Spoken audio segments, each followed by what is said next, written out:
we made it to Sumeru, our next objective should be to head to Sumeru City and find a way to meet with Lesser Lord Kusanali. And speaking of Lesser Lord Kusanali, even though we haven't heard too much about her, she doesn't seem to be the same deity who abducted your sister. But even so, people call Sumeru the Nation of Wisdom, you know. If we can get a chance to meet the God of Wisdom, maybe she can give us some useful information. But, Paimon doesn't know the way to Sumeru City. Maybe we can climb up to that spot with the statue of the Seven on it. That'll give us a way better view of things. Even if we can't see exactly where the city is, at least we'll be able to check for some smaller settlements nearby.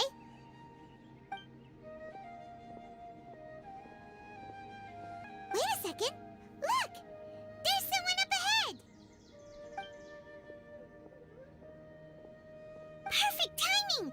Now we can just ask for directions rather than wander around like lost adventurers. Hey there! We're not from around here and seem to have gotten a little lost. We'd like to ask for some directions. Huh?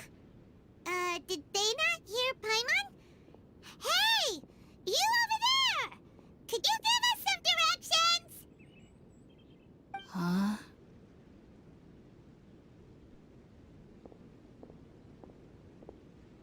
What's going on here? There's no way she could have missed that. Wait! Could she be ignoring us? How dare she? Well, even so, she might be heading someplace where we could find other people to ask. Let's keep our distance and follow her. When we get the chance, we'll just ask someone else for directions.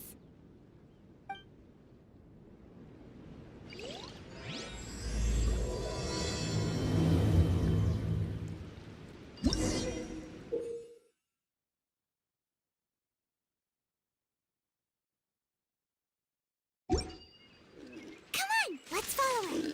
Just keep quiet and make sure she doesn't notice us.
She just walked near that small waterfall and then suddenly vanished.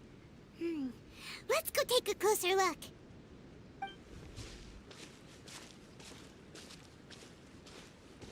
Paimon thought this cave would lead to a village or something, but, it looks like that's not the case. Look, she's sitting over there. Wait, she couldn't possibly be living here, could she? What should we do now? Do we try asking her for directions again? It looks like she's meditating or something. If we bother her now, she probably wouldn't let us off very lightly. Oh! What a lovely smell! It's coming from that sensor over there. This is definitely not your typical place to call home, but at least it smells nice. Maybe living here wouldn't be too bad after all.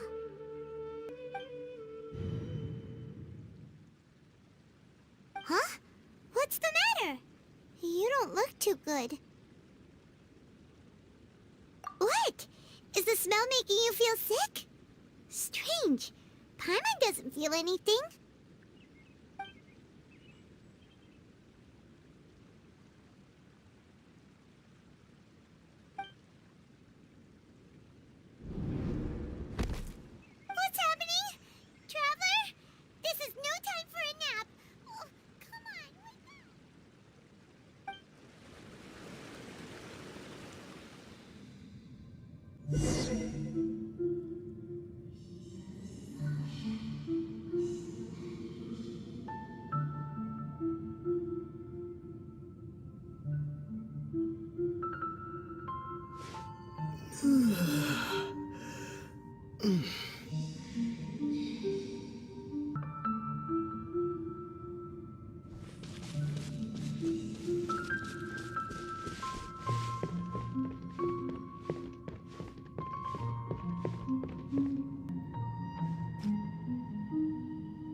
Traveler's been out for a long time now. Yes, you can relax. Believe me, Master is extremely knowledgeable. If he says that he's going to be alright, then there's absolutely nothing to worry about. Oh, are you awake now? Oh, thank goodness! Traveler, you're finally awake! Well, we're at... Good question. Where are we? Paimon was in such a panic when you passed out that she even forgot to ask what place this is. This is Gandharvaville. It was originally built by scholars from Sumeru as a place to rest in the rainforest. Now it's mainly used by the forest rangers as a base of operations. My name is Collei. I'm a trainee forest ranger. My master and I found you passed out during our patrol, so we brought you here. Oh, no things are necessary. I didn't do anything, really. By the way, how are you feeling now? Any discomfort? Oh, that's Master's herbal medicine you're tasting. He gave you some while you were unconscious. Before I forget, Master mentioned you should take more medicine once you wake up.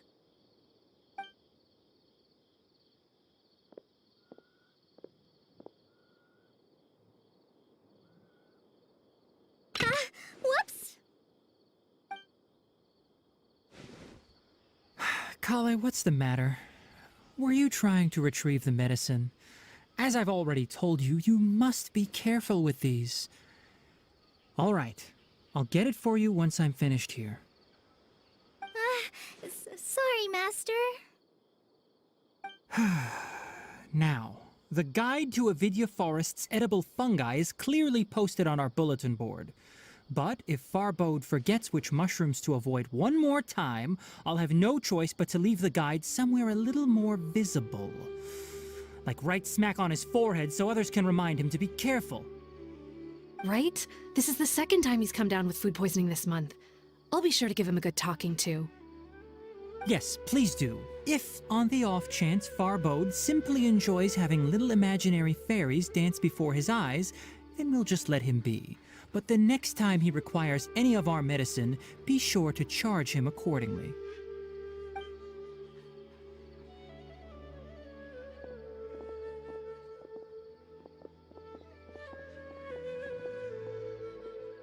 So, how are you doing? Feeling better? Oh, this is my master, Forest Watcher Tighnari. He is chief officer over all the rangers here in Gandharvaville. I already informed Paimon about the reason you fell unconscious earlier, but now that you're awake, let me explain it for you as well. It is common practice for Sumeru scholars of certain darshans to dedicate themselves to training and meditation in isolated areas, particularly the nearby forests. While meditating, they use a certain incense known as spirit borneol to help calm their minds as they enter a state of deep rumination. In hopes of asking directions, you two followed a scholar named Hypatia into her cave. The incense you smelled inside was the spirit borneol I just mentioned. That incense typically has no effect on most people, but for a very select few, it can have profound effects on one's cognition, as you experienced firsthand. Does that make sense? Very good. Now, answer me this. Did you feel anything after passing out? Say, any out-of-body experiences?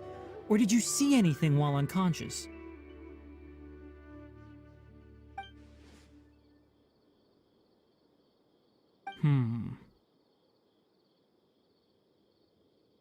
Collei, let the others know to stop bringing their patrol logs here for now. Huh? Why? Because these two will be staying here for the next few days. They can have my room and I'll bunk with Amir. Now get a move on and be sure to do as I've said. Yes, Master Tighnari.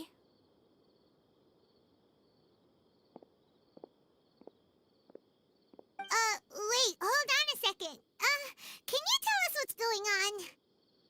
Sure, let me fill you in. I originally planned to send you on your way once you finished your medicine. However, it appears now that you should stay a while longer in Gandharvaville for further observation while you recuperate. Further observation? No need to be hasty. As long as you have the capacity to judge between right and wrong, I promise that you'll understand the gravity of the situation once I explain everything to you. Based on what you saw after smelling the incense and losing consciousness, we can conclude that you experienced a powerful hallucination, which suggests your mental state is not in the best of shape. If you're skeptical, have a whiff of this.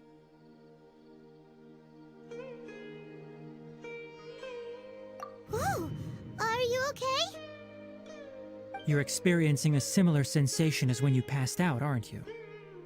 So even though your condition is stable as of now, if I were to haphazardly let you leave, it's highly likely that you'd suddenly pass out again somewhere else. The rainforest is home to many fierce animals and hazardous areas. If something were to happen to you again, I'm afraid you might not be so lucky. For now, I suggest you continue taking your medicine each day and avoid wandering off on your own. At least until you stop having adverse reactions to this kind of smell, okay? Good. Now continue resting while I fire up another bowl of medicine for you.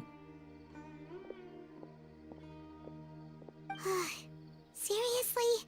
We just arrived in Sumeru and we're already having problems left and right! Paimon knows we're set on meeting Lesser Lord Kusanali as soon as possible, but you really don't look too good.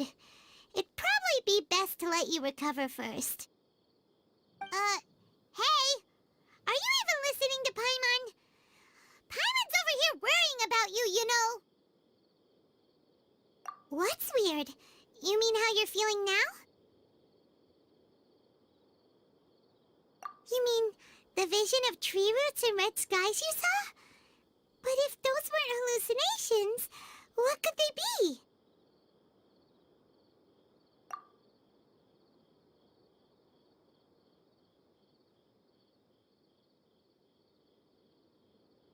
Well, considering how unique you are, Paimon trusts your judgment here.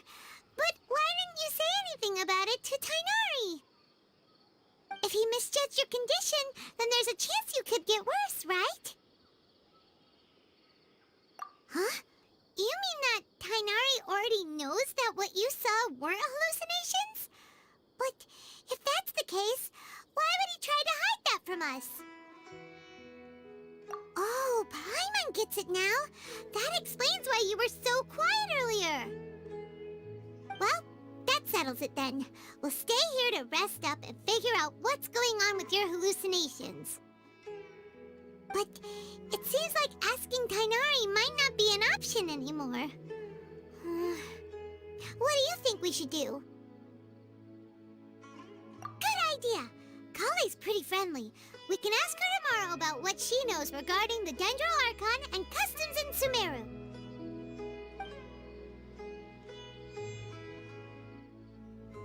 Rise and shine! Come on, it's time to go find collei!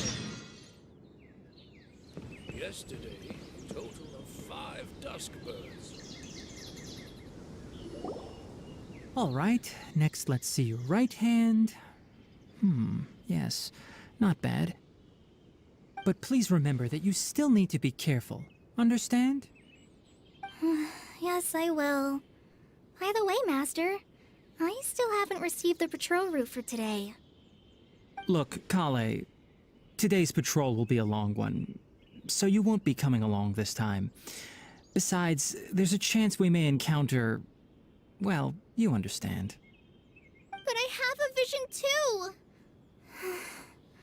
Am I useless to everyone now? Don't talk like that, Collei. This is not something you need to be worrying about right now. Ah, there you are. Feeling any better? Yeah, since we'll be staying here for now, we thought we might as well try lending a hand around here. Seems you're not the type to sit back and take it easy for a while, huh? In that case, perhaps Collei could take you two for a patrol south of Gandharvaville for the day. And if you're feeling up to it, you can be responsible for cleaning the Statue of the Seven. Tighnari, we're ready to head out. Roger, I'll be right there. All right, we'll be heading into the forest now. I'll leave any further details to Collei. Yes, you can count on me. So, collei, what exactly are we going to be doing today? Tighnari mentioned cleaning the statue just now, but, that doesn't really sound like the job for a ranger. Well, a forest ranger's responsibilities can be pretty diverse. They handle a variety of tasks, like checking the condition of outlying roads, maintaining forest facilities, ensuring fire prevention standards are met, and providing assistance to travelers and locals. As for Master, well, he has to handle more dangerous areas of the rainforest. Today we can perform routine checks on the pathway lamps as we make our way to the Statue of the Seven. Paimon, traveler, this way! You can leave the task of checking the lamps to me. In the meantime, you two can keep an eye out for anything unusual.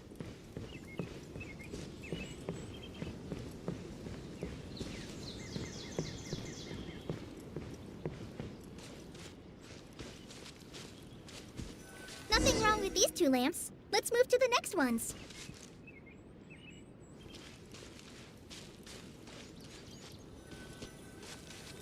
Oh, this lamp seems to be getting a little wobbly.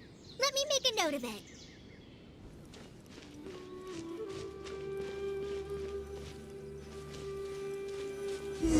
No problems with this lamp. Good.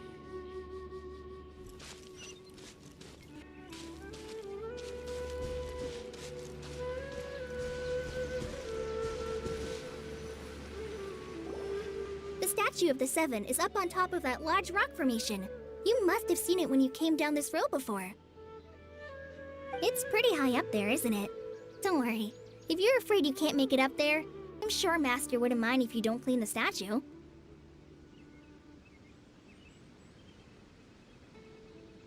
Oh? I guess I'll leave it up to you then. There's not much footing once you reach the statue, so be careful up there. Paimon will fly up with you and help you with those hard-to-reach areas. By the way, collei, do you know anything about the Dendro Archon? You know, what's she like? That depends. Are you referring to Greater Lord Rukkhadevata or Lesser Lord Kusanali? Huh? Greater Lord Rukkhadevata? Oh, is that the name of the former Dendro Archon? Uh-huh. Greater Lord Rukkhadevata was Sumeru's first Dendro Archon. She created the rainforest as well as the wall of Samiel around the desert. Her works provided a means of peaceful living for everyone. To the people of Sumeru, she's not only a symbol of wisdom, but also of power and kindness. Unfortunately, She disappeared in a great calamity that occurred a few hundred years ago. According to what Masters told me, the sages later found the newly born Sumeru Archon and whisked her back to Sumeru. To celebrate the reinstatement of their lost deity, the sages dubbed her Lesser Lord Kusanali and let her reside in the sanctuary of Siristana. Uh-huh. Then what happened? Well, and then... I'm not too sure what happened, to be honest. Huh? You're not too sure? But aren't you from Sumeru? Yeah, I'm from Sumeru. But... Maybe it's difficult to discuss this topic with strangers. If that's the case, then don't worry, we understand. No, it's not that. I'm not trying to hide something from you. Besides, I don't consider you two strangers. Anyway, you two know Amber, right? Wait, Amber? You mean... Yes, that's her. I once lived in Mondstadt for a while, and she helped me a lot during that time. You could even say that she helped me become a new person.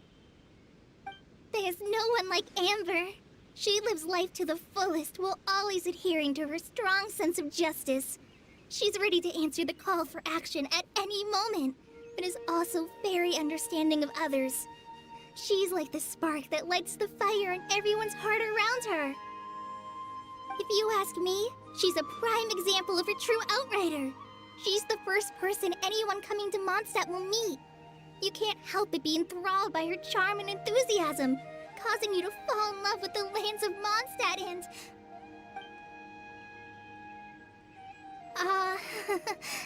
sorry.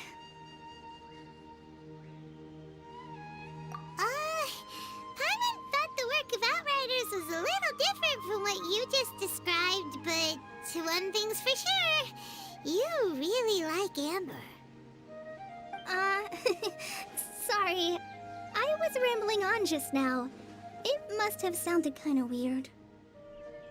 It's alright, collei. Knowing that you're a friend of Amber somehow makes Paimon suddenly feel a lot closer to you. So, how do you know that we've met Amber? Well, after I returned to Sumeru, Amber and I have stayed in touch by writing each other letters. In one letter, she mentioned that Mondstadt was attacked by a fearsome dragon, but the city was saved by a mysterious blonde traveler and their floating companion. I knew you two were the ones she mentioned in the letter the moment I saw you. But, considering everything you've been through that day, I thought it'd be inappropriate to bring it up. Ah, so that's how you knew. Yep, so please know that you two have my complete trust, really. I wish I could tell you more about the Sumeru Archon, but I have been away from Sumeru for some time, and I haven't read any books. Sorry. That's alright. You've already helped us a lot. We had never even heard of Greater Lord Rukkhadevata or the Sanctuary of Siristana until you mentioned them. Oh, I'm happy that was helpful. There is one thing I want to ask, though. Why do you two want to know about the Sumeru Archon?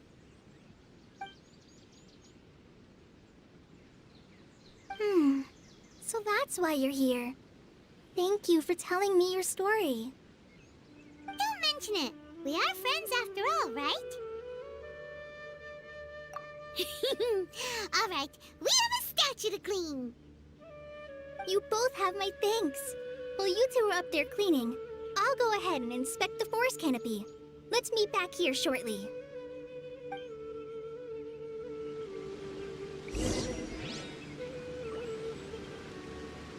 I'm not a very good climber, so I'll just let you handle the statue. I'll go check the facilities up ahead. By the way, once we're done with our work here, would you like to chat some more?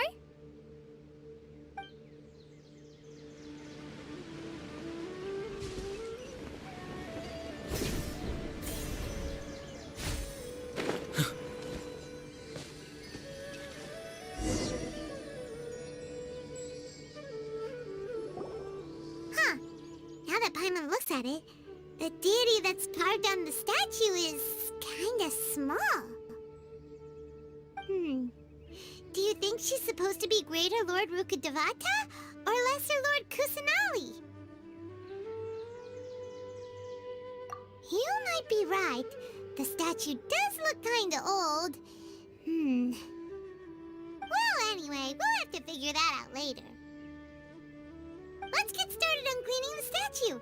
Paimon will fly up and take care of the top, and you clean everything below.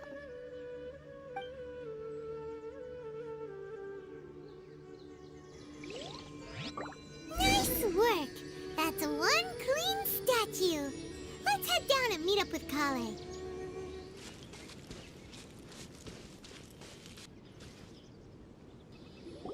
Collei, we're back!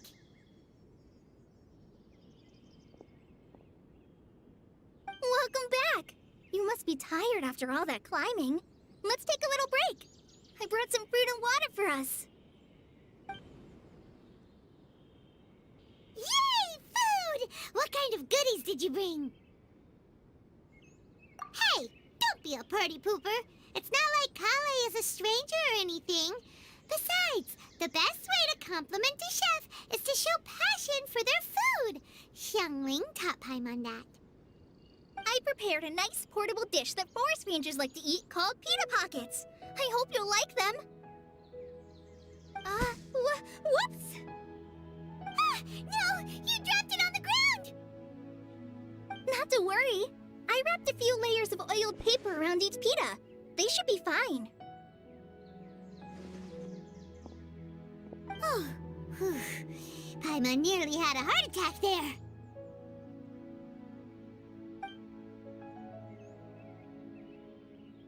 Those pitas are amazing! You're quite the cook, Collei.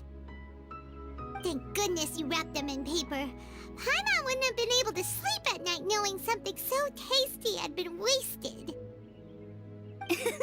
You really know how to compliment the chef, Paimon. Since you liked it so much, I'll be sure to give you a copy of the recipe sometime. I'll even include all my personal cooking pointers, so you'll be making your own pita pockets in no time.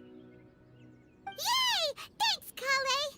It's hard to believe someone as diligent as you could have clumsy moments, too. Oh, I guess it happens from time to time.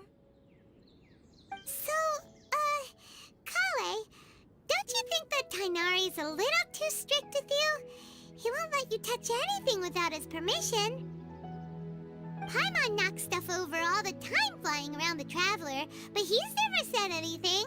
Everyone has their clumsy moments. No, you've got the wrong idea about Master. Sure, he may seem a bit harsh at first, but with some time, you'll see that he's actually very kind-hearted. I've heard the veteran rangers say that Master is from some ancient and mysterious race that is known for their cunning wit and reclusive nature. Oh, by the way, you've heard of the Academia, right? Well, there's a group called,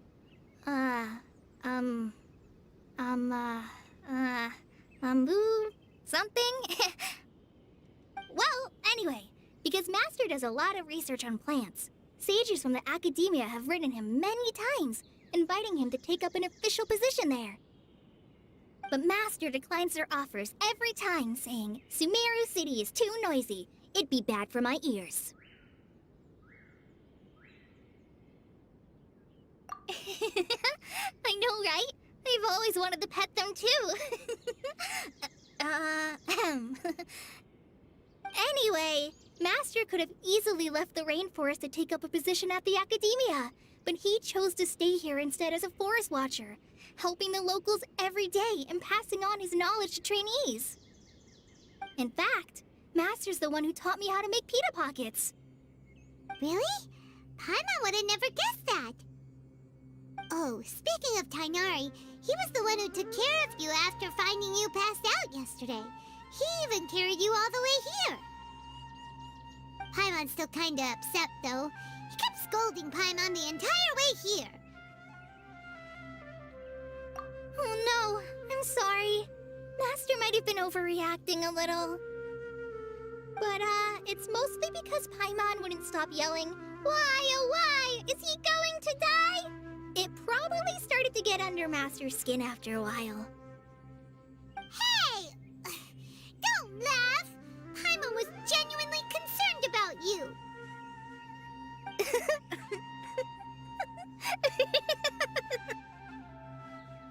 Hey! Now even Collei started to laugh.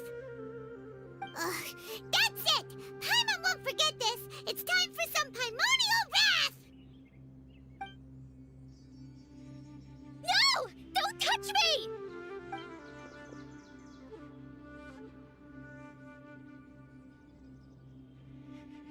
Oh, sorry, Collei. Paimon didn't mean to scare you. No, I just... I didn't mean that. Collei, are you okay? What's the matter? No, I'm fine. I'm sorry. I must have startled you both reacting like that. Oh, well, it's getting late now. Let's hurry back to Gandharville. I think Master and the others should be back by now, too.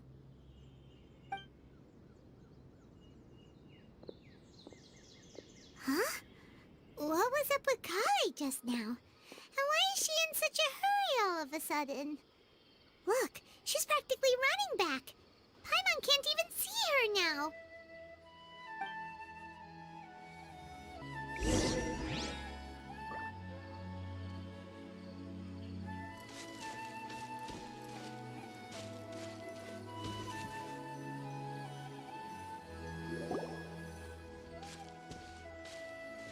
Ah, Traveler. You've returned. Yep, we're back. Have you seen Collei by any chance? Oh, Collei?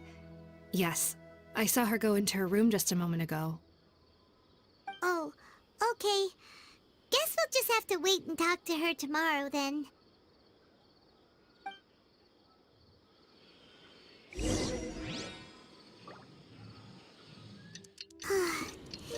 Paimon was thinking all night about what happened with Collei, and still can't figure out what the problem might be.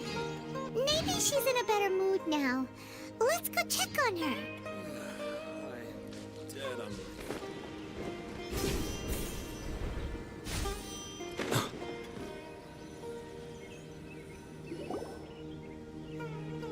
Ah, it's you two. I was just about to go look for you. Huh? Tighnari? What are you doing here? Where's Collei? I came to check on Kallei's condition. To put it simply, she's not well. You mean she's sick? How could she be... Oh, wait a minute. Could it be because of what Paimon did yesterday? No need to worry. Something as small as you could never harm her. This sickness is something that Collei has been dealing with for some time.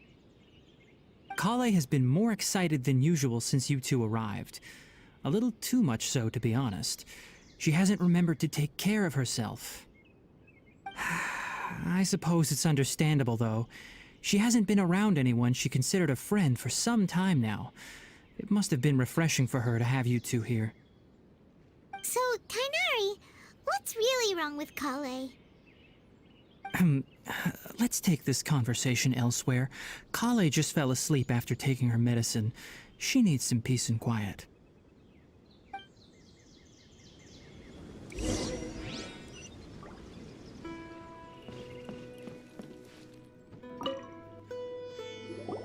Shh! Collei's asleep. Let's come back once she's feeling better.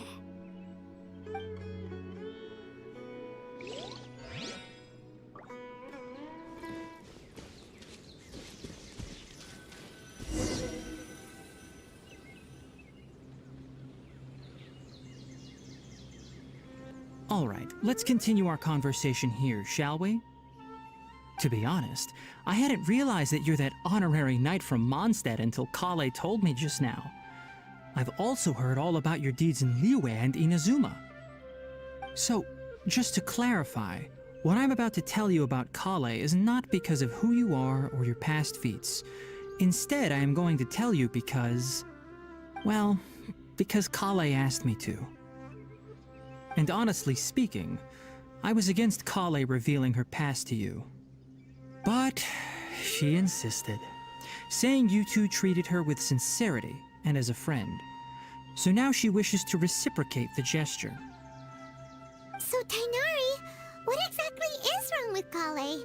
You said this is something she's been dealing with for some time. Just how serious is it? Right.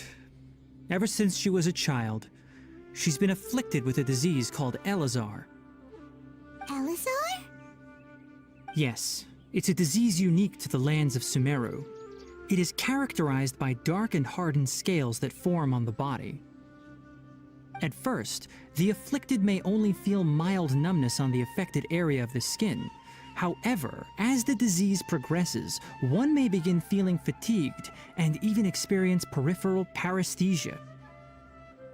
In its final stages, the disease strips a person of the ability to control their own body, and they effectively become completely immobile. That sounds terrifying. Wait, hold on. So when Collei seemed to be acting a little clumsy earlier, it was because... Correct.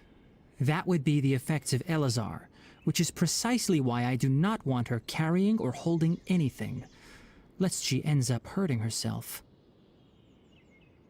With appropriate treatment, the disease can be effectively controlled before it progresses to a more serious stage. However, there is unfortunately still no true cure for Elazar. Nevertheless, Collei's mother still hoped that there was something out there. She handed Collei over to an organization known as the Fatui after one of their members lied and said they had a cure. What?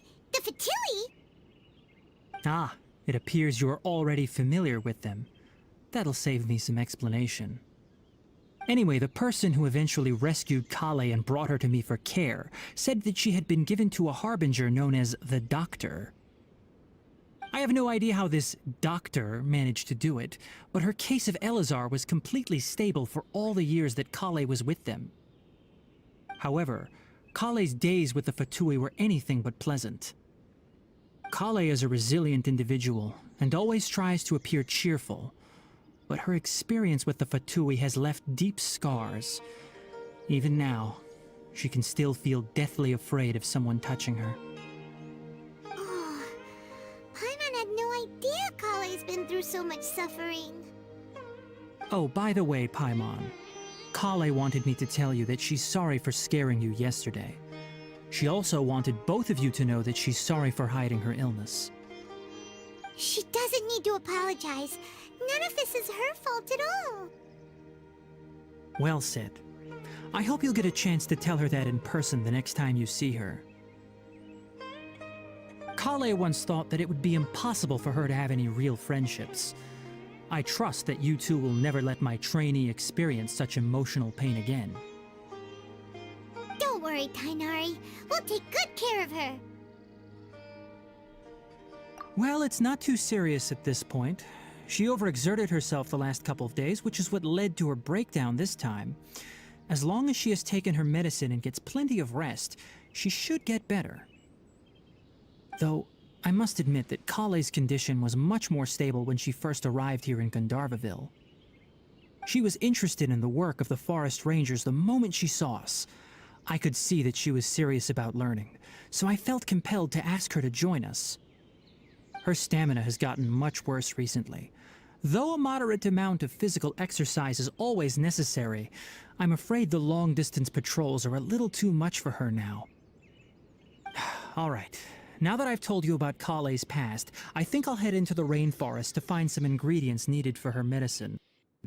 I'll see you two later. Yeah, we'd like to do something to help Collei too. All right, but I must warn you two. The rainforest is a dangerous place, especially for someone who's still recovering like the Traveler. You must follow closely and listen to every instruction. No problemo. Let's go then. We'll be looking for a plant known as lunar lotus. It's often used to help those afflicted with Elazar recover their energy.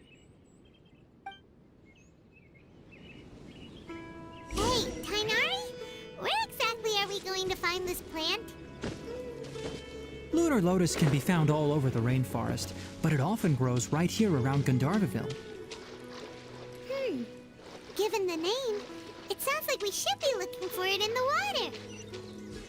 You are correct. Lunar lotus grows in the water. When fully matured, they look like giant blue flowers floating on the water's surface. Quite an attractive species, if you ask me. The large petals are actually the plant's leaves and sepals, which surround a very small flower. You should note that many of the plants found in Sumeru have names that are contrary to their species. Take the Kalpa, for example. The plant is not a lotus at all, but rather a vine. And then there's the Sumeru rose, which is not a rose, completely contrary to its name. Oh, okay then. Note to Paimon, never bring up the topic of flowers with tighnari.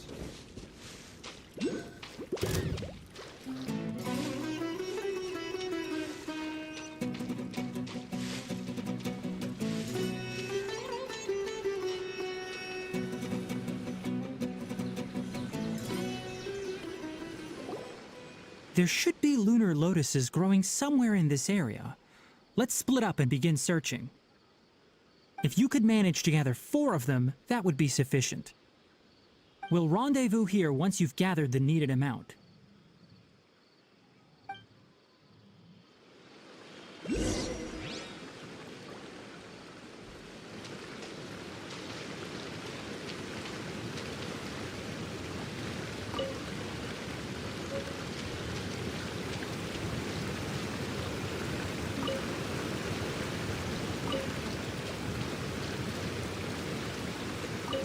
Alright, we've gathered enough lunar lotuses. Let's head back to meet tighnari.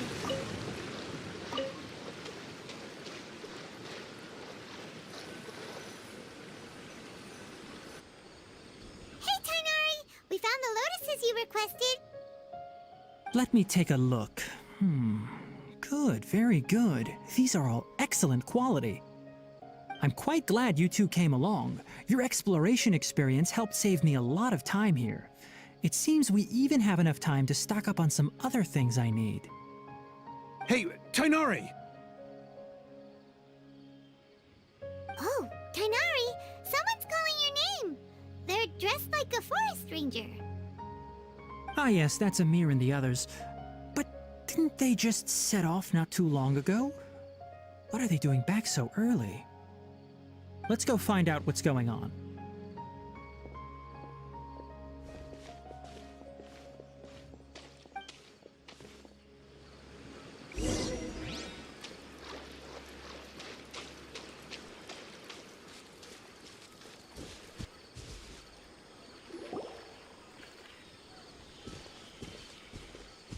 Tighnari, thank goodness we found you here. We were just about to head back and find you at Gandharvaville.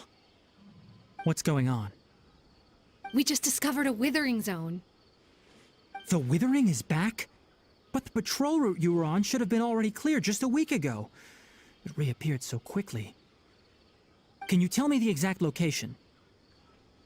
It's up ahead, deep in the river valley. It's appeared in a spot that blocks nearly the entire narrow part of the valley area, so we decided to come find you as quickly as possible. And the radius of the contamination? Sorry, I couldn't get a clear enough view to tell. No one in our patrol team had a vision, and it appeared to still be spreading, so we didn't risk getting any closer. Okay, I understand. You made the right decision. I'll go deal with it right away. In the meantime, please guide these two back to Gandharvaville. Wait, tighnari, why don't you let us help you? You two have only just arrived in Sumeru. You're still unfamiliar with many things in these lands. There's a unique type of anomaly that occurs in the Sumeru rainforest. It's called the Withering. The affected areas not only cause nearby vegetation to wither, but it's also lethal to wildlife and even people. If you don't carry a vision, then you should think twice before approaching such places. Yes, Amir is absolutely right. I wasn't kidding when I said the rainforest is a dangerous place. As Amir said, only someone with a vision, that is, the power to manipulate elements, will be able to resist the Withering's corrosive effects for a time. That's right. If any of the forest rangers without a vision come across a withering zone, we first make a record of the location and then have a ranger with the proper abilities deal with it, like Tighnari here. Only someone with a vision can venture within a withering zone and find a way to deal with it. But you don't seem to carry a vision. Don't worry, he may not have a vision, but he's a real pro at using the power of the elements. It seems the rumors about you are true. In that case, all right, you two may accompany me. We typically only teach visitors how to identify the withering as they're about to leave Gandharvaville. We'll make an exception today, and show you what it looks like up close.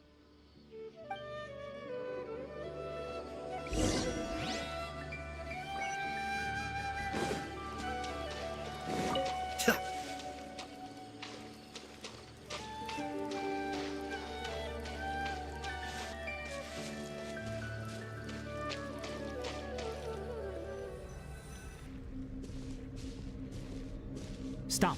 Don't move any further. Look there in the distance. Huh? Where? Oh, look! Those plants have withered! That whole area is kinda gloomy. Even the air looks like it's filled with ash. Oh, Paimon doesn't like the look of this. That is the withering. All right, traveler. We're going to have to enter that withering zone. Once inside, we'll need to look for what we call tumors of the withering. If we eliminate those, then the area will be saved. Thank you, but I must warn you. Don't push yourself. This is your first time handling this sort of thing, after all. Even with elemental powers, once you step inside the withering zone, you may experience extreme discomfort. If at any point it becomes too much, return outside the zone and take a breather. It could become a matter of life and death. You ready then? Let's go.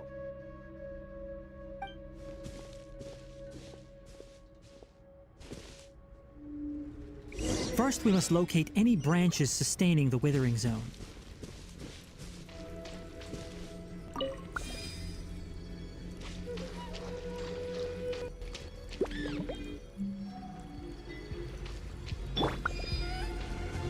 There is no escape!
Illusion shattered! Let's light it up!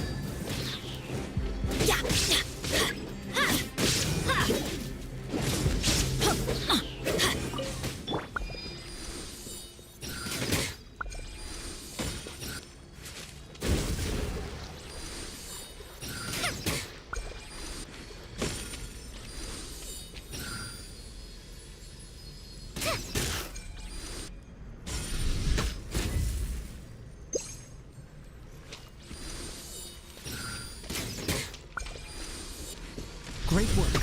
Now that all the branches have been cleared, we'll need to take care of the tumor.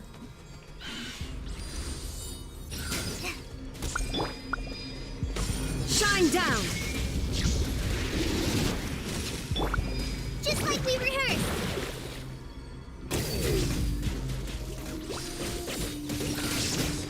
Hi!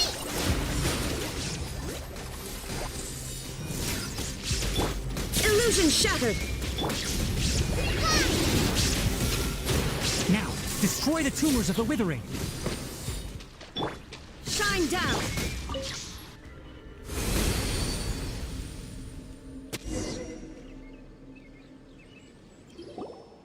We did it! Everything's returning to normal now! Yes, thanks to you two. We were able to quickly restore this area back to normal. Tighnari? You make it sound like we did well, but why does Paimon have the feeling you're worried about something? It's that obvious, huh? Alright, it's like this. Recently, the rate at which the Withering Zone appears has been increasing. Even though we were able to quickly clear that Withering Zone, it won't be long before another one appears. If that simply meant more work for me, then that wouldn't be an issue. But it's far more severe than that. The Withering is leaving lasting effects on the rainforest itself. For instance, even though we cleared out the Withering Zone, many of the plants that were affected will not recover. This presents a crisis for the ecosystem itself. Many plants in the rainforest are already in decline, directly impacting the wildlife that depends on those plants. And most disturbingly, as the appearances of Withering Zones have started to increase, Collei's case of Elazar has also become more serious. Huh? Well, why's that? I'm still not sure of the exact reason. However, I've received word from acquaintances at the academia that similar cases are being reported for patients with other conditions. No, none that we know of. The Withering has been recorded in Sumeru for millennia. It's said that it originates from the depths of the world. By the way, have you heard of Irminsul before? Irminsul is a tree located deep beneath the surface. Although it isn't like any tree we know in a biological sense, you can basically think of it as a large tree that grows downwards rather than upwards. I'm sure you've heard of ley lines, right? They're like the roots of Irminsul, spreading and extending from a massive cavern deep underground all the way up to the surface.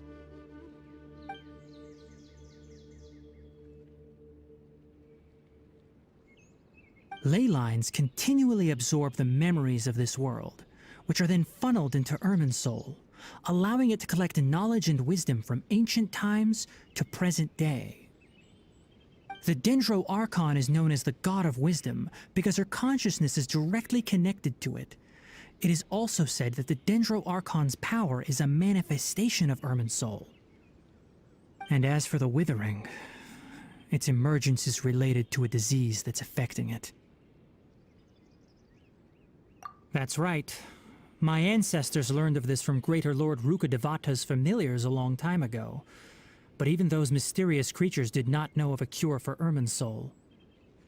I'm afraid we Rangers will be battling the Withering Zones here for a long time until a cure is found. Alright, that's enough on this topic for the time being.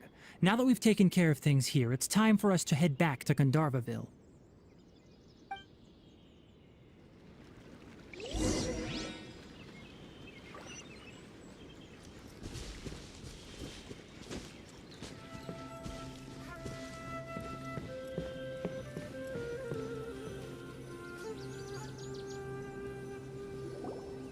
Oh, Tighnari, you all made it back. How did it go? The Withering Zone you reported has been taken care of. No need to worry. Huh. Wait, is that? Oh no, Hypatia!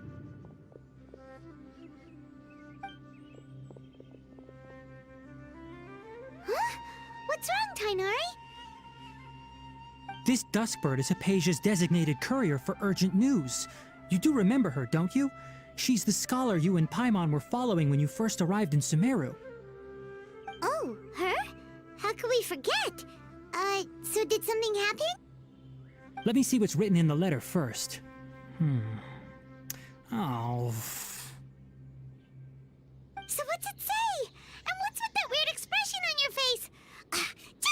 Paimon read it. Huh?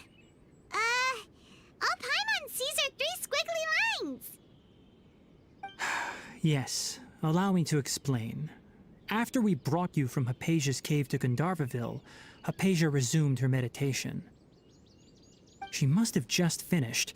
It's been nearly 3 days since she's had anything to eat, and it appears she's forgotten to prepare some rations. This letter is her asking us for help. We need to go. What? You mean she's been sitting there for 3 days? Hey, wait, how did you know all that from just a few lines on the paper? Well, obviously because this has happened before. Last time she drew 5 lines, and by the time we found her... well, I'd prefer not to remember that. Needless to say, Hypatia's been through worse, but we should still get to her as quickly as possible. I've got some emergency rations set aside for times like these. Paimon, Traveler, could you two bring these to her? Wait, you want us to bring her the rations? But will the Traveler be okay if her cave is still filled with that funny incense? Let's find out. Here, Traveler, take a smell and see. So, how do you feel? Huh? Really? You're not feeling even a little drowsy? But wait, how'd you know that he'd be okay this time, Tighnari? Back when we were clearing the Withering Zone, I observed that he could adeptly manipulate the Dendro element. I knew then that he would be fine. And if I may ask, when I was telling you two about Irminsul's ley lines, was what I described similar at all to what you saw while you were unconscious? That's correct. Those weren't hallucinations at all. Though I don't intend to apologize for deceiving you. Because what you saw is of significant importance. Not just for the nation of Sumeru, but the entire world of Teyvat. My forefathers were shown much favor by Greater Lord Rukkhadevata. We took an oath to protect this nation together with her. Now that that duty has fallen to me, it was part of my responsibilities to ascertain whether you could be entrusted with the fate of Sumeru.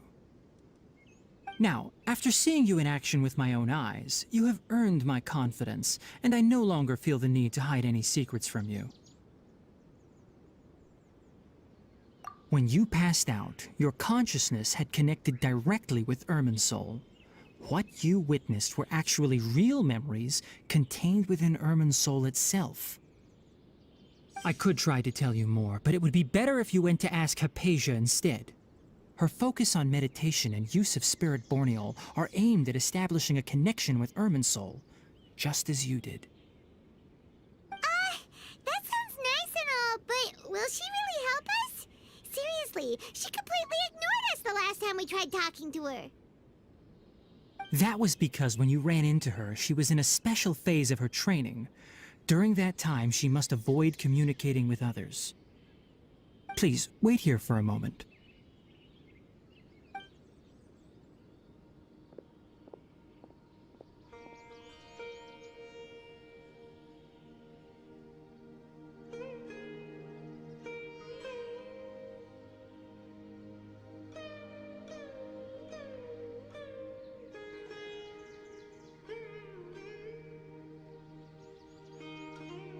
Here, take these. It's a meal I packed for Hypatia, as well as some other ingredients. I'm sure it'll come in handy. Also, here's a letter that I would like you to give to her. Just show it to her and she'll answer any questions you may have. No. I should be the one thanking you. You've both been a great help these last few days. Hypatia should still be in the cave. Let's go inside and see how she's doing. Definitely have enough for a grand feast this time. Anyway, please take good care of Hypatia. I'll go prepare Kallei's medicine now. Using the lunar lotuses while they're still fresh will significantly boost their effectiveness. Rest assured, Kalei will recover quickly as long as she has her medicine.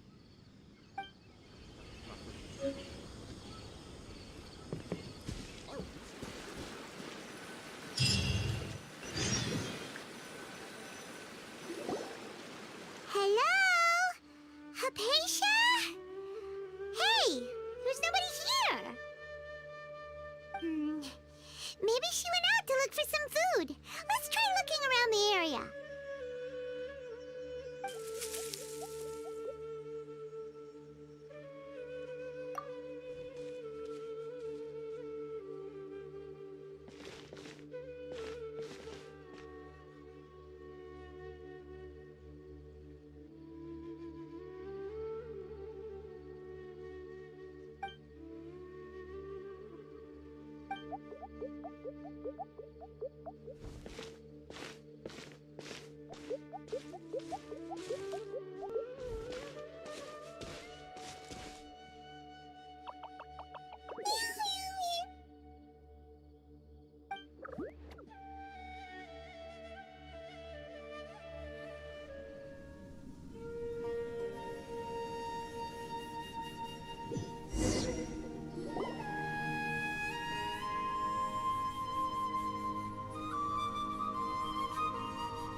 Hypatia, are you alright?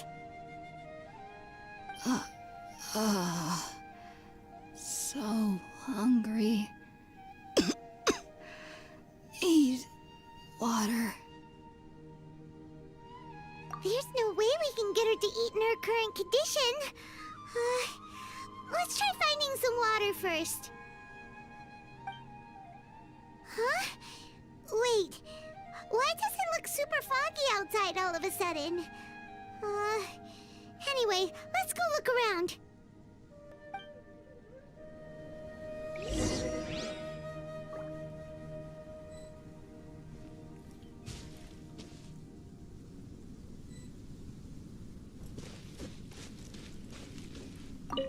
So hungry.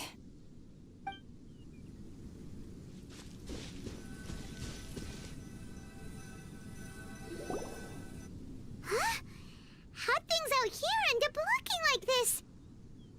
What happened? And where are we? Really? Oh, maybe you're right. Let's go investigate the area.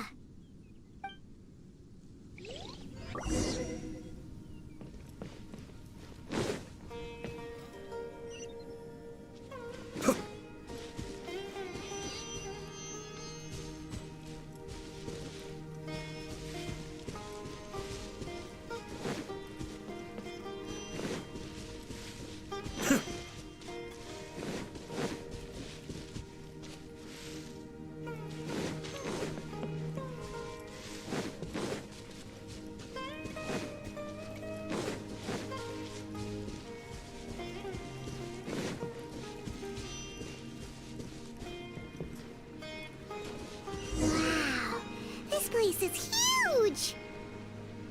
Paimon knew there's something off about that cave. Let's think of a way to get over there and have a closer look. Who knows? Maybe we'll find a lead of some kind. Fallen Amber, help! Go! Kamisato, Suyu!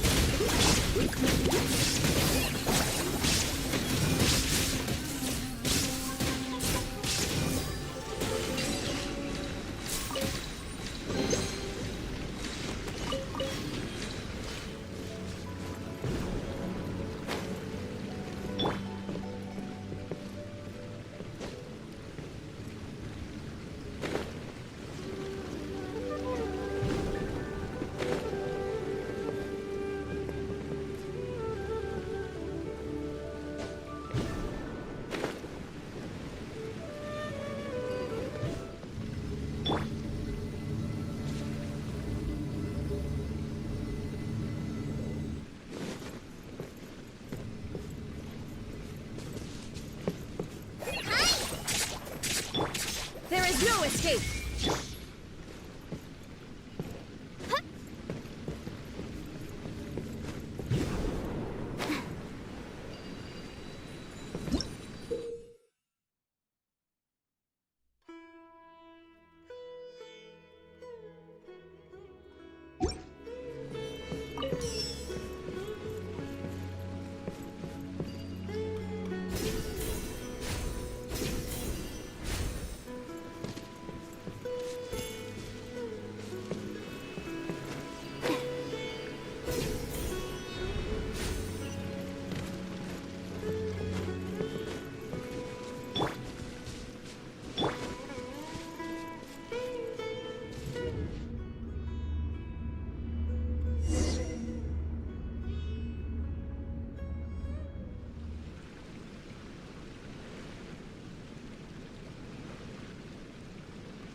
Vision shattered!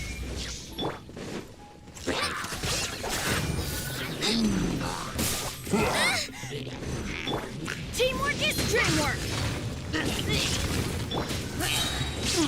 Just like we rehearsed!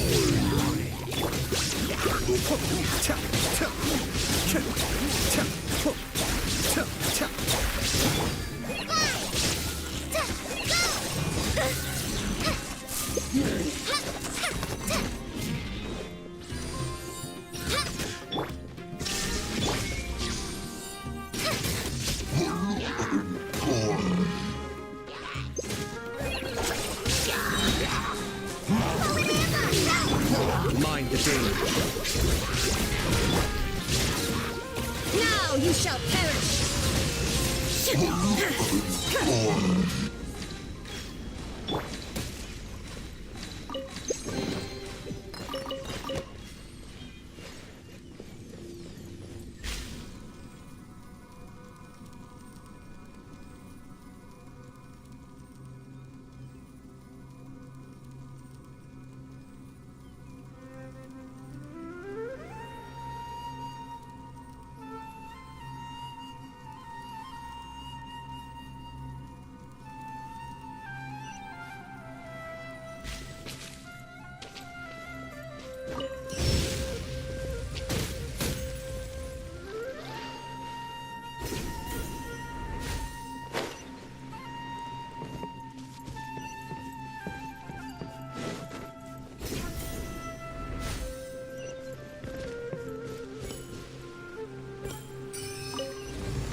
What is going on here? This place is getting weirder by the minute. Hey, what's the matter? You don't look so good.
Well.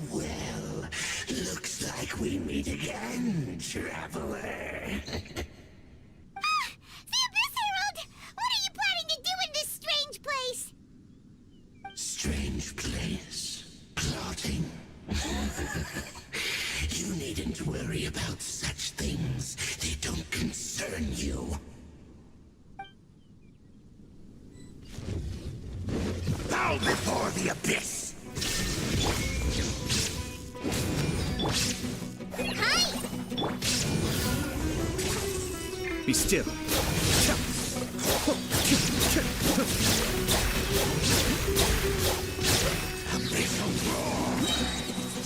Kamisato Archer. Sumeru! Going in! Right this off to the side! Fly! Inazuma shines eternal! There is no escape!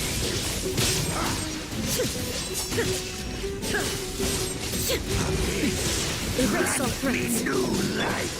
The end is nigh.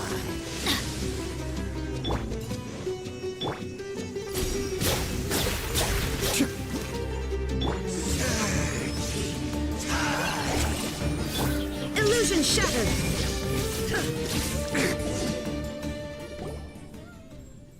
Huh? Why can't we beat this guy? Oh, Paimon doesn't get it! We faced others like him before! What's wrong this time? Traveler, though you may have managed to avert countless crises before, your good fortune was bound to end sooner or later. It's time you realize how weak and powerless you really are. Your sister. Oh, pitiful traveler. Are you really so ignorant? Or are you just living in complete denial?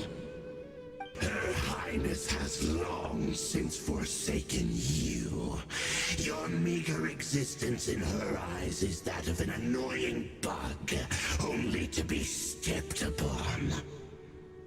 The bonds of love and family which drive you to find your sibling are utterly gone. Your journey is meaningless. But don't you fret now. Today will be your last. Now die!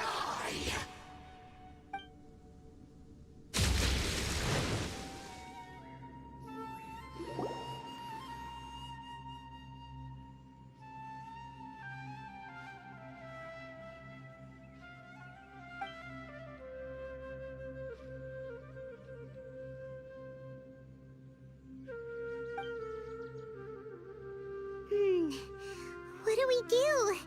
We haven't seen Hypatia anywhere out here. Oh, there she is! Quick, let's see how she's doing. So sweet.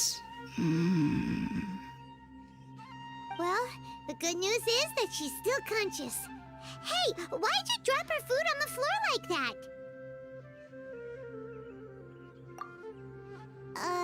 Are you okay? That's really not like you. Anyways, we can talk about this later. We better make sure she's alright first.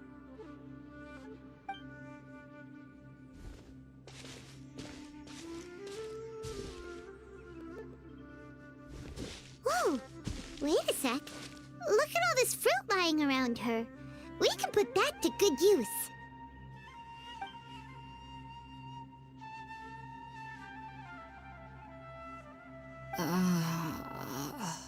Who is there?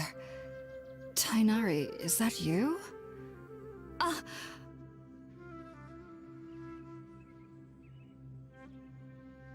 Huh? It's okay. You can relax, Hypatia.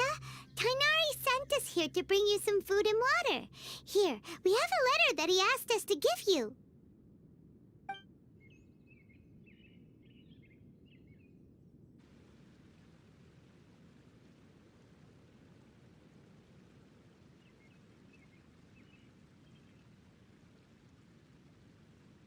I see. So, you're friends of Tighnari. I apologize for all the trouble I've caused you. I'm grateful that you came so quickly to save me. You even brought all this fruit. Well, actually, we didn't bring the fruit. It was already here when we arrived. We were kind of wondering about that, actually. When we found you here, there was all this fruit lying around and even some juice dripping from your lips. How did you end up like this anyway? Oh, really? I seem to understand now. All the fruit was likely from my, neighbor. Must have come by and saw me like this. Your neighbor? You mean there's someone else living nearby? Oh? So you're able to see them too?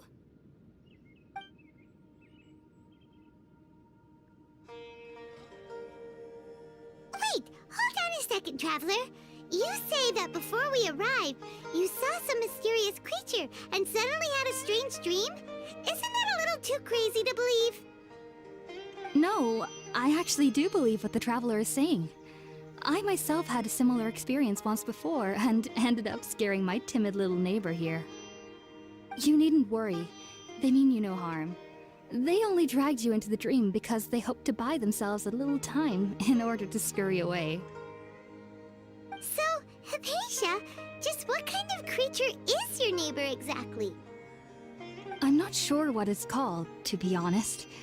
But I do know that they have some sort of deeper connection with the Dendro Archon.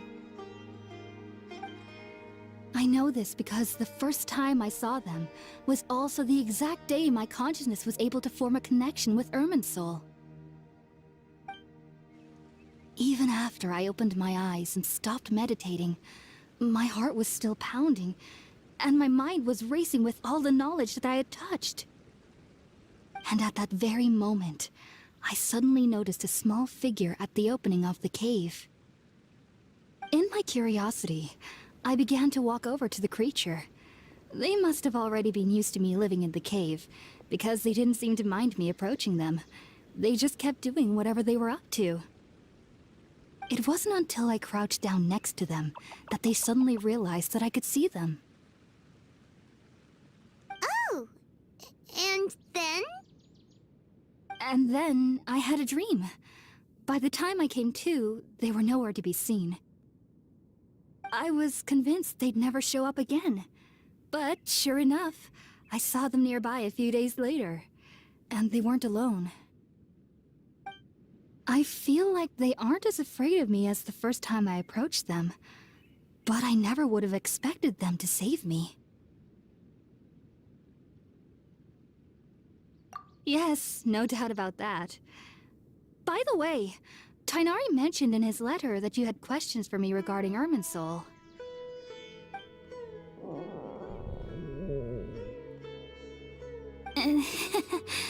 Sorry about that. Sounds like just drinking juice still isn't quite enough for my stomach. Well, if somebody hadn't dropped the food earlier... Anyway, looks like we'll need to prepare something ourselves. Besides, Paimon's getting hungry too. Let's eat first and talk about Irminsul later. Alright, we're out, Traveler. Today's menu will feature sweet madame and a radish veggie soup. You'll love them, Hypatia. They're our specialties after all. Sounds good. I've never tried any dishes from other nations before. I certainly look forward to it. It's been so long since I've had a decent meal, too.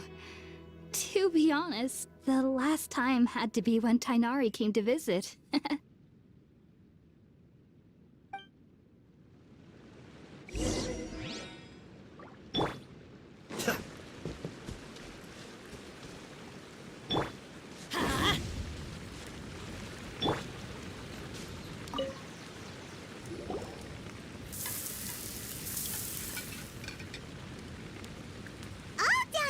Let's use the empty box that Tighnari gave us since we already watched it. Oh, it smells amazing. And the box is a nice touch, too. Let's go serve this up and start eating with Hypatia.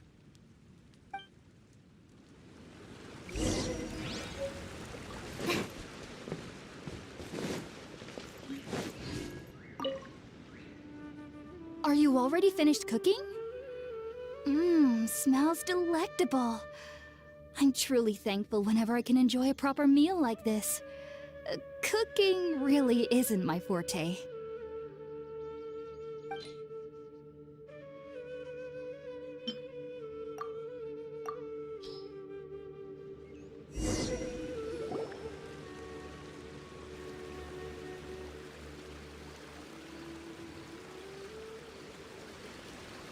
Even though everything you mentioned was in Tighnari's letter, it's still hard to believe you were able to connect with Irminsul immediately after smelling Spiritborn eel for the first time. It took me nearly 3 years before I could do so, and everyone at the Academia even lauded me as a genius. You should know that some researchers spend their entire lives without ever successfully connecting with Irminsul as you have. So why does this incense allow people to connect to Irminsul? The ingredients used to make spirit-born ale primarily consist of plants created by Greater Lord Rukkhadevata. These special ingredients are conducive to heightening our senses to the Dendro Archon's power.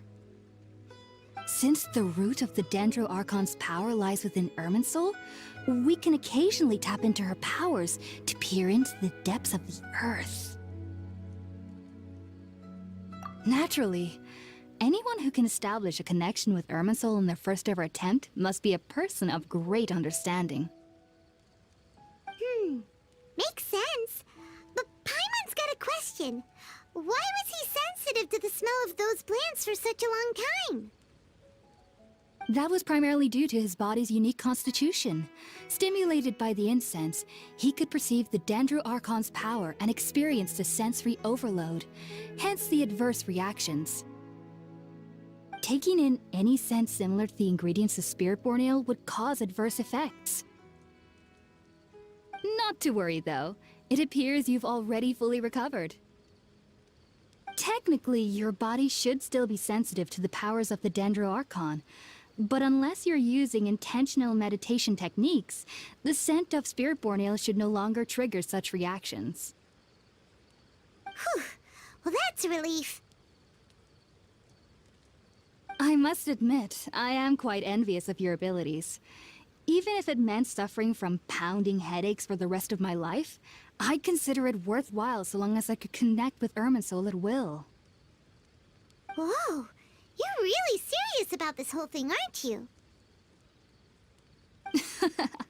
I am a researcher after all. As a member of the Ritaoist Darshan at the Academia, my main area of research is the stars and their connection to the fate of living beings. But there is still so much we don't know, especially regarding the mysteries that lie in the starry skies. Which is why I must turn to the all-knowing Irminsul for answers. If only my perception wasn't so limited. Unfortunately, I cannot guarantee that my every attempt to attune with Irminsul will be successful, or that doing so will leave my consciousness intact. I am currently in the stage of training known as Satyavada life. Many researchers in Sumeru have lost their minds while seeking to attune with Irminsul during this stage. Sages have said that Irminsul contains divine knowledge, and touching such knowledge without the proper preparations and abilities will only lead to one's mind caving in on itself. That's why we meditate alone.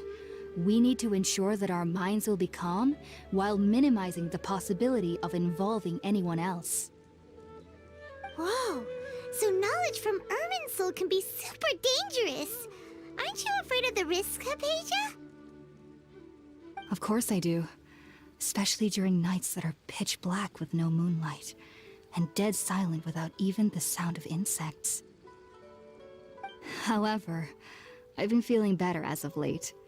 I don't get as scared anymore knowing that I have a little neighbor living nearby. I believe that being able to see them is a sort of blessing from the Dendro Archon. But what's strangest of all is that they're clearly an envoy of the God of Wisdom herself, and they have the curious power to make people dream. What's so strange about that? It doesn't sound so out of place for a divine being, does it? Well, it's strange because nearly nobody in Sumeru can ever dream. Huh. Is that true? Yes, well, to an extent. Only children can dream in Sumeru. Adults, however, never do.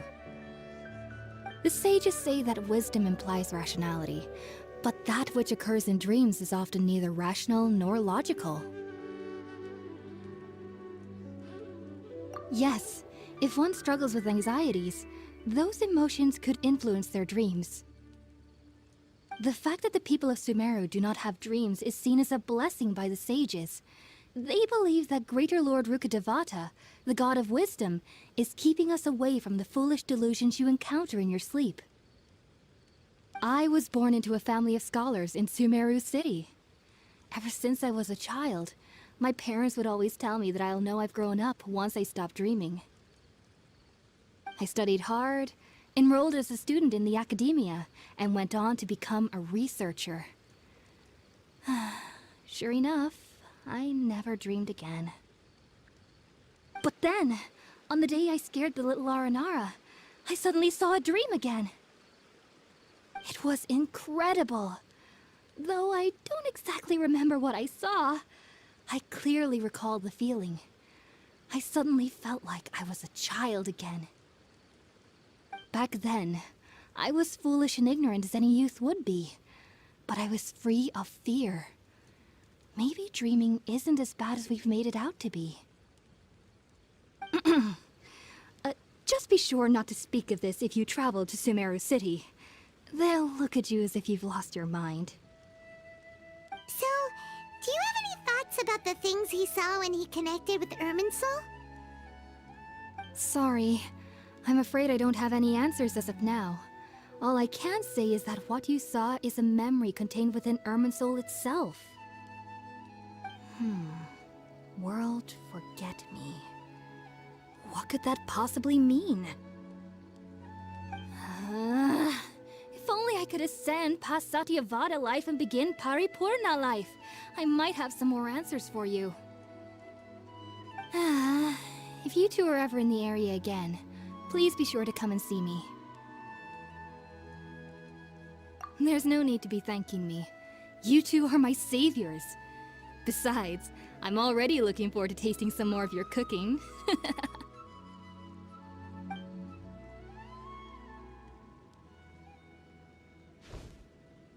Now that we know Hypatia is alright and had the chance to ask her some questions, Paimon thinks it's about time to head back to Gandharvaville.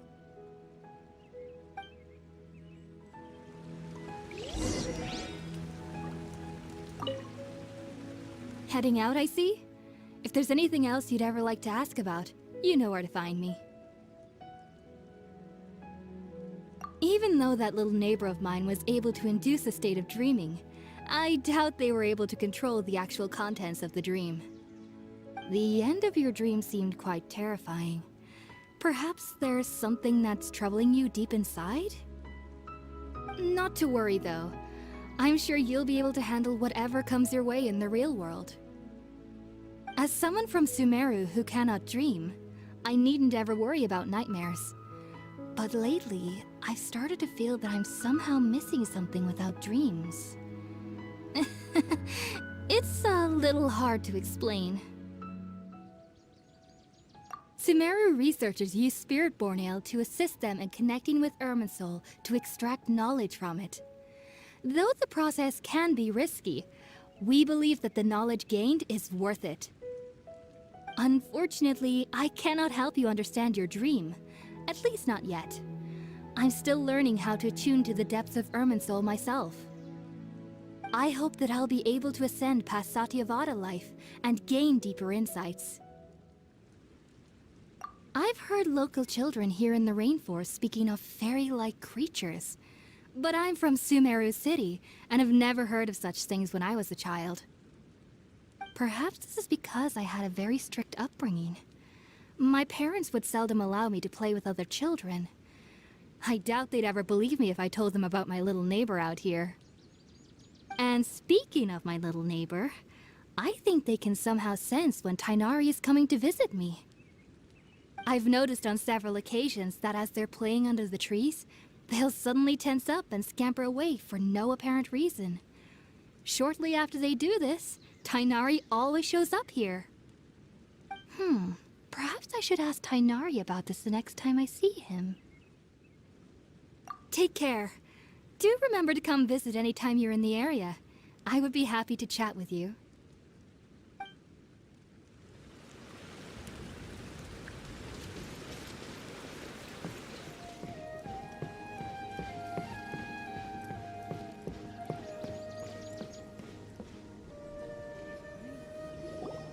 Think about it, Tighnari. Refusing to join is tantamount to burying your head in the sand. I understand that you're a forest watcher, and that it's your duty to combat the effects of withering zones. But isn't it evident that such work is not a lasting solution to the problem? As Sage Kage clearly stated, your presence and guidance in Sumeru City is pivotal in finding a cure for Irminsul. How could you possibly refuse? Keep your emotions in check, Ghulam. Let's at least listen to Tighnari's reason for declining. We're here to invite him to the Academia, not to cause a scene. Sage Kage, I am truly honored that you came here in person, but I'm afraid I must still decline your invitation. I am merely a forest watcher. How could the great minds of the Haravatat have any need of someone like me? Well, it turns out that your refusal letter had some implications on your master's reputation. He is a renowned sage of the Immorta, after all. So now I've come here in his stead. I see. Huh. And I figured that given his temper, he would come here and berate me personally. Tighnari, your master is an integral part of this effort. And now he requires your assistance. And what exactly does my master need of me, Sage Kage? You'll know, once you've arrived in Sumeru City, that is. And how long will I be required to stay? There's no definite answer as of now. Do you mean to tell me that despite coming all the way here to Gandharville, you still can't answer the questions I laid out in the letter to my master?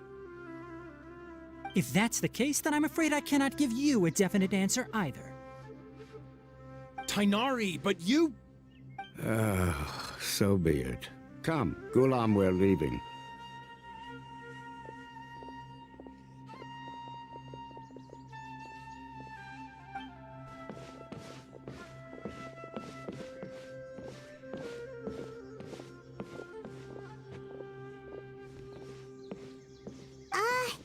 Tighnari, what was that all about? It's nothing. Some people from the Academia wanted me to go to Sumeru City to assist them with a project, but I had to refuse on account of all my responsibilities here. But all that can wait. How did things go with Hypatia? It was quite the eventful trip, but the main thing is that she's safe and sound. She answered a bunch of questions for us, too. Very good. Now that the Traveler has made a full recovery, there shouldn't be any reason for you to tarry here longer. I assume you will be heading to Sumeru City, correct? That's right! We want to meet Lesser Lord Kusanali and ask her for advice. Do you have any idea on how we can find her? Sorry. I'm afraid I don't have any advice for you there.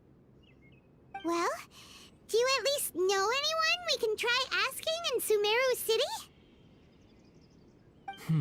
Let me think. My trips to Sumeru City have been fairly short, and most of my acquaintances are researchers. How about this? I'll write you a letter of introduction that you can give to a researcher I know. He's from the Immorta Darshan and is adept at gathering information. Asking him might prove worthwhile. Also, when you enter Sumeru City, you'll probably end up receiving something like this item here. I'm not sure if it will ever come in handy for you, but maybe you can give it a try. Oh? What is it? It's called an Akasha terminal.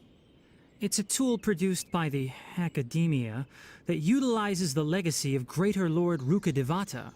Some say that this very item is the basis of Sumeru's reputation as the City of Wisdom. Needless to say, this device and its usage fall under the Academia's expertise, so I'll leave it to them to show you how to use it. Great! Next up, Sumeru City! But wait, before that... That's right! Tighnari, we have something important to say to Collei before we leave. Is she doing better now? Yes, she's doing much better. After being confined to her bed all this time, I thought a little walk would do her some good. Last I saw her, she was taking the path towards the North Crossing. She knew you two would be leaving soon, so she must have wanted to see you off. Thanks, Tighnari. All right, let's go! Farewell, and good luck to you both.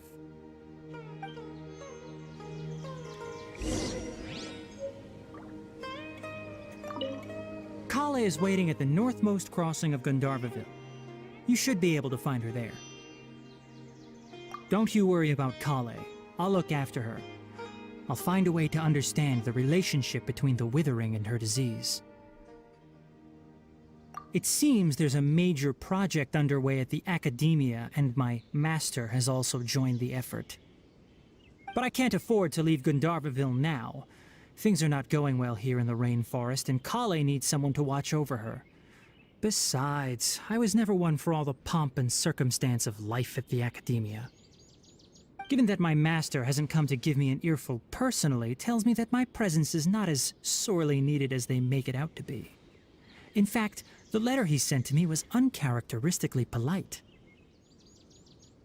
Farewell, traveler.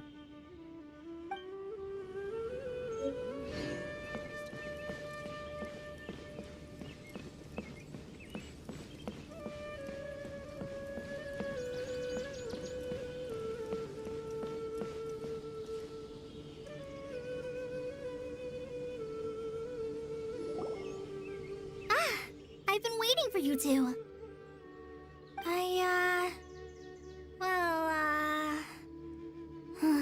Never mind. I guess I should just wish you two a safe and successful journey.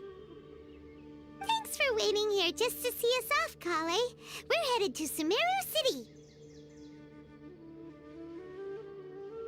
Don't worry about me. I can take care of myself. My condition won't be getting in the way of my duties. I want to be a forest ranger after all. It's up to me and the others to protect the rainforest here. And, I'm sorry. I should have told you both about my condition when we first met. I just wanted you two to treat me as a normal friend, not some girl that needs your sympathy. But I guess now I understand that the most important thing is for friends to be genuine with one another. There's no need to apologize, Collei. We should be thanking you for trusting us enough to be your friends and sharing your past with us. We're probably still gonna worry about your condition, but that's because we're friends and we care about you. Thank you. That means a lot. Before you leave, I have something for you. Oh? What is it? It's my recipe for pita pockets. I told you that I'd give you a copy, remember? My handwriting is a little, messy, so please don't laugh. Yay! Thanks, Collei. Now we can eat those scrumptious little pitas whenever and wherever we like. I hope that whenever you eat them, you'll both remember your time here in Gandharvaville. Well then, I, trainee Forest Ranger Collei, bid you both farewell. Please visit Gandharvaville again. The Rangers will always be ready to assist you here.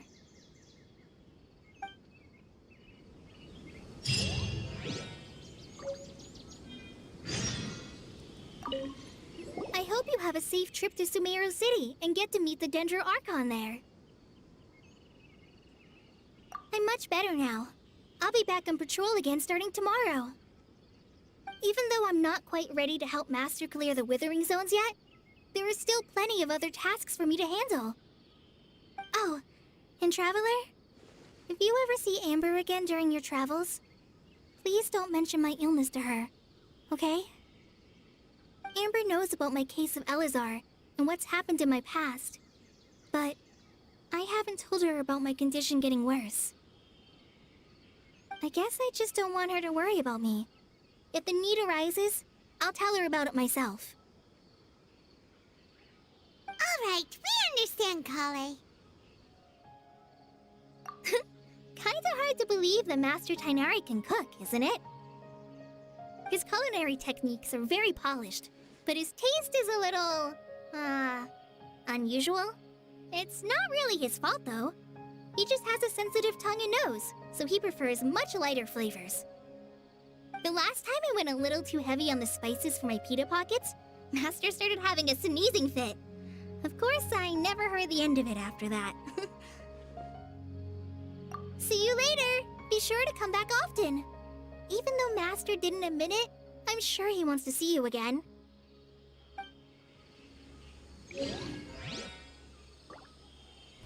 Only take orders from my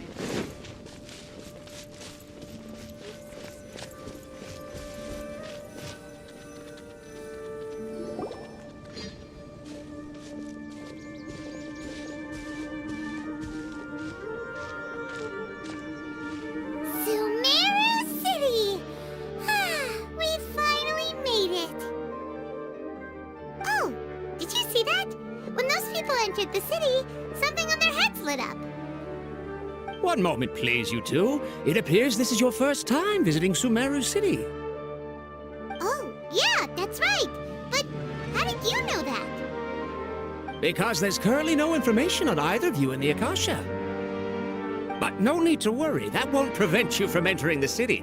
In fact, the Academia conveniently provides each traveler to Sumeru City with a device. Perhaps you two have heard of the Akasha before. It's our beloved Greater Lord Rukkhadevata's lasting legacy, a treasure trove of collected knowledge. After centuries of tireless research on the Akasha, the Academia created one of its most ingenious inventions, the Akasha Terminal. As long as you are within Sumeru's borders, you may use an Akasha Terminal to connect directly to the Akasha and access any knowledge you need. I should mention that due to technical limitations, the operation of Akasha terminals will be much smoother and more effective in large cities such as Sumeru City and Port Ormos. Oh, so this is the thing that Tighnari was telling us about. It sounds pretty amazing. You two are quite fortunate. Until recently, it was standard practice to only issue Akasha terminals to outlanders who spent an extended amount of time in Sumeru. However, this policy was recently changed, and now all travelers are issued one upon arrival. Here are your Akasha terminals. Please handle them with care. It kinda looks like a leaf. To activate it, simply hold it in your hand and say the following phrase to yourself. May the mighty God bless us with their voice of wisdom. Oh, since this little doodad lets you access knowledge, maybe we can use it to find a way to meet Lesser Lord Kusanali. Let's give it a try. Ahem. May the mighty God bless us with their voice of wisdom.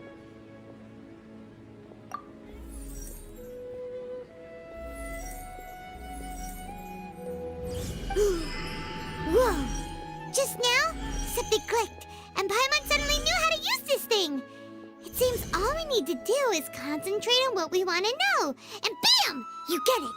Oh, that'll come in real handy. Exactly. That is the power of the Akasha. And with that, let me officially welcome you both to Sumeru City. May the wisdom of the Dendro Archon always be your guide.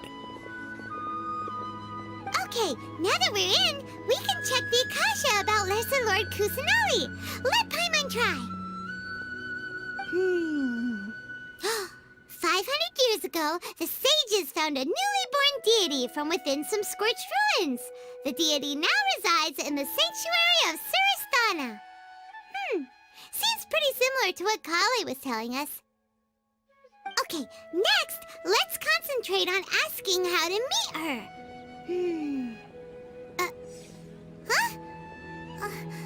Paimon doesn't sense anything. The Akasha didn't respond to Paimon's question. Oh, come on! Focusing on this question feels like when you have something you're trying to remember and it's on the tip of your tongue, but you just can't think of it. Paimon's brain is exhausted. Oh, smart idea. But what are you going to ask it?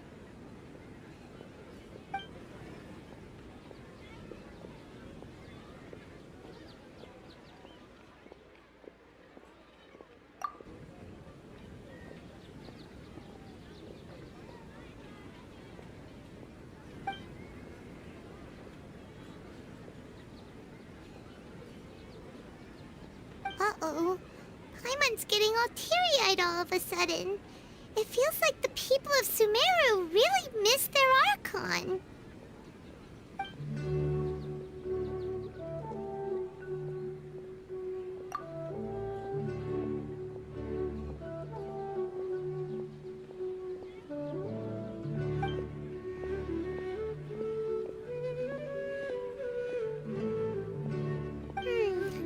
You too? Well, glad it's not just Paimon.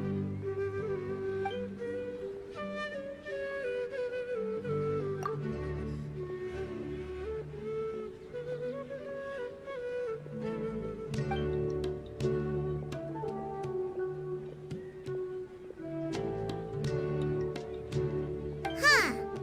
Could it be because we're Outlanders and we've only just arrived in Sumeru? You know, maybe we're not qualified to receive an answer to this sort of question or something. Well, seems no matter which way we try, we can't find anything that'll lead us to Lesser Lord Kusanali. Guess our only choice now is to try meeting with the researcher that tighnari recommended. He's from Sumeru and even has a position in the Academia. Maybe he'll be able to access more info from the Akasha. Let's see. Tighnari wrote an address on the letter's envelope. Oh, it's not far from the city's gate. Let's head over and have a look. Hopefully he's at home.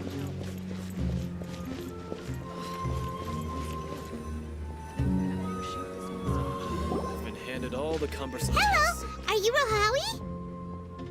Yes, that's me. Can I help you? Great! You see, tighnari sent us here and... What? Tighnari? Please, there's no need to say anything, really. Sure, I admit that the article I published last month wasn't my best work, and maybe the data didn't produce the most convincing results, but... Here! This is a letter from tighnari! Oh, let me see... Ah! Ooh, what a relief. You two nearly scared the life out of me. So you two just have some questions for me? Seems even tighnari acknowledges my innate ability for procuring information. So, what is it you two would like to know? We want to meet with Lesser Lord Kusanali. Do you know a way we can do that? You mean you want to meet the Dendro Archon herself? This isn't exactly my area of expertise, but let me see what I can find in the Akasha.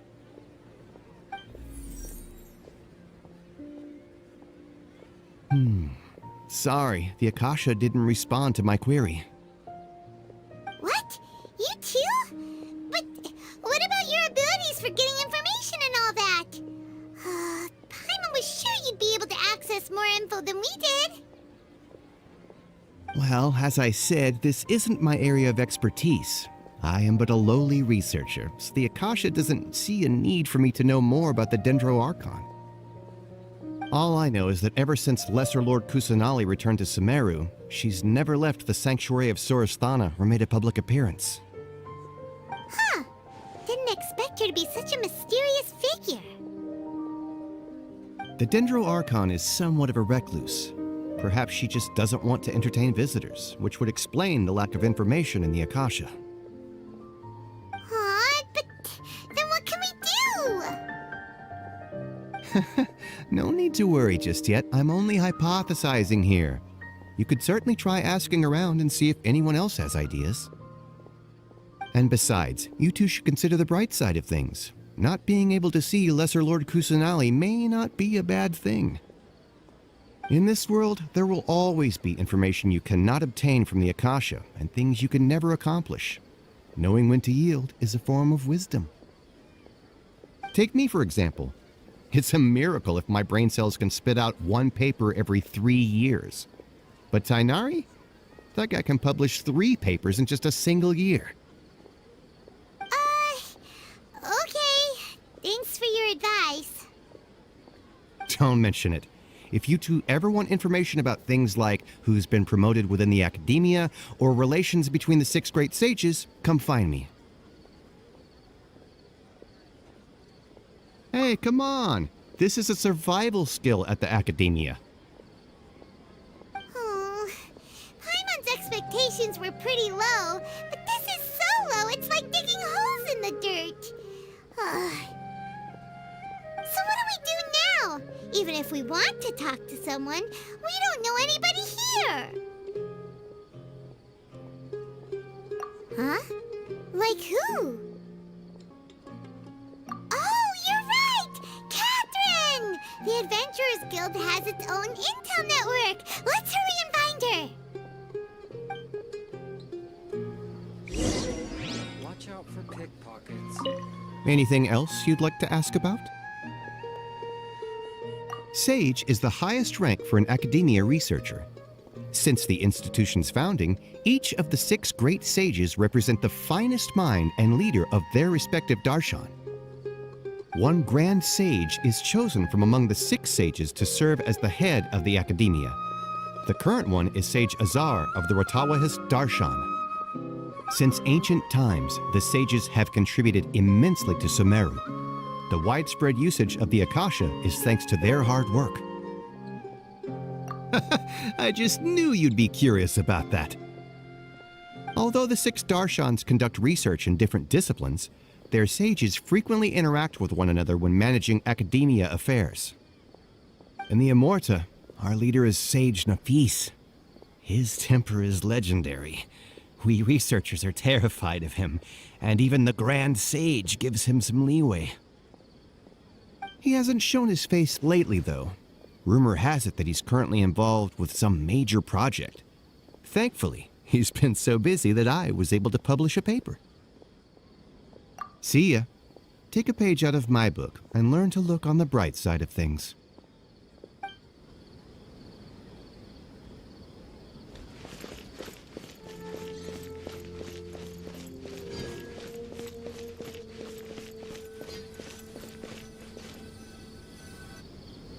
Ad Astra Abyssosk.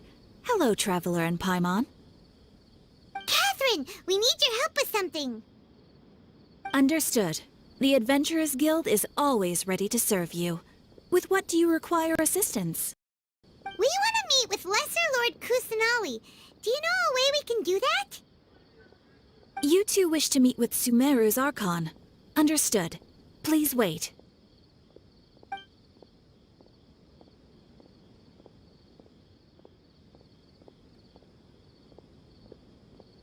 I apologize, but I am unable to call up any relevant information in the Akasha.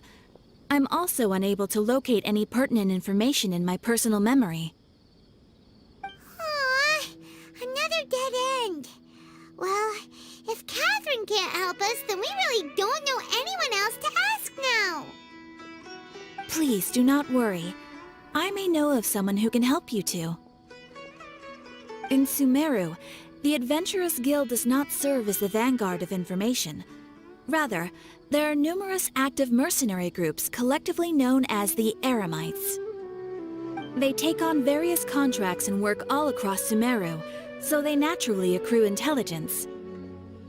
An Eremite brigade called the Corps of 30 is in charge of Sumeru City's defenses. Not only are they the oldest brigade, but they are responsible for managing and coordinating the affairs of all other mercenary brigades. Corps of 30? What a weird name. Supposedly, they are named as such because their ranks numbered 30 at their inception. Asfand, an advisor with the Corps of 30, maintains good relations with the Adventurers Guild. Though he's already retired, he and his words carry great weight within mercenary circles. If you'd like to get in contact with him, you can find him at the Corps of 30's headquarters, the Citadel of Regzar.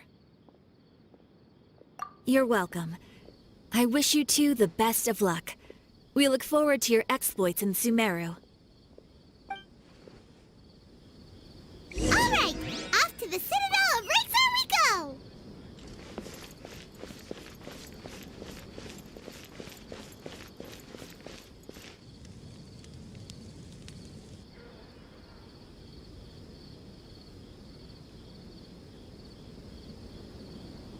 Welcome. The Adventurers Guild told me to expect you two.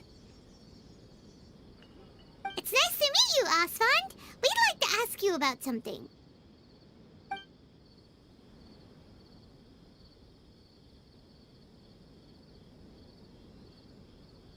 I see. So, Catherine's the one who sent you this way.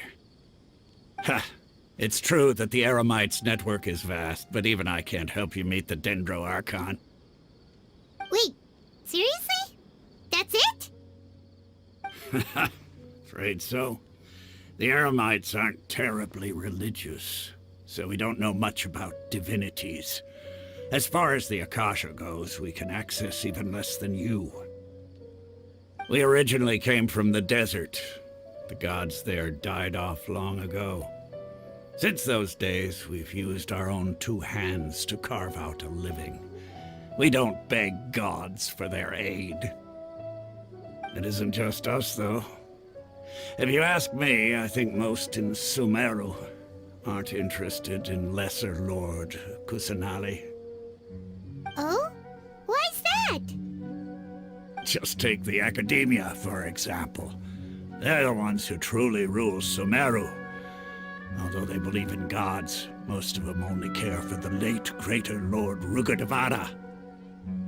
In their eyes, she was the one who founded Sumeru and gifted us with the Akasha. Lesser Lord Kusanali just happened to inherit her legacy. Because of the Academia's influence, most citizens are more familiar with Greater Lord Rugurdevarra and hold her in greater esteem. Not to mention that Lesser Lord Kusanali never makes an appearance, and the Academia never announces anything about her. As far as the people of Sumeru are concerned, she's just a god that exists. And that's all.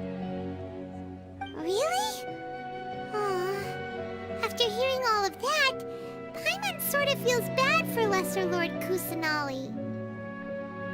Ha! But who knows? We're all just guessing when it comes down to it. Besides, I'm sure the God of Wisdom doesn't worry about her reputation among people like us. All right. Well, thanks for the info, Osfond. No problem. Always happy to help out the Adventurers Guild.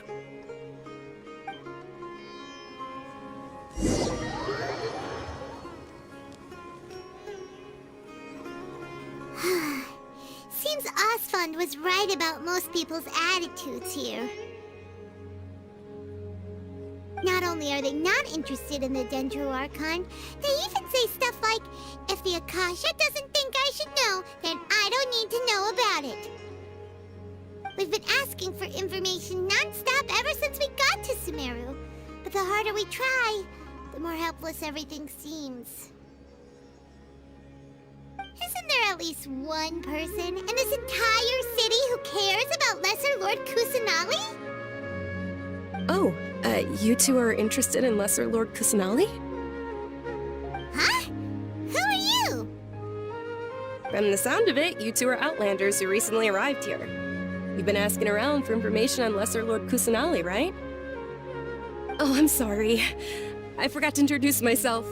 I'm Dunyarzad, one of Lesser Lord Kusanali's faithful followers.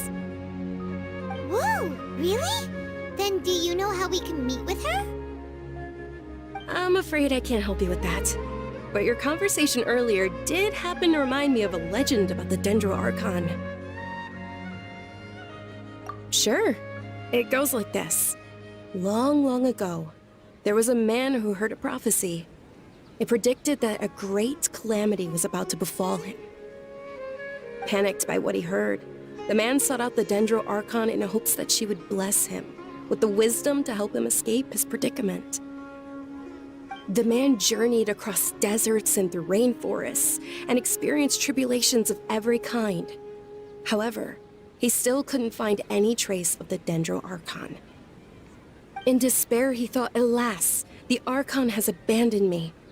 He then had no choice but to sorrowfully resign to his fate. Okay, and then what happened? And then, the calamity came. But to his own surprise, the man felt somehow emboldened by the trials of his journey. By relying on his own strength, he managed to overcome the adversity. At that moment, a bird perched upon his shoulder. This bird was, in fact, an avatar of the Dendro Archon. She said, "O Archon Seeker, do you now understand? She and her wisdom have long been found by you. Along your journey, we were in every flower and blade of grass, every ray of sparkling sun, and every breath of dancing wind. So long as you continue to think and ponder, we'll be wherever you go." Yeah, thanks for the story! Paimon feels all warm and fuzzy inside after that. In a way. It seems like this story is also one of the Dendro Archon's avatars. Dunyarzad, since you worship Lesser Lord Kusanali, can you tell us anything else about her? Of course. So did you two know that, I'm terribly sorry, but it seems something's come up now. Let's chat another day.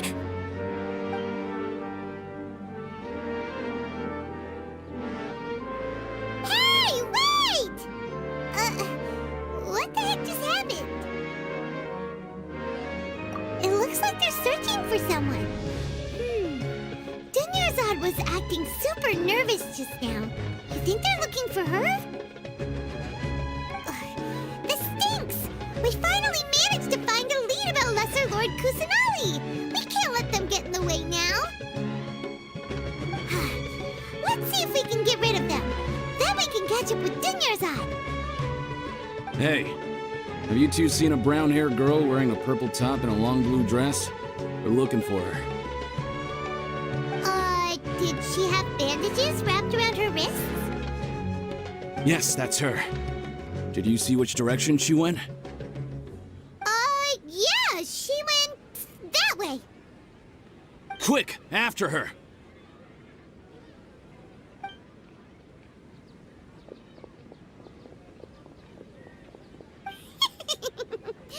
That should keep him busy for a while. Let's hurry and find Dunyarzad.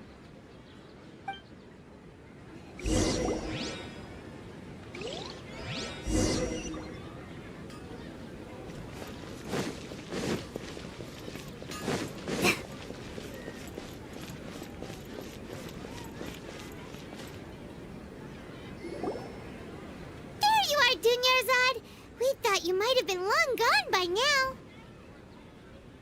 Oh, it's you two. Oh, you startled me there. You can relax now. We threw those people looking for you off the trail. Really? Thank you so much. Unfortunately, I believe there's still more of them out there looking for me. Uh-oh, looks like there are some coming this way. Huh? More of them? Then what are we standing here for? Run! No, wait, my body isn't in the best shape. It's difficult for me to run. Okay, sounds good. There's a tavern on the other side of the port we can go to. They probably wouldn't expect me to hide in a place like that. All right, let's move out. Stay behind us. We'll keep an eye out for anyone looking for you.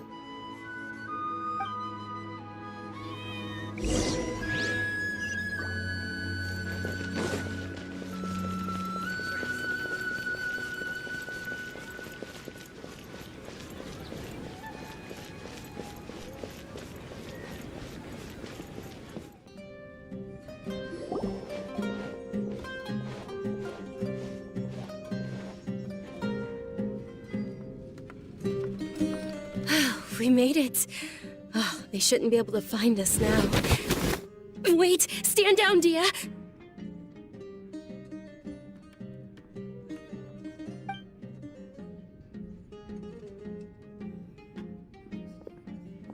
My lady, who are these two? They're travelers that I met on the street just a moment ago. They happened to notice that you were all searching for me, so they helped me hide. I see. In that case, you two should scram. There's nothing here for you. Wait a sec! Who the heck are you? And why are you shooing us away?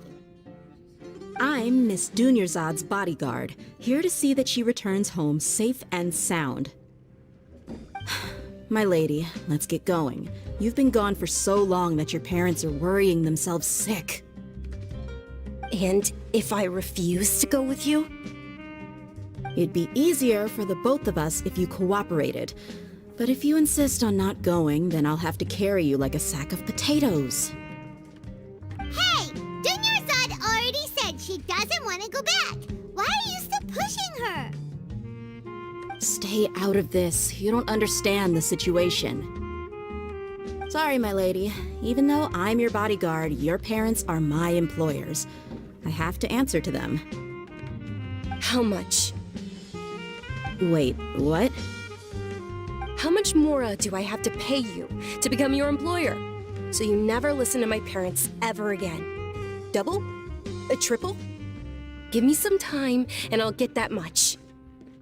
My lady, this isn't about Mora. I don't know what you think of us Eremites, but let me say this. I like Mora, but I'll never go against my principles. That's why I'm here looking for you. Sure, it's an order from my employer, but my conscience was also telling me it's the right thing to do. And knowing your health, carelessly running around like this is gonna hurt ya. For the sake of those who love you, don't be stubborn. No, you're wrong. I'm aware of my limits and I know what I'm doing. Honestly, the only people being stubborn right now are my parents. And I know perfectly well that it makes no difference if I'm at home or not. I still won't accept reality. And every time I bring this up, they just change the subject. Deyha, you've been living with us a long time already. This should be old news to you. Deyha, I know it hasn't been easy for Mother and Father, and I'm grateful for everything they've done for me. But there's someone else in this world I'm also grateful to. Because she saved me. The love I have for her is the same I have for my parents. This is my life and my last chance. So I want to do something meaningful. My lady, are you sure what you're doing now is meaningful? Yes, I'm sure. At least, it is to me. Fine, I won't ask you to return home anymore. But let me make something very clear. I'm only doing this because I respect your determination, not because I agree with you. Thank you, Deyha. Sorry for being so rude just now. My nerves were acting up. And I even brought up your payment in such an offensive way. Don't worry about it, my lady. I did say that I like Mora. Besides, that's our next topic of conversation. Today's little excursion caused such a ruckus that every single bodyguard at the estate was deployed. It wouldn't be easy to hide things from your old man. Since this definitely won't be your last escapade, here's a little tip. You should at least make it look like your room and things are still in order when you leave. Also, you'll need someone to cover you for when you're out and about. So, I'll let you hire me, my lady. This way, everyone wins. As for the pay, let's say half of what your father pays me. We can settle the bill when we return to the estate. Okay, deal. Yay! Looks like they've reached an understanding.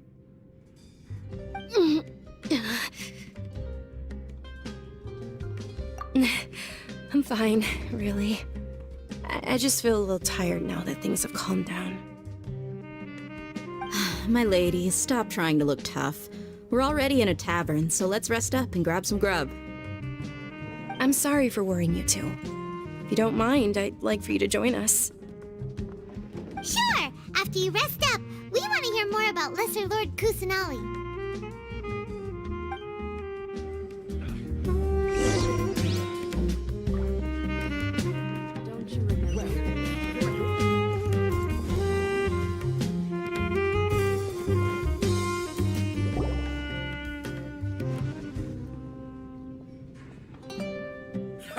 Well, if it isn't Deyha, haven't seen you in nearly half a year.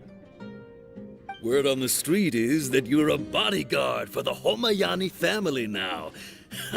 Don't you find that kind of work boring? Nah, you get used to it. How about a menu over here? You got it, huh? Isn't this little Miss Homayani herself? We don't get to serve personages like you very often. We'll be sure to prepare our very best. Thank you, sir, but there's no need. I don't have a lot of mora on me, and I really ought to save as much as I can. But please bring these two the best food you have. They're my new friends, so I want to be a good host for them.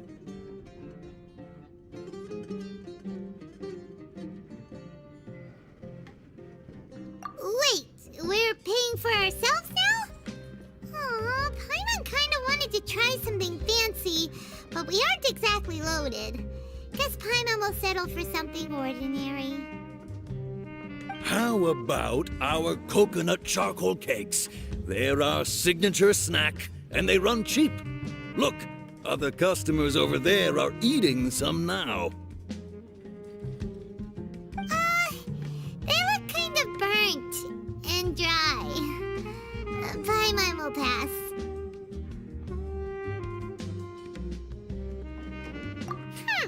What do you have against my slime dishes?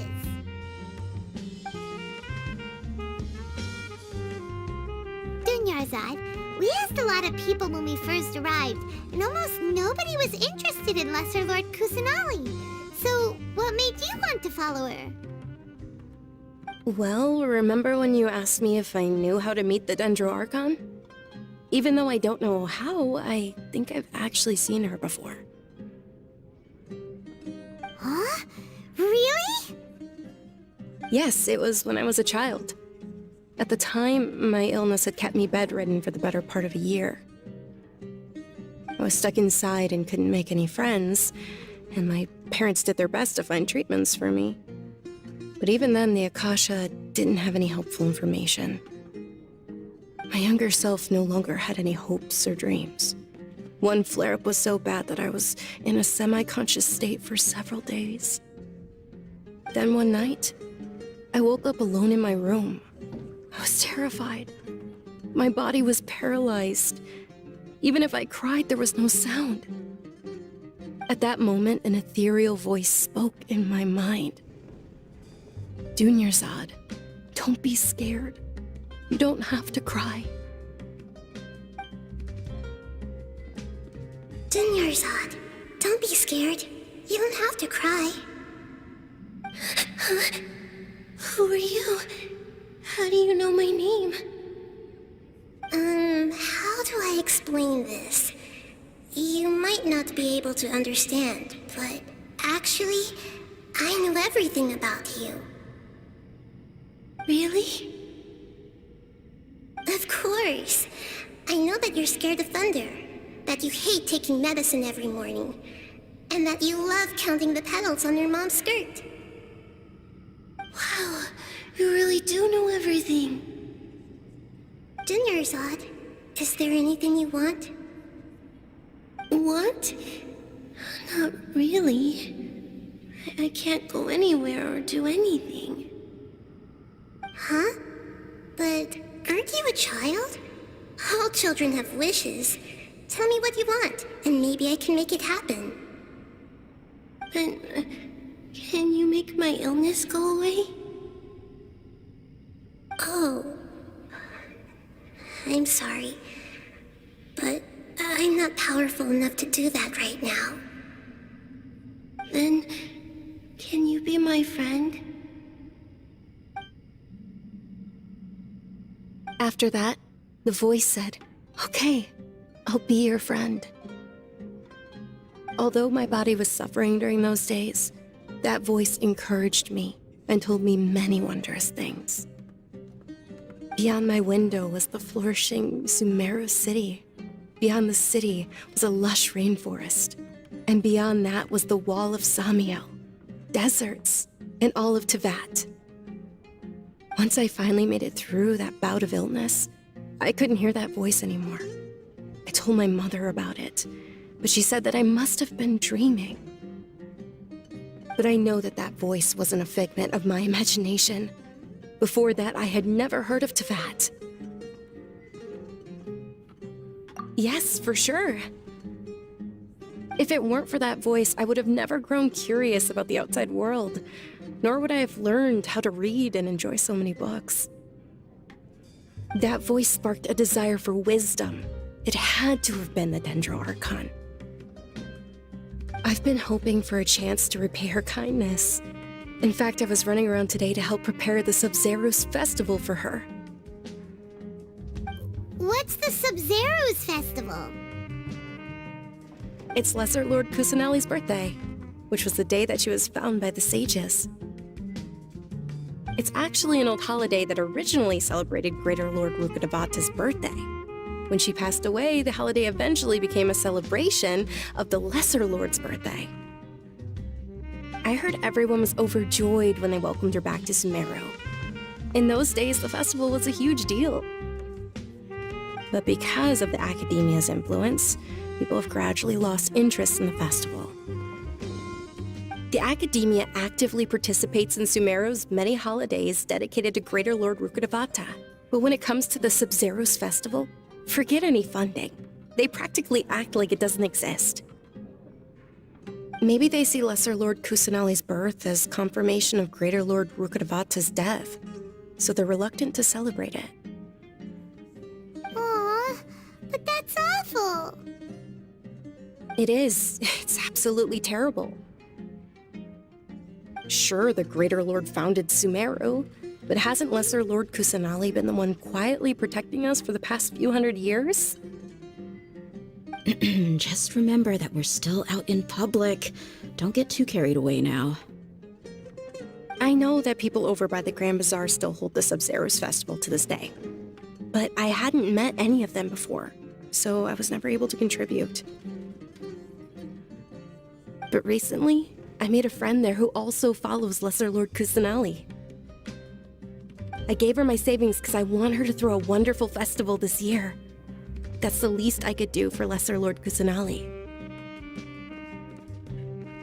Hold on, my lady. Does this friend happen to be Nilou, the one who sends flowers to the estate? Yes, that's her. I saw her leaving the other day with a nervous look on her face. It seemed like she was hiding something in her arms. Did you give her something? Yes. Initially, I didn't have much Mora prepared, so I had Nilou sell one of my skirts. I've agreed with Nilou to meet up at the Grand Bazaar today, and see how things are coming along. Deyha, would you accompany me? Sure. That's quite the trip, though. I'll carry you. No, that would be too much, even for you. You might as well just accept the lift. If I let you walk, who knows how long it'll take us. And if anything happens to you, then I'd really never hear the end of it from your father. But of course! Nilou will be thrilled to hear there are more people interested in Lesser Lord Kusanali.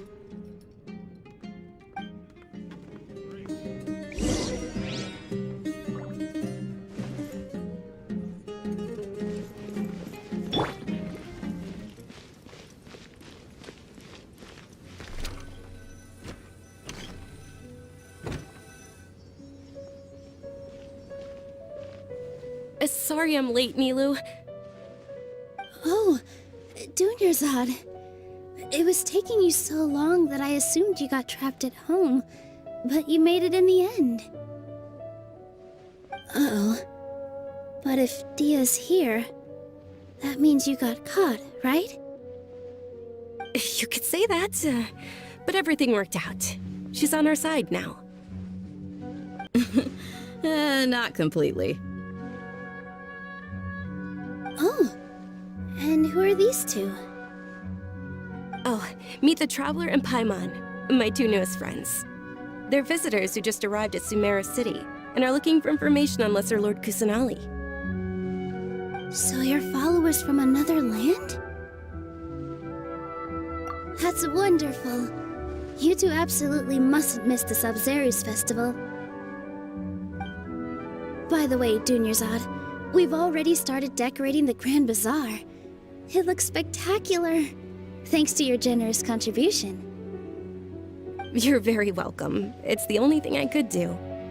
Do you still have enough Mora? Probably?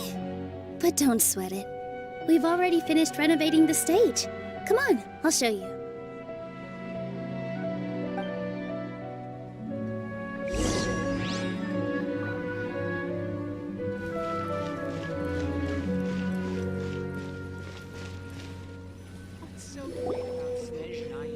Wow!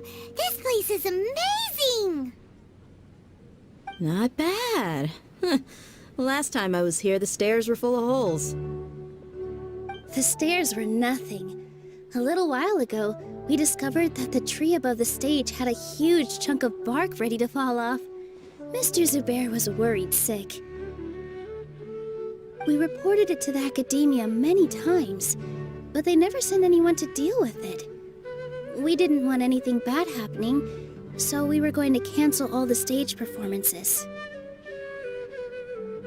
Oh, probably because it was the theater asking. The academia looks down on performers like us.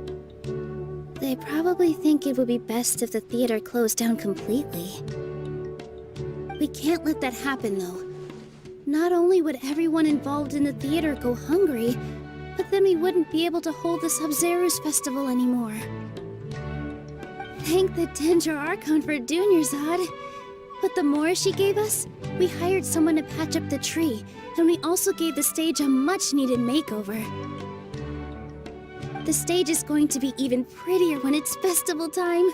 I can't wait for you to see it. And I can't wait to see you on the stage.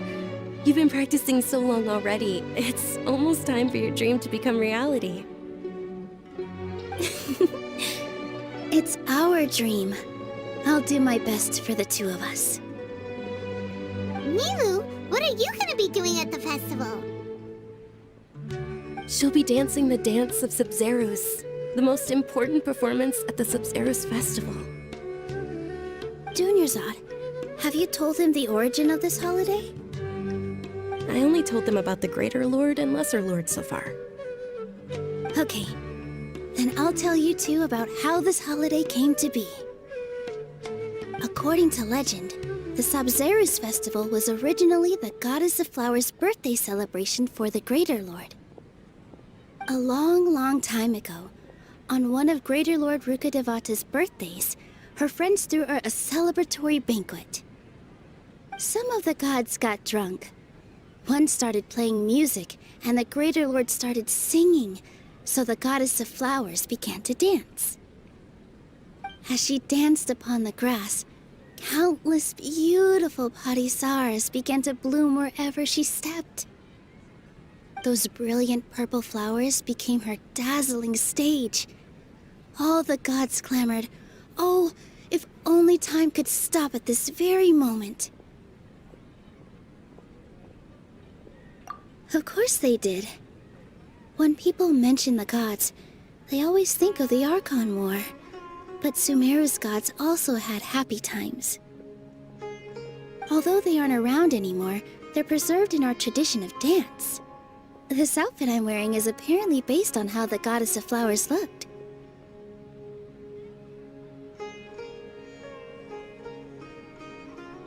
Though we're just tiny people compared to the Divine, we still have to do our best to make sure that the birthday girl feels loved on her special day. Nilou, you of all people will definitely be able to convey our well wishes to the Dendro Archon. I also noticed that you went the extra mile and scattered parisaras around the stage. They symbolize the Goddess of Flowers, after all. It's just a shame that all the real parisaras went extinct after her death. Yeah. The Greater Lord brought forth parisaras in memory of the Goddess of Flowers, but she ultimately could never truly replicate that beautiful purple. Thinking about the Goddess of Flowers dance makes me wish I could have seen it. If my stage were anything like that, I'd be thrilled if I had just 2 real parisaras on the stage. So, Traveler and Paimon, what do you think? Interested in the Sub-Zeros festival? Will you two be coming?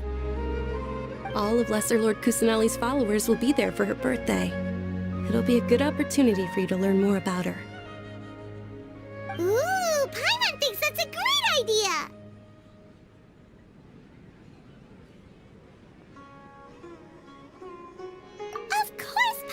dance to watch. Those two things aren't mutually exclusive, you know. So how about we all attend the Sub-Zero's festival together? Dunyarzad, let me show you which stage decorations we've picked out so far. Traveler and Paimon, if that doesn't sound interesting to you, then feel free to explore the area. Everyone at the Grand Bazaar loves Lesser Lord Kusanali, and we're all looking forward to the Sub-Zero's festival. In that case, we'll take a look around.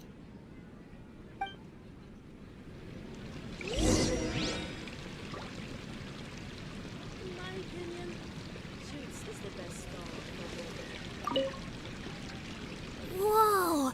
What's with your yellow hair? And why do your clothes look so funny? Are you an Outlander? Did you know that the Sub-Zero's festival is about to happen? There'll be loads of fun things to do at the festival. But the best part is when Ferris, the Knight of Flowers, passes out candy to everyone.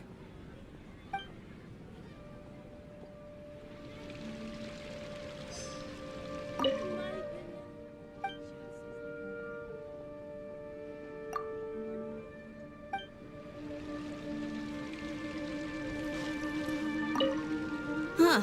Revamping the stage for the festival couldn't have been easy, that's for sure.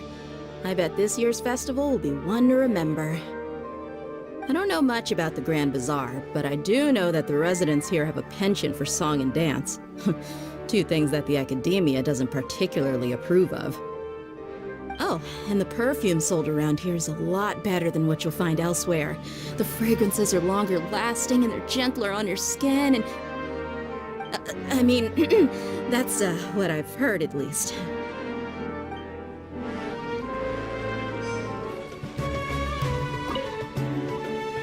Things are really shaping up, and there's a buzz around the festival this year. We're expecting people from all over to come by this year and buy things during the festivities. Don't be fooled into thinking that Sumeru City has the best of everything. Some festival snacks are only offered here in the Grand Bazaar. And when it comes to musicians, dancers, or singers, the Grand Bazaar's got the best of the best. Sure, those folks at the Academia might not like it, but what's a festival without song and dance?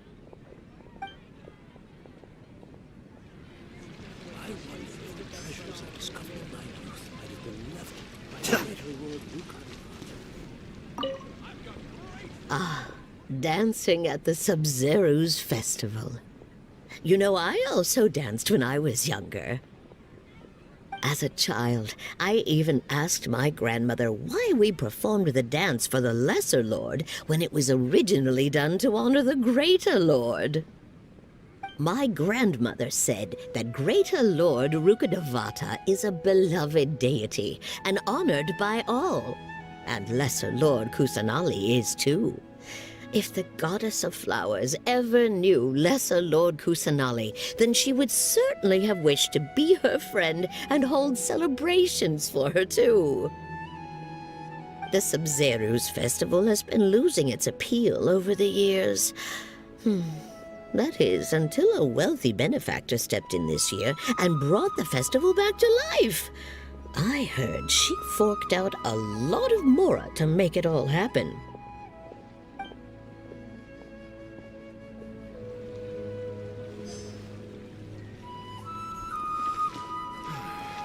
Life is so dull here.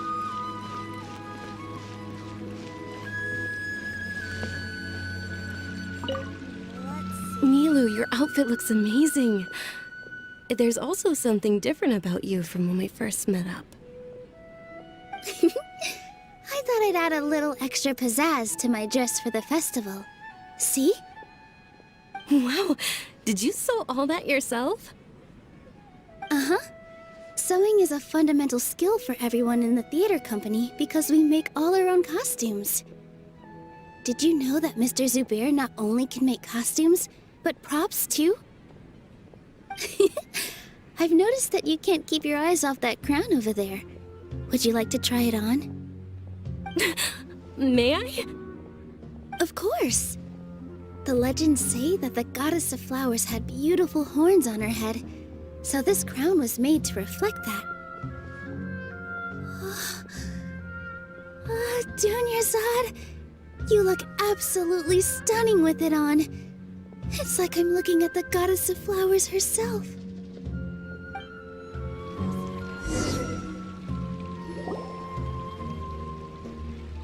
Hey! Is that who Paimon thinks it is? It looks like Catherine.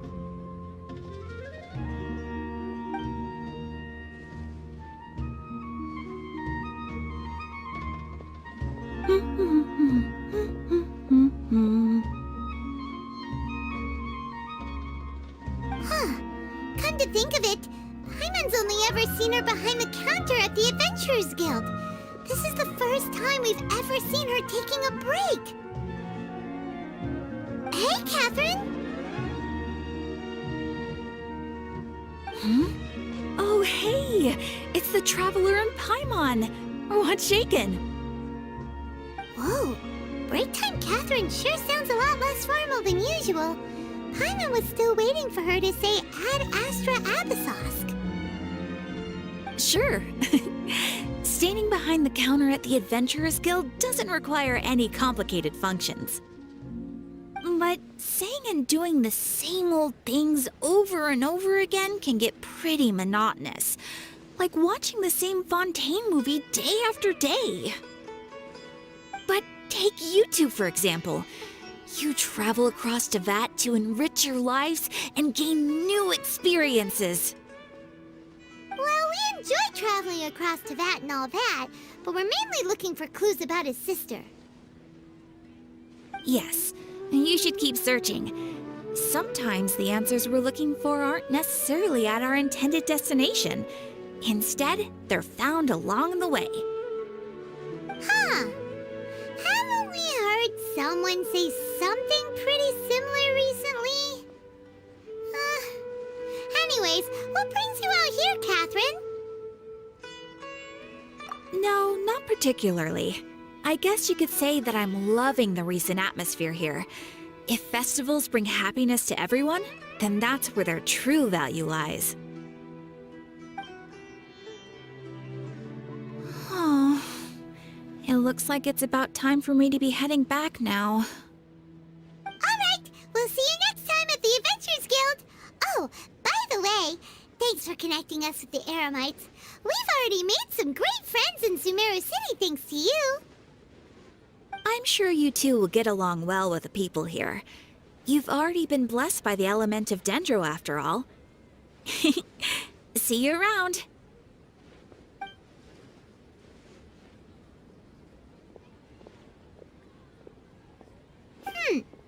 There's something really different about Catherine today. Hey, Traveler. Paimon. Oh, hey, Deyha. What's going on? I've got something to tell ya. My lady knows you're looking for ways to meet Lesser Lord Kusanali, and she's been trying to come up with a way to help you. Well, I have an idea that might help. Are you serious? We'd love that! It might not necessarily pan out, so don't get your hopes up too much. I'll need to take you two somewhere and ask someone some questions. My lady is feeling a little worn out at the moment. Nilou's found a place for her to rest. After I take my lady home, let's meet in front of the Citadel of Regzar. Sounds like a plan!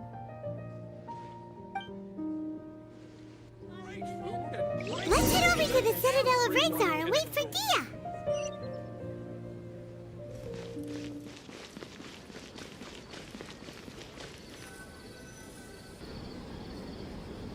Sorry, I'm late.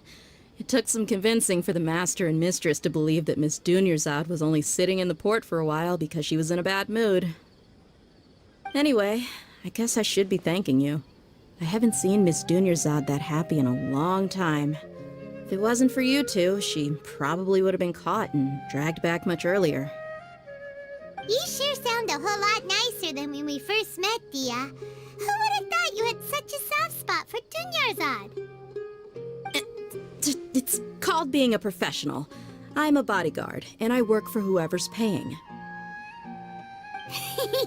Look, Deyha's blushing. Listen, you two. I don't expect to be working for Miss Dunyarzad very long, but I hope to finish things on a positive note if possible. Let's cut the chit-chat and head into the Citadel. We'll see if the person I know has a way for you two to meet with the Lesser Lord.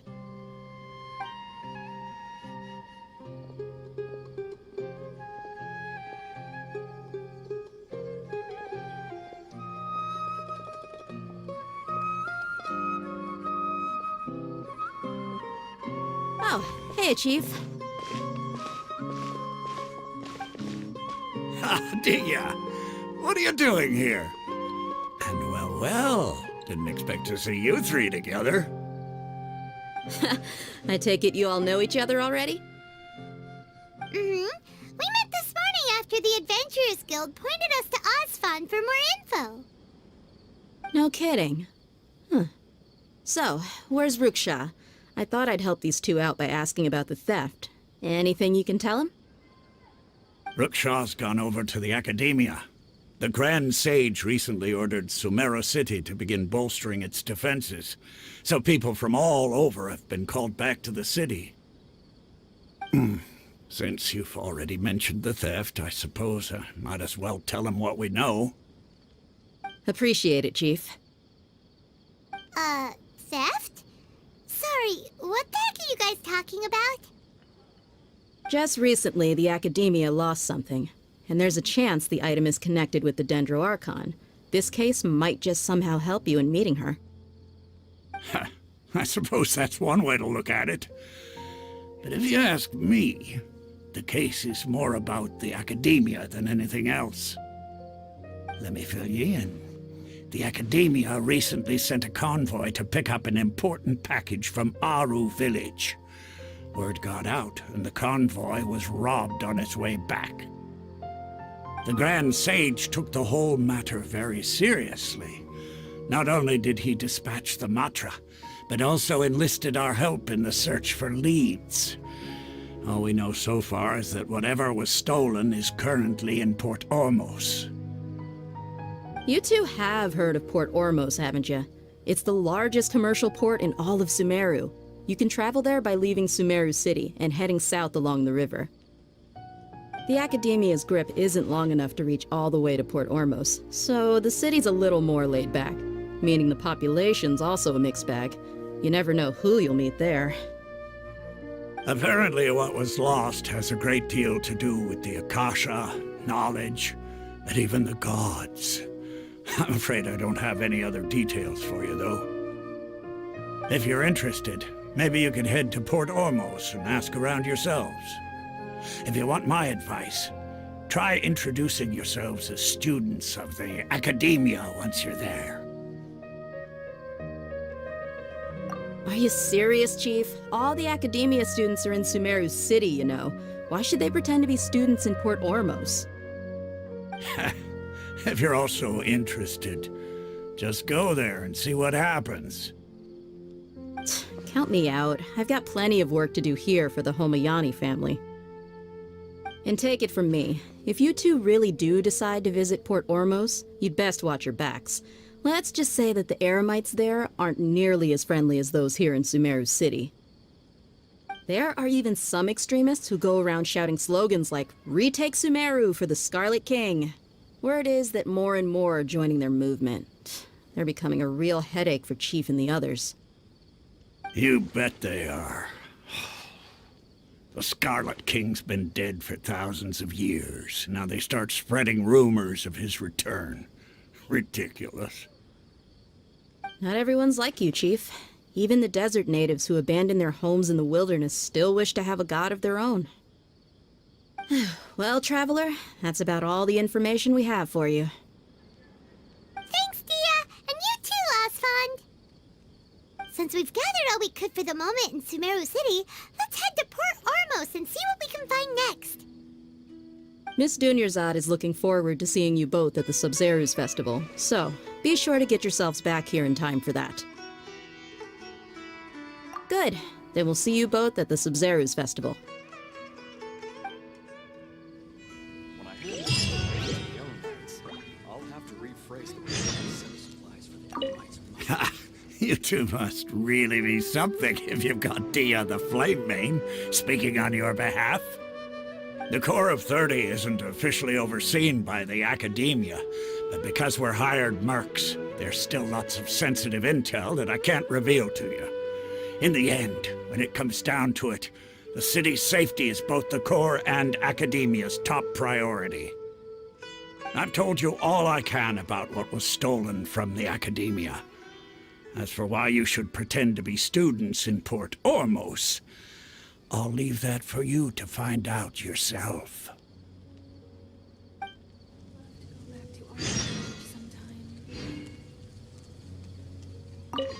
It's been a while since I visited the Citadel of Rexar. I'll catch up with Chief for a bit before I head back myself. He really did a lot for me in the past. Remember, to get to Port Ormos, just follow the river south from Sumeru City's port. Just be sure to take care of yourselves out there. We'll meet again at the Sub-Zeru's festival.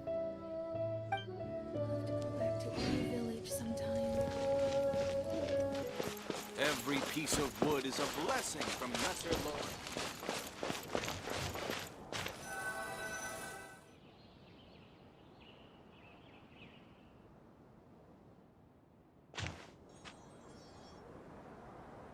Come and have a good look yourself. Traditional spices of the highest quality, made with pride and experience. You've got a deal. I can't thank you enough for always looking after my business. Believe me, I'm not making this up. Several Eremite mercenary groups are nearly in open conflict, but does the Corps of 30 care? And that's not all. Did you know that... Wow! Talk about hurly-burly! This place is busy!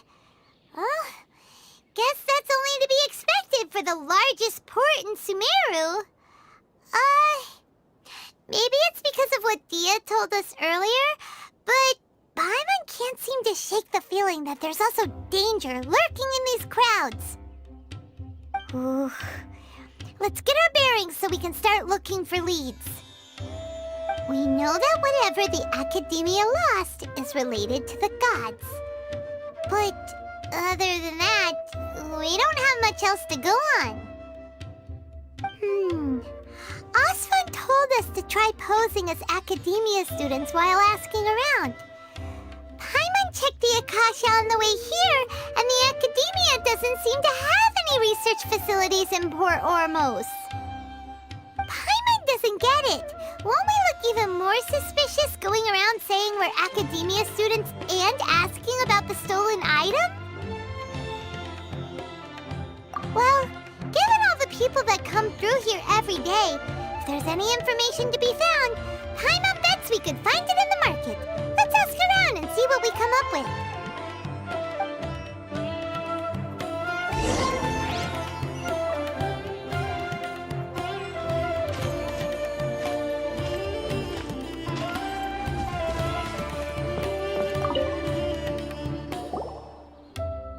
Welcome, welcome! How can I help you two? Hi there. We would like to ask you a question. Do students from the Academia ever come to Port Ormos? Of course! Especially around this time of year. Students from Sumeru City that are about to graduate often come to Port Ormos to cut loose a little. Many people often talk about how hard it is to get accepted into the Academia, let alone graduate. But those who finish their studies and go on to become full-time researchers at the Academia have it even harder. Sure, we may not be Sumeru City, but Port Ormos offers beautiful scenery and a stress-free environment. Some even say it's good luck to come to Port Ormos, so students and researchers come flocking here when things get to be too much at the Academia. Ah, you see over there? Those are students from the Academia. They've been looking worried and miserable ever since they got here a few days ago. If you ask me, the life of a merchant is better. So long as the Akasha teaches us what we need, then life is good. Those students seem to be discussing something. Let's see if we can listen in.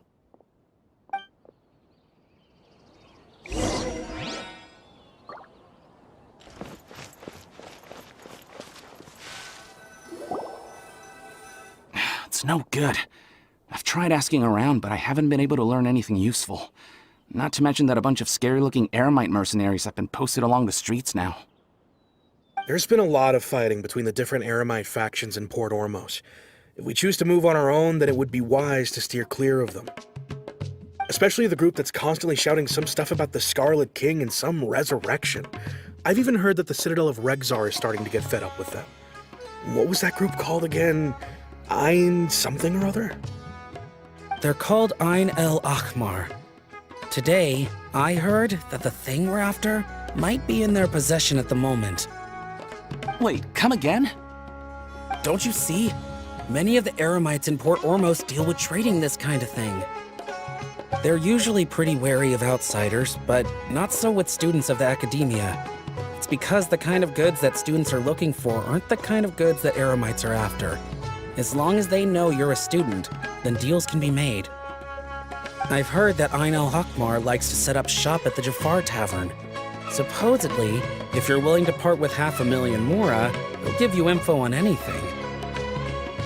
Wait, did you say 500,000? If information alone costs that much, then how could we ever afford to buy what we're looking for? I guess we might as well give up on trying to graduate this way. I wouldn't worry too much. Our field of research is very niche. Who else could possibly be after that kind of shady knowledge? I bet it's practically worthless to anyone aside from us.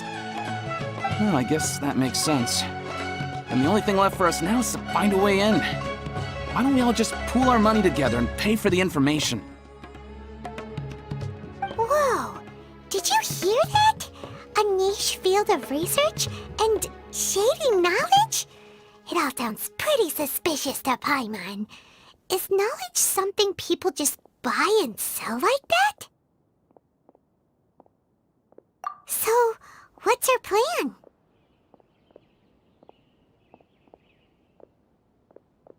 Wait, didn't you hear what they just said? Buying information is going to cost us 500,000 mora! Have you lost your mind? Oh, all right. Paimon never thought she'd agree to parting with that kind of mora. But if you know what you're doing, then we should give it a shot.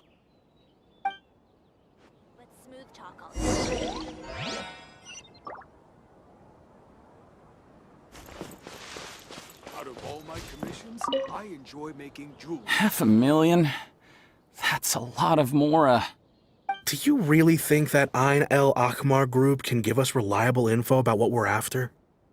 We should discuss things thoroughly before we make any moves.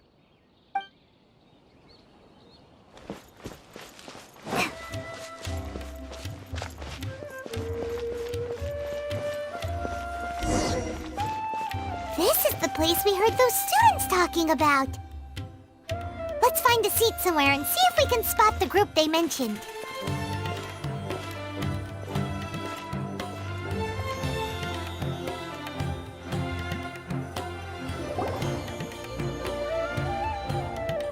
Oh, you've arrived.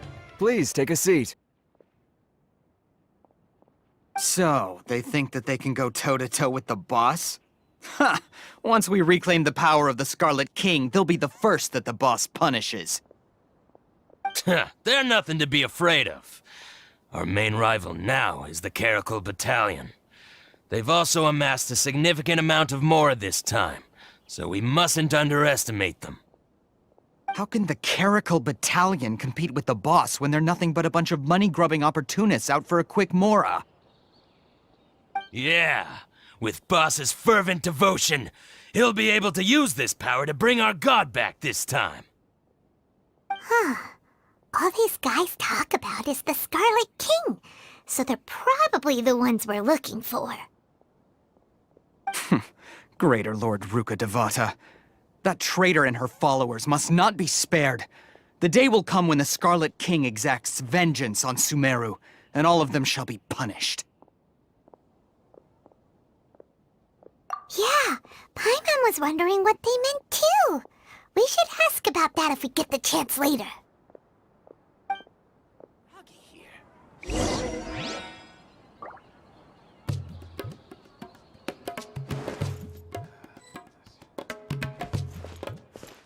Welcome.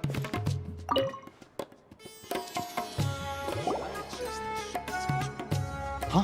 Who are you? What do you want? A student? What's a student from Sumeru City doing in Port Ormos? Ah, well, if it's info you want, you've come to the right place. The question is, can you afford it? Paimon can't stand to see so much more go. But there's no other choice right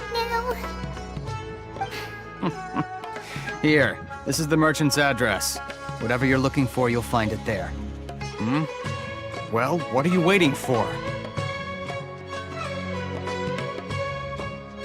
Oh, that's right.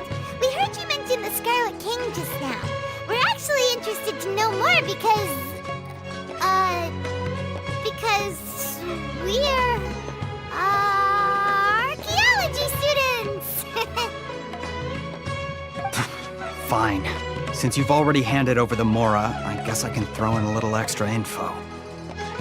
As you can see, members of Ain al-Ahmar are devout believers of the Scarlet King. Years ago, the Scarlet King founded the great desert nation that was our homeland. It was an advanced civilization, far beyond anything you'll see in present-day Sumeru. The Scarlet King was the rightful god of wisdom, but he was betrayed by a companion he trusted. She even stripped him of his title, God of Wisdom. So, you mean the traitor was... Greater Lord Ruka Devata, yes. That shameless wretch destroyed the Scarlet King's civilization, and our ancestors were forced to flee to this land where we were made to suffer the tyranny of our enemies. Furthermore, she conspired with the Academia to cover up the truth of her actions, and create the merciful and benevolent facade for which she is now known. Ugh, just thinking about it sickens me. But the story doesn't end there, oh no. The Scarlet King isn't truly dead. The voice of the Oracle has been heard in the desert, prophesying his resurrection. Mark my words, our god shall return. And when that day comes, all followers of the traitor and all the desert dwellers who have forgotten their true god will suffer retribution together. If what I'm saying makes you shiver with fear, it might not be too late for you to become a believer of the Scarlet King. I don't have anything to say to you Academia people about that. I think this conversation has reached its end. Not just yet. This man is a fraud. Huh? You again? Deranged Academia lunatic. Yes, it's me again. I already warned you that if you weren't willing to sit and discuss things with me, I'd take measures to make things uncomfortable for you. Listen to me. That address he gave you is fake. Or at least, you won't find a merchant waiting for you there. This group has been boasting all around that they can provide information on a certain item as a means of luring people into their territory. Once you show up, they keep up the act until they have hard evidence that you want to purchase said item. Then they use that to squeeze you for all the more you're worth. Hey! Shut it, alhaitham! What are you playing at, trying to ruin our business like this, I told you the other day. I wish to discuss my terms with your boss. Ha! The boss made it perfectly clear that he won't negotiate with you. Yes, and in no uncertain terms. But that was then. It does not preclude him from changing his mind in the future. I'm warning you, don't push us, or this could get ugly. We don't usually get rough with people from the Academia because it just complicates things. For a lunatic like you, though, we might just have to make an exception. If you're suggesting that we escalate this from a verbal exchange to a physical one, I accept. After all, even the Archons used war to negotiate the ownership of Teyvat. If, on the other hand, We can't agree on any means of negotiation at all. Then I'm afraid my next course of action will sting a little more than the mere falling through of a few business deals. I will jeopardize the Eremite's reputation, which I know you value above all else. I am quite confident that if I began to take such action, your boss would willingly approach me himself. However, I fear that by then, some things will have happened that cannot be undone. Also, a word of advice. I suggest you tell your boss exactly what happened here today. Otherwise, he might blame you for not telling him in the future. What did you say? Consider this. Have I ever failed to follow through on my word in the past? This guy is really out of his mind. Okay then. If you really have a death wish, let's meet a week from today. The pier in front of the Pharos Lighthouse, 4 o'clock in the afternoon, sharp. Don't expect us to hold back. Not so fast. First, you return the 500,000 mora to them.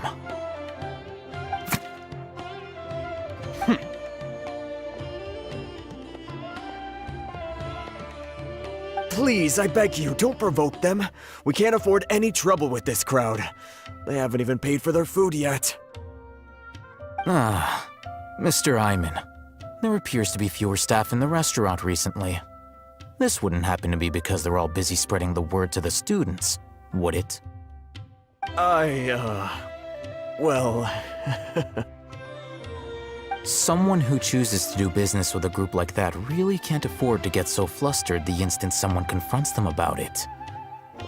Consider the meal compensation for our silence. I'd say you're getting an excellent deal. Whoa, did you see that? He not only got us our mora back, but sent the Emirites running too! Plus, he seems to know a lot about what's going on around here. Let's catch up with him and ask some questions!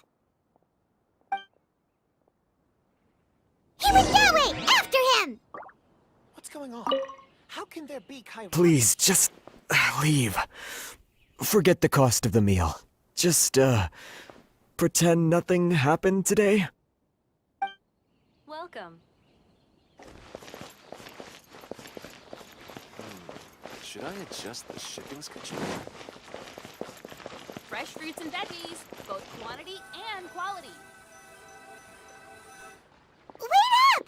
It's alhaitham, right? What do you want? No need for thanks. My goal was to get to them, and you two gave me just the opportunity I needed. We're even. Oh, I advise you to keep your distance from them.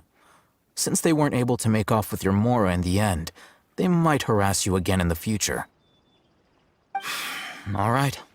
Goodbye. Hold your horses! We still have something to ask you about! Since you tore through their scam right in front of them, you must know the real story about certain something, no? Who exactly are you two? And why are you inquiring about that? A student. Right. Look, you should know that those thugs conducting business with you had nothing to do with your lie. Huh? Oh, yeah! He's really strong! Weren't you saying something about a physical exchange? We can help with that. He doesn't even have a vision. Forget it. Maybe not, but he can still use elemental energy. Otherwise, there's no way we'd go asking for info from from guys like that. Those high-headed thugs are definitely gonna bring a lot of backup for your next meeting. Even if you don't go alone, you won't regret taking us with you.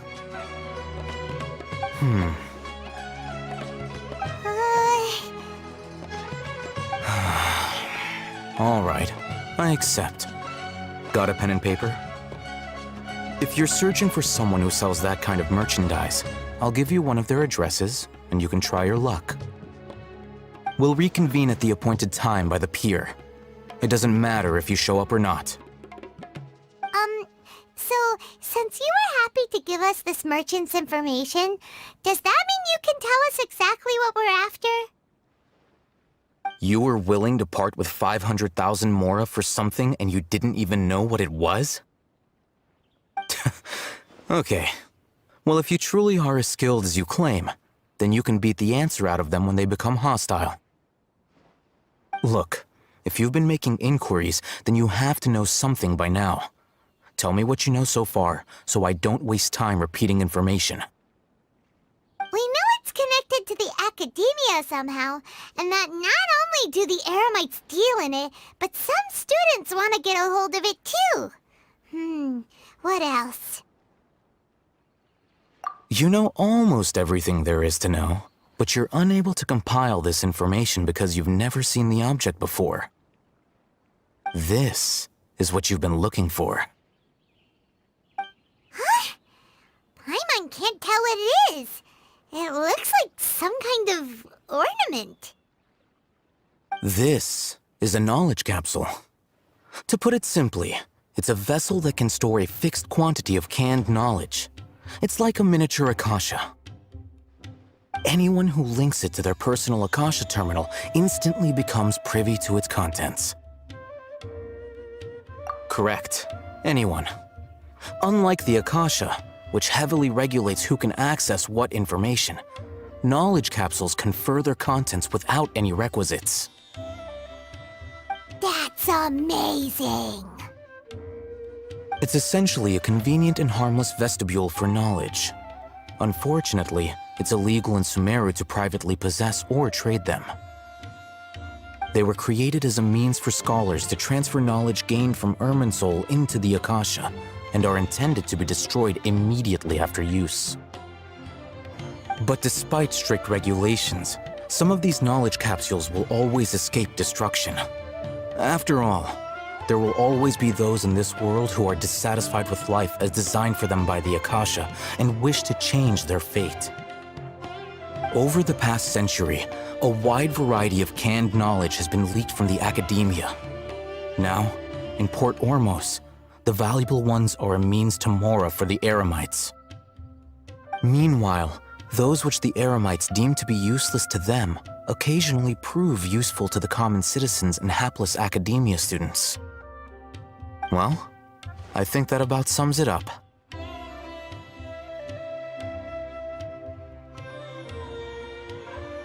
Oh, so that's your true objective. With our current arrangement, I don't believe I can offer an answer. You're still resolved. Fine. Let's talk somewhere with fewer people.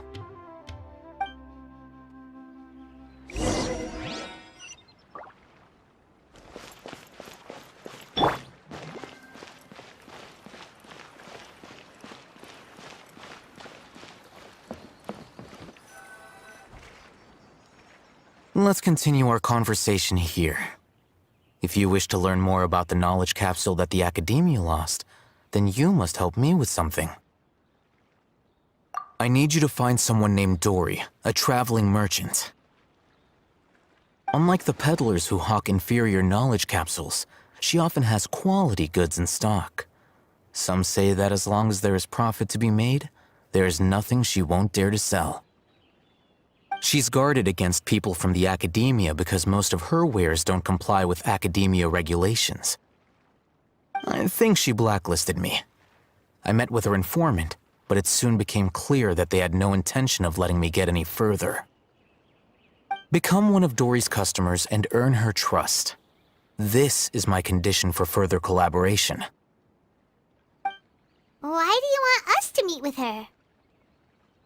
Until you complete this task, you don't have question privileges. Fine. So how do we go about doing this? You two are outlanders who haven't been here for long, so Dori should view you as safe clients. I'll give you the informant's address and their contact password. Beyond the password, though, I have no way of knowing what other tricks she might have up her sleeve. You'll have to improvise.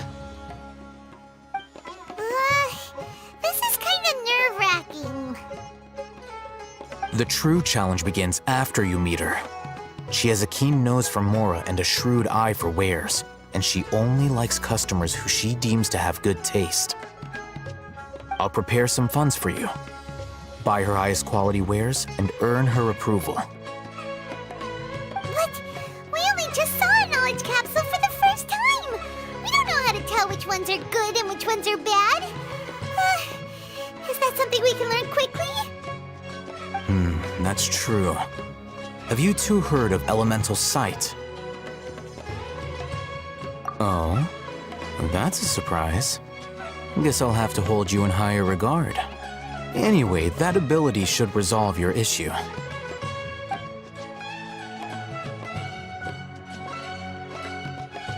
Here are 2 knowledge capsules. Tell me, can you detect any difference in their quality?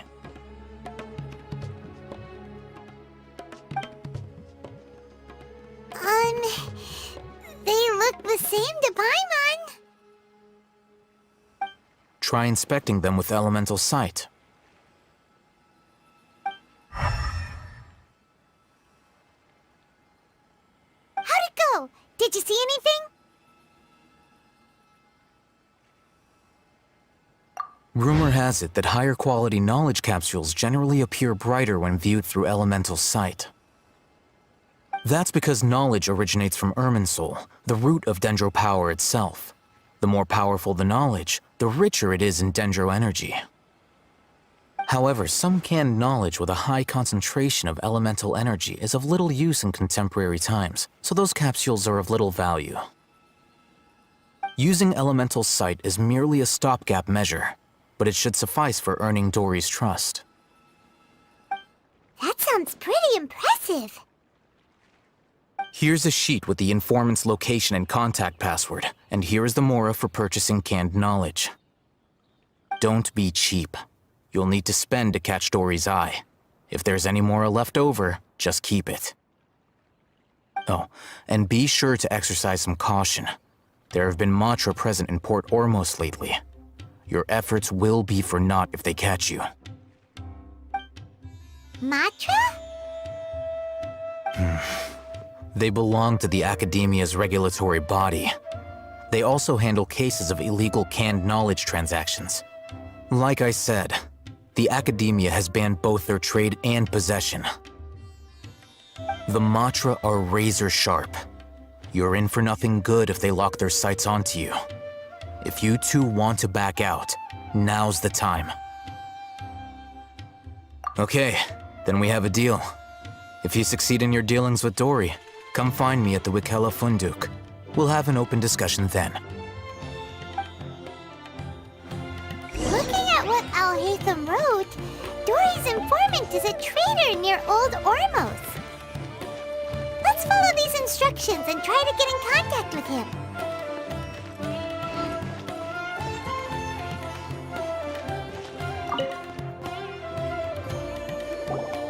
Hello. What are you two looking to buy?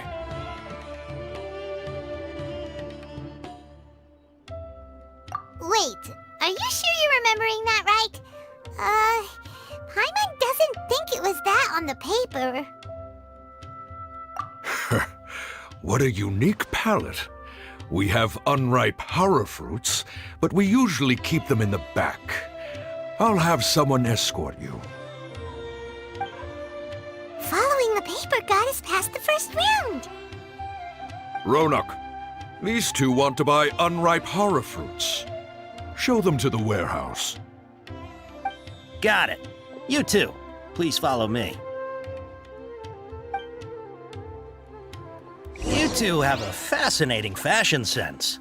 We haven't seen a customer wearing a Sumeru rose for quite some time. Hold on. Let me think. Sumeru rose means common merch. No, look again. We're obviously wearing morning flowers.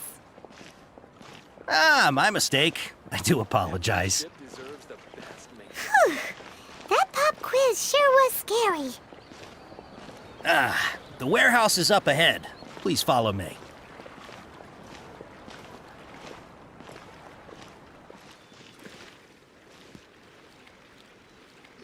Before I retrieve your products, I need to confirm a few things.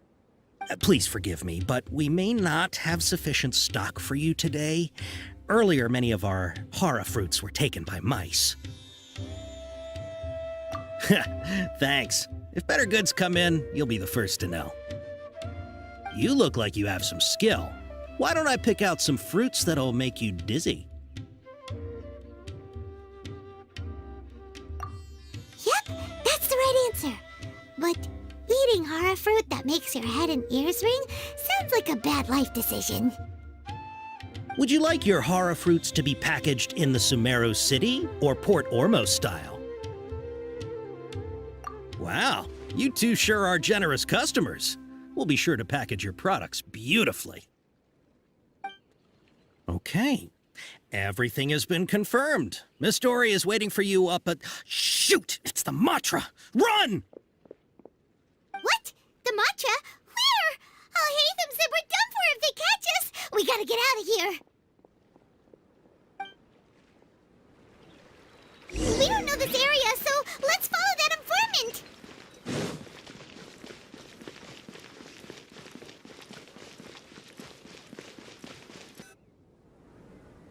He ran that way!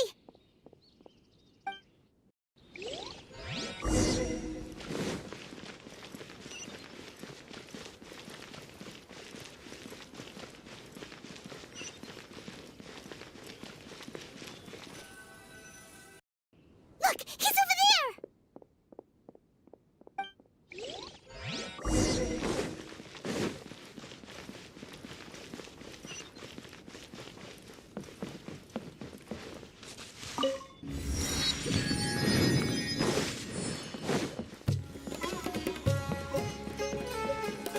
Hey! If you're hiding from the Rishmaland tiger, come this way! Another password! Huh? Oh, that voice came from behind the building on the right! Here, over here. You can stop running now.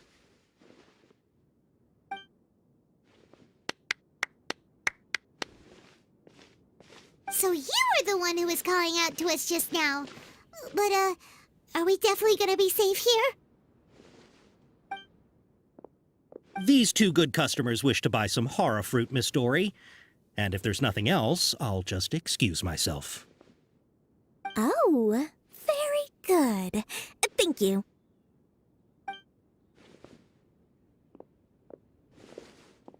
Huh?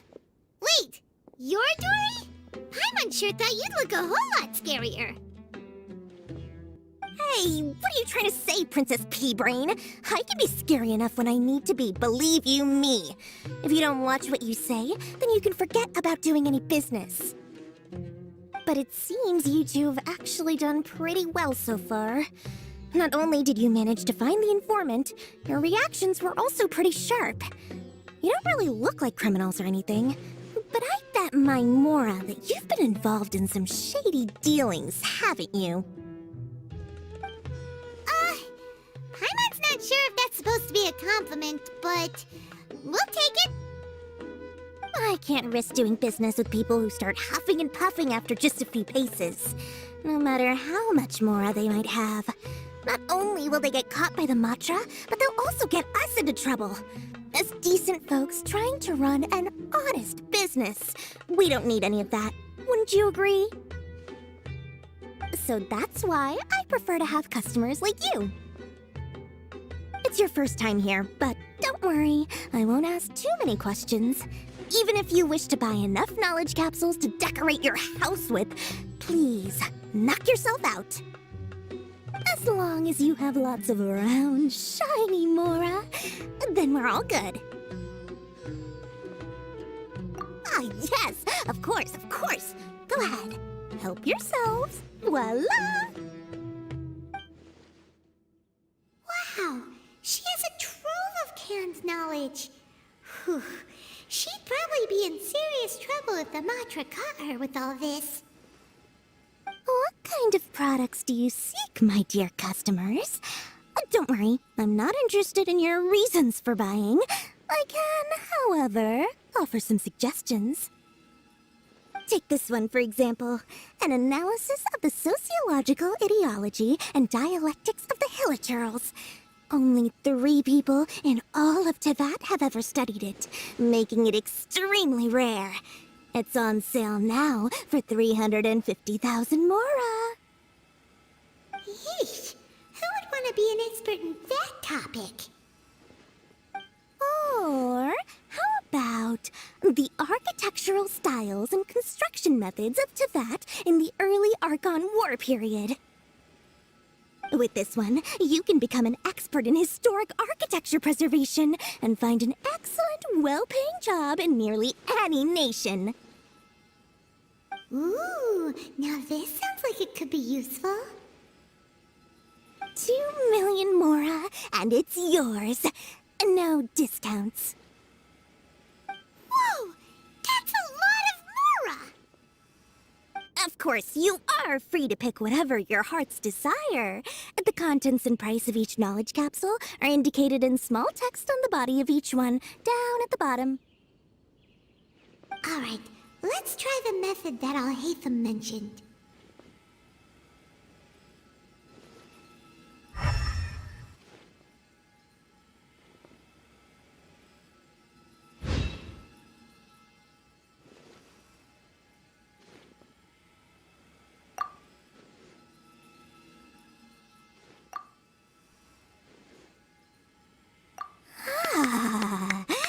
You've really got a good head on your shoulders, and quite the eye for quality.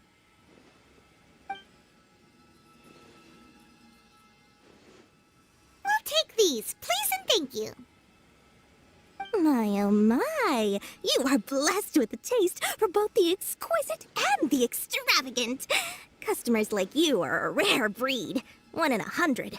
No, 1 in 1,000 even. Listen, I have a special offer for you two. If you spend just 100,000 mora more, you can pick any knowledge capsule of your choice up to a value of 1 million mora. Say what now? Hey, did you hear that? Spend another 100K and we get a capsule worth a whole 1,000,000! But all the canned knowledge we just bought is easily worth 500,000 mora. If we spend just a little more, we can get something worth 1,000,000 mora. Isn't that a fantastic deal? Think about it. We've gone to all this trouble to get this canned knowledge. And so far, everything we bought belongs to alhaitham. Aren't you even the least bit curious about how this whole canned knowledge thing works? We're talking instant knowledge here. Don't you want to try it yourself?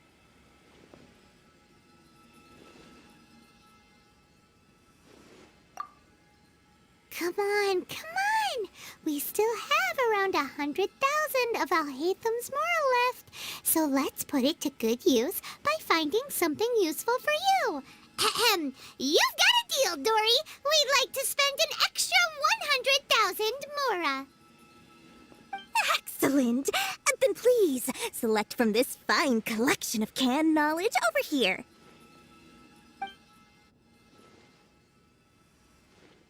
Hold on a second. Paimon thought we could choose whatever we wanted. Why can't we choose the ones from over there? Oh, but my dear customer, the knowledge capsules over here are worth 1 million mora each. I'm sure discerning customers like yourselves will be able to find something to your liking. Please, take your time. Uh-oh, Paimon has a bad feeling about this. Let's use Elemental Sight again to check these.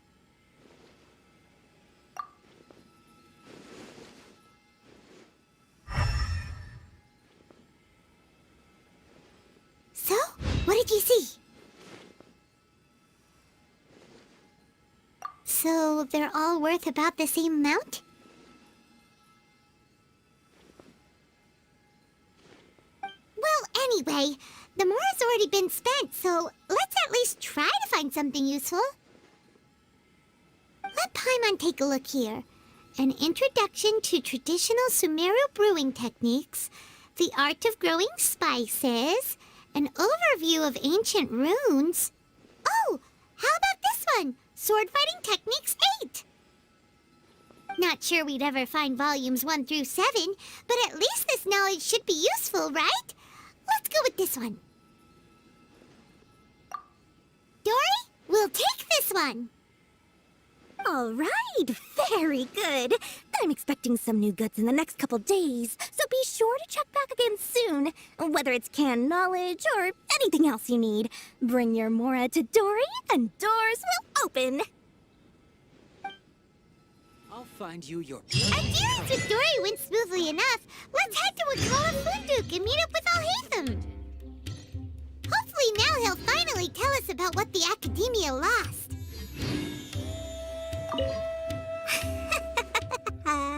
Mora, Mora, shiny Mora. Please come back anytime you need something. Sometimes even more exciting than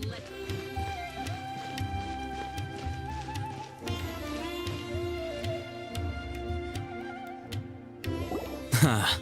You two made it. And from the looks on your faces, you were successful. Whoa, there's so many people from the Academia here. Why would you pick this place as our meetup spot? Well, Funduk is under the Academia's control, so naturally the Academia has people working here. I came to Port Ormos under the pretense of conducting official business. You're a pretty daring guy. Relax. No one here is interested in anything we say, and the Matcher won't come here. Okay now, tell me how your encounter with Dori went.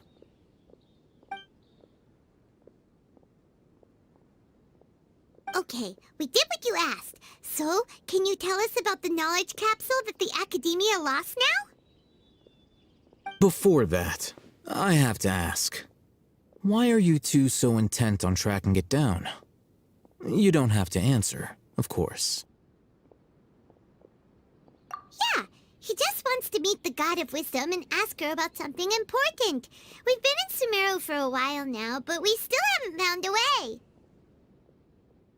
When we heard that the Academia had lost something that might be related to the gods, we came here in case it turned out to be our lucky break. In that case, you're on the right track. A short while ago, the Academia lost a knowledge capsule in the desert. It's supposedly a divine knowledge capsule. Use it, and you'll gain the wisdom of the gods. Wow, there's really such a thing as that? Hey, if we find it, do you think we could learn how to meet the Dendro Archon? Ooh, or how to find your sister? I highly doubt it has any mystical properties, but it does indeed exist. And it's right here, in Port Ormos. So, where exactly? That's what we need to find out next. I won't deny that. I am investigating because I'm curious as to what the divine knowledge capsule truly is. As you know, the Eremites in Port Ormos also have their eyes on it. It is an extremely precious item. The knowledge contained within may bring great power or wealth to whoever has it in their possession. Several brigades have been vying for ownership of it as of late, but there is still no victor.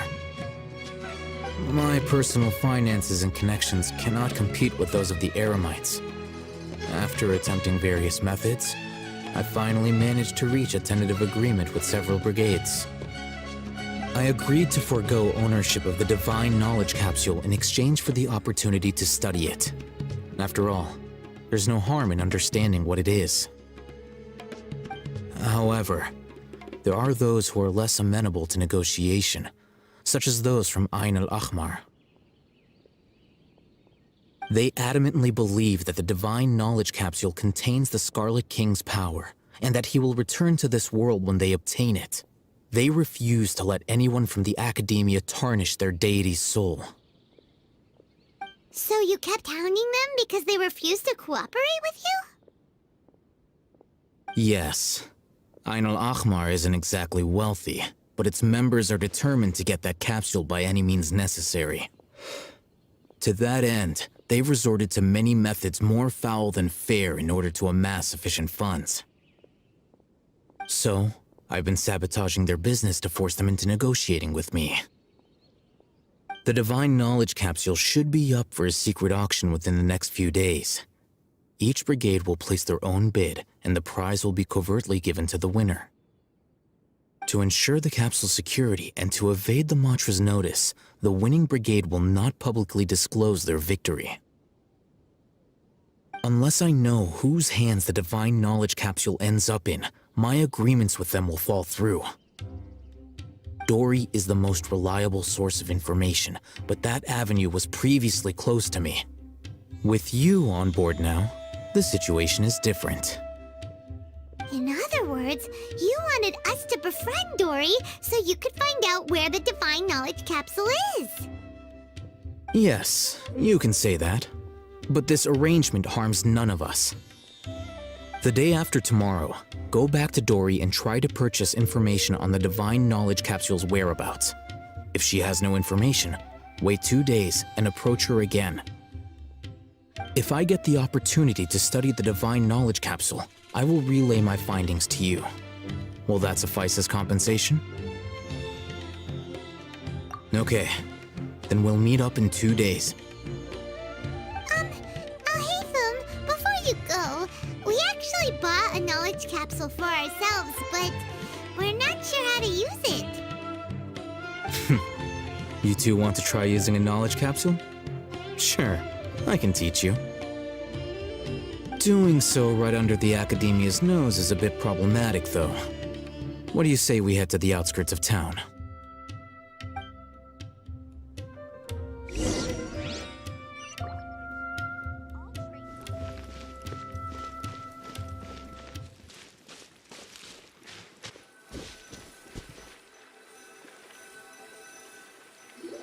All right, this place works. Show me the capsule you purchased. Here. Sword Fighting Techniques 8. Huh. A combat class knowledge capsule. This class is something of a rare find these days, since most have been taken by the Eremites to augment their battle capabilities. Really? Ah, yeah, what a great buy! If you want to determine the efficacy of this capsule, I can evaluate your combat ability. However, effects will likely be minimal if you already possess a high amount of strength. We can conduct a controlled experiment where you fight 2 battles, one before using this knowledge capsule and one after. While you fight, we can use an Akasha terminal to monitor your various physical parameters. There may be variances in your physical strength between the 2 tests, as well as a disparity in your opponent's abilities. But don't worry. I'll run statistical analyses afterward to mitigate any confounding effects. Wow! Alhaitham! You must have been one of those guys at the Academia who got top grades on everything! Paimon's curious about something, though. You definitely weren't one of those students who needed canned knowledge to graduate from the Academia, right? So, why are you risking getting caught by the Matra for this capsule? When you are unable to understand a researcher's actions, most cases can be attributed to curiosity. This is but one theory. Sounds like you're trying to avoid the question. All right, let's begin the test. Just fight as you normally do.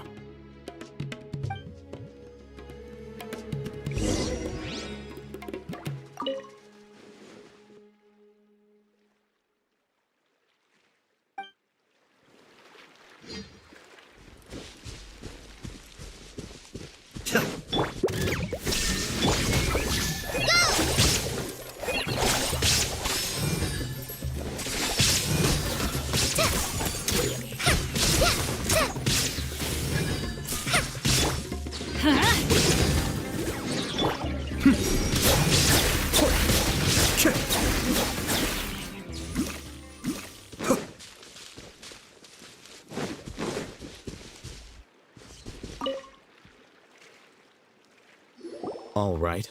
I'll link your Akasha terminal to record data.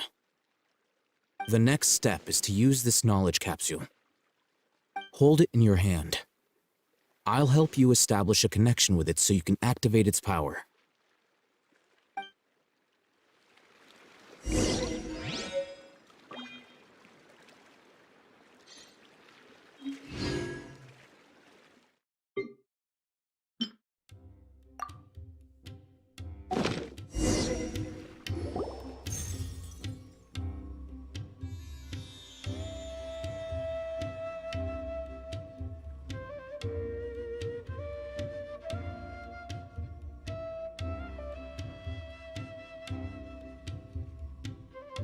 Hey, how are you feeling?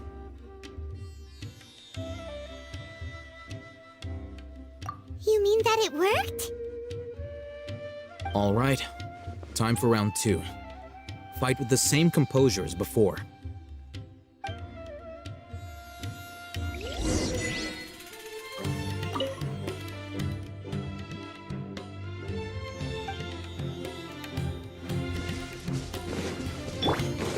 Shine down!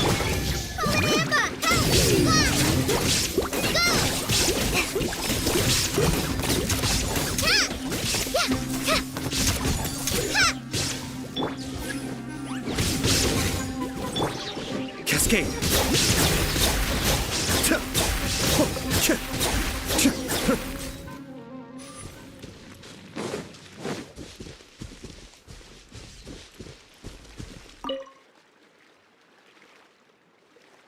Now, I'll start recording data again.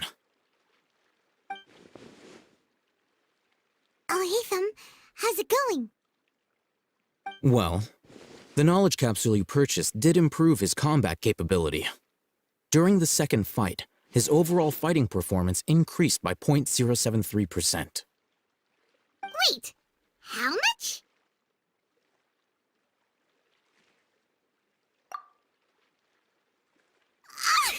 Dori's such a jerk! She totally scammed us! 1 million mora? This thing isn't worth a tenth of that amount! Of course, this could be because he is so powerful that the capsule's contents were unable to produce a substantial increase. At the very least, this test allowed me to gain more insight into you two. Our deal seems increasingly worth my investment. I'm heading back to Akela Funduk. I await your response in 2 days' time. This is Mora for when you ask Dori for information. Pay her as much as she requests.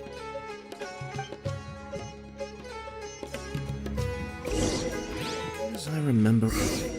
Let's see Dori today and ask her about where the divine knowledge capsule is.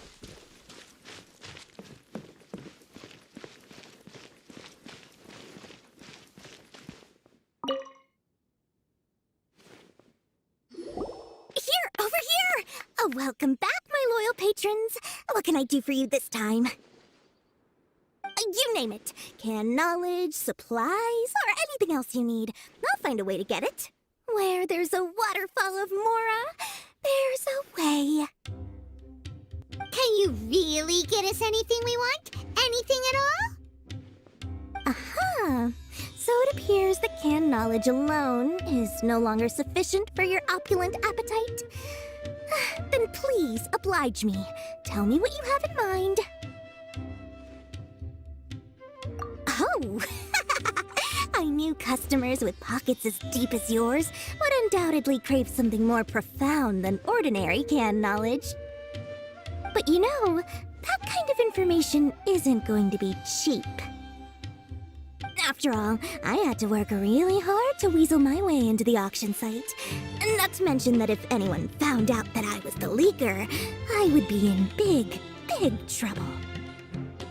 But how can we be sure your information is accurate? Paimon's curious how you just happen to have this kind of info the moment we need it. Because to me, anything of value is what I consider to be my supply. Therefore, I must always be aware of what's hot on the market in order to secure more sales. As for the information's authenticity, well, you've no need to worry about that. I used a camera to take a picture of the transaction. That way, no one can dispute it. It's always a pleasure doing business with such sterling patrons. Now that you've paid in full, here's the scoop. The Divine Knowledge Capsule was purchased yesterday by a certain Misery, the leader of Ain el-Ahmar. Ain el-Ahmar? You mean the Eremites who worship the Scarlet King? Ah, so you're already familiar with them. The group has done everything in their power to obtain the Divine Knowledge Capsule. After all, they believe it contains the power of the Scarlet King. That Divine Knowledge Capsule is unlike any other canned knowledge I've seen before. It was glowing bright red. The capsule is clearly visible in the picture I took. You can look for yourself. Thanks for the info, Dori. Please, it's my pleasure.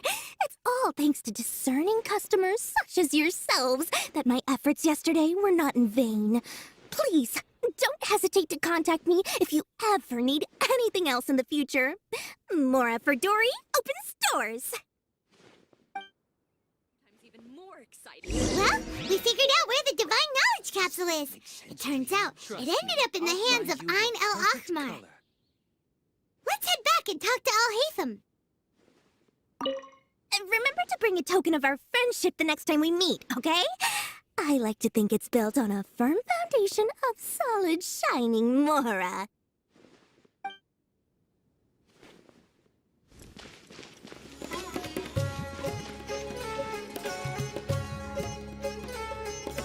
Alhaitham, we got the info you wanted. Really? All right. Let's hear it. Dori even gave us evidence to verify the intel. Have a look. Huh, look at that. Clear as day. It must have taken some guts just to infiltrate the scene of the Eremites' transaction. But then to get close enough to take a picture like this. Bold move, Dori. Very bold move. All right. The person in this picture is indeed Misery, the leader of Ain el-Ahmar. And the glowing red capsule he's holding appears to be the Divine Knowledge Capsule. In which case, if we play our cards right, when we confront them next week, we should be able to force them to show their hand. At first, Paimon didn't get why you were provoking these Ain el-Ahmar guys. But now, it sort of makes sense. Everything's playing right into your hands. After we defeat them, we can finally have a serious talk with their boss and get them to lend us the Divine Knowledge Capsule. Thank you for your time and efforts. Take a few days off while I make some preparations. Let's meet up again on the afternoon of the arranged date, 3 o'clock sharp. See you then.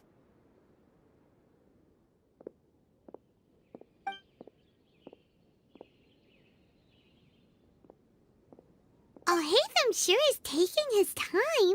Where could he be? Oh, there he is. Sorry to keep you waiting. Let's head to the pier in front of Pharos Lighthouse. Yep, let's go. Lots of money.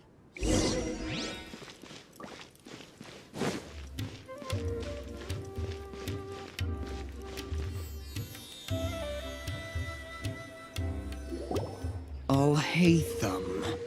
I knew you were crazy, but I didn't know you were crazy enough to actually show up. It was I who demanded that these negotiations take place. I was more worried that you might go back on your promise. But to your credit, it appears that you're sticking to your word. This is turning into quite an occasion. I also brought some backup. I assume you don't mind. Backup? Aren't you the brat from the restaurant the other day? You've come to support this lunatic because he helped you out? Fine, your funeral. I'm not going to mince my words. Once we're done with you, you'll be nothing more than fish food. Get 'em, boys!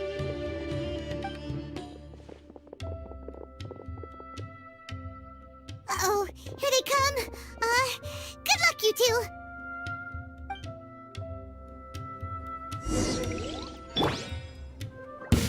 There is no escape! Ah! The depths beckon. I'm going in! Right this on the side! The jungle.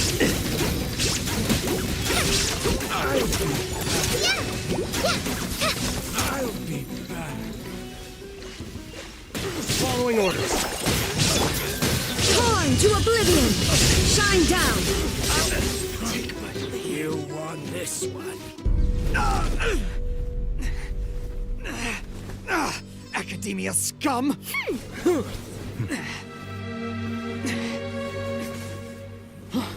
Boss! Finally! Did you use it? Great! Now we can...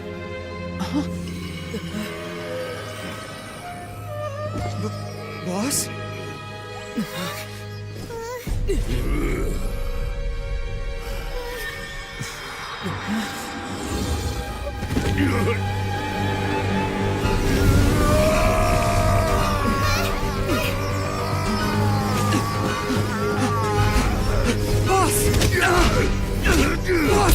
What's wrong? What happened to him? We have to cut his Akasha connection, now.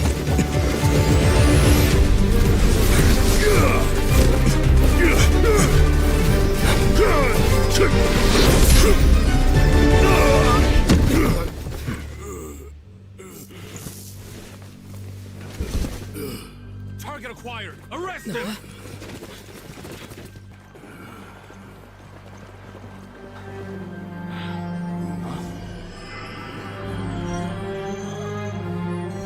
Do not impede our work. Is that understood, alhaitham? Of course. I was only trying to help.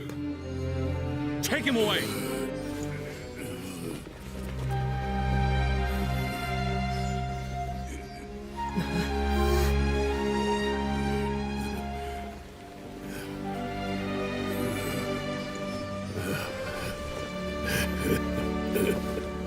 World, forget me.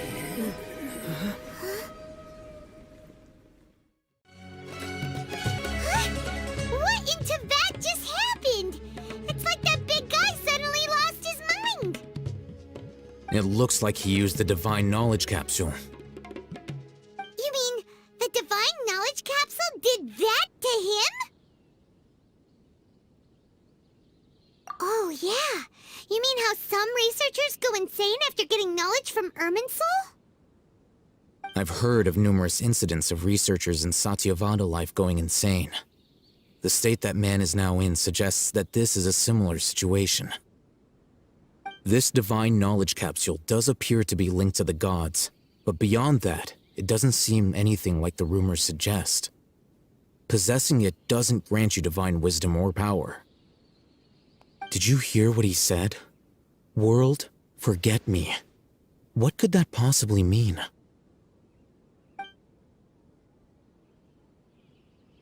If the mantra took him away, then that means the Academia got the divine knowledge capsule back too. What a shame. We were so close. Still, Paimon didn't expect the divine knowledge capsule would be so dangerous.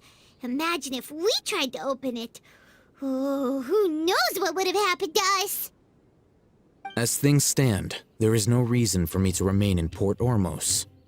I believe our collaboration has also reached its end.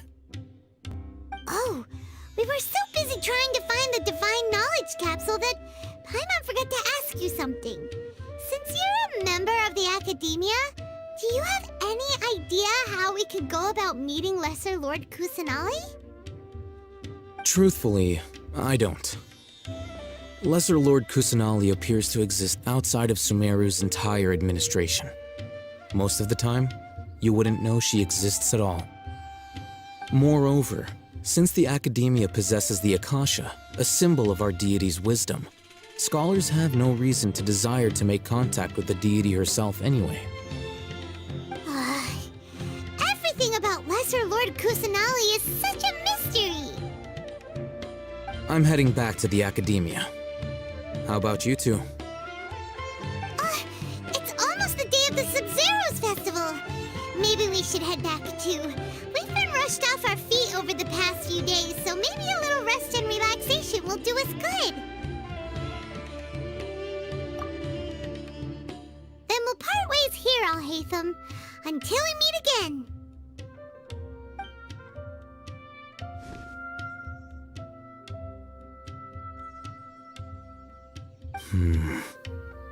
Now, do I deal with this thing first?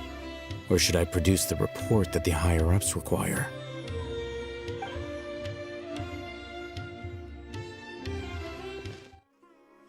We didn't miss the Sub-Zero's festival, right? Let's hurry and find Dunyarzad. Paimon thinks she must be around the Grand Bazaar, since she showed us around there last time.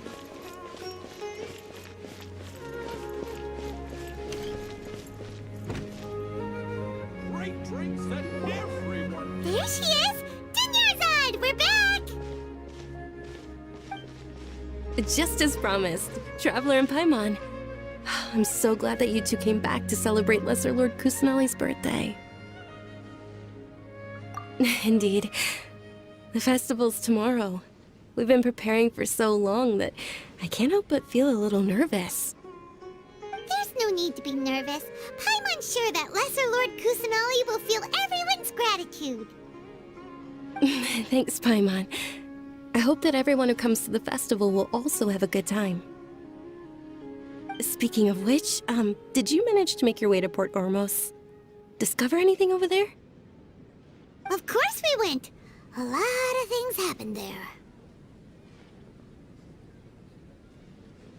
I see. Sounds like you two had another exciting adventure. If there is another chance, I would love to join. My lady, if you went to Port Ormos in your current state, we'd both be in for a lifetime of trouble. Deyha! You were eavesdropping! It's called covert protection. Keeping an ear out for what's going on around my employer is part of the job. It's all right, Deyha. I merely said I would like to go. I know better than to think my body could handle it. The festival's tomorrow. I've been doing nothing but causing trouble for you. So Deyha, please take some time to relax. I'll be fine. Even when you put it that way, it still doesn't feel right. Don't worry, my guardian knight. Okay, fine, but only tonight. Tomorrow's a big day, and many no-good scumbags are gonna try to take advantage of that.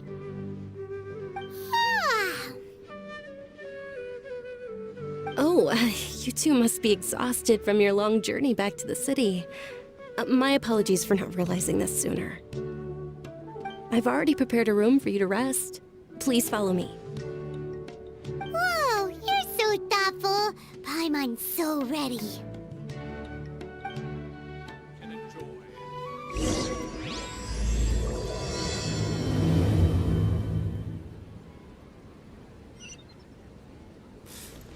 What's so great about sleep?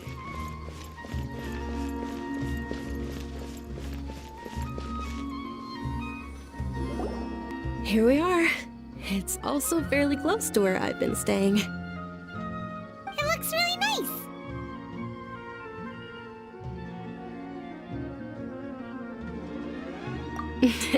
Not at all. Just tell me more about your adventures when you next get the chance. That's Paimon's specialty. Paimon can tell you stories next time.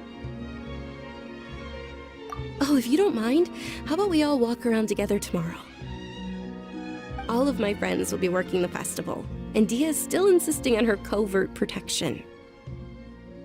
Yeah, it'll be pretty hard to relax and enjoy the festival if Deyha's constantly hovering over you, right?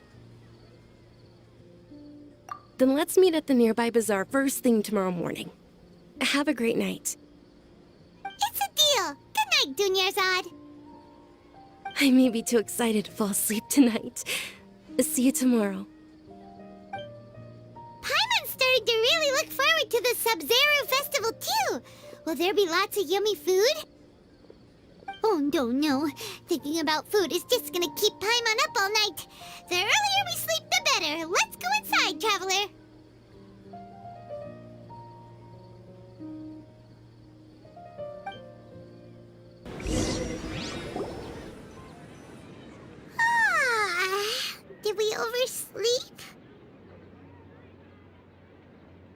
We should go meet Dunyarzad right away!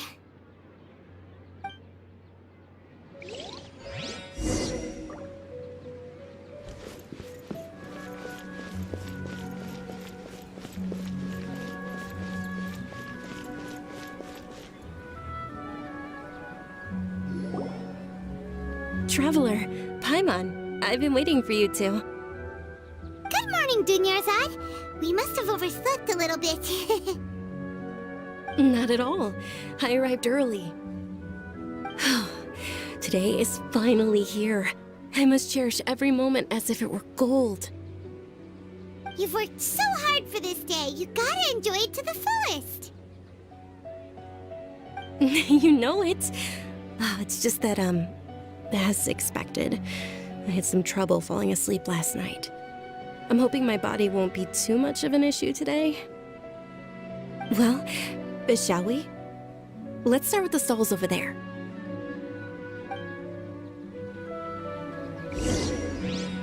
Many vendors came out of the blue to support the event, and they insisted on covering costs themselves. Let's go give them some business. They paid for everything out of pocket? Oh, sounds like they're not in this just for the Mora. They all said that contributing to a lively festival atmosphere is more important than money. Especially since we don't often get to celebrate Lesser Lord Kusanali's birthday. Ooh, they're selling food over that way! Let's go take a look! This is a stall offering foods from the Haftmewa feast. Oh, you could tell straight away. I thought most people nowadays wouldn't know. Mushrooms, flowers, and all kind of fruit? It's all vegetarian stuff. Aw, Paimon's a little disappointed. So, what's the Haftmewa feast you mentioned just now? It's another Sub-Zero's festival tradition. People used to set their tables with 7 different foods. Generally speaking, the most common selections were foods like Rukushifa mushrooms, lunar lotuses, Sumeru roses, sunsetias, kapulatas, hara fruits, and zaytun peaches. So, the Sub-Zero festival is a vegetarian holiday? You don't have to be a vegetarian to enjoy the spread. We just use the 7 foods to symbolize the 7 virtues of the Dendro Archon. Wait! But if that's the case, if Sumeru uses vegetarian food to represent the Dendro Archon, then wouldn't the Pyro Archon's festival be full of food like roasted fowl, juicy meatballs, grilled steak? Oh, Traveler, we have to go to Natlan as soon as possible! I hope your wish comes true one day, Paimon. Thanks! Alright, how about we also check out some of these other stalls?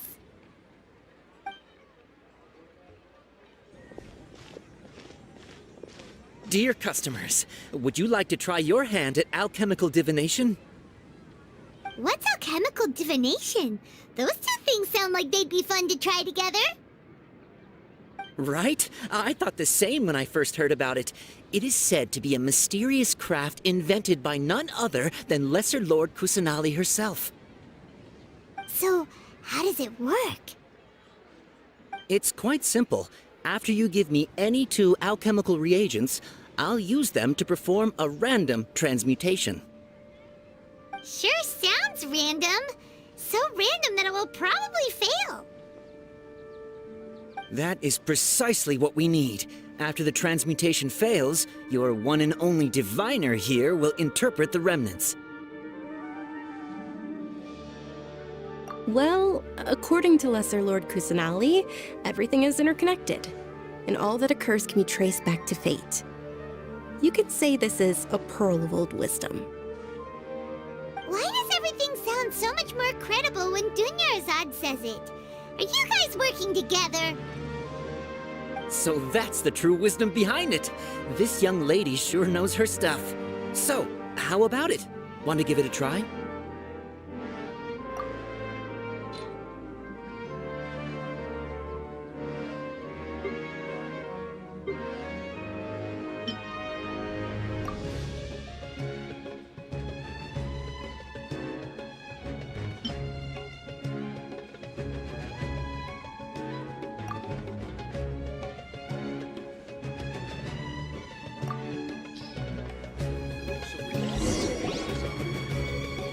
Okay, one moment.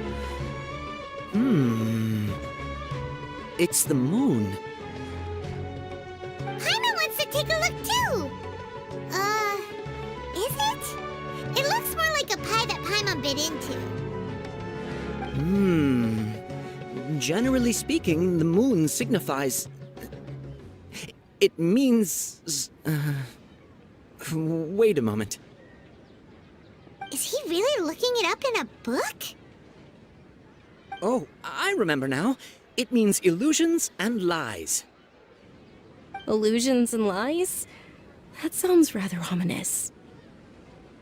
Yes, but this book says that if you trust your intuition and overcome your fears, the sun will surely rise. He's not even trying to hide his book anymore. Naturally, fate will only ever show you the beginning of a journey. It is up to you to forge your own ending. Oh, thank you so much. I'll keep that in mind. Oh, it's nothing. I'm just learning as I go. Guess that was still pretty interesting. Okay, on to the next stall.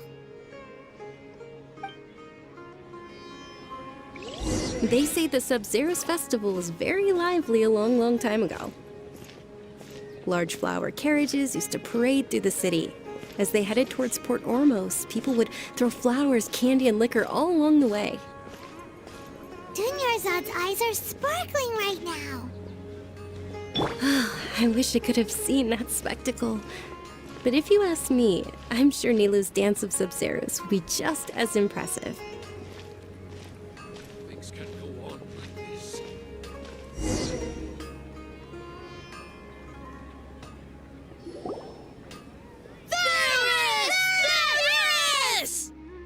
Attention!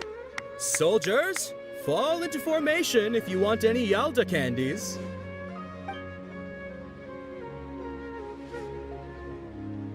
It's a weird guy with a weird hat.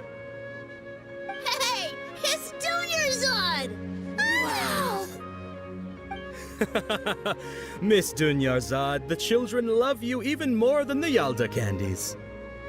In the few short days it took to prepare for the Sub-Zero's festival, the children have all grown very fond of you. The Hallowed Knight of Flowers. It's an honor that you know my name. Attention! In the name of Ferris, the Knight of Flowers, I commend you on your contributions to the glorious Sub-Zero's festival. All right, little soldiers. Take your Yalda candies and don't forget your loyalty to Lesser Lord Kusanali. Dismissed! Yes, Knight Ferris! Just what is going on here? Ferris, the Knight of Flowers, is another Sub-Zero's festival icon, and one immensely popular with children. In the past, the actor portraying Ferris would also sit on a flower carriage. It's all thanks to Miss Dunyarzad's sponsorship that the children can make such wonderful memories today. As are we to you, Vihar. Oh, not at all. Oh, speaking of tradition, do you want some Yalda candies? They're a festival staple, and I happen to have some boxes readied here. Take a look and pick whichever one you want. Whichever one? Don't these boxes all look the same? That is the fun part.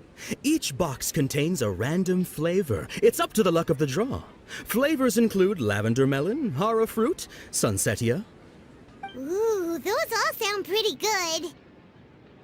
And there's also lizard tail and oni kabuto. Huh? What's up with those two flavors? Oni Kabuto is a little spicier than Lizard Tail. Dunyarzad, you tried them before? Traveler, help Paimon pick one. Paimon wants the sunsetia flavor. It's all right. Paimon believes in you. I also believe in your intuition. Great. These boxes of candy are numbered 1 to 5 from left to right. Which one do you want?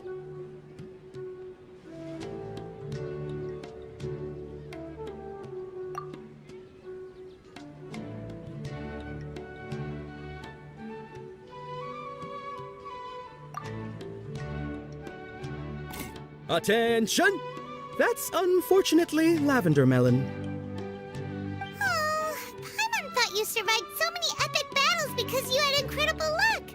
But looks like Paimon was wrong. The Sunsetia-flavored candy was in box number 4. How about this? The most important thing is that everyone has a good time at the festival. So please, take both boxes. Really? Thanks a lot, Knight of Candies! It's Night of Flowers, not Night of Candies. Paimon really wilted the carriageless Night of Flowers. They all basically sound the same. We got our candy, so let's keep going. Oh, actually, I just remembered that I left something behind. Since you're here, can you come with me to get it? Dunyarzad, you probably forgot because you're so excited about the Sub-Zero's festival. How embarrassing.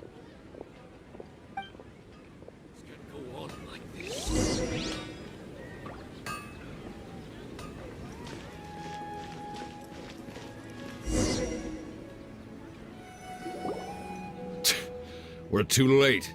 Who knew the little lady was such an early riser? I know, right? Hey, wait a minute. Boss, isn't that her? Oh, that most certainly is. We're in luck. She's walking right into our clutches.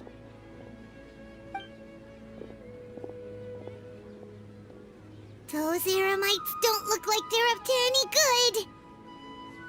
Who are you? I don't believe the Homayanis hired you. That's right. We haven't received any of their mora, but I wonder how much the Homayanis would shell out to get you back. They're a gang of kidnappers! Traveler, hurry and protect Dunyarzad! Hey, did you scumbags even consider that the Homayanis might have hired a merc that outclasses you?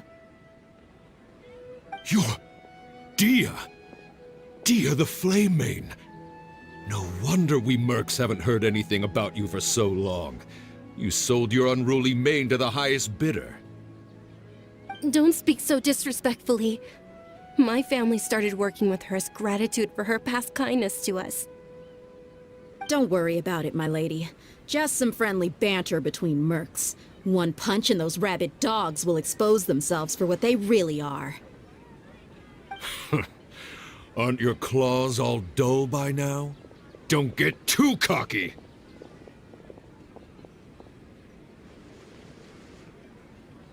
Traveler, take Miss Dunyarzad to a safe location. No, we're gonna stay and help. There's too many of them. You're right. All right, fine. Please be careful, deyha. Don't waste your time worrying about me. This is my job. Look out for yourself. After I've wiped the floor with them, I'll go find you all.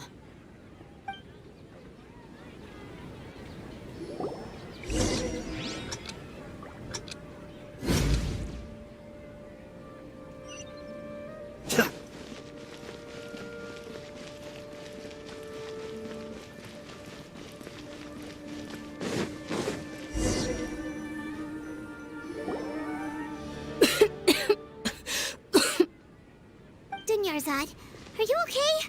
You look a little pale. Are you in shock? I'm fine. My body always reacts like this whenever I exert myself too much. You sure you're okay? I'll be fine after some rest. I'm more worried about deyha. After all, none of this would have happened if I hadn't insisted on coming out today. Yeah, don't worry.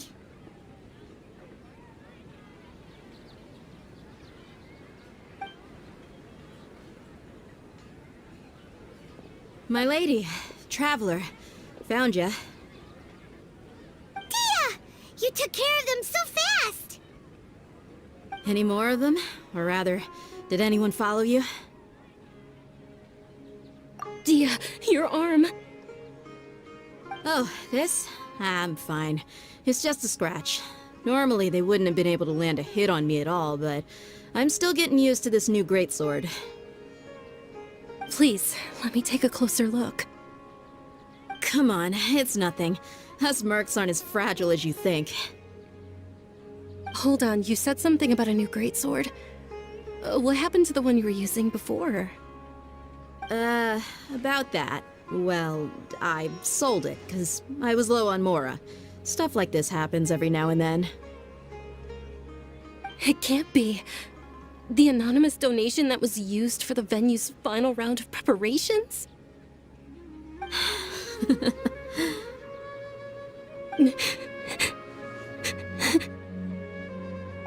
Hey, Miss Dunyarzad, I wasn't trying to make you cry. I'm not gonna lose my commission because I made my employer cry, am I? Okay, making your employer cry won't affect your commission, but selling your weapon without permission and getting hurt? I'll have to reevaluate your performance. You're so unreasonable, my lady.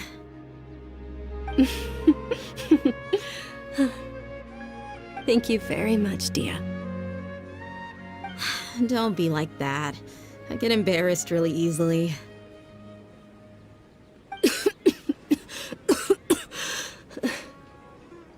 Are you feeling unwell again, Dunyarzad?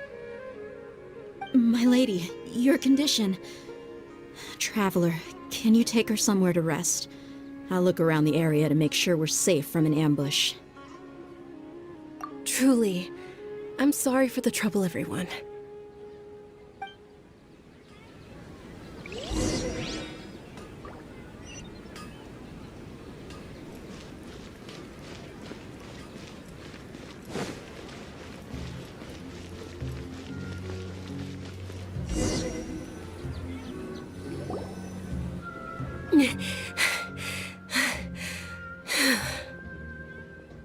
Are you feeling better, Dunyarzad?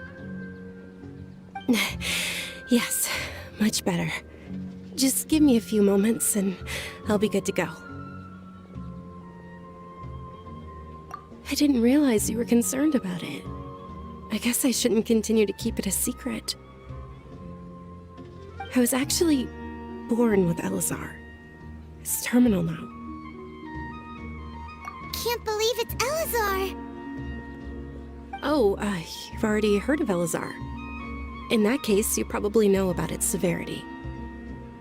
Sumeru's current medical advancements still haven't been able to find a cure.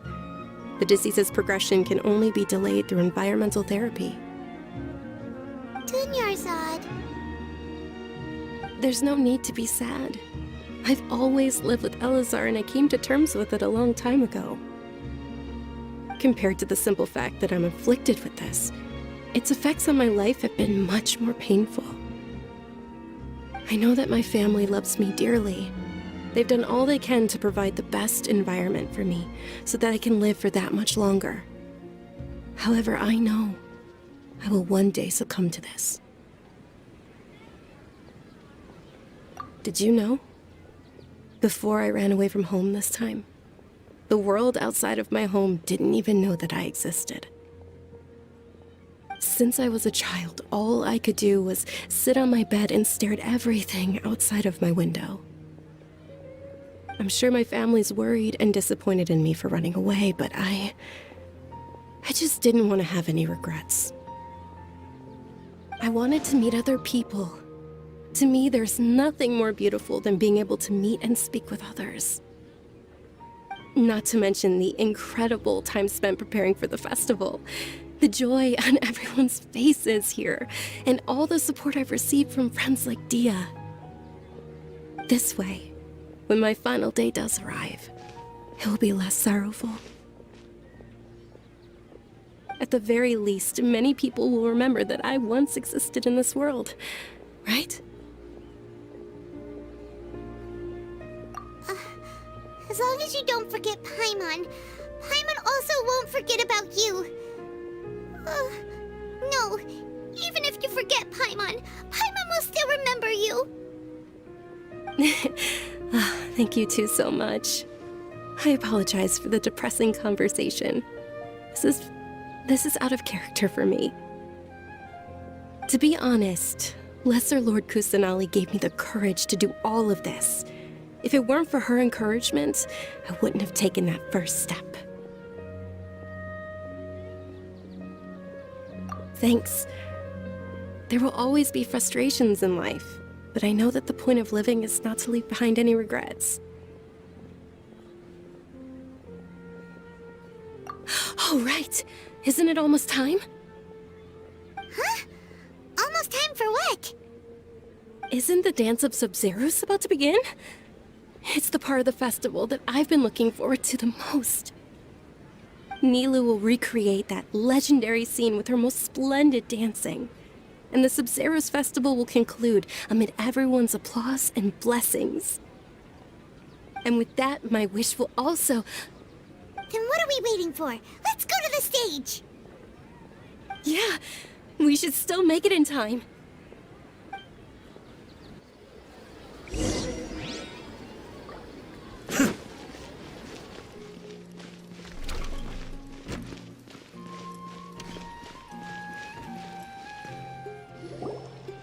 Were you not aware that the law prohibits this type of performance from taking place without prior permission?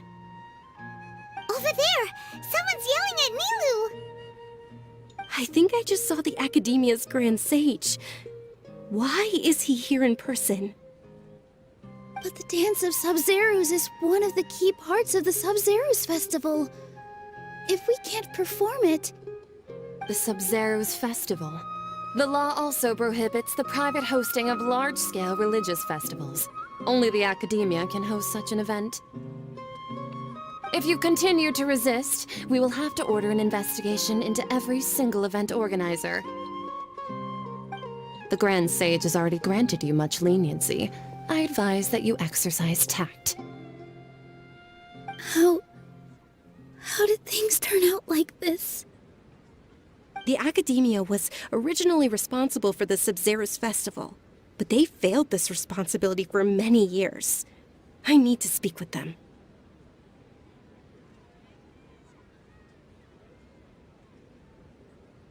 This is a hard pill to swallow, but you're right. Things would only get worse. Art, dance. Aren't you ashamed of pursuing such frivolous and meaningless activities in this land of knowledge and reason?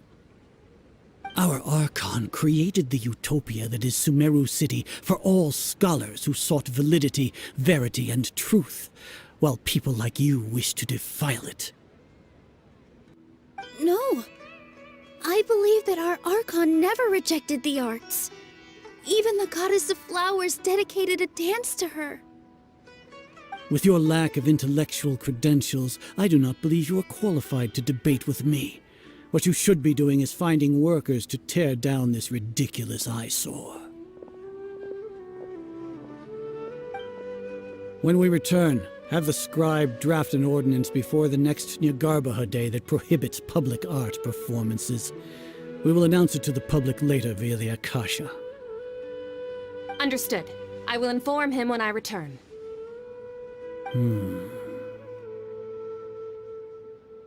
The Sub-Zeros Festival.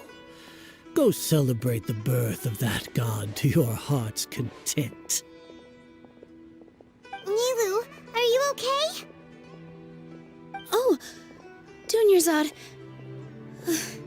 You all saw that just now? The Grand Sage ordered us to stop the performance. Yeah. Let's go somewhere the Academia can't find us and perform there. But how do we let everyone know? And what about the atmosphere on the stage? Or we could get people to block them off so they can't interrupt the performance. No. They just threatened to investigate the organizers. If we were caught... Nilou, it's all right. Don't worry about it. But you've been looking forward to the Dance of Sub-Zeros so much, and I know how important this festival is to you. I don't want you to have any regrets. It's okay. Seeing you care this much about my feelings is more than enough. It would be too risky to continue the Sub-Zerus festival at this point. I don't want to get everyone in trouble. If you say so. But you can sneak out for the next Sub-Zerus festival, right? We'll make sure the next one is a smashing success. The next one. Yes. Okay, it's a promise. It will be a smashing success. Paimon can't believe this is how things turned out. Those heartless geezers. It really is okay. There's nothing we can do about it. Still, I'd be lying if I said I had no regrets. I would have loved to see Nilou's dance.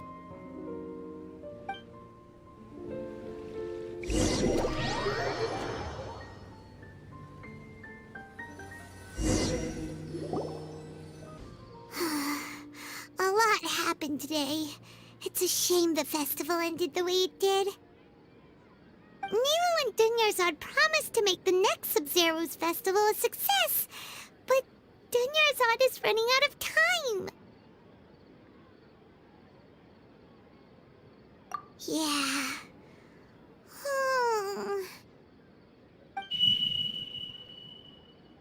All connections have been secured to construct the most stable framework possible. The project is entered its most critical phase. Power has begun to flow from...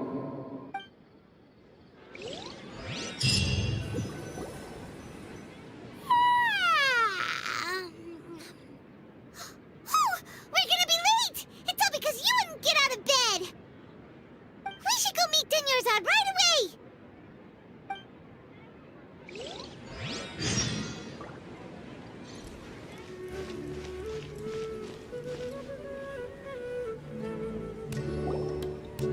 Good morning, Dunyarzad.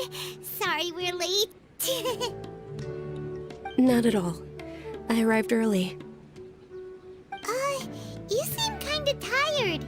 Did you not get enough sleep? I'm doing well. There's no need to worry. Shall we go? Let's start with the stalls over there. Sure! Traveler? Why are you just standing there? Let's get going!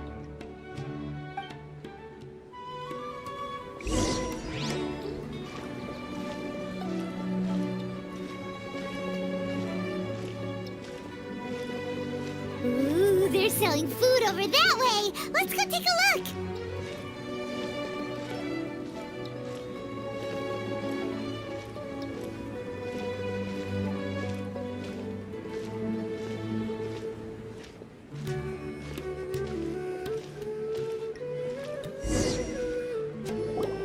This is a stall offering foods from the Haftmewa feast.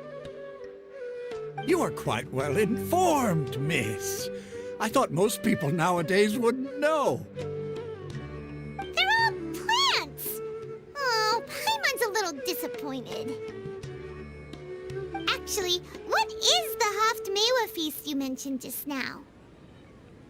It's one of the Sub-Zerus festival's traditions.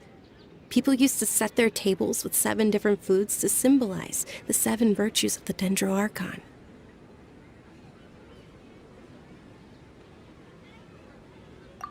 Remnants appear to be in the form of the moon. Really? Paimon thought it looked like some kind of food. The moon signifies... It's escaping me for now. Wait a moment. Is he really looking it up in a book? Oh, right. It means illusions and lies. But if you trust your intuition and overcome your fears, the sun will surely rise. Understood. I'll keep that in mind. Oh, it's nothing. I'm just learning as I go. Guess that was still pretty interesting. Okay, on to the next stall.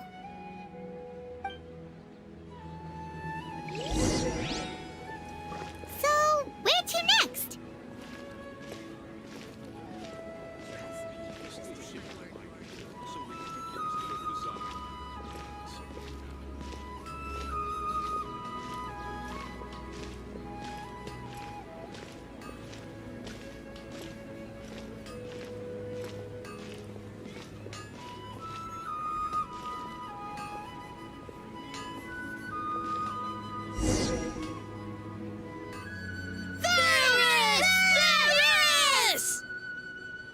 right, soldiers. Now that you have your Yalda candies, don't forget your loyalty to Lesser Lord Kusanali. Dismissed! Yes, Knight Varus! What's going on? Is this a play? Ferris, the Knight of Flowers, is another Sabzeruz festival icon and one immensely popular with children. It's all thanks to Miss Dunyarzad's sponsorship that the children can meet the Knight of Flowers. Oh, do you want some Yalda candies? I happen to have some boxes ready here. Take a look and pick whichever one you want. What's to pick? Don't these boxes all look the same? It's not that simple. Each box contains a random flavor. It's up to the luck of the draw. Flavors include lavender melon, hara fruit, sunsetia. Ooh, how interesting! And there's also lizard tail and oni kabuto. Ugh, why do those flavors even exist? Traveler, help Paimon pick one. Paimon wants to eat the sunsetia flavor. Great! These boxes of candy are numbered 1 to 5 from left to right. Which one do you want?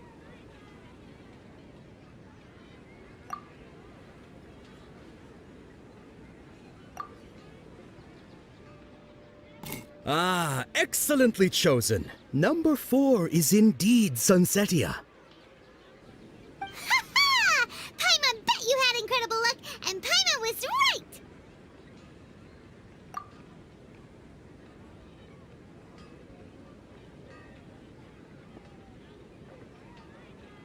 Huh?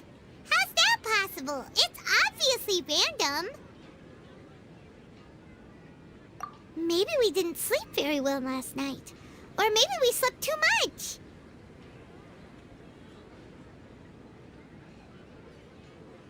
Oh, sure. Huh? Where are you going? You're just gonna walk off like that?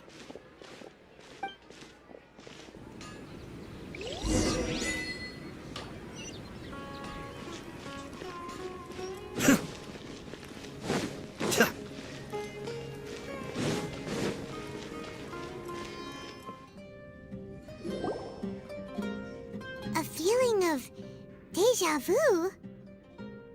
Oh, Paimon knows what that is. It's when you feel like you've already experienced whatever is going on. In that case, Paimon also felt something like that today.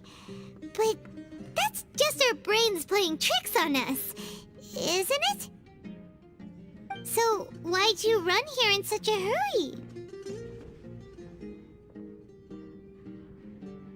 So that's it! You're intentionally doing things you usually wouldn't and seeing if you still get that same feeling of deja vu.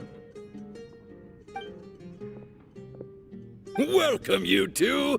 Are you here for lunch? What would you like to eat? Got it. You don't look like you're from these parts, but I gotta say, you've got good taste. I'll give this order to the kitchen. Coconut charcoal cake?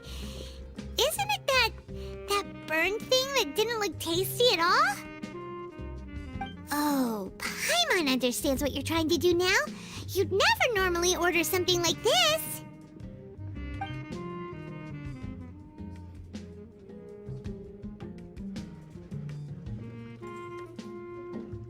That thing? Are you really gonna eat it? Isn't this going a bit too far?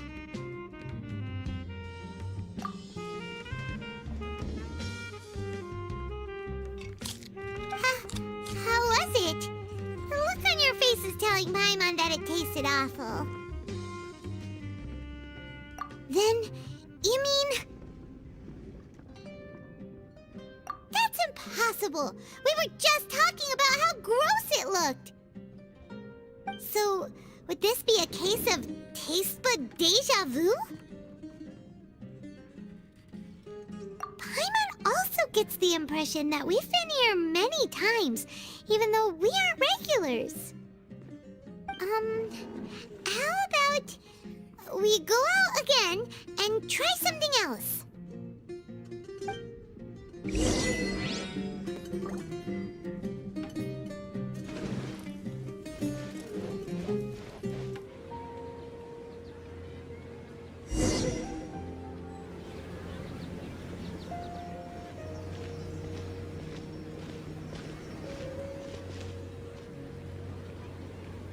Hey, Dunyarzad is sitting by herself on that bench over there.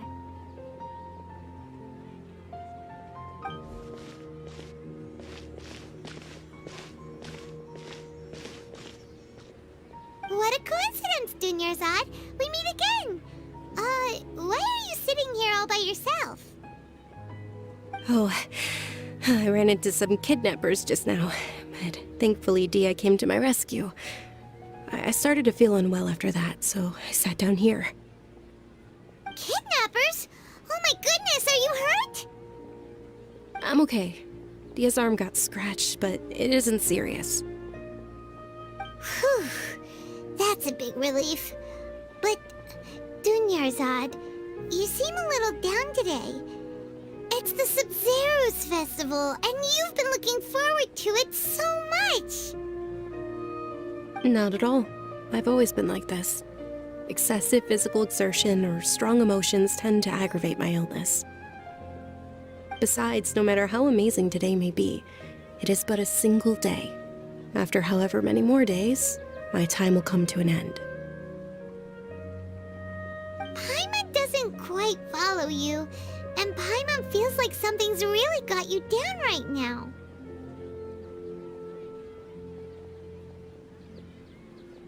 It really is fine. I don't mind.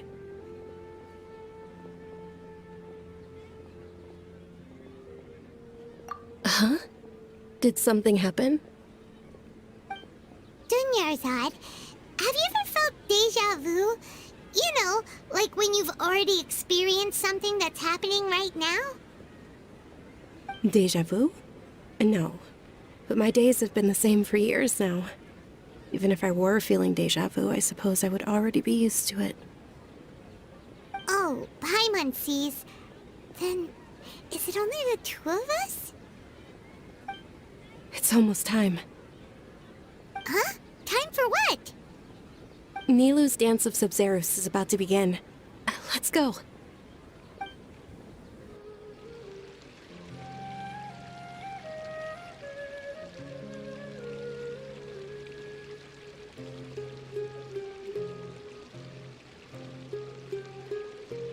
With your lack of intellectual credentials, I do not believe you are qualified to debate with me. What you should be doing is finding workers to tear down this ridiculous eyesore. When we return, have the scribe draft an ordinance before the next Nyagarbaha Day that prohibits public art performances. We will publicly announce it later through the Akasha. Understood. I will inform him when I return.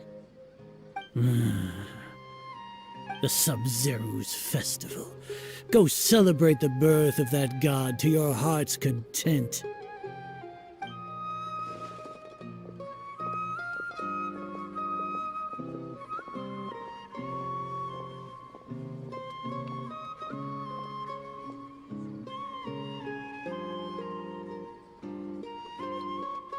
Nilou, are you okay?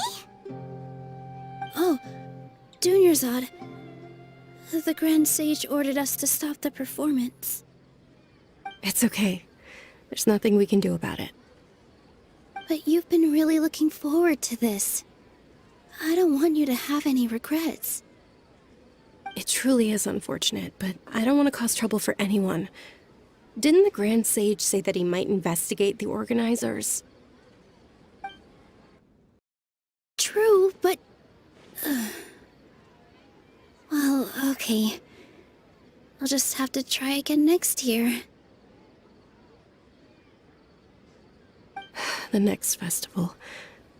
I probably won't be around by then. Wait, what did you just say? No, nothing. I'll be heading back to rest. Thank you for your help, everyone. Paimon can't believe what those heartless geezers did!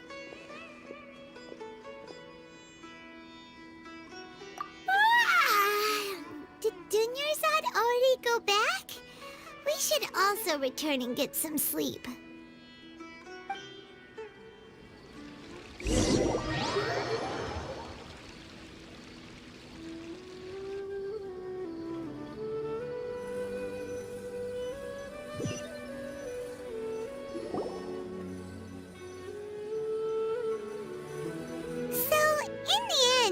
You still couldn't figure out what that deja vu feeling was all about? Maybe it really was because of exhaustion. Same here. That's why Paimon stopped thinking about it halfway through the day.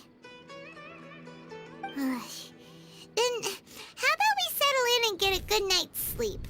For now, we can chalk things up to exhaustion. We can do more thinking tomorrow. Observing a modest drop in the output of jnana energy, but values still remain within normal parameters.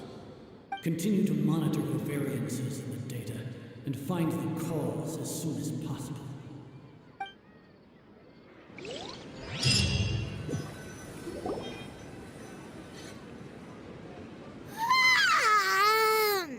Why does Paimon feel so tired after so much sleep?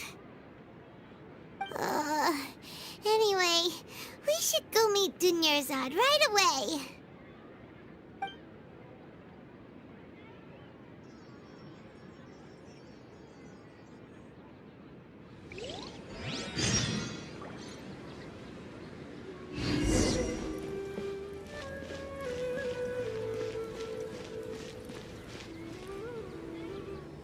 Good morning, Dunyarzad.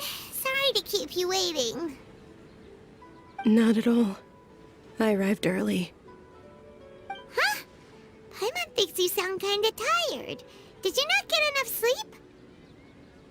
I'm doing well. There's no need to worry. Shall we go? Let's start with the stalls over there. Great idea! Let's get going! Traveler? Hey.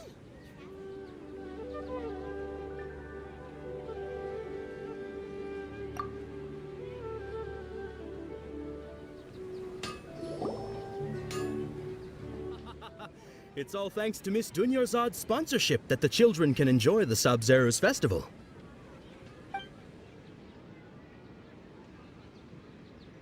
Oh, are you interested in Yalda candies? I have some boxes of candy here. Pick whichever one you want. Not much of a choice. All these boxes look the same. It's not that simple. Each box contains a random flavor. It's up to the luck of the draw. Flavors include lavender melon, hara fruit, sunsetia. They all sound pretty tasty. And there's also lizard tail and oni kabuto. Huh? What were those last two? He'll help me choose. Paimon wants to eat the sunsetia flavor. No problem. These boxes of candy are numbered 1 to 5 from left to right. Which one do you want?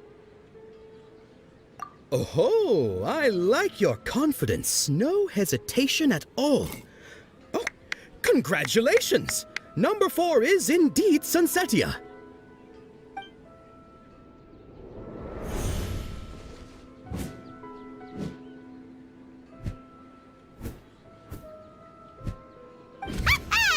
Paimon knew he always had incredible luck.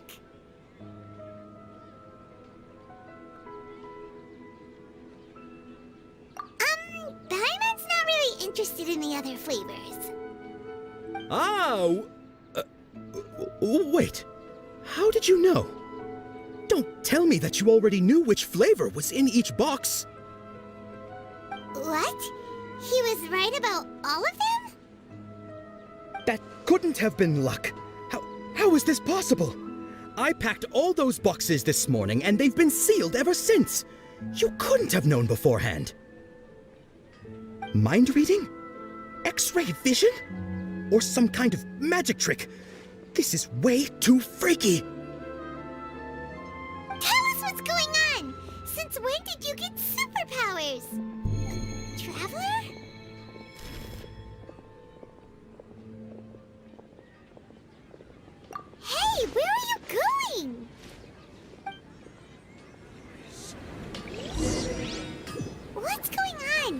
Did you see something?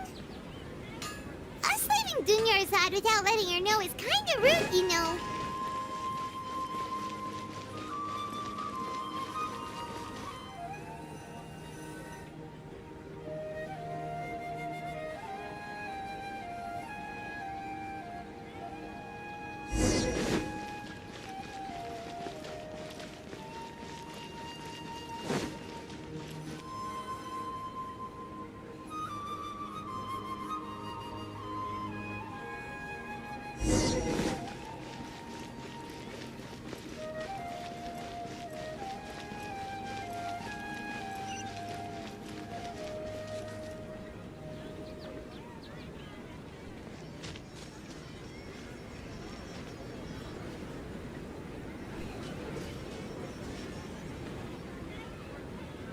What are you looking for? Why did we come here?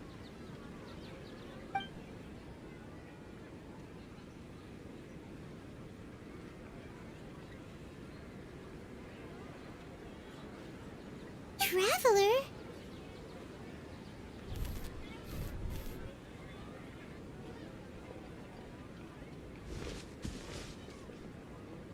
That's...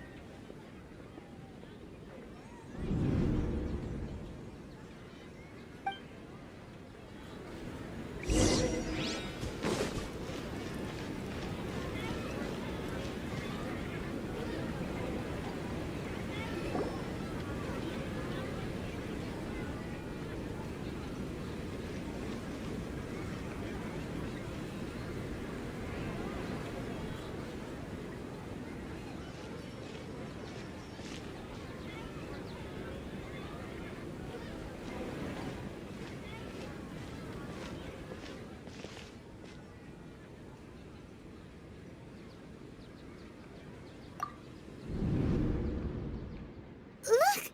That's... Isn't that Dunyarzad? What's happening here? Why are there two Dunyarzads? You already know that this isn't your first Sub-Zero's festival, don't you?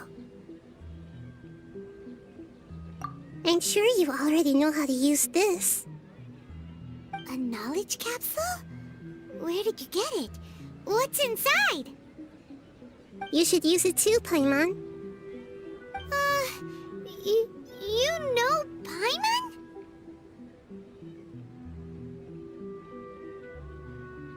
Well, this seems kinda sketchy, but Paimon feels like this is what we should do.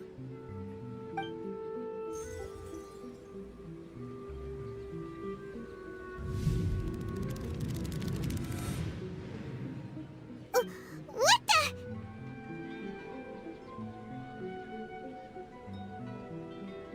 This is our 20th time at the Sub-Zero's festival? Huh? No. The 30th? 40th? Just how many times have we been to the Sub-Zero's festival? Have we been trapped in a single day? If it weren't for you, we wouldn't have even realized. What the heck was inside that knowledge capsule? Your memories are still scrambled? Try your best to remember. This isn't the first time we've met, and I answered that question a long time ago. Let Paimon think. Oh, it's coming back. Meeting you was the real catalyst for restoring our memories, and the knowledge capsule was just your means of showing our minds the way. What about everyone else? Why are you only helping the two of us? Your sense of deja vu is stronger than everyone else's, yes? As for an explanation, you two received the blessing of Dendro, and you also have special, sensitive constitutions. It was as if a single sheet of paper was separating those memories from your consciousness. A familiar question. I think this is the 7th time you asked that. As you can see, she isn't doing well. You probably sensed it too. the Dunyarzad you were just with is different from the first Dunyarzad you met. That first Dunyarzad is in front of you right now, and she doesn't have a lot of time left.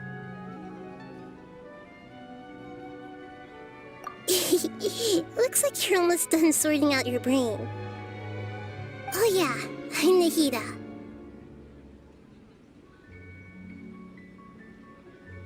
Good, you passed the test. What's happening? You can awaken our memories, and you seem like you know what's going on. Oh, wait, please don't tell Paimon even you don't know. Everything in this world runs in a loop. This cycle is called a samsara. You, me, and everyone else are all stuck inside a one-day samsara. As for the truth, that's on you to find out. If you were told the truth instead of discovering it yourselves, it would literally blow your minds. I don't know how you'd be after that. I can only give you surface-level help, like bits of information and subtle hints. For the rest of the time, I'll be doing all I can to slow down Dunyarzad's illness. She looks like she isn't doing well at all. Her illness gets worse after each Sub-Zero's festival. If we can break out of this samsara, I might be able to save her. But as things are right now, she's just a small bird in the sky that's about to lose its last feathers. All I can do is raise a gale to delay her fall. You sure love to use weird analogies. Analogies are wonderful tools. They let you use existing knowledge to understand unfamiliar things. Okay, so, with what you know so far, what do you think the truth is?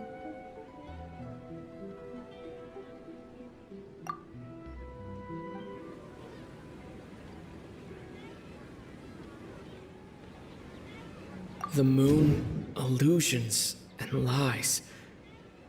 What do they all mean? What's happening right now seems to have happened before. This feeling has been getting stronger and stronger.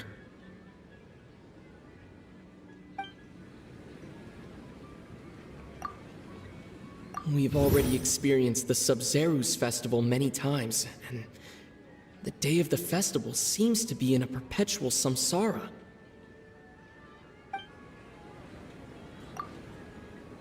My mind feels exhausted, even though I haven't done too much thinking. What is going on?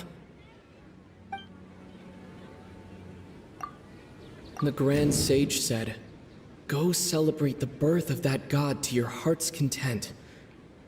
Did he mean something more?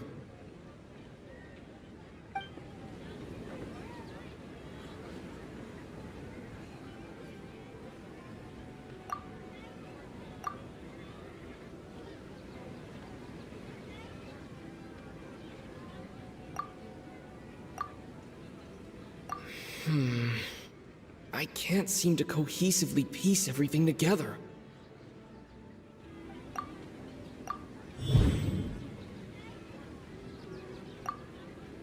That should be it.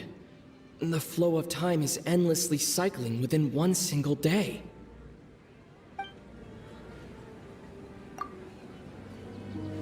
A time loop. You've given similarly wrong answers in the past. A pity. Still the wrong answer? Paimon thought that made a lot of sense. It feels like time's just repeating itself. A simple time loop can't explain some of the phenomena. You two are still missing a lot of information. Unfortunately, I can't give you any more hints.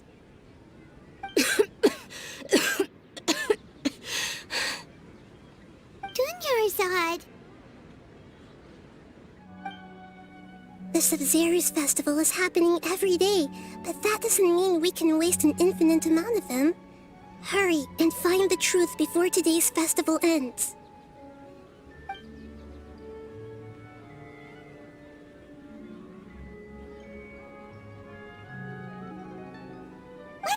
about our current situation. To save Dunyarzad, we have to escape the samsara of the Sumeru's festival. And to do that, we need to figure out what's happening. The truth. Nahida rejected the idea of a time loop, so we must have missed something, right?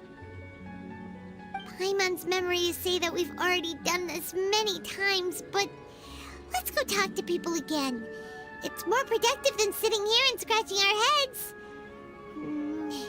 Why don't we start with those stall owners?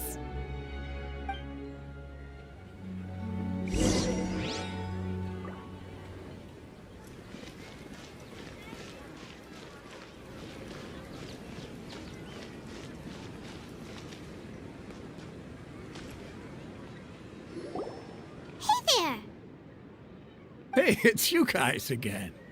Where's your cultured friend? She's feeling a little unwell. I see. Did you come back to buy something? I guarantee the freshness of my products. I harvested them from the forest just yesterday. Huh? What brought this about? I hurried back from the forest yesterday, and I'm selling produce here today. I haven't felt anything strange. To put it another way, if you really think about it, was yesterday truly yesterday? Did you actually come back from the forest yesterday? What kind of philosophical nonsense is this? Are you two daydreaming? Didn't you know that no one dreams in Sumeru? Go somewhere else if you want to find someone to daydream with. He actually has a point. Is this a dream? Is everyone dreaming? True. It's so weird that people here don't dream. Why is that?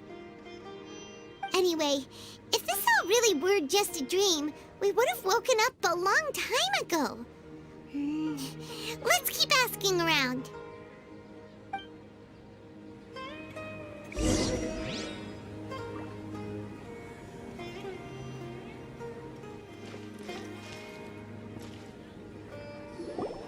Oh, it's you two. Was my divination so accurate that you felt compelled to compliment me in person? Ooh, I knew it! I told you, the god's divination is highly accurate. You just hadn't fully understood its significance yet. You're really excited about this, huh? That's exactly why we came back. Help us better understand it. Help you better understand it? Well, that isn't exactly what I excel at. So, you're admitting that you don't have a clue? Anyway, what kind of situation did you get into?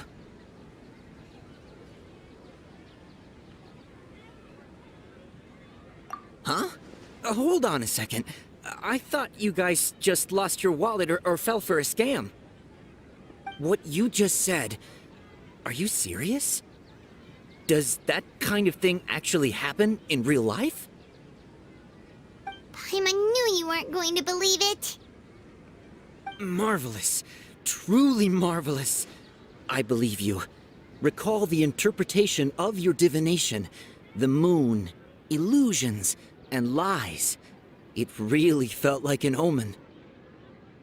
When you say it like that, the divination does sound like it's related to what's going on.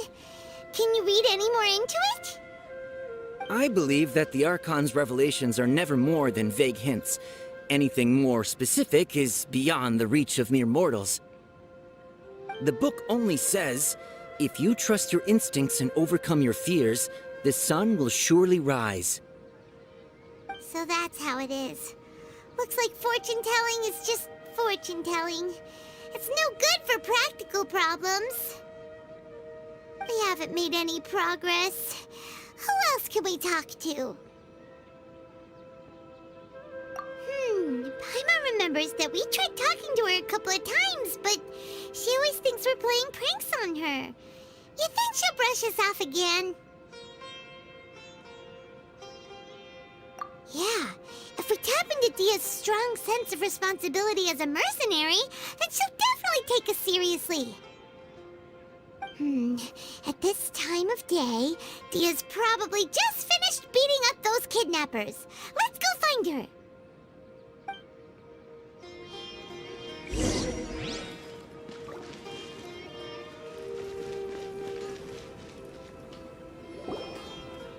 I'm fine, my lady. It's just a scratch.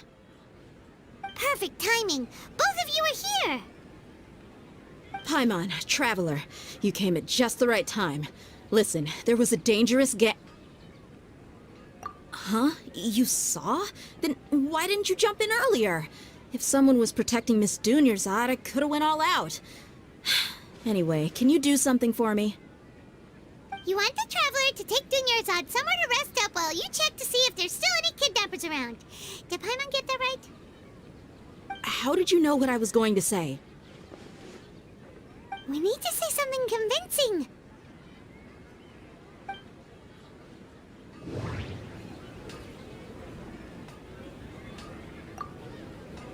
Dia sold her greatsword to raise additional funds. And then she was injured because she wasn't used to her new weapon.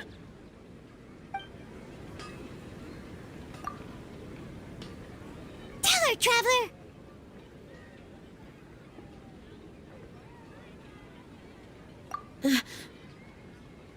I didn't tell anyone about that. Including Miss Dunyarzad. You couldn't have known. And just now, you literally took the words right out of my mouth. What's going on? All right, so this is the situation.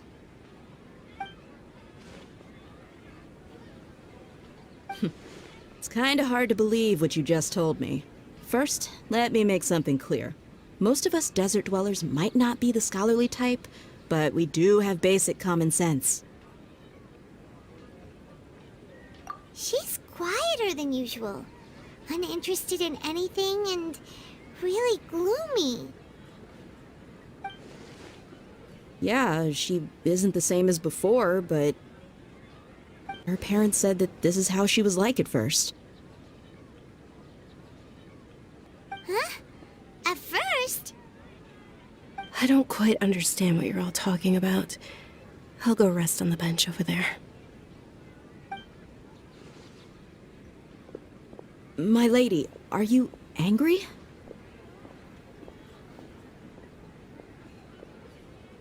All right, I'll give you the benefit of the doubt since you knew about my greatsword. Let's make this a quick trip. Miss Dunyarzad isn't completely safe here.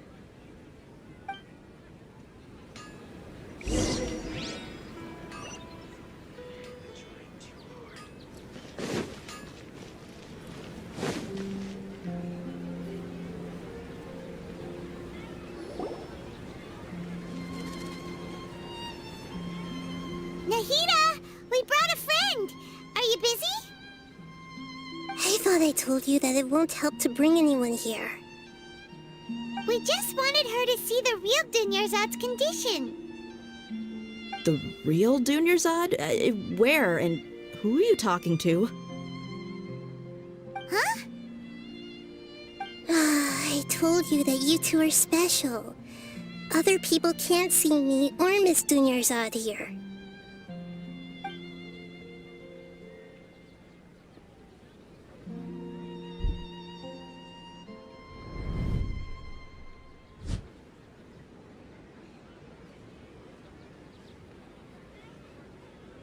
Hold on. Over there. Is that? Wow. How perceptive. Does she have invisible antennae? Miss Dunyarzad, she's lying down here, isn't she? How's she doing?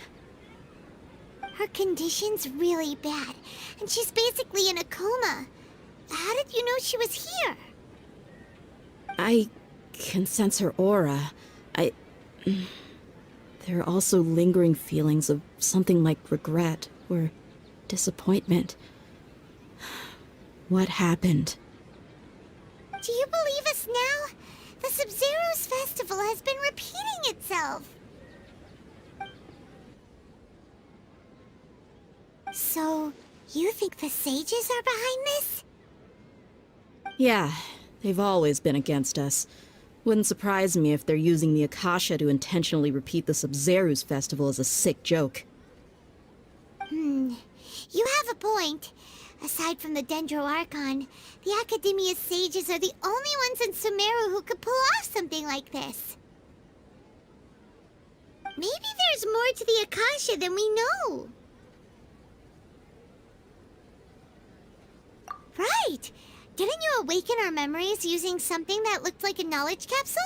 That means you must know something about the Akasha! The Akasha relies on the power of a gnosis to operate, as it is the manifestation of the God of Wisdom's power. It compiles the wisdom of the entire populace, and it grants knowledge to the people. A gnosis could do that? No wonder the Akasha is so magical. It's being powered by the gnosis of Sumeru's Archon. So, this Nahida you mentioned, what did she say? She said, and Paimon quotes, "The Akasha relies on the power of a gnosis to operate, as it is the manifestation of the God of Wisdom's power. It compiles the wisdom of the entire populace, and it grants knowledge to the people." Compiles the wisdom of the entire populace and grants knowledge to the people. Wait. I get the grants knowledge part. That's what people have always used the Akasha for. But compiling the entire populace's wisdom? How does that work? Did she mean that the sages enter new knowledge into the Akasha? Oh, yeah. That sounds about right. What do you think?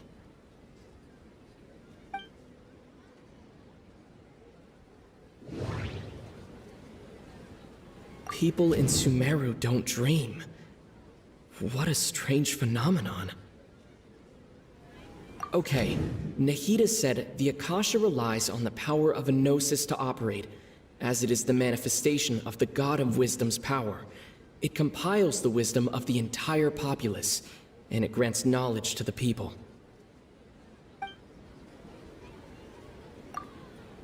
My mind feels exhausted, even though I haven't done too much thinking. What is going on?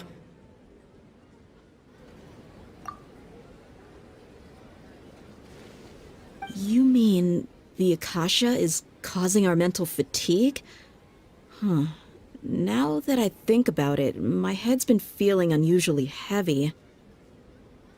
When the desert dwellers set off on their quest for knowledge, a sage once said, "Knowledge always comes at a price."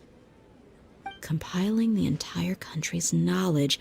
You think the Akasha pulled a 180 and is extracting information from us? Who knows? The Akasha can put knowledge into our heads, so who's to say that it can't also poke around in there? We don't know any specifics. What's the point of doing something like that? Just think about it. If you could combine the knowledge of every single person in Sumeru, then you can basically turn Sumeru City into a single massive brain. This hive mind could make breakthroughs in problems that even the smartest geniuses can't crack. An excellent deduction. And the analogy comparing Sumeru City to a massive brain? I love it. In that case, we should take off our Akasha terminals right away. Maybe that'll solve this problem. Yeah, I was only wearing this for show in the first place. Didn't expect the sages to cook up such a conspiracy. Mark my words, when this is over, I'm getting evidence and exposing this whole thing to the public.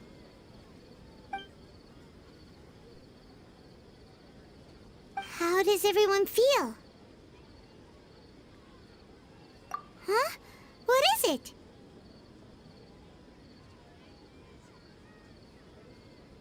Oh, that!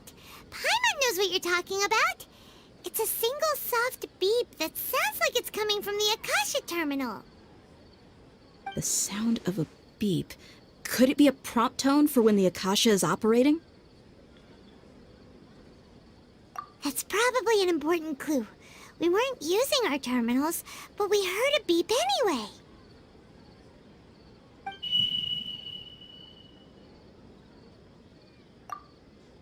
Traveler, did you hear that? I heard it too. Our ears aren't messing with us. There was definitely a beep, but it sounded like it was coming from inside my head. We took off our Akasha terminals.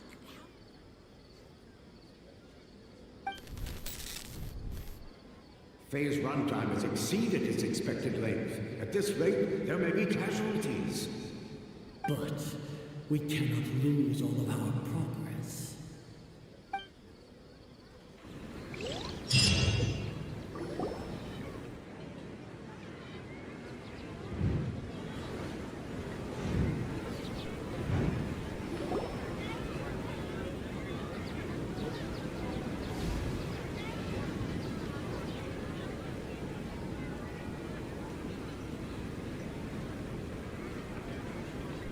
Paimon remembers everything! Good. You adapted quickly this time. We definitely took off our Akasha terminals last night, but we still heard that beep. Why is that?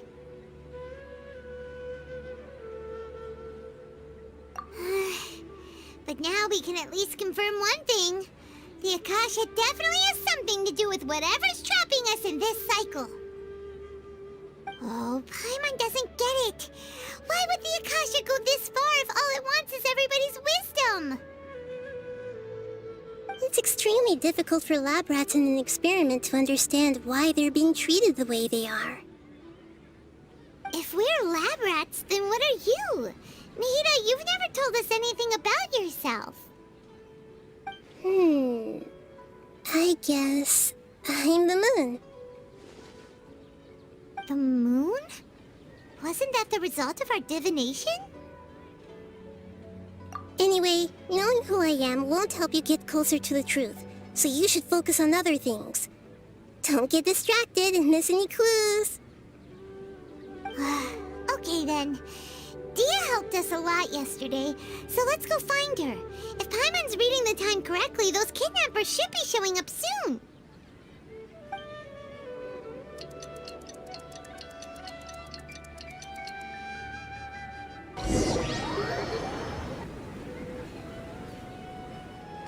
Ah, there you are. I've already taken care of those kidnappers. My lady, did you get hurt? Deyha? What's wrong? Why are you both gawking at me like that? You didn't get hurt this time. Huh? What do you mean this time? Why are you so surprised that I managed to get out unscathed?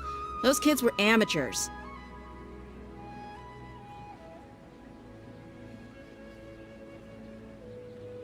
Shh! How did you know about my greatsword? I haven't told anyone about it. Please, don't tell Miss Dunyarzad. So Deyha's lost her memories after all. Anything strange? You already know that I got a new greatsword.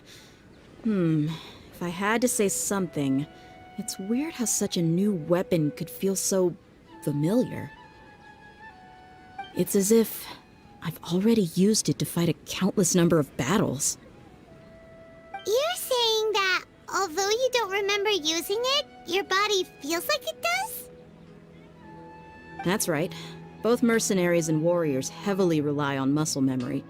Only knowing the theory of battle won't get you anywhere. Traveler, what do you think?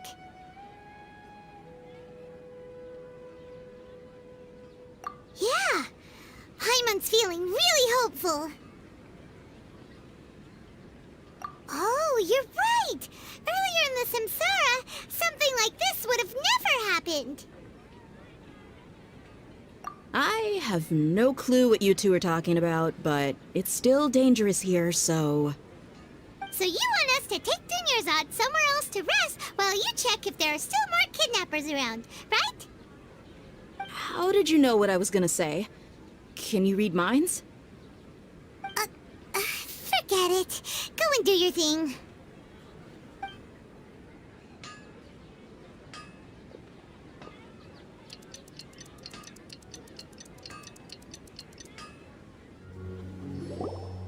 Whew. It's finally nighttime. Aside from Deyha not getting injured, everything seems to have stayed the same. Listen, Nahida, we found out that Deyha got out just fine today, even though she got injured every other time she fought the kidnappers. Do you think the samsara has been broken? Have we saved Dunyarzad? Really? Good job on all that progress. Get some good sleep tonight. Hey, what kind of an answer is that? Tomorrow will come.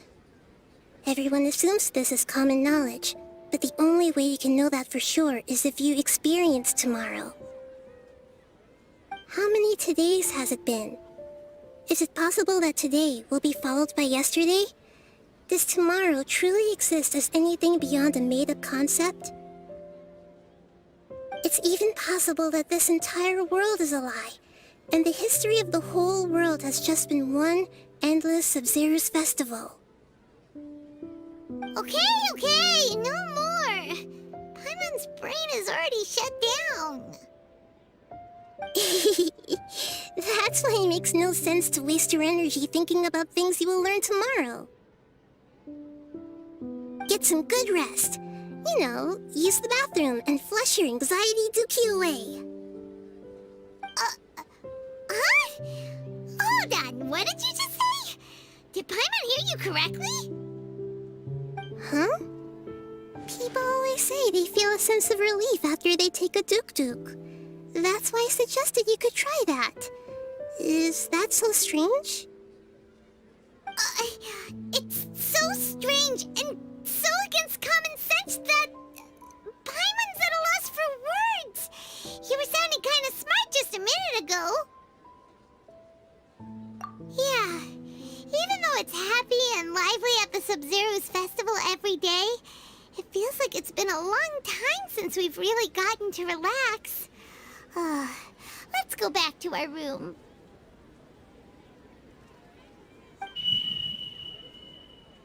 Continue the harvest.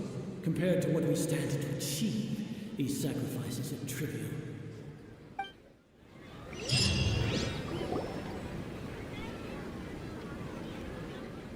We're still in the same day! Nahida, you already knew last night that we didn't break out of the samsara? Why did you tell us? Would there have been a point? You would have spent the night with new worries, with tomorrow still out of reach. In that case, you might as well rest within that brief moment of hope. An opportunity like that doesn't come by often, and I thought it might help you clear your minds. Paimon thought the Duke did that! Whatever. Guess you were looking out for us after all. Of course. In the time we've been together, you two have been everything to me. Paimon's flattered and everything, but maybe you're taking things a little fast. What I mean is, even though I had asked you to solve this puzzle, you two are still the only ones who can see me and sense my presence. In other words, if you weren't here, I may as well not exist. That's why you two have been everything to me. Get it? Nahida's talking about confusing stuff again. Anyway, that's enough chit-chat. So, Traveler, did the new clues yesterday help you gain a new understanding of the situation? Huh? Why are you scrapping your previous theory? Oh, yeah! You're right! Gosh, how did we not notice that? In a simple time loop, people's physical conditions should also reset. So, what's your new hypothesis?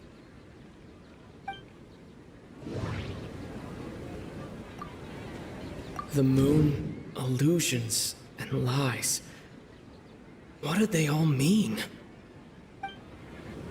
Mercenaries rely heavily on muscle memory, and Deyha was able to use her experiences to avoid injury in later samsara cycles.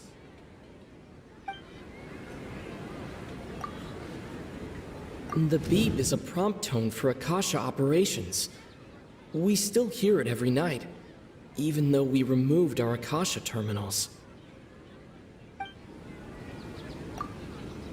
Okay, Nahida said the Akasha relies on the power of a gnosis to operate, as it is the manifestation of the God of Wisdom's power. It compiles the wisdom of the entire populace, and it grants knowledge to the people. We've already experienced the Sub-Zerus festival many times, and the day of the festival seems to be in a perpetual samsara.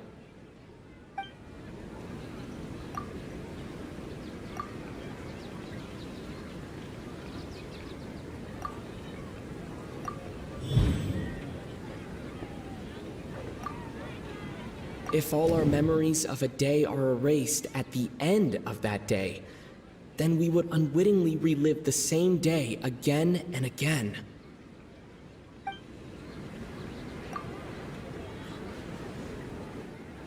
Oh!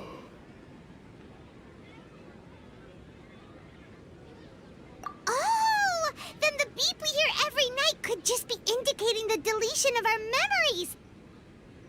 That's why, when we wake up, everyone thinks the Sub-Zero's festival hasn't happened yet.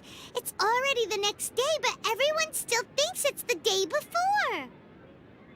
But muscle memory can't be erased. That's why Deyha has been getting better at using her greatsword. Now everything makes sense! A brilliant deduction. Nahida, tell us if we're right or wrong. To put it simply, it's as if you've mistaken a pyrocrystal fly for a firefly in the night. You lost sight of its true nature because you focused too much on your perception that it glows. That isn't simple at all! Why don't you go talk to Miss Deyha again? You might learn something new. Right! She did help us find our latest clue after all. Let's go!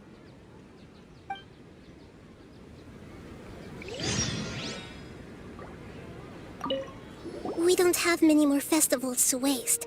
Hurry and find the truth.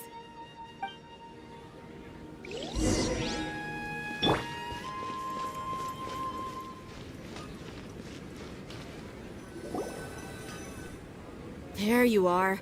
Really took me a while to find you. As expected, Deyha also didn't get hurt today. Get hurt? Why would I? Don't underestimate me. Well, you're still getting used to your new greatsword.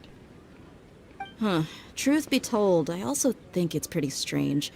It just suddenly felt so familiar in my hands and... wait a second! How did you know I got a new greatsword to begin with? I didn't tell anyone about it. Traveler, could you explain the situation to her today?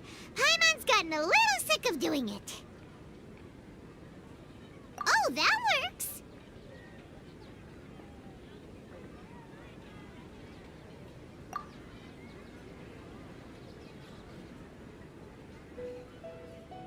What happened to you guys while I was gone? Did you get brainwashed by some cult? Don't think too hard about it. Just take what we're saying at face value. Alright then, let me get this straight. You're telling me that my body's already gotten used to this greatsword, but my brain just doesn't remember it? Yes! Your memory's being erased every day! Then I'd have to disagree. That's impossible. Oh? Why do you think that? If we've actually been reliving the Sub-Zerus festival day after day, then what happened to the things we used, the money we spent, the food we ate? Common sense says my wallet should have emptied itself a long time ago. There's no way I wouldn't have noticed that.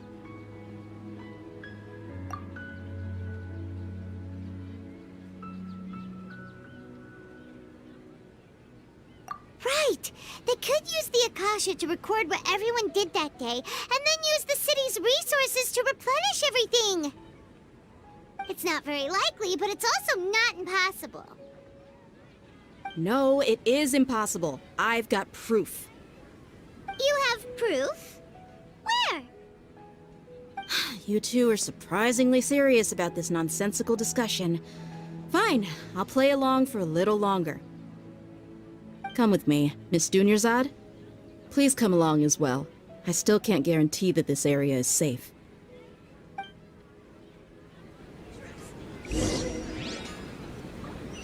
Paimon can't believe it's Deyha who wants to show us something this time. 2 days ago, we were the ones taking her to see Dunyarzad.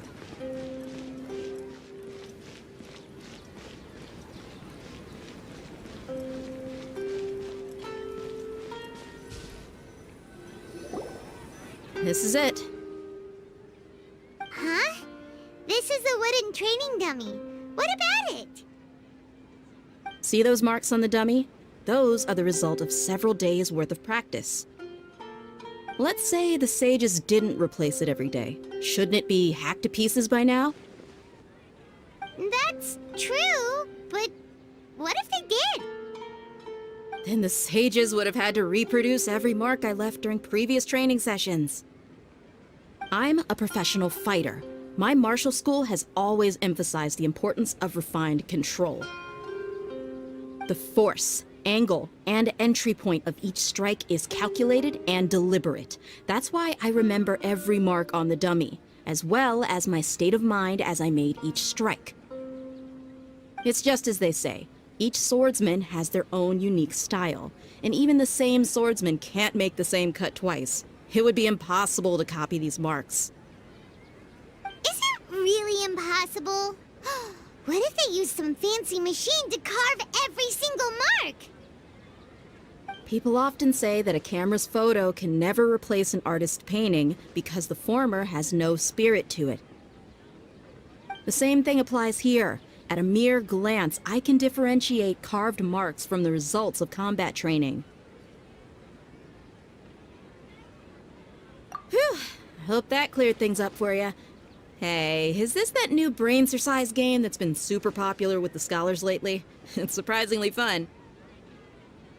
Anyway, it's getting late.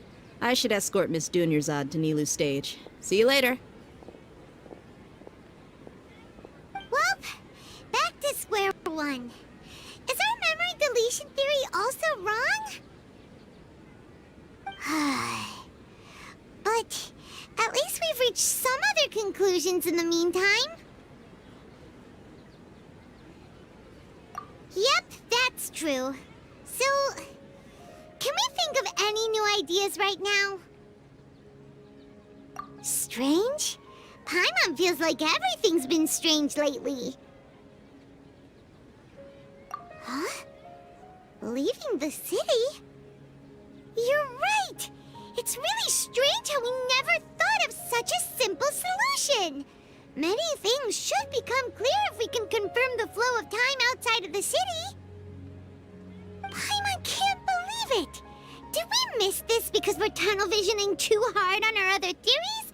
Or because we're just too tired? How about we go back and ask Nahida? Maybe we've forgotten something about leaving the city.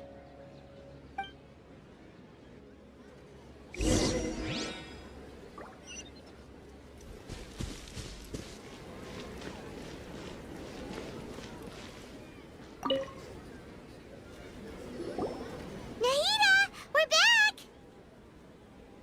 You're back early today. Did you find something new? Sort of. We're mostly sure now that we're not in a time loop. And we also aren't in the real world. But at the same time, we have a new question. Leaving the city. As far as I remember, you've mentioned your plans to do that twice before. We did? But we don't remember anything. What happened after we talked about those plans? What did we say when we got back? Let me think.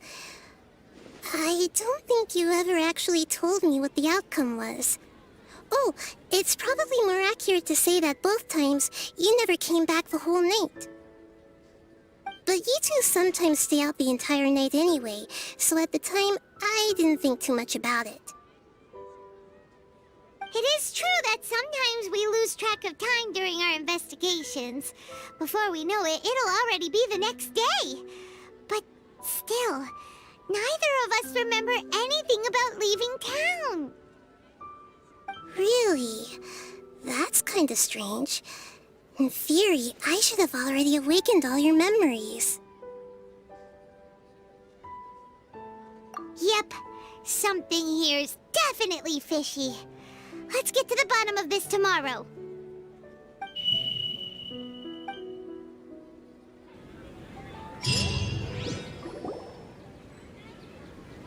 Our memories are back!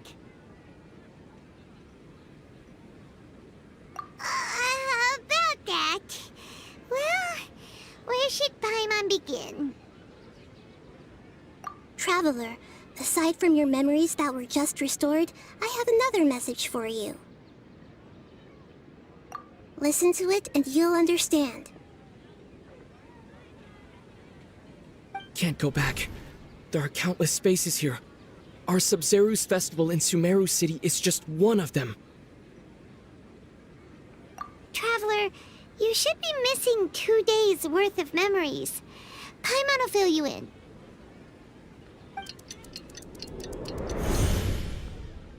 It's time to carry out our plan from yesterday. Okay, let's go!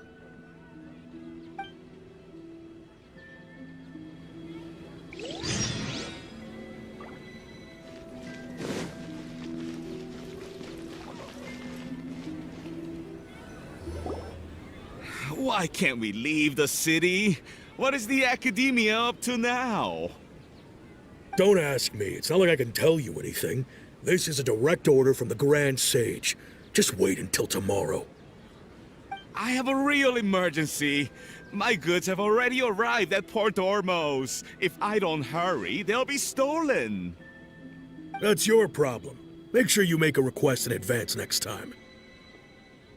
But it's not like you can just predict business matters in advance. It looks like the Academia already announced a lockdown for Sumeru City today. How completely unsurprising. Let's go and question them. Hello, sir. Why can't we leave the city today? Here we go again. Don't ask me. I don't know either. We just received an order that no one is allowed to enter or exit Sumeru today. They didn't tell us anything else. Angering me won't get you anywhere. If I had that kind of insider info, I would have left this stupid post long ago.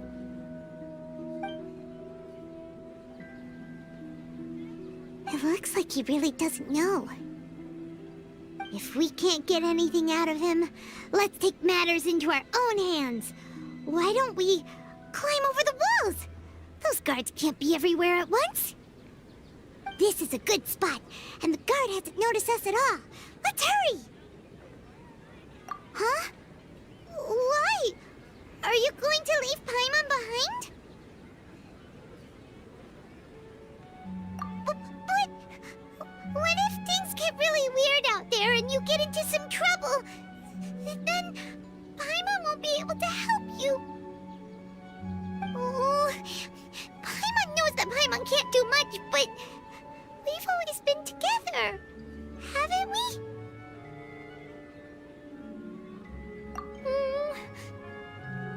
Okay. Paimon will wait for you. Promise Paimon that you'll come back as soon as possible. Just a quick look. And please, be careful. Memories!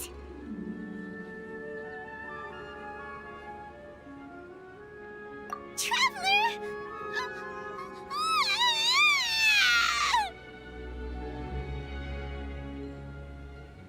Paimon thought Paimon would never see you again!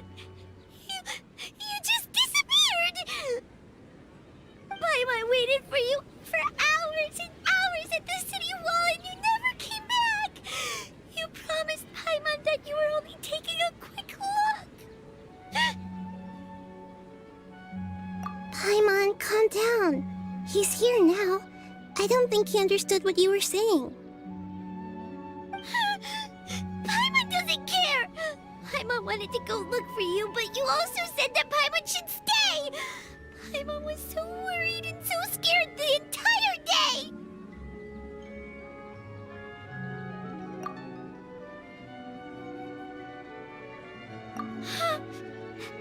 Okay. Paimon will forgive you. The most important thing is that you didn't actually disappear. Oh, Paimon was so scared that you had gone into another world. Okay, Paimon, can you tell us your perspective of what really happened yesterday?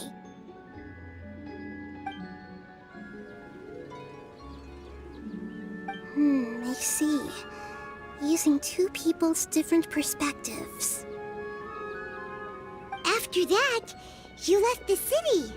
Paimon kept her eyes on you the whole time, but then you disappeared in an instant.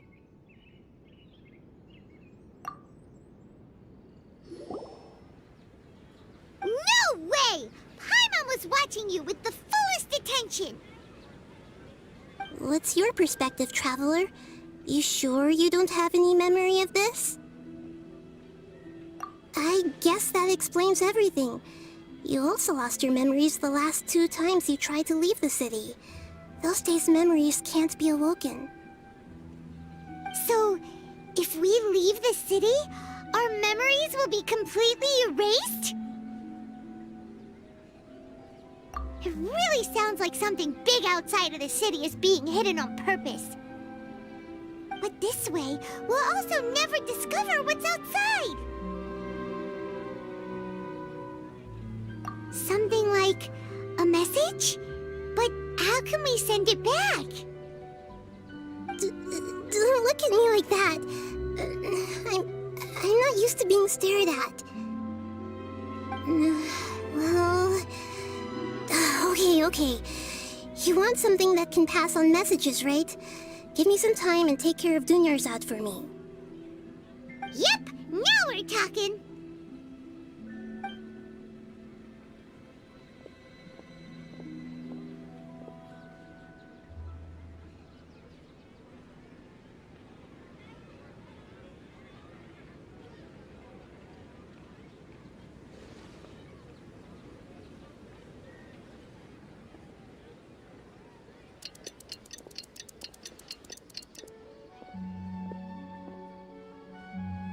I'm done.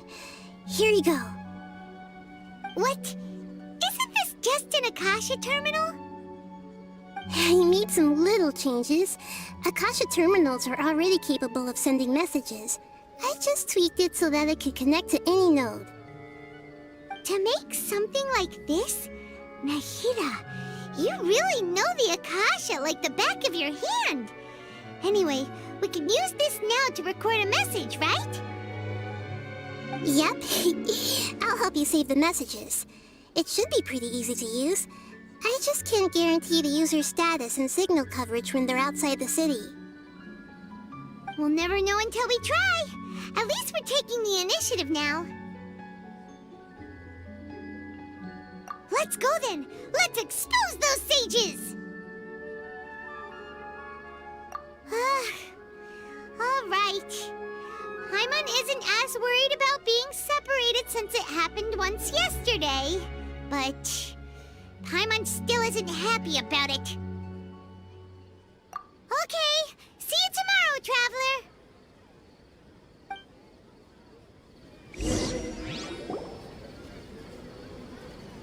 That covers everything that's happened so far. Yes. Although the signal was choppy and had some interference, we still managed to receive 2 messages from you when you were outside. Okay, now that you understand what's going on, let's hear the messages together.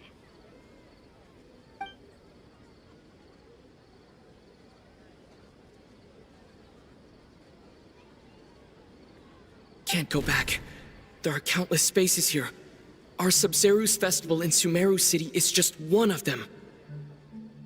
I've entered another space, Before me are flowing sandstone and howling fish. Impossible and surreal sights. All these spaces are empty except for the occasional ones that contain mute puppets rather than people. I can't sense any human presence.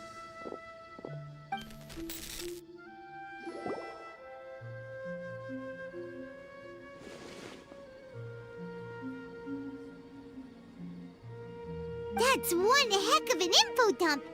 It sounds like you left the Sumeru city space when you set foot outside of the walls. But everything looked completely normal when Paimon was looking out from the inside. That's unbelievable. And if we take your word for it, the other spaces all had very weird contents. There's another part here. We only received it last night. These spaces have been disappearing one after the other, absorbed by something like a sun in the sky. And now, even the final space has also disappeared. Behind me, a lot of spaces just appeared again from thin air. I get it now! Those spaces are actually...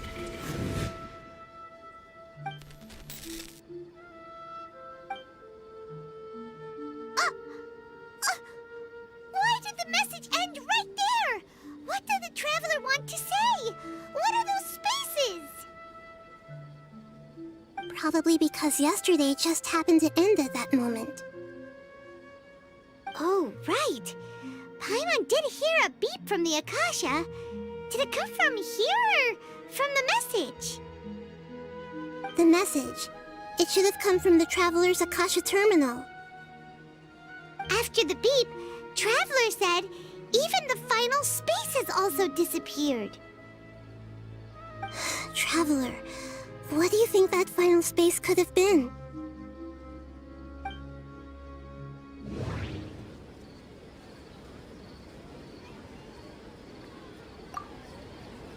All the bizarre spaces I saw outside the city had one thing in common: a lack of human presence.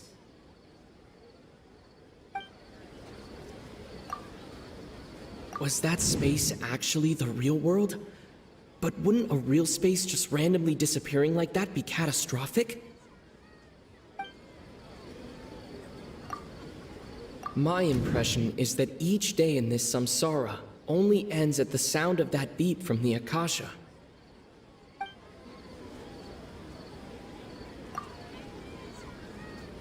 That doesn't sound right. I need to carefully think things through.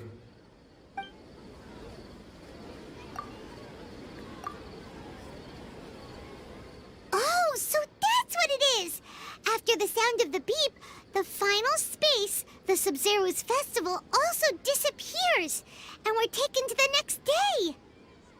Later on, Traveler also mentioned a bunch of new spaces materializing behind them. Do lots of new spaces appear every day? Paimon's head is spinning. Just what are these spaces anyhow? Well, consider this.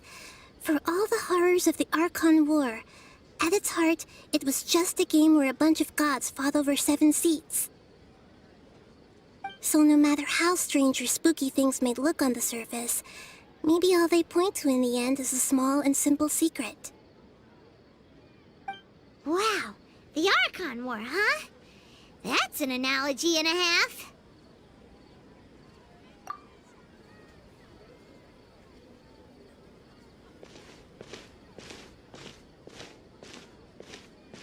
Hey, where are you going?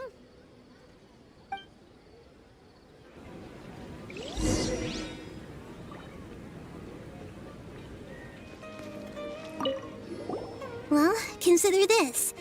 For all the horrors of the Archon War, at its heart, it was just a game where a bunch of gods fought over 7 seats. So no matter how strange or spooky things may look on the surface, maybe all they point to in the end is a small and simple secret.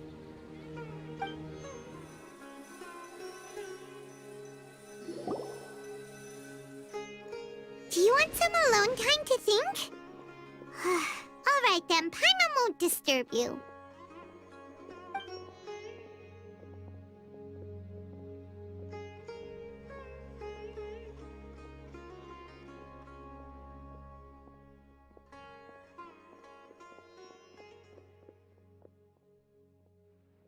The dance of Sub-Zeros is about to begin.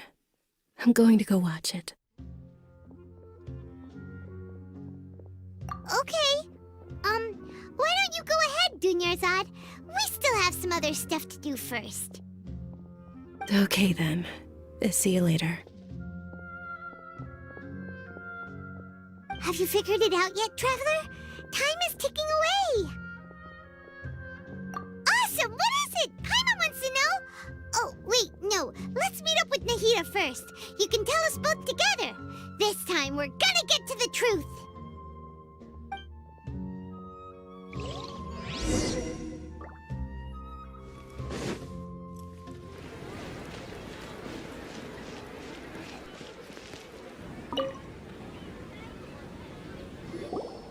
You're back! I've been waiting forever for you two.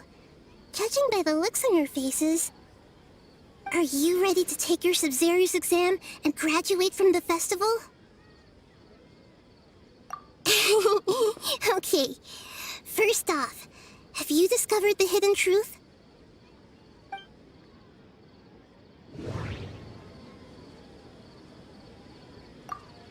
Okay, Nahida said the Akasha relies on the power of a gnosis to operate, as it is the manifestation of the God of Wisdom's power. It compiles the wisdom of the entire populace, and it grants knowledge to the people. We've already experienced the Sub-Zero's festival many times, and the day of the festival seems to be in a perpetual samsara.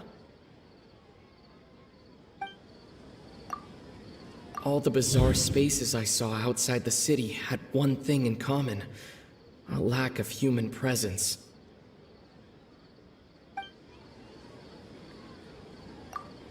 Those spaces remind me of dreams, like the one I had in the Avidia Forest, except these have no sign of human presence.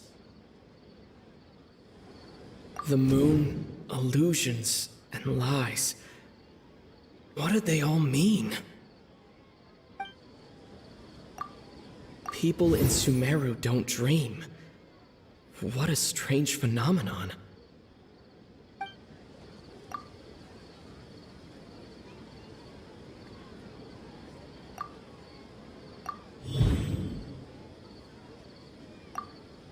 We are all in a dream. It isn't that the people of Sumeru don't dream. Rather, the Akasha is taking their dreams from them.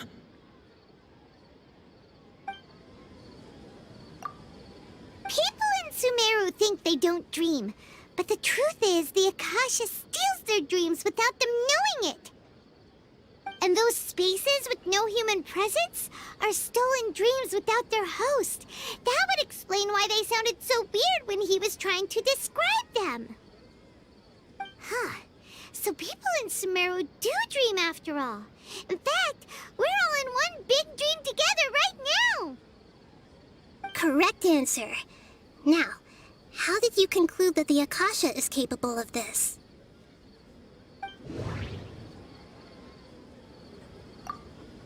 The Akasha relies on the power of a gnosis to operate. It is the manifestation of the God of Wisdom's power. It compiles the wisdom of the entire populace. And it grants knowledge to the people.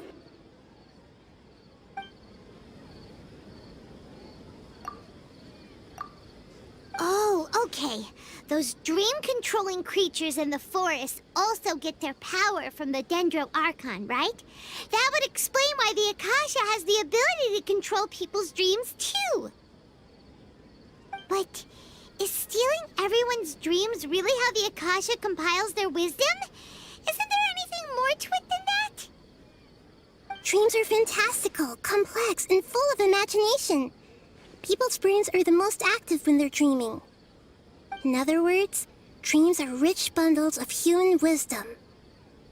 So in other words, the complete opposite of how Hypatia understood it.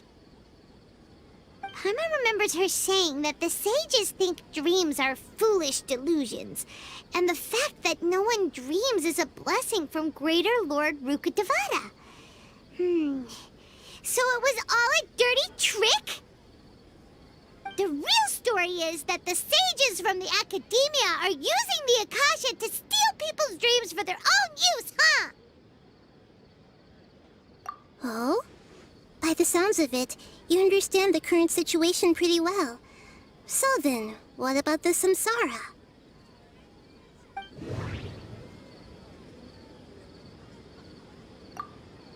The beep is a prompt tone for Akasha operations.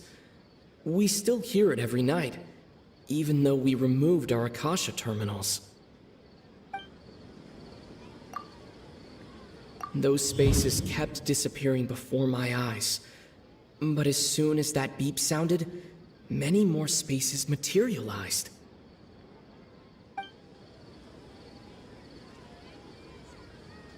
Those dreamscapes kept vanishing, but as soon as that beep sounded, more new spaces appeared.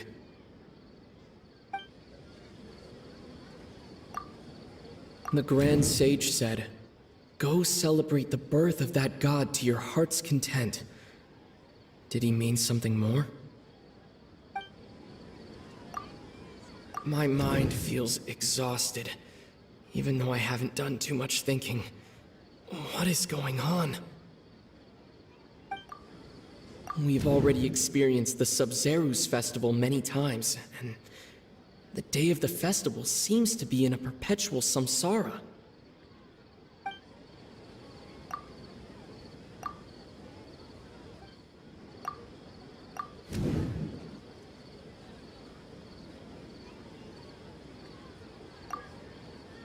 Correct.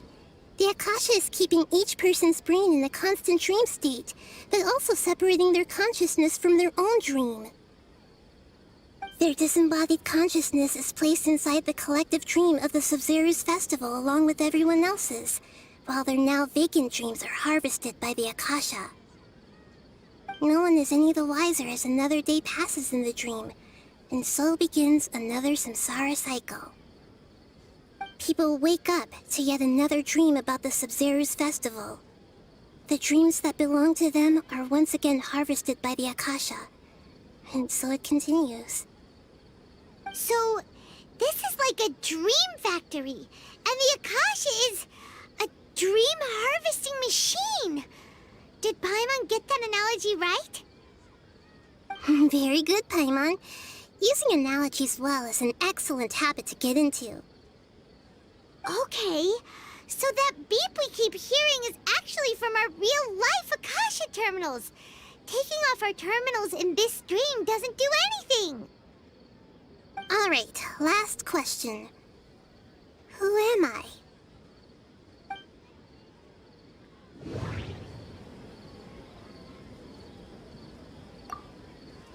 They say that alchemical divination is the Dendro Archon's divine revelation. So then, if Nahida has referred to herself as the moon... Now that I think about it, wasn't illusions hinting at the sage's deception of Sumeru's people? Now that I think about it, wasn't illusions a hint that we're all dreaming?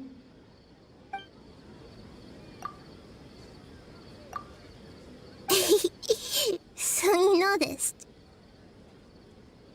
I thought that one would be the hardest question. That's why I put it last. That wasn't hard at all. Even Paimon guessed that. Everything about you is different. We just didn't want to expose you is all. Now that you mention it, Nahida, you've been hinting to us since the very beginning. It's funny. Thinking back to when we were asking all over the place for info about Lesser Lord Kusanali, Paimon didn't expect to meet you like this. Yes, those can wait until we're back in real life. On the other hand, I'd be happy to answer any more questions you have about here and now.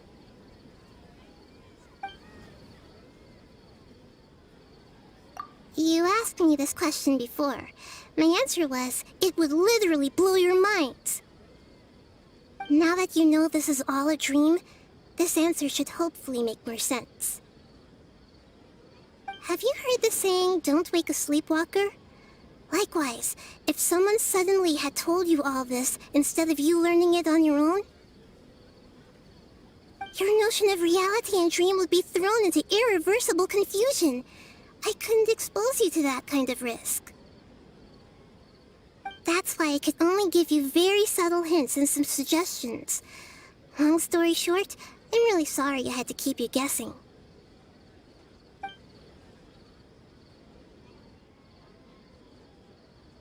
Firstly, this dream we're in is completely based on reality. People have already experienced this Sub-Zero's festival, so it would be very difficult for them to find anything that strikes them as surreal. Secondly, you're probably wondering why people don't have any memories from earlier samsara, right? That's because people don't remember their dreams most of the time anyway. And in any case, their actual dreams are being taken away from them by the Akasha.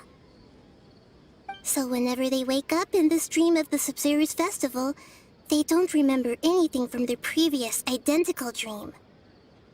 That reminds Paimon. Traveler had a dream when we were in the Avidia forest, but couldn't see what it was about after waking up. Is that an example of what you mean? Yes.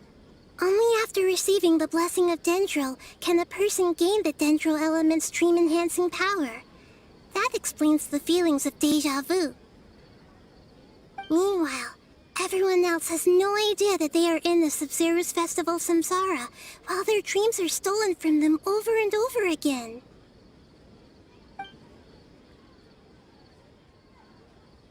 Can humans really keep dreaming forever like this? Will it ever end? And if so, when? You might say your mental fatigue has already answered this question. Eventually, there's only so much that people can tolerate. Especially those whose health is compromised to begin with, like Dunyarzad. This relentless exploitation takes an even harder toll on them. People's lives are at stake here, and nobody knows a thing! We've got to put a stop to this!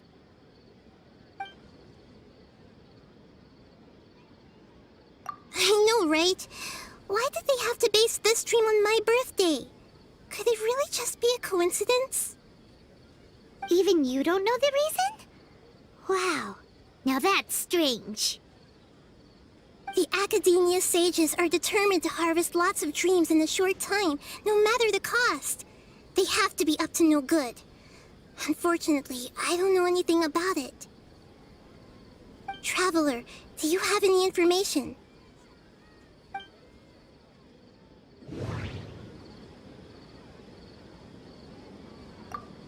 The Grand Sage said, "Go celebrate the birth of that god to your heart's content." Did he mean something more?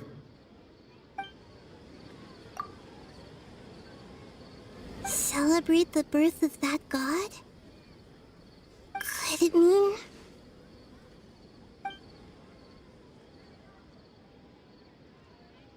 deceiving the people of Sumeru with no regard for their safety? No matter what they're trying to do, this is unforgivable. After we end the Sub-Zero's festival samsara, we have to look into them. How can the sages of the Academia do this behind their Archon's back? This is ridiculous! In the end, I'm just the moon. The real sun is long gone. A sun and a moon? Nahida's talking in riddles again.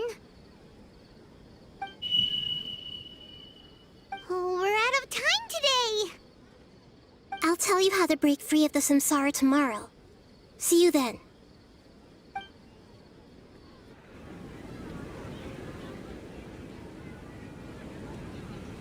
Good morning, Nahida. Wait.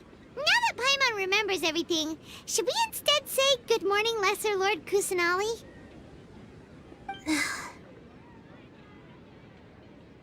Hey! What's What's wrong, Nahida? You don't look too good. I'm afraid that what you're thinking right now is correct. Did Dunyarzad already disappear? No way! Are we too late? The real Dunyarzad's consciousness has indeed disappeared. It can no longer endure the constant dream harvesting.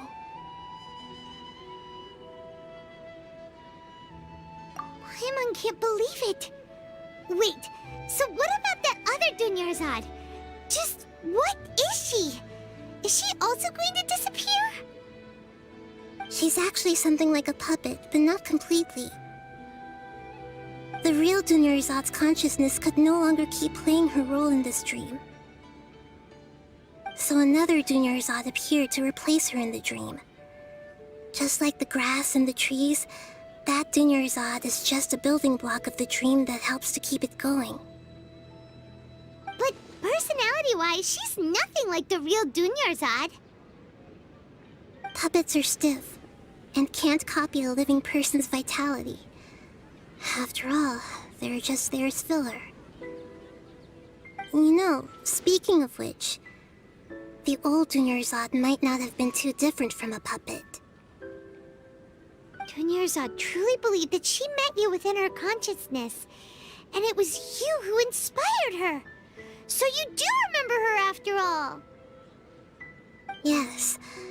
Back then, her family was overly protective of her. No one cared about her personality or thoughts. It was as if she only lived to stall her Elazar. I just gave her a little wisdom so she could look at life in a new way. So that she could be her own person. But even so, she's still...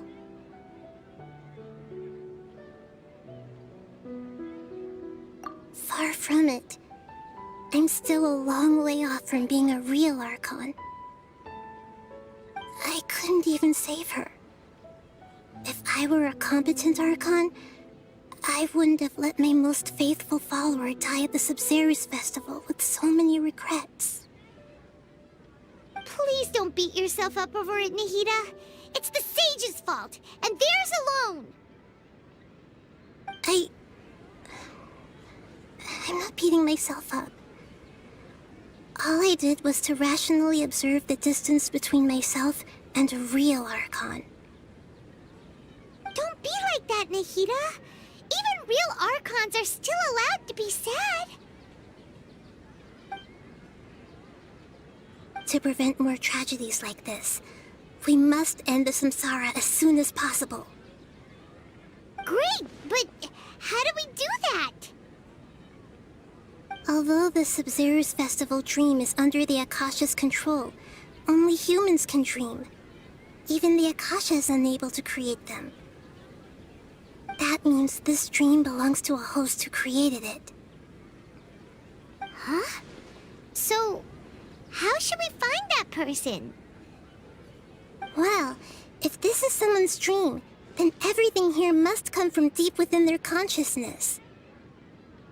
Which means, with the power of imagination, they can change anything in this dream. Imagination? What do you mean by that? Imagination means breaking through what you perceive as normal. Like when the server at the tavern brings a plate to you, you'd naturally assume that food is on it. However, if you're the dream's host and you become aware that you're dreaming, when you imagine gold and more on the plate, the dream will respond in kind, and the server really will bring you gold and mora. But right now, our host is unaware that this is a dream. No matter how many times they're served, it will always be food. Find some way to make that person realize that they're dreaming. Usually, once that happens, the person will wake up and the dream samsara will be broken. How are we going to find them, though? If it could be anyone, it'd be like looking for a needle in a haystack. And even if we did find them, how are we supposed to make them realize they're dreaming? After all, like you said, Don't wake a sleepwalker. It's extremely difficult, yes. But the only ones who can do it are you two. Remember, everything you've achieved up to this point has all been for the sake of finding the host and ending the samsara. As for me, during this time, I'll be out of town. Out of town? Are you going to that place full of dreams where the Traveler went? Yes. I want to try something. There must still be a small wisp of possibility. Hurry and go. Dreams are supposed to be fantastical, romantic, and full of pleasant surprises. Unnecessary things like this samsara need to end.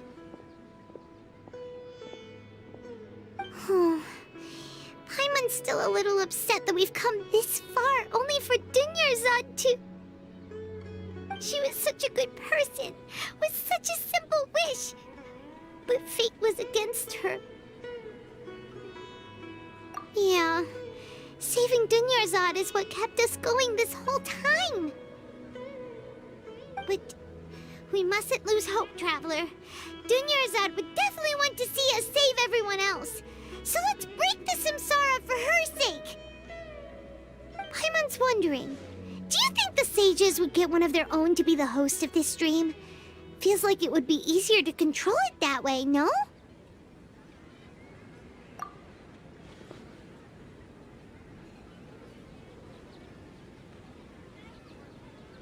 Huh. That's true. Plus, the sages probably weren't counting on there being other factors beyond their control, like Nahida and us. So, who do you think the host of the dream is? Oh, that would make sense. Ferris, the Knight of Flowers, is a symbol of the whole Sub-Zero's festival, right? Pretty core character. Let's go ask him some questions, shall we?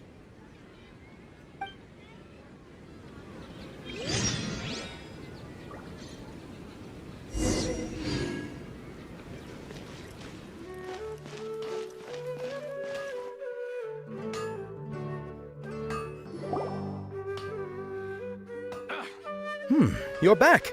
You left in a hurry last time. Is everything okay? Everything's fine, just... it's a little hard to explain. Would you mind taking part in a little experiment with us? An experiment? That came out of nowhere. I'm listening, though. What do you need me to do? Could you make a wish? You want me to make a wish? Is that a new Sub-Zero's festival tradition or something? Less questions, more wishing! Okay. My wish. Okay. I'm a little nervous saying this out loud, but I want Miss Dunyarzad to be happy. Oh. I noticed earlier that she looked a bit down, and she wasn't really talking to anyone. She just doesn't seem like herself. She's always so gentle and kind, and all the kids love her.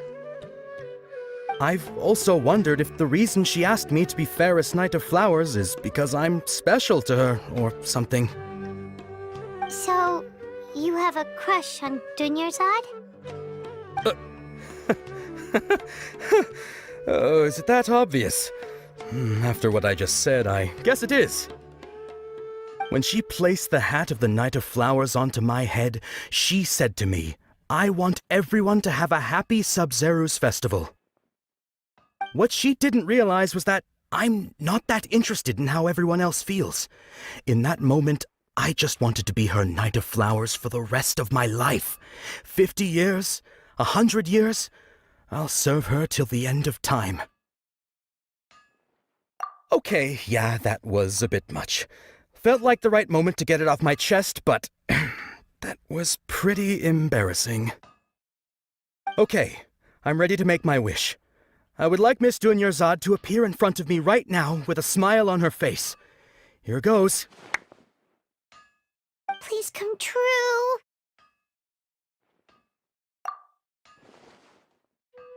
I'm gonna open my eyes. Oh, oh, you're... What? Fucky? Sorry, but only one portion of Yalda candies per person. Back home you go.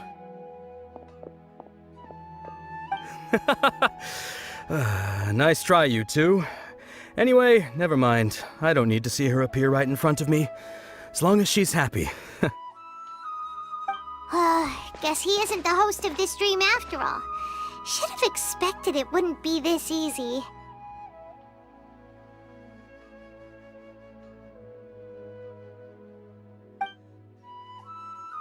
It seems like everyone who knows Dunyarzad loves her, but none of them has any idea that she... My lady, step back.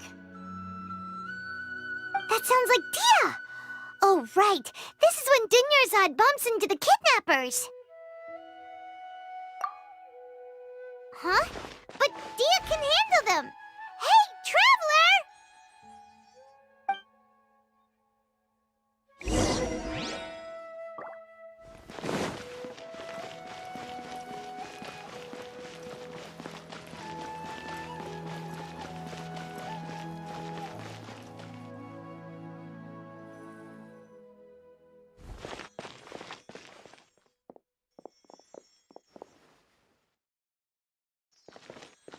Oh, it's you. Great timing. Please take...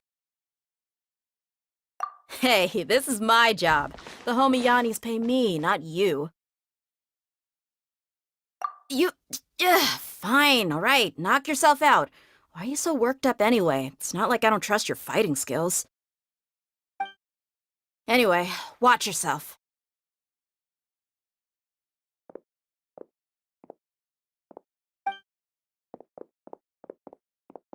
So you got yourself some backup. Suit yourself. You're going down! There is no escape! Feeling lucky today?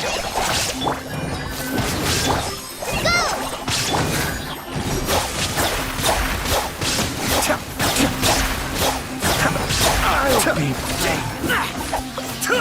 no more tricks up your sleeve!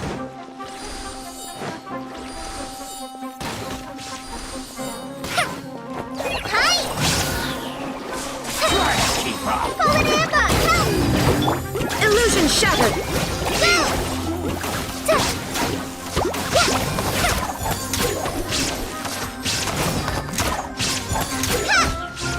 That's close enough. You won this one. Following orders.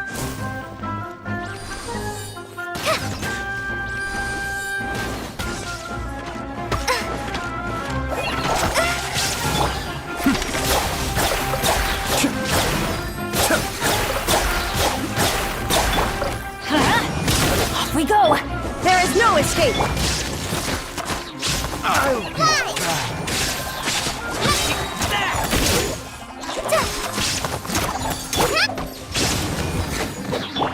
Cascade!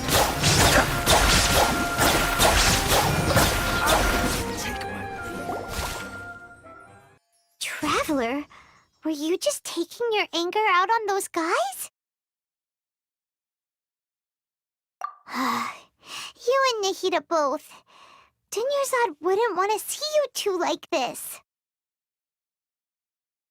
Oh, and speaking of her, Paimon just remembered something. Remember how during the first Sub-Zero's festival, before the Samsara started, we came here with Dunyarzad because she wanted to pick something up? She said it was because she had forgotten something.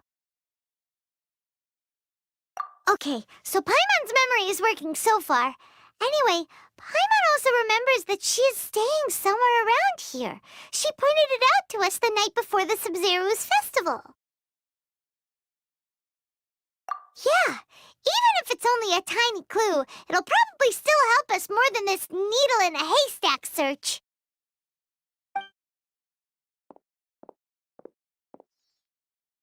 This is the place.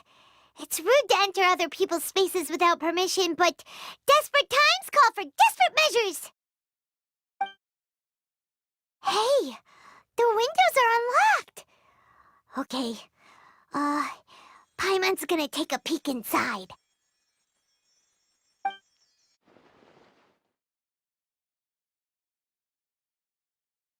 This was only a temporary residence, so there was pretty much nothing inside except this book on the table.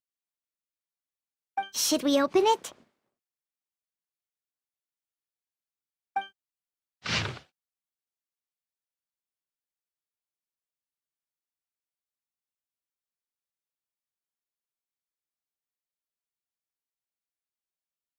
Wow. Dunyarzad wrote all of this. Sounds like she was always thinking of us even while we were away. Even though she was also busy preparing for the Sumeru's festival and had all her health problems to worry about. She must have wanted to give this to us as a gift on the day of the Sumeru's festival, right? If we hadn't found this book, we never would have known. But now that we know, we can't even thank her.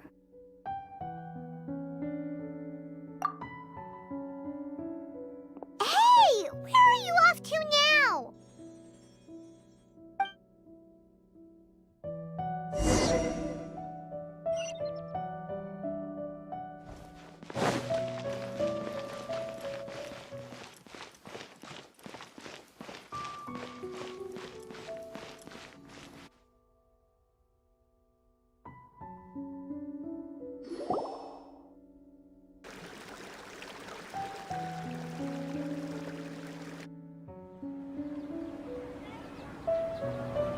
It's Dunyarzad's puppet.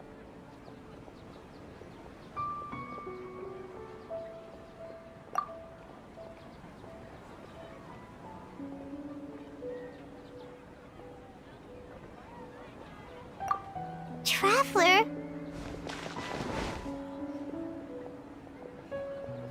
You must be exhausted. Come to think of it, we've been stuck in this place for a really, really long time. Heck, even the last time we were chatting happily with Dunyarzad feels like an eternity ago.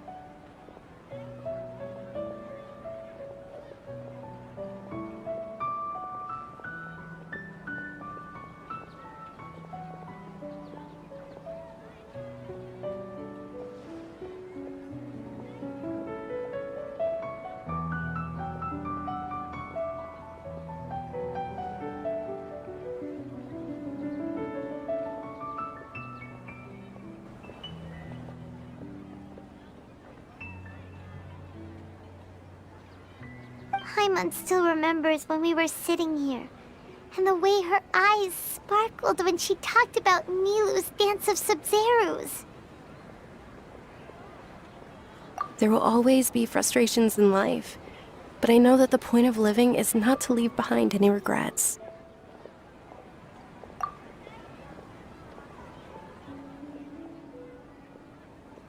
That was what the real Dunyarzad said, wasn't it? Does that mean... Yes, Traveler. What is it? Oh, so she's still just a puppet. But just now, how come... What? Where are we going this time?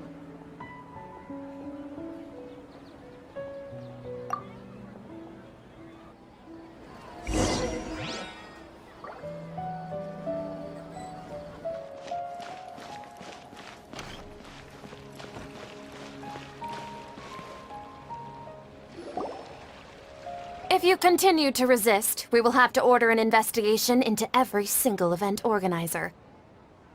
The Grand Sage has already granted you much leniency. I advise that you exercise tact. How did things turn out like this?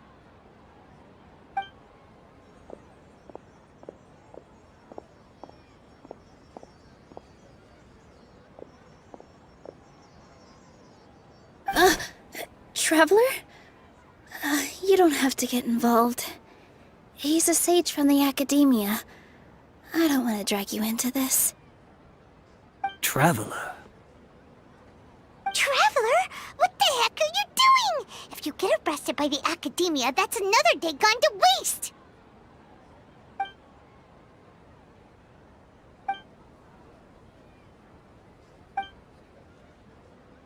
Wait, they're not reacting. Have they been scared stiff? Oh, of course! If this is the sage's plan, they wouldn't put themselves through this. So they're just substitutes. What is this? What happened to the Grand Sage and his entourage?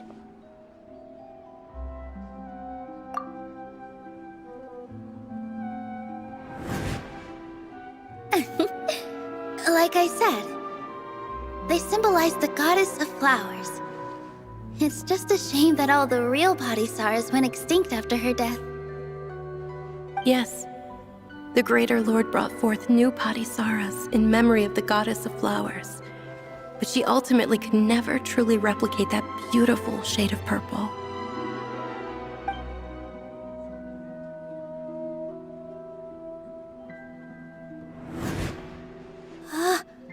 That beautiful shade of purple. Aren't these flowers real Padisarahs? Just like the ones from the legend? I didn't even notice. Dunyarzad, did you find these? But didn't you just say all the real flowers went extinct after the goddess of flowers passed away? So, how? Yeah. What's going on here? Huh? You guys are acting weird. But okay, I'll try.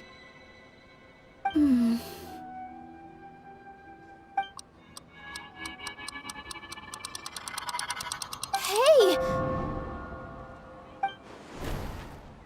They disappeared! So Nilou's the host! What a surprise! Purple Padisarahs don't exist in the real world anymore! But in Nilou's subconscious, they can appear as decorations on the stage! It's just like the example Nahida told us. People assumed there will be food on a plate, and Nilou assumed there would be real Padisarahs in the flower pots. So when you saw the flowers, you instantly knew it was Nilou?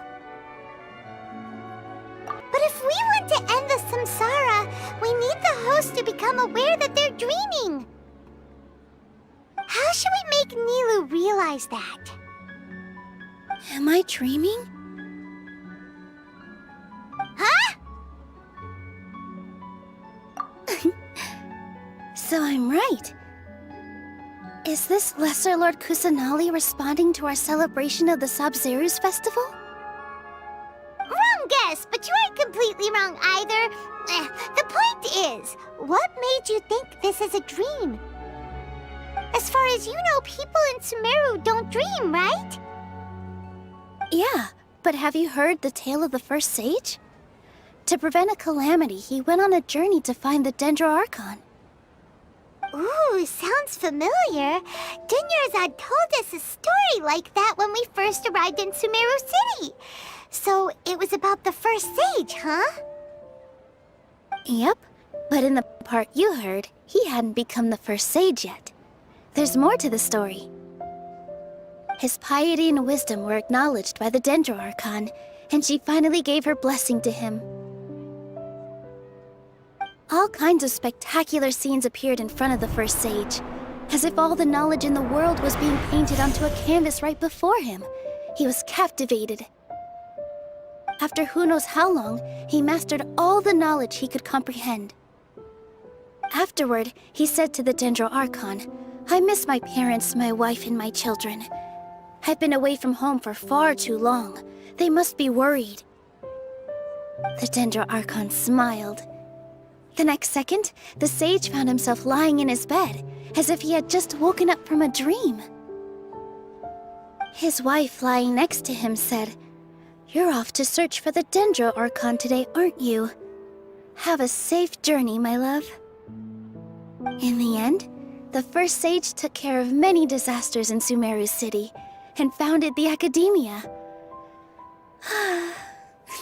What a happy ending. So, the first sage was dreaming ever since the beginning of the story? He never went on his journey? Yes, but his faith and determination were conveyed to the Dendro Archon, so she blessed him in the form of a dream.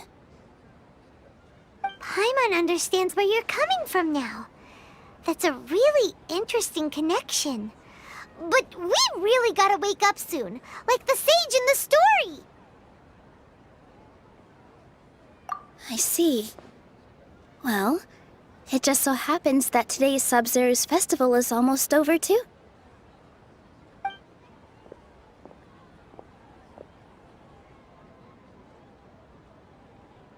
Since we're in a dream, let's make this final dance of Sub-Zero's as beautiful as we can.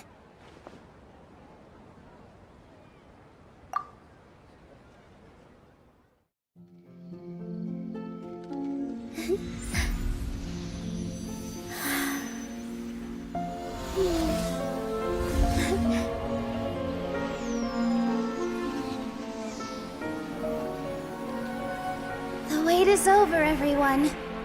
I dedicate this to our god, the Dance of Sub-Zero's.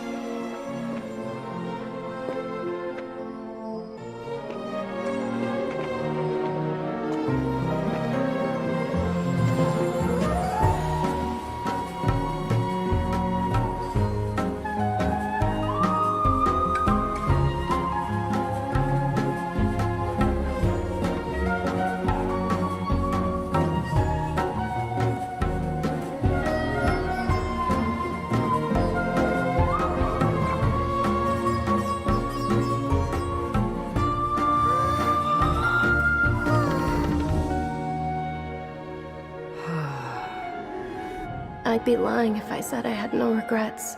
I would have loved to see Nilou's dance.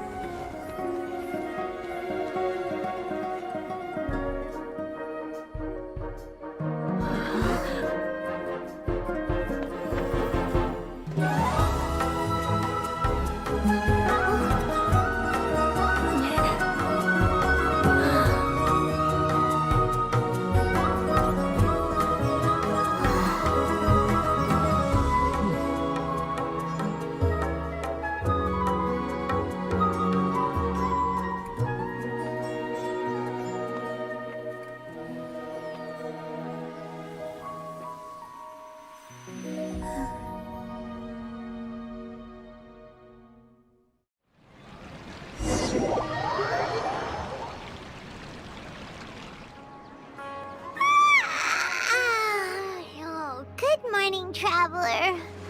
Oh, Paimon feels like she's been asleep for the longest time. Paimon's head feels super heavy.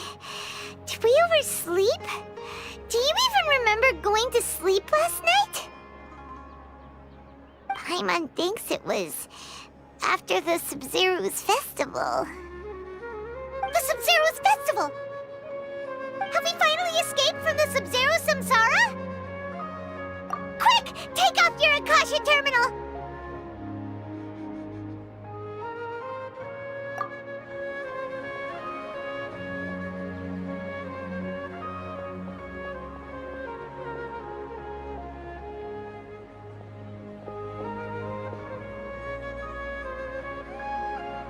She's not in her room.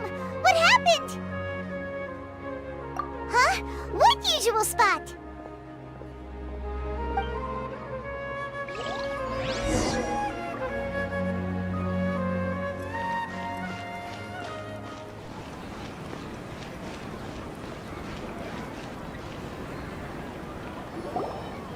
Well done, Traveler and Paimon. And thank you, Dunyarzad, for organizing the Sub-Zero's festival for me. I'm sorry, who are... Dunyarzad! You're okay! Oh, don't scare us like that! Oh, Traveler Paimon. I have something amazing to tell you. I just had a dream, and I saw Nilou performing the dance of Sub-Zero's.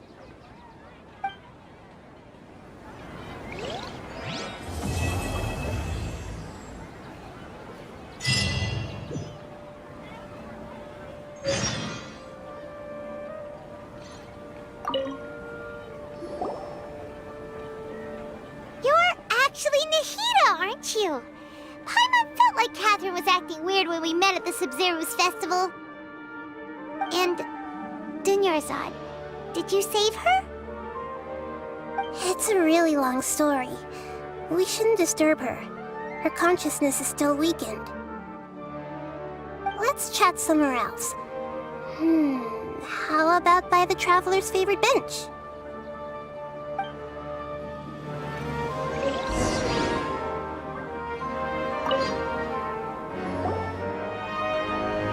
What's going on? Why are you two so excited to see me? Hasn't it only been a night? It's actually been much longer than that. Oh? Strange. Was I really asleep that long? No wonder I have such a headache.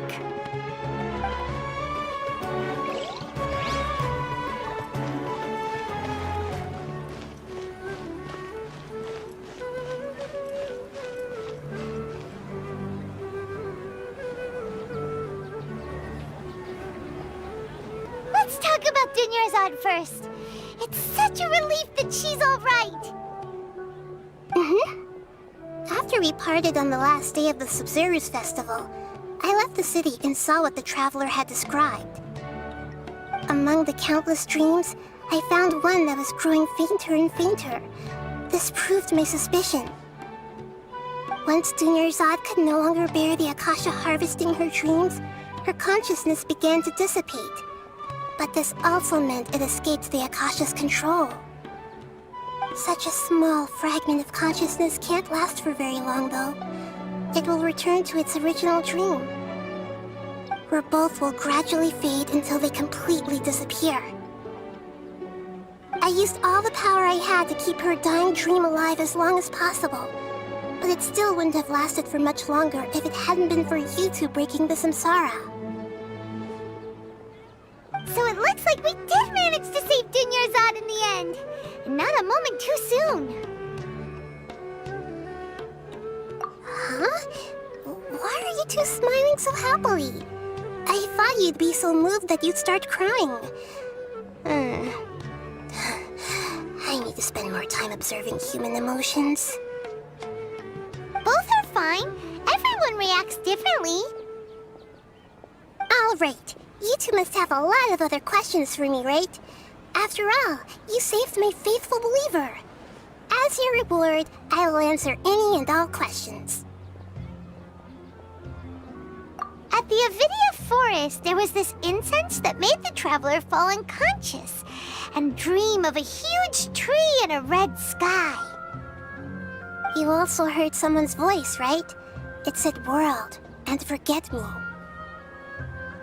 Yeah, so you do know! We've been wanting to ask you what that was about, and if the red sky was related to Khaenri'ah. It seems like the Traveler established a connection to Irminsul. That was a message left by Greater Lord Rukkhadevata's residual consciousness in Irminsul. Perhaps her last memory before she died. As you two probably know, Greater Lord Rukkhadevata disappeared after the disaster in Khaenri'ah. The timings of these events do line up, so your suspicions are reasonable. A message from Greater Lord Rukkhadevata? We thought it was from the Scarlet King. The Scarlet King? That god who died even longer ago? Some present-day desert dwellers still worship him. You probably just heard some of their conspiracies. Okay, so what does the message mean? I still haven't managed to decipher it. Even the Akasha isn't currently capable of doing that. Greater Lord Rukkhadevata's residual consciousness in Irminsul seems to be contaminated with something that has a very dangerous aura to it. Many devoted scholars go mad as soon as they connect their consciousness. I've warned the Academia about this many times, but people still keep falling victim to it. But I believe this is the key to saving Irminsul. That's why I've kept trying to decipher it. So the tree in the vision was Irminsul? Oh, Tighnari also said that Irminsul is sick. Is it because of the contaminated consciousness? But even if you can't figure out what that vision was all about, it seems like our search for you was all in vain. The Traveler wasn't affected after coming in contact with that consciousness. I've never seen anyone like that. With you here, we may have a chance at deciphering it. No, we must decipher its secrets. I've already eliminated all other factors that might affect Irminsul. This is the only one left. This puzzle has life and death at stake. It could determine Irminsul's fate, as well as Tevat's. To be accurate, I'm using the Akasha as a medium to occupy Catherine's consciousness. How did you do that? Poor Catherine. Does this mean you can also occupy other people's consciousnesses? Theoretically, I can enter anyone's mind as long as they're wearing their Akasha terminal. The Akasha is the legacy of Greater Lord Rukkhadevata. As Lesser Lord Kusanali and the first Akasha terminal, my consciousness has always been linked to the Akasha. I've always respected my people's free will, so I've never actually occupied their consciousness. When necessary, I just borrow this bionic Snezhnayan puppet. Hold on. Did we just learn some deep, dark secret? So Catherine is... No wonder Paimon felt something was off about her. What about your own body? Why do you need to borrow other people's? Don't you live in the sanctuary of Surasthana? That story begins a long time ago. After Greater Lord Rukkhadevata disappeared, the sages found my newly born self and took me back to Sumeru. At that time, I was young and weak. The sages kept me in the sanctuary of Surasthana, ostensibly for the sake of protecting me. But I've hardly heard from them since. However, I do understand that they had hoped to find Greater Lord Rukkhadevata instead of me, a symbol of her passing. So, the sages basically put their new Archon under house arrest? How dare they! Why don't you teach them a lesson, nahida? In some ways, they aren't wrong. Greater Lord Rukkhadevata was omniscient and omnipotent. Even after her death, the Akasha is still empowering this nation. And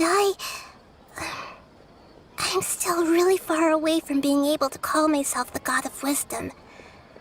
Moreover, the Academia is also more proficient at governing this country. My existence has little meaning. Yeah, you got a lot of believers. Just look at the Sub-Zero's festival. Everyone who showed up truly loves you. Thank you for the kind words. But I honestly don't need physical freedom as long as I can connect my consciousness to the Akasha. Trying to find a way to save Irminsul is my life's mission and top priority. I will work on that, and try to live up to being a deity in the meantime. Every once in a while, I will also take up the duties of the God of Wisdom and enlighten a lost soul here and there. Doing all that should be enough. There's never been any big problems with the Academia's governance of Sumeru. This is the first time I've seen them step out of line. I wonder what caused them to go down this path, and what they hope to achieve. Even though the city's residents haven't noticed anything strange, if the Traveler hadn't broken the Sub-Zero's samsara, the situation could have become dire. I tried to do some investigating in the Akasha, but I couldn't find anything suspicious, and all the people of interest seemed to purposely avoid wearing their Akasha terminals. I think they're deliberately trying to hide something. Oh, that reminds Paimon. In Gandharvaville, there was a sage who had invited Tighnari to join some kind of project. Could it be related? Regardless, I need to first investigate the sage's motives, make things right, and punish them if needed. But I'll have to be discreet, or they'll see me coming. You mean how the Akasha stops you from having dreams? Yeah, it's been such a long time. No one's noticed something's up? It's not that no one noticed. It's more like no one cared. Ultimately, it's all rooted in the sage's misdirection. Misdirection? The sages convinced everyone to believe that being unable to dream is a sign of rationality and wisdom. Not dreaming is a badge of honor in Sumeru. Even if the truth is that their dreams are being reaped by the Akasha. With their propaganda in place, the sages can maximize their use of the Akasha to facilitate their research. Besides, Greater Lord Rukkhadevata must have created the Akasha in the hopes that it could be used to its full potential. That's why I've never come out strongly against this. Anyway, the perspective advocated by the sages drowned out any voices of doubt. By now, even those who never use Akasha terminals find it too shameful and embarrassing to talk about their dreams. Got it! I hope my answers were satisfactory, seekers of knowledge. To be honest, maintaining Dunyarzad's fading dream took a lot of mental energy. I think I may need to rest for a while.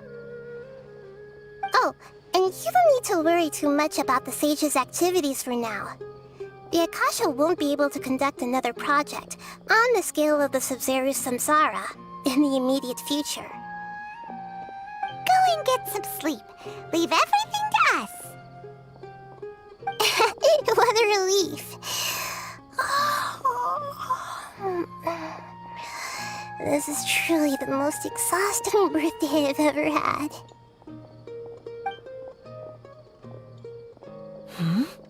Traveler? Paimon? Why am I here?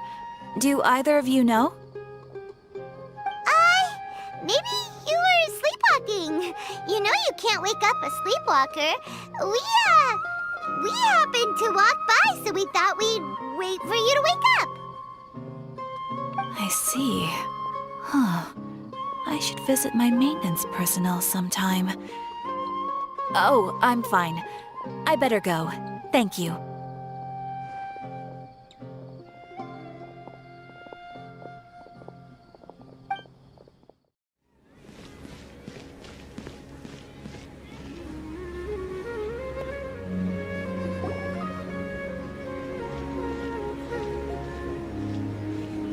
Ad Astra Avisask. We meet again, you two. Hi, Catherine. Do you have any commissions for us today? Commissions, huh? Let me think. Oh, how about this? Please attend the Academia's Academic Symposium this afternoon and recite a love poem on stage. Wait, say what now? And if possible, please also use your camera to capture the reaction of the audience upon finishing the poem. Huh? What kind of commission is that? I see. It appears that you're not interested in this commission. In that case, please go to Port Armos and convince the Eremites there to spend some time volunteering at the local orphanage. Hey, that's not any better. I'm sure the mercenaries will have some interesting reactions as well. Paimon's gotta ask.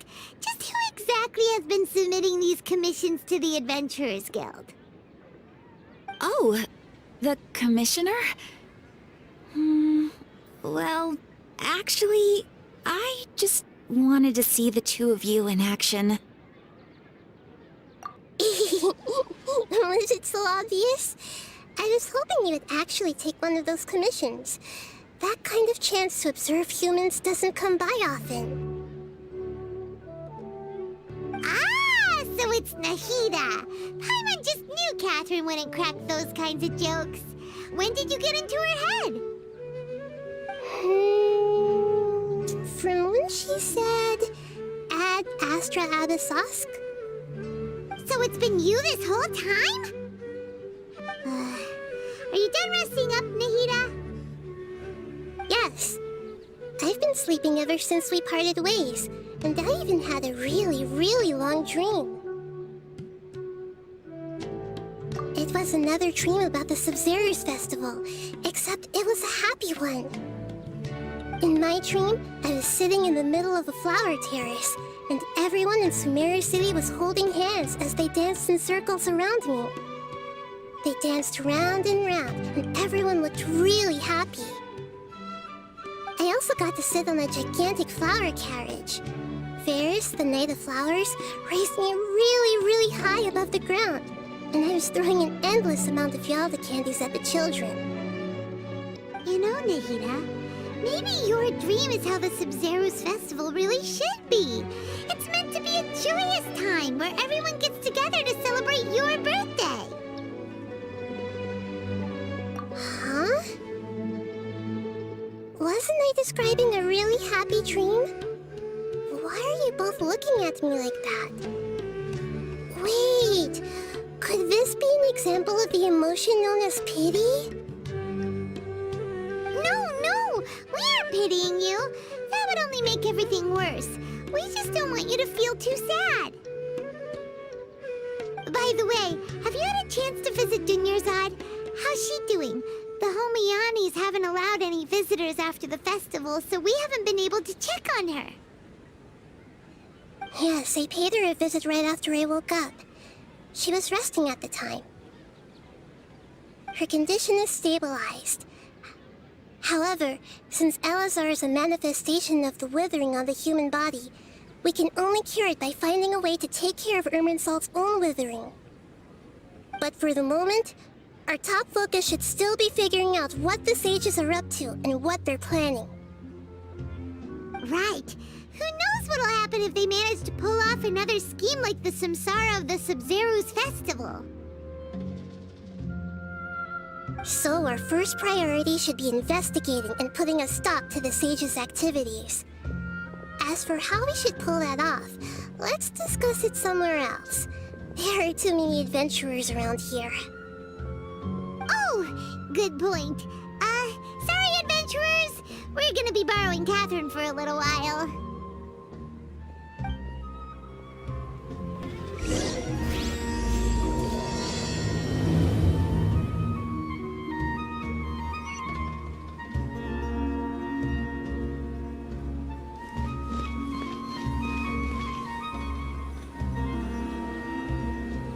Let's continue our chat here. Okay, so do you have any ideas on how we can investigate the sages, Nahida? Actually, I've already done a little bit of work on that. But for now, I want to hear your thoughts.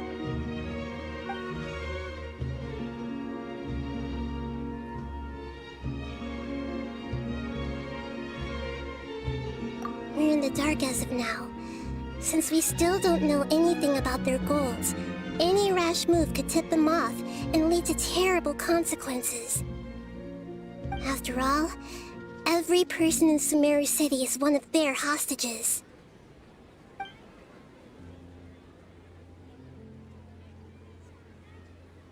I've already tried that, but all the key members of the Academia, even the core of 30 guards, intentionally avoid wearing their Akasha terminals. It seems that from the very beginning, they've been guarding against info leaks from the Akasha.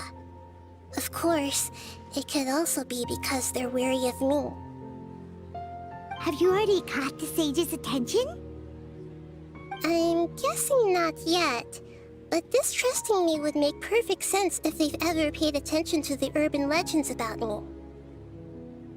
In any case, I probably can't take over their minds directly.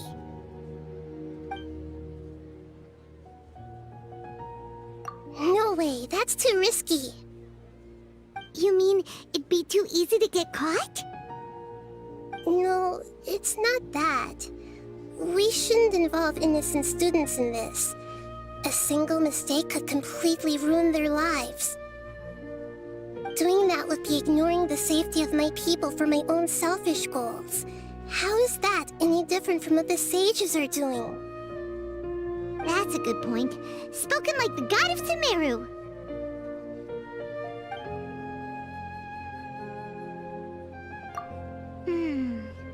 Are we really out of ideas? Nahida, you're super smart, so you already have something in mind, right? Don't keep us in suspense. Spill the beans already. According to a popular theory from the Vahumana Darshan of the Academia, rejecting impractical motions at the beginning of a planning session will give more weight to the actual proposal. Okay, but aren't you the god of wisdom? You don't have to use that kind of gimmick to make us take your ideas seriously. Well, I've been thinking that if I can't directly possess the leaders, and if I can't get ordinary people involved, then I should find someone who's already involved, but hasn't decided to side with the sages. You're saying we should recruit a spy? That does sound like it could work. Oh, before coming back, we met someone named Alhaitham. He seems like he acts alone, and he likes doing stuff behind the Academia's back. They probably aren't in cahoots. Actually, I already have someone in mind. Do you still remember that female scholar named Setaria? Setaria. Paimon remembers now. Isn't she the one who's always trailing behind the Grand Sage of the Academia? We ran into her basically every time the Sub-Zero's festival repeated itself. You could even say we're old enemies by now. Paimon still remembers the smug and mean way she always spoke to Nilou. I've always liked observing all kinds of people, and Setaria has always stood out from the crowd. She was born in the desert and was hailed as their greatest genius. Her academic gifts allowed her special admission into the Academia, and also gave her the opportunity to serve as the sage's assistant. Oh, Paimon didn't know she was from the desert. She must be pretty special then. Paimon feels like most of the desert dwellers around the city are working as mercenaries. The name Setaria means star. When she lived in the desert, she shone like the brightest star in the night sky. Later on, she was chosen by the sun. The star was given a place in the daytime sky to complement the sun's dazzling light. Soon after, the star witnessed the sun scorching the earth, which brought forth many disasters. The star began to waver. Instead of staying beside such a sun, wouldn't it be better to return and light up part of the night sky? But in the end, she couldn't give up the radiance of daytime. To cope with her shame, the star buried her guilt and closed her eyes. From the sound of it, Setaria's just hung up on the research opportunities here. But she doesn't really support the Academia. She still feels guilty about not doing more for the desert, right? She's just running away from her problems. Indeed. When they are presented with complex moral issues, many people will simply plug their ears and go with the flow until the problem can't be fixed anymore. She's suppressing a lot of guilt, but before she realized it, she had already become the sage's accomplice. She can't deny her part in their schemes anymore. Right. We must somehow make her face her problems again. That way, not only can we get useful intel from her, but she can also use it as an opportunity to redeem herself. From my past observations, Setaria will take a day off from the Academia every 10 days to do some shopping in the city. Tomorrow afternoon just happens to be a shopping day for her. That'll be our chance. To prepare, let's go check out some of her favorite spots, and have a quick chat with a few of the vendors there.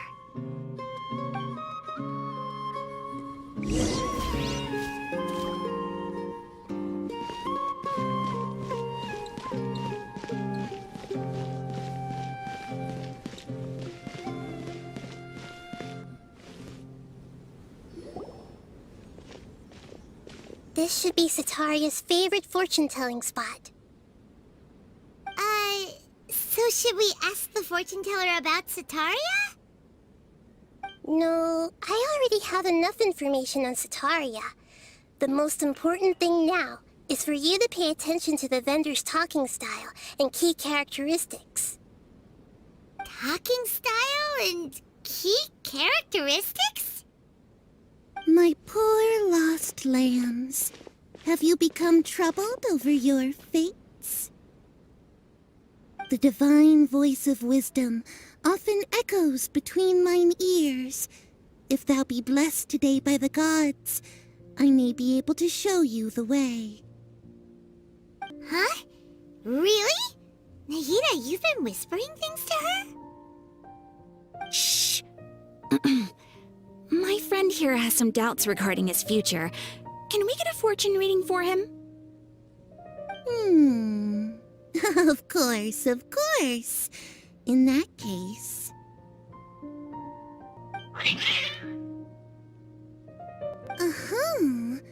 It would seem that Harut and Marut are quite wary of you.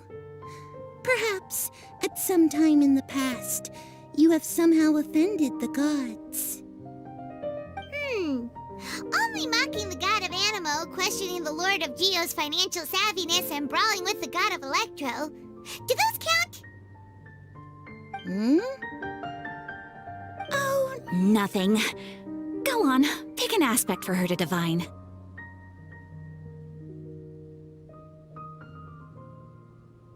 Love prospects? No problem at all.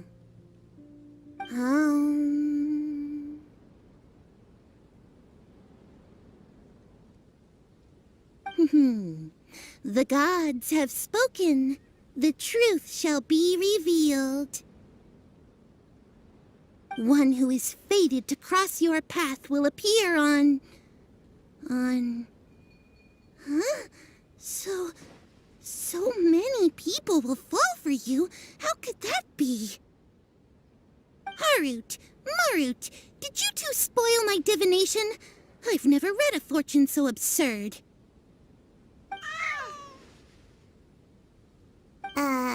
Actually, Paimon thinks this is probably the most accurate fortune-telling you've ever done.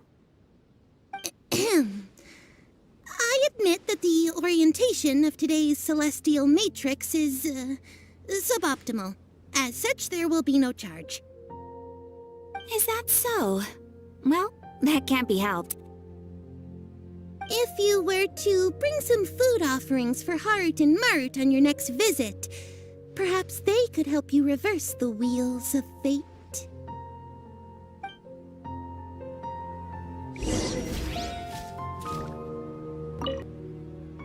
I've never seen Harut and Marut be so wary of anyone.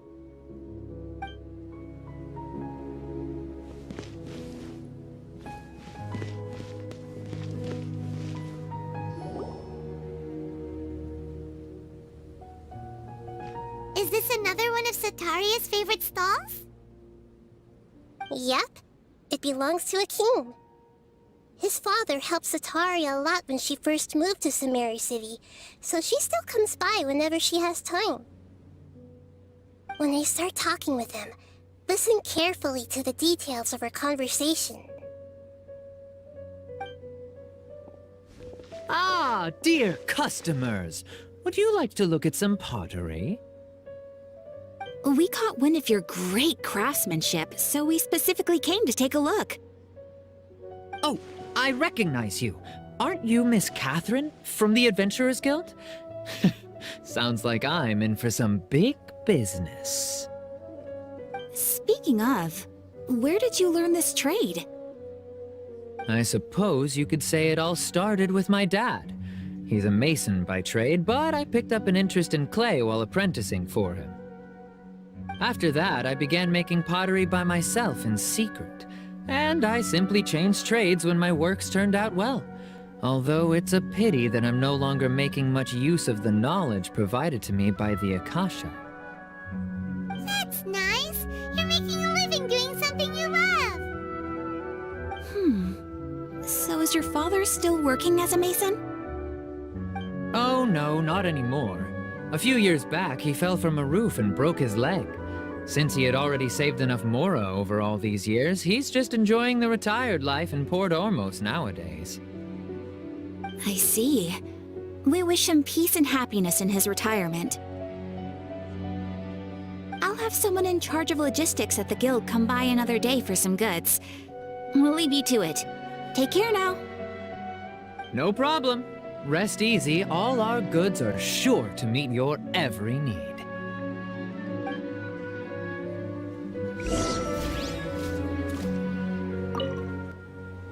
That was my first time talking with Miss Catherine. I'm sure I sounded a bit nervous.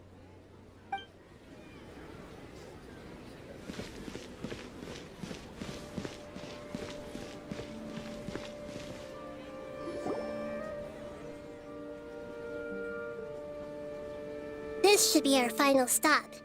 Cetaria's always thinking of this restaurant when she's working at the academia, so she always comes by whenever she's out in the city. Nahida, you've really thought of everything. It's my duty to protect Sumeru's citizens, after all.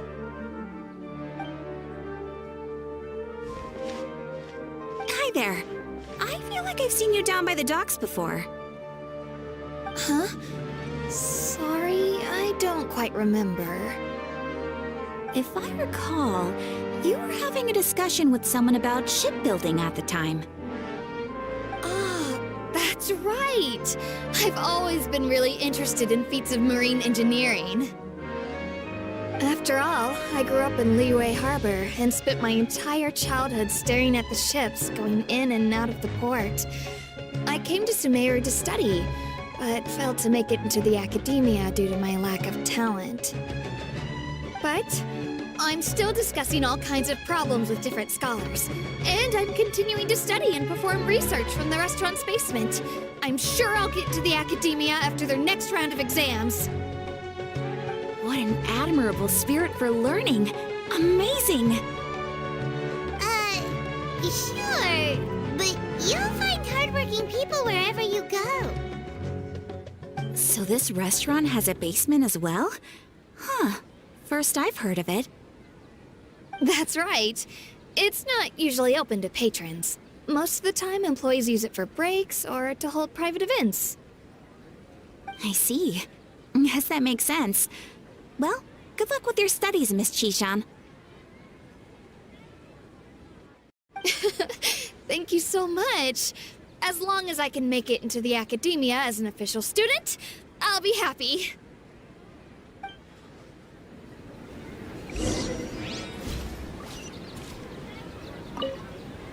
I must have met her somewhere.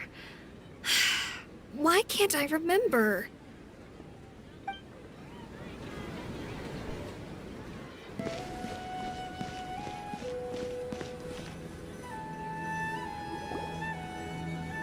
So, was that everybody? Mm-hmm. 3 familiar faces should be enough for Cetaria. What's the point of all the information we've collected? Nahida, you still haven't told us how you're planning to make Cetaria face her problems. Cetaria is already used to avoiding her problems, so we must find a way to break through her usual sensibilities. I remember that you mentioned that the Eremites in Port Ormos are all making a fuss about the upcoming resurrection of the Scarlet King. Although it's all just a boatload of nonsense, the fate of her homeland may turn out to be Cetaria's soft spot. Oh, Paimon gets it now! You want to take advantage of the guilt Cetaria feels about her homeland. Although she knows she should return home to help the people of the desert, all she's done is conspire with the sages.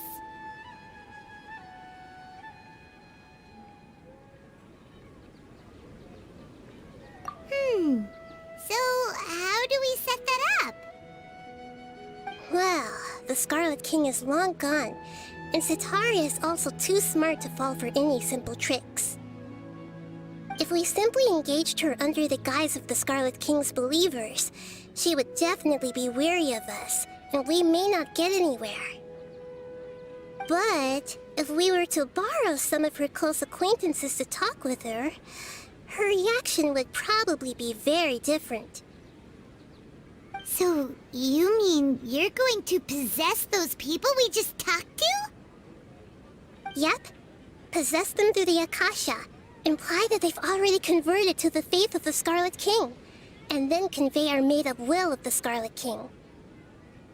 As long as everything goes smoothly, we'll get through to Setaria for sure. She'll never guess that we had anything to do with it. Ah, so that's how you're going to use all the info we collected on these people. It's so that you won't slip up and break form. Possessing them will only work if you can manage to pass off as them. Exactly. So, best of luck with impersonating them. Huh? Best of luck? But we don't know how to possess anyone. That's no problem at all. I'll just share all their senses with you once I've possessed them. As long as you're also wearing an Akasha terminal, the effect will basically be as if you've possessed them yourself. Huh. That is pretty convenient. But why does he have to do this? Can't you do it yourself? Although I've been observing humans for a while, I've never been good at imitating them. You're not wrong. It's always been painfully obvious whenever you try to pass as Catherine. If it was at all possible, I would have preferred to leave these people alone. But seeing how things are now, I probably should just accept it and push on. Yeah, don't beat yourself up over it. We're only doing this to help everyone, and we'll only be borrowing them for a little while anyway. Alright, then let's give it a go tomorrow afternoon.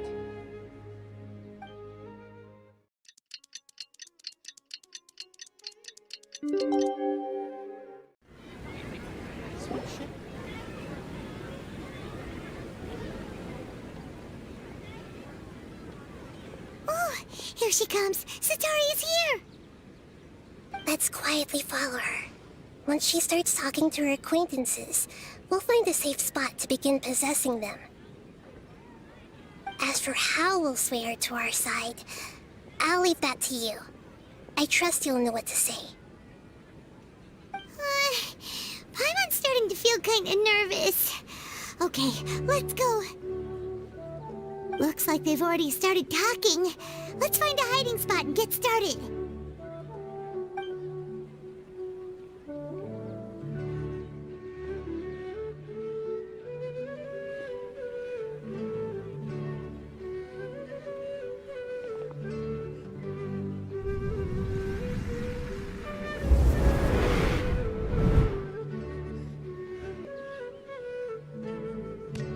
That's right. You really can't force anything when it comes to love.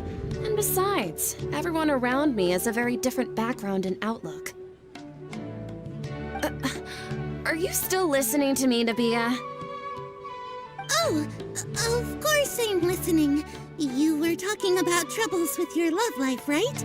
I heard everything you said. Okay then. You just seemed a little distracted for a moment there. Strange. Your cats seem pretty worked up. Is something wrong?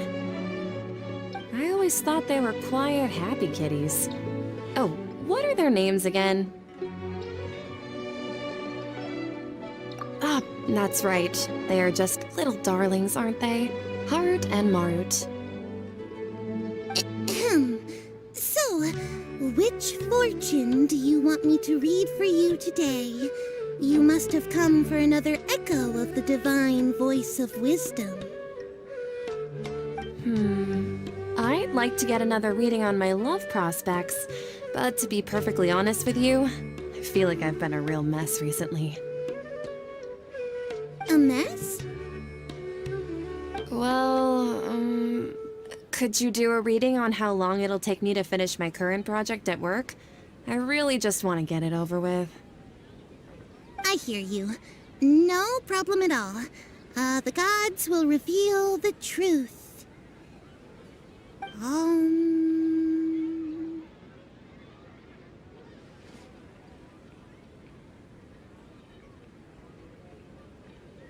The gods are asking. Setaria, why haven't you gone home? Why haven't I gone home? Do the gods really know everything I've been thinking about?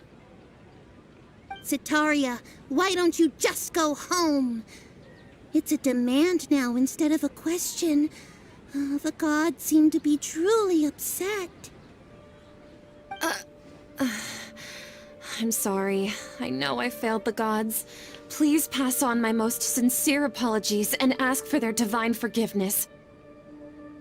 And if I may ask, Nabia, is there a specific god who's speaking to you right now?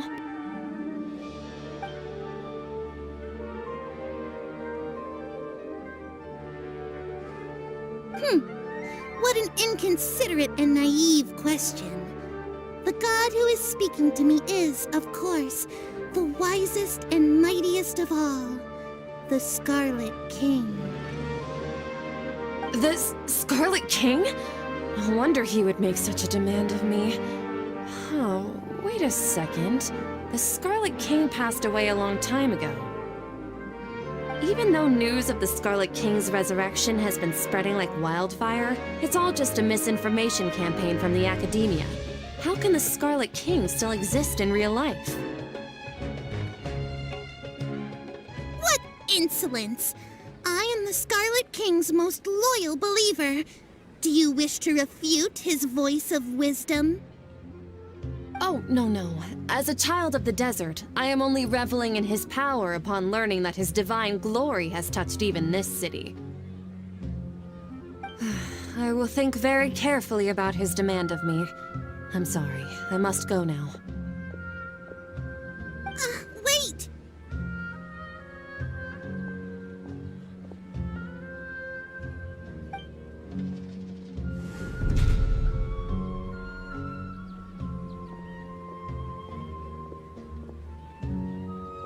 Ooh, she just ran off in a hurry. She looked pretty upset, too. Well done. Setaria didn't seem to suspect anything amiss.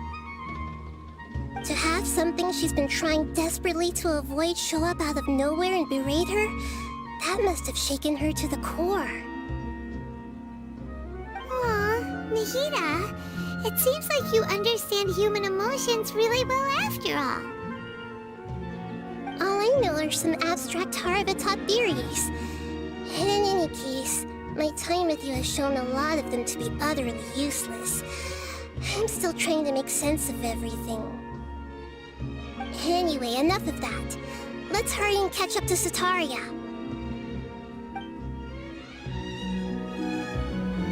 She's out of Keeps now, right on cue. Let's get ready to possess him right away!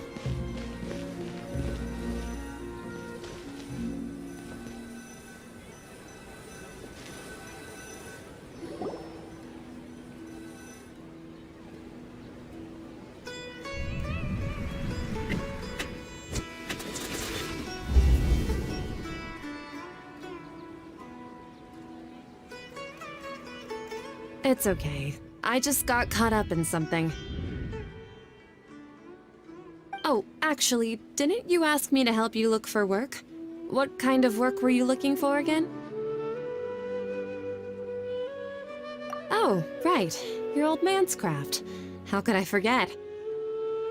Speaking of, how's he doing? Is he feeling any better?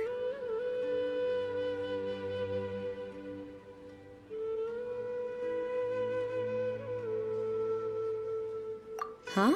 Wasn't he nursing a leg injury? If I recall correctly, his strong arms had always been his pride and joy. He sprained his arm a while back while trying to show off his strength. I thought you'd heard. Actually, while we're talking about him, is he still living in Port Ormos? Yeah, he's been retired there for a while. If you could find the time, please write him a letter. Please pass on that recently, faith in the Scarlet King has taken root in Port Ormos, and has begun to spread across Sumeru. He has a quick temper, and has always been a devout follower of the Sumeru Archon. I don't want him to get into a fight with those Scarlet King believers because of a difference in beliefs. Oh? So, who are you siding with in all of this? The Academia or the Scarlet King? I'm so jealous of you. You were born a child of the desert. Yet you chose to betray the Scarlet King, and now you spend all your time with those crooks from the Academia. Akeem, you don't mean you've also become a believer of the Scarlet King? What's so strange about becoming a believer of the wise Scarlet King? In fact, aren't you the strange one? The one who still can't pick a side? Can't pick a side? Me? Whoa! Paimon had no idea you'd be so good at this!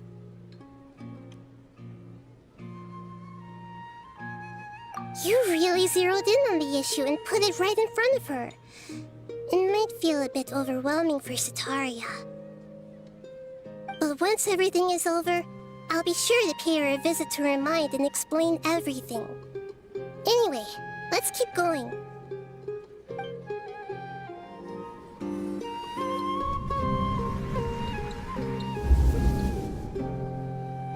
So, Shishan, have you noticed anything weird in the city lately? Like, as if someone was trying to preach to you about something? Oh, right. Speaking of strange things, I celebrated the Sub-Zerus festival so many times that I lost count. That was really weird. Wait, how could you be aware of that? That should be impossible. Nothing in the report indicated anything like that. Are you still failing to realize that the Academia's lowly tricks could never deceive all of Sumeru's citizens? Shishan, don't tell me that you've converted to the Scarlet King as well!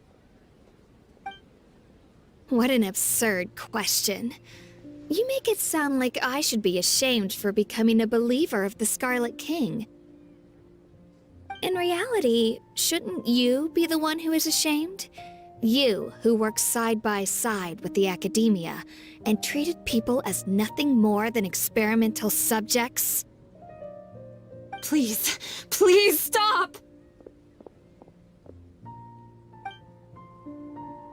Even now, Setaria's still trying to run from her problems. She can no longer justify everything to herself. Hey, she's trying to talk to the guards! What should we do? This is the most important part of all. Quick, get ready. Mercenary, you're a member of the Corps of 30, correct? Please help me pass a message to the Matcha right away. The situation in the city is getting out of control. Please, try to remain calm, miss. Tell me what's happening in the city. Heretics are infiltrating the city, and they've already converted many residents to their side. Heretics?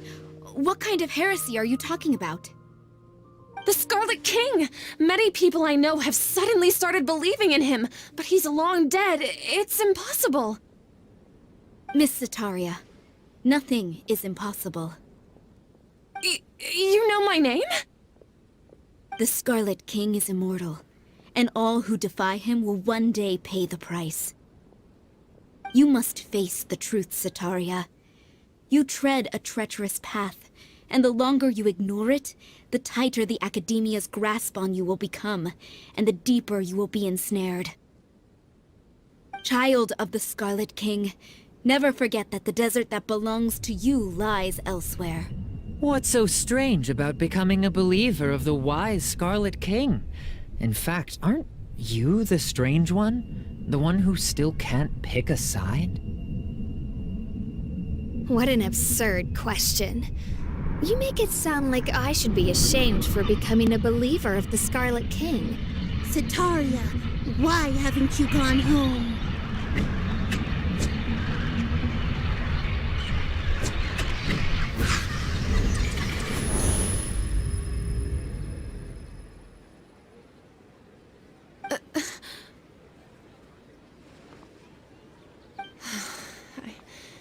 It seems that no matter where I run, I only keep finding more believers of the Scarlet King. I have to say, this is a familiar feeling. I've also been running from my guilt this whole time. Guilt over my part in the sage's plans, and from ignoring the letters from the children of my homeland. But no matter how much I may try to ignore or get rid of it, my guilt always comes back. You won't necessarily lose your research opportunities by facing the truth. Besides, did you really want to conduct your research while carrying such heavy feelings of guilt? How do you know me so well? Are you truly just a believer of the Scarlet King? Or are you the god himself? That's not important. The important thing is to pass judgment on the academia and its sages, and to correct their mistakes. If you could provide some assistance in this matter, perhaps it could serve as a form of atonement.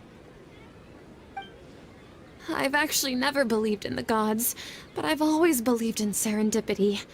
Your appearance must be a fated opportunity for me to get out of this wretched situation. Please tell me, what can I do for you? How much do you know about the sage's current activities? I was just one of the designers for the massed dream harvest scheme, which is what happened around the Sumeru's festival. But I know very little about the full scope of the overall project.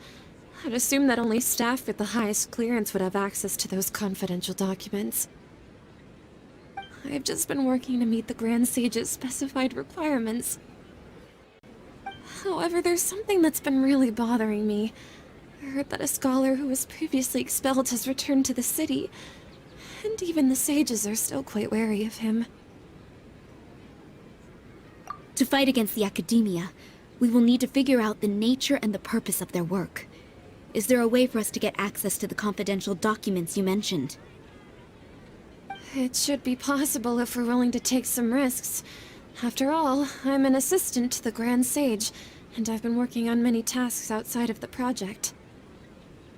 One thing, though, I won't be able to transfer the documents to you through the Akasha once I get my hands on them. The sages have always closely monitored all activities within the Akasha. Let me see... let's use the most primitive method. Send someone to pick up the documents tomorrow evening at the Academia entrance. The Academia entrance? Wouldn't that be too conspicuous? Don't worry about that. I assure you, this won't be a trap. I'm only suggesting this location because it'll draw more scrutiny for me to leave the Academia again. It'll be safest for me to distract the guards long enough to hand you the documents. All right, I trust you. So, if I were to successfully complete this task, would it mean I've atoned for my wrongdoings? That'll depend on the judgment of the Dendro Archon. The Dendro Archon. That's right. Her people are the ones we have endangered. As the god of wisdom, she's also the one responsible for judging and guiding the scholars. Maybe it's time for me to find a god to believe in.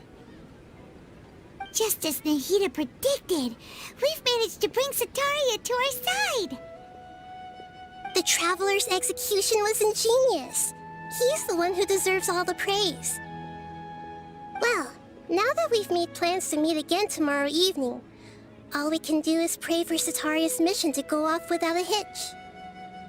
Pray? But if we're going to pray to the gods, aren't we just praying to you? God of wisdom and guardian of the scholars? No. The truth is the true guardian of scholars. I've always believed that. Anyway, let's meet again tomorrow evening at the Adventurers Guild.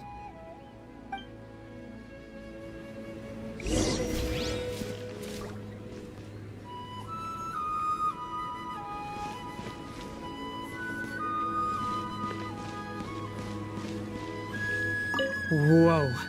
What happened just now? Wasn't I talking with Citaria? Where'd she go?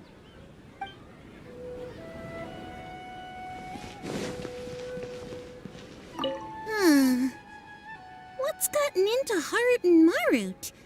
They seem terrified of me all of a sudden.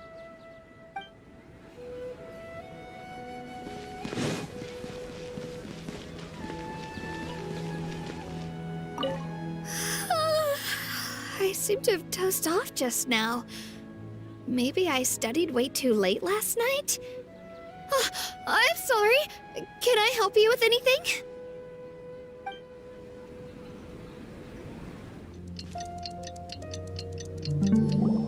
Catherine, we're here! Oh, you are the other Catherine, right? That's right. I suppose I'm the other Catherine in your mind. Shh! We're on a secret mission tonight, so we need to protect Catherine's identity. Yep, Paimon's right. We cannot fully rule out the chance that the meetup tonight is just a trap. If something were to happen, my existence may be the only trump card we'll be able to play. After all, the Academia should still be unable to confirm the existence of my consciousness in the outside world. Yep, exactly, just what Paimon was thinking. Anyway, enough about that. Let's just make sure to be on our guard. Off? What do you feel is off? It's the middle of the night. Of course it's quiet. You're not getting paranoid, are you? No, I think he's right. It really is a lot quieter than usual. If you look around, there seems to be fewer people on the streets. I'm not sure if this is the case for the entire city, though. Maybe it's just a coincidence. Maybe Citaria figured out a way to not only distract the guards, but also to get everyone to go to sleep early, just so we can exchange the documents in peace. I also can't quite figure out why things feel a little off. But now that we're here, let's go ahead and meet her as we planned. Well, regardless, as long as you're here with us, Paimon feels a little safer.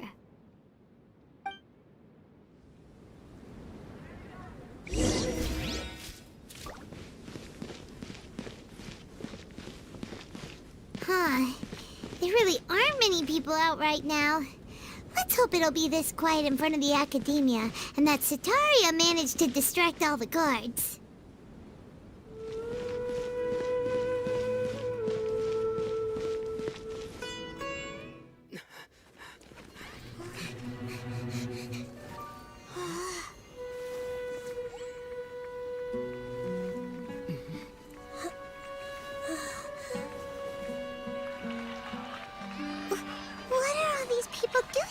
This hour of the night.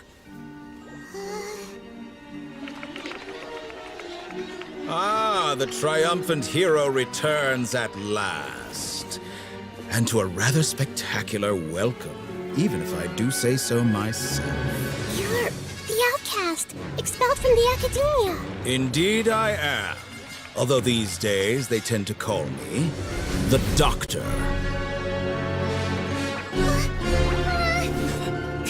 If you're looking for your researcher friend, she has already been taken into confinement. With some basic caution, she could have discovered the listening device on her person. Clearly, she lacks the degree of rigor expected of a true scholar.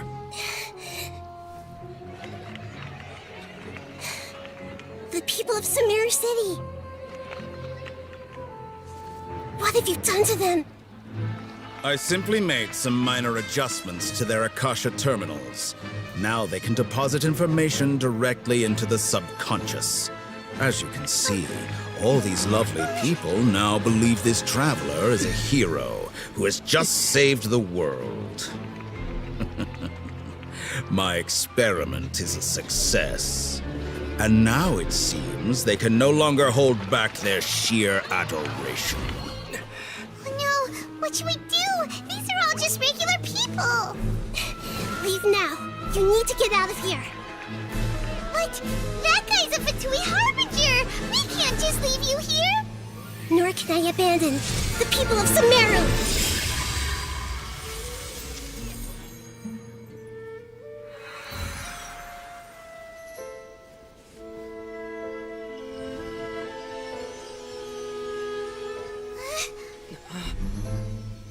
Don't worry. We'll meet again outside of the city.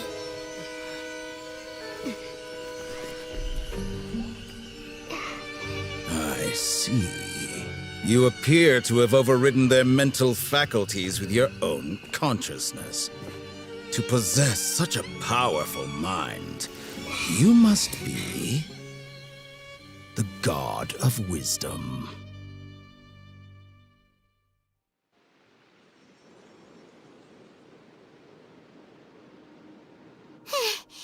This should be far enough. Paimon needs to catch her breath first. Is Nahida going to be okay? We only made it out because of her. Paimon wasn't counting on running into a new Harbinger here, let alone such a high-ranking one. That guy was number 2. So scary.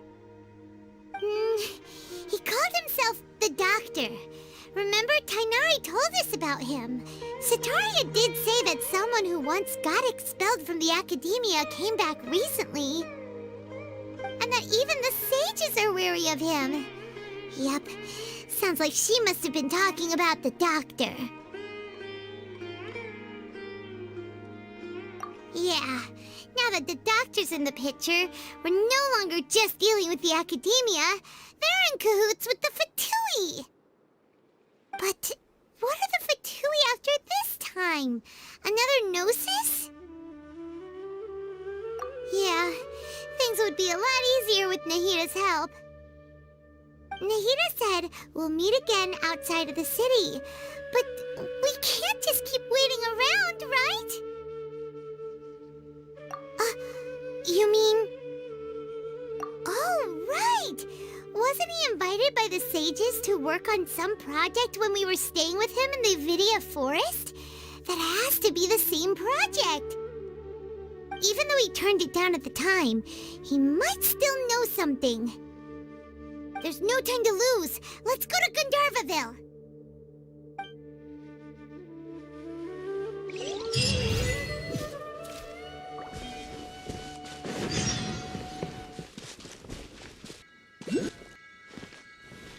Hold it right there. A blonde-haired traveler and a floating fairy. We've got you, all right. Take a look around.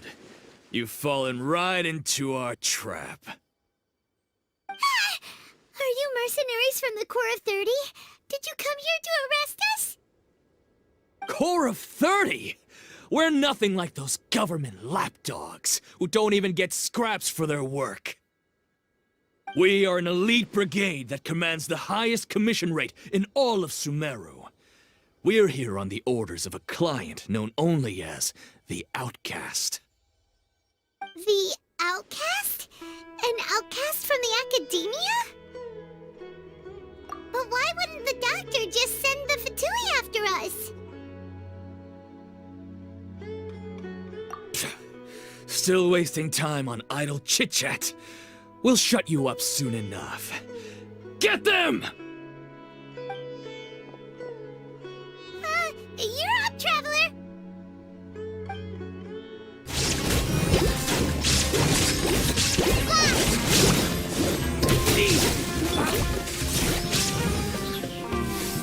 Right! That! Order guide you. Solidify! Torn to oblivion!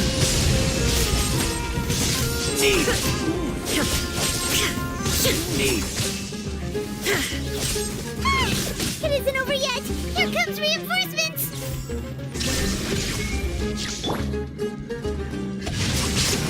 No, my sword! Just like we rehearsed! Go! I will have order. I'll need... Quake!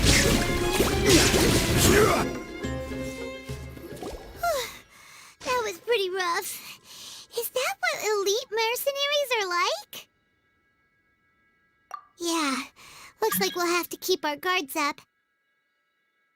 But this doctor guy seems like a pretty tough opponent. He knew exactly where to set up an ambush. Did he predict that we would try to find tighnari? Going up against smart people is tough. Anyway, let's keep going.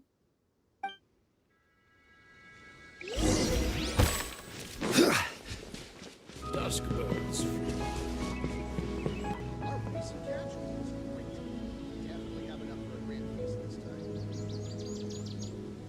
Oh, it's the Traveler and Paimon. What are you two doing back here? Collei! It's nice to see you again. Are you doing all right?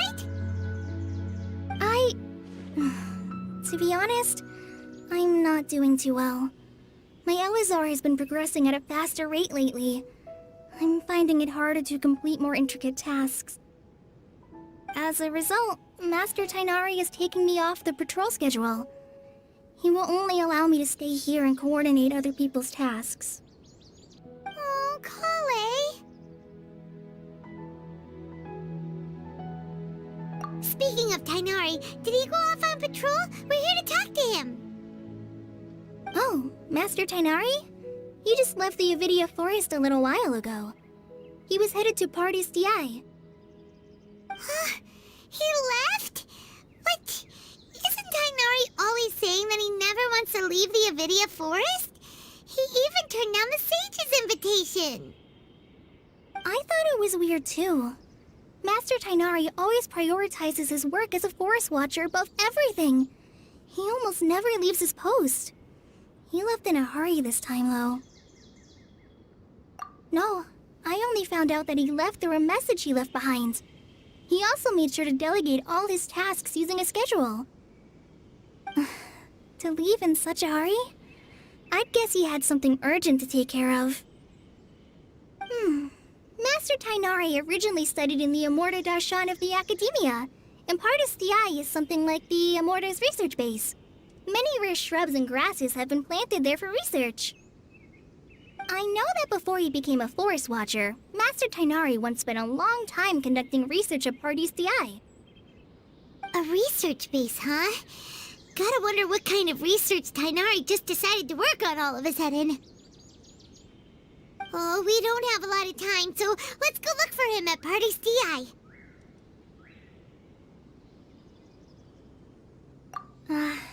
Don't worry. I'm fine. I'm used to living with Elazar by now.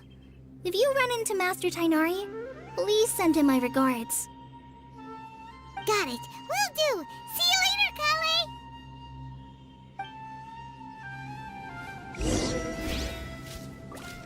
I had already made up my mind, to be honest with you, so I didn't try to hide my current condition. Don't worry about me. I'll be fine.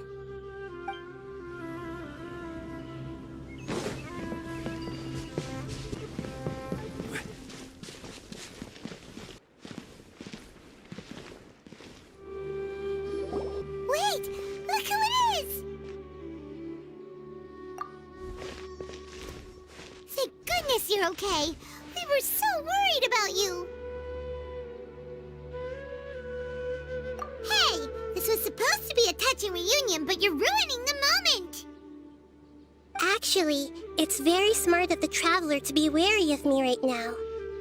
After all, the Doctor has shown that his technology can apparently even control human minds.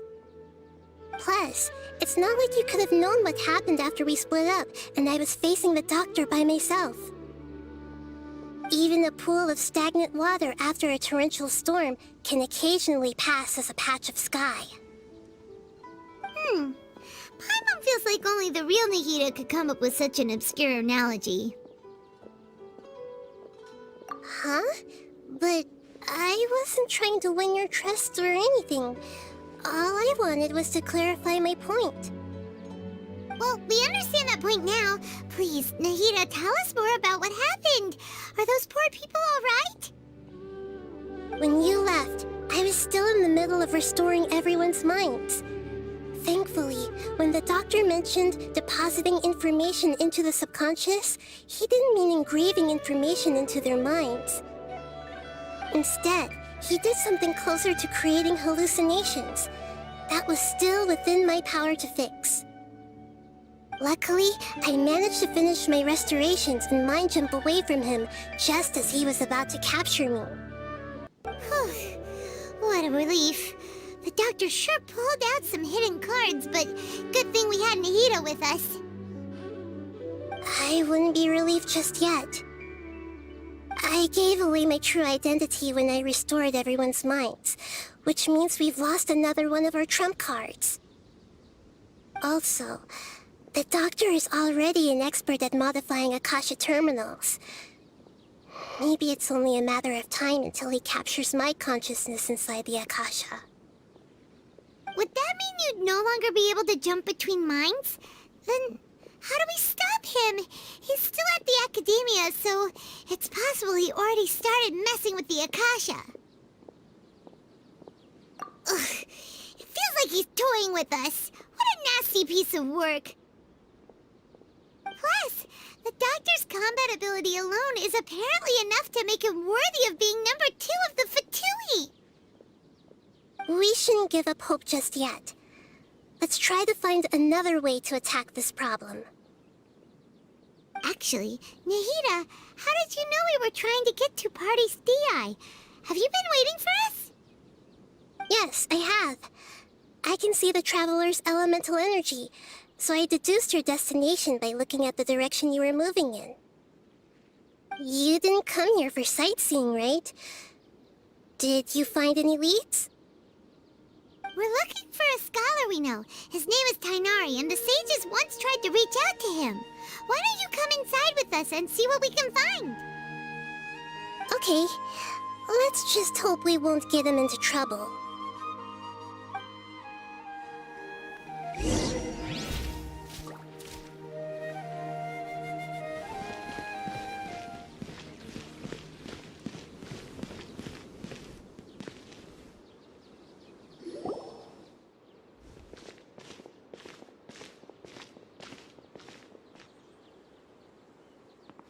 Traveler? It is you! Ah! The voice! It's Hypatia! Ah, what a pleasant surprise! It's so nice to see the two of you again. Who's this? She's a scholar we met in the Avidia Forest. When we last saw each other, she was still training in the... what's it called? Satyavada life? Oh, I see. That's right, we're old friends. You've come at just the right time. Ever since I've come here, hardly anyone has even talked to me. Hypatia, you're way too excited about this. Actually, for you to leave the Avidia Forest means... you're not in training anymore? Wait, no. Did you already finish your training and reach Paripurna life? What do you think? My consciousness has already managed to make contact with the divine. You did it! Congratulations! It's so exhilarating to share this sublime joy with others at long last! When my consciousness made contact with the gods, what a supreme and unparalleled experience that was! That sounds incredible!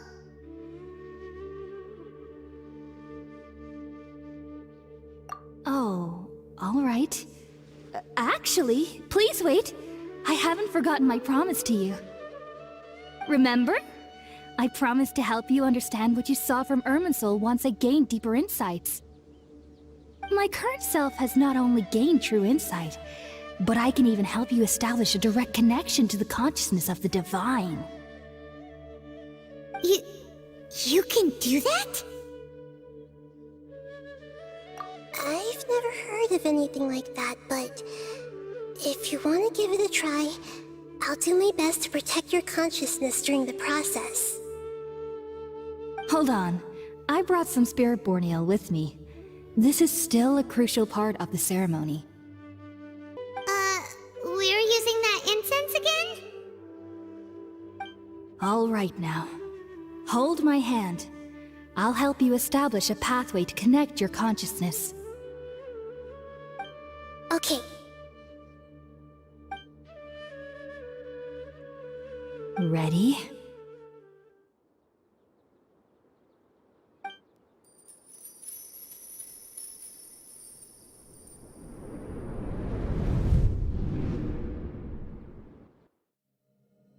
It took 3 betrayals for me to finally understand.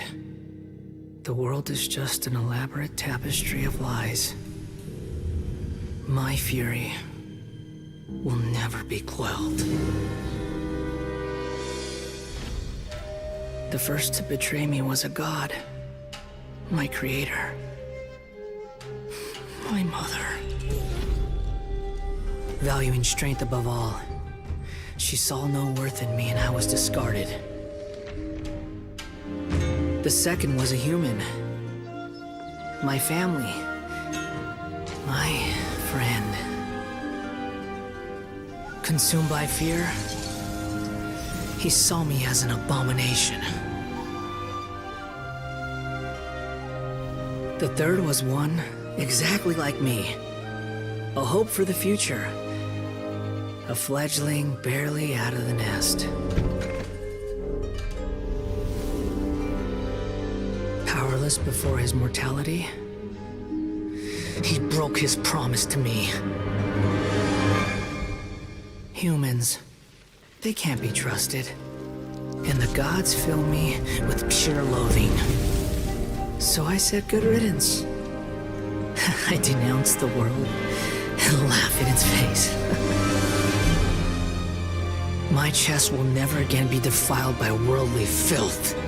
I will scrub away every last trace of human emotion.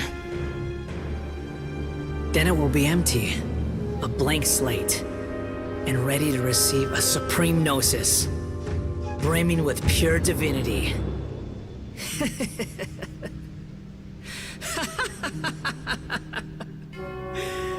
There is no need to fear. The pain will be brief. Your era is coming to an end.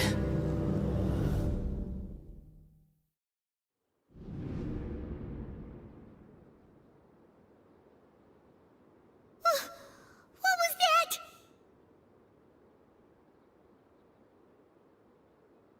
Did we actually just see the Balladier's memories? Everything matches what we know about him. But how is he connected to the divine consciousness that Hypatia was talking about? You saw it, right? You felt it, right? Such a majestic god! Such a noble will! Such sublime emotion! Alas, shame. If only that which beats within my chest wasn't a filthy mortal heart. Oh, great and merciful God, please grant me forgiveness and salvation. Do you understand now? I'm afraid this is no Puripurna life, but rather... You! Why are you so mean to me? Why is everyone hiding from me? I found divine wisdom. Shouldn't I receive praise and honor? Haven't I uncovered that light in the darkness? Hypatia? That's how I always thought everything should be. Wait. Have I already lost my mind?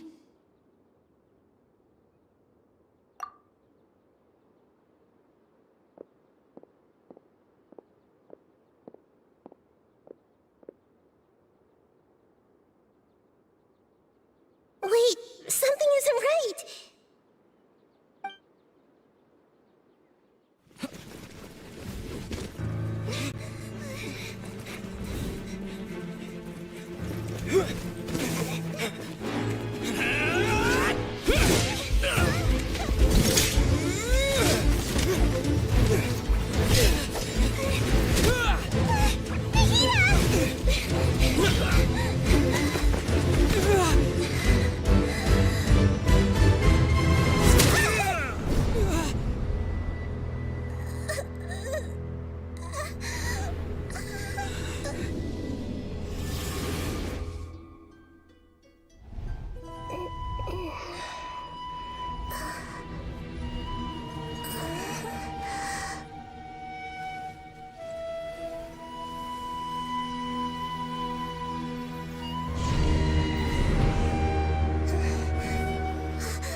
lost him!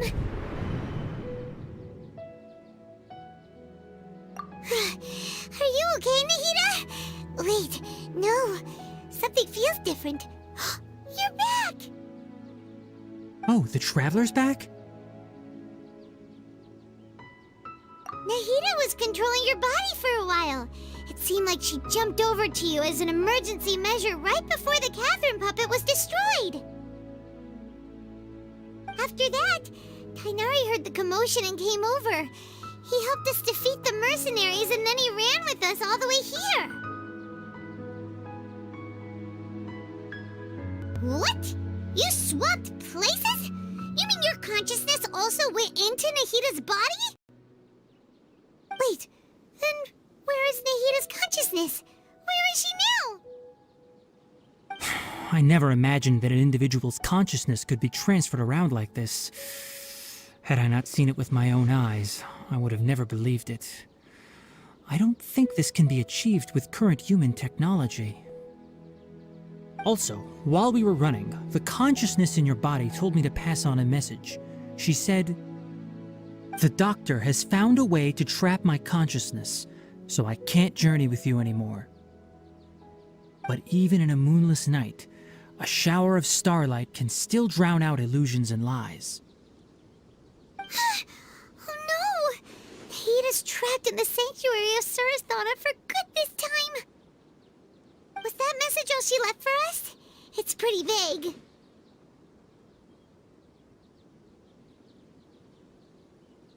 Oh, that makes sense! Since the doctor captured her, she won't be able to say anything without him knowing. She's being extra careful. Even in a moonless night, a shower of starlight can still drown out illusions and lies. Huh. Paimon knows the moon illusions and lies are from that alchemical divination at the Sub-Zeru's festival. Didn't Nahida use a starlight analogy before? It had something to do with Sataria.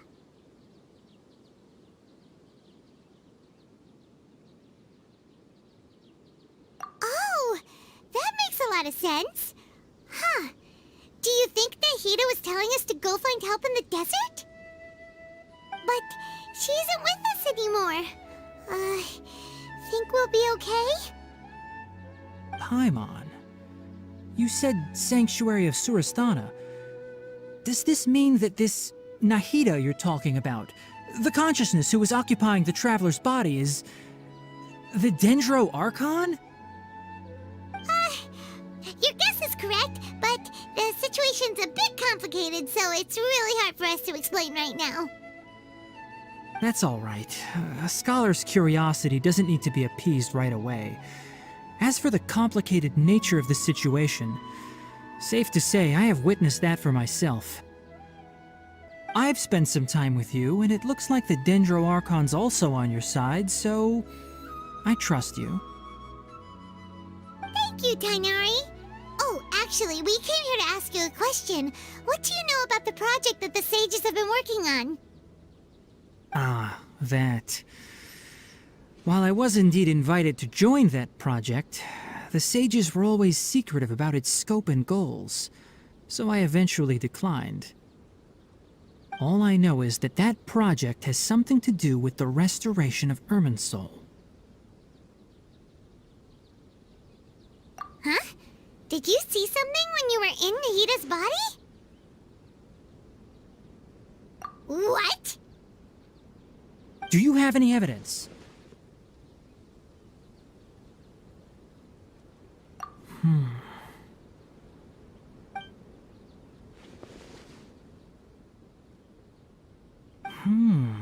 So that's what happened. That explains why Hypatia's symptoms were different from those of the other scholars who went mad. It's because she made contact with the consciousness of a new god who is still in the process of being born. Tighnari, did you leave the Avidia Forest because of Hypatia? I did. I noticed Hypatia's mental anomalies, but since her symptoms were rather atypical, I secretly took her to Paradis Dei and began searching for a way to return her to her normal self. If I didn't take action, Hypatia would have already been taken by the Matra to the desert, doomed to a life of exile at Aru village. Now that you mention it, I knew the Academia has never thought particularly highly of Lesser Lord Kusanali, but I still didn't expect them to do something as arrogant as creating a new god. Looks like I made the right decision by not accepting their invitation. The Doctor and the Balladeer. We have 2 Fatui Harbingers in Sumeru. Sounds like we're in for a bad time. From your description, I don't think they've completed their project. There may still be room for us to intervene. But then, what is the connection between creating a new god and restoring Irminsul? Yeah, it feels like we're still nowhere close to figuring out the sage's goals. Right, we've pretty much gone over everything we need to know, so we should head out. How about you, Tighnari? What are you going to do? I'll stay here for now. I still want to try a few more things to help Hypatia. If you're planning to go into the desert, start by heading for Caravan Rabat. That'll be your fastest route. Come find me here if there's anything else I can do to help. May the spirit of wisdom go with you. Thanks, Tighnari. Hopefully Hypatia will feel better soon. We're off then.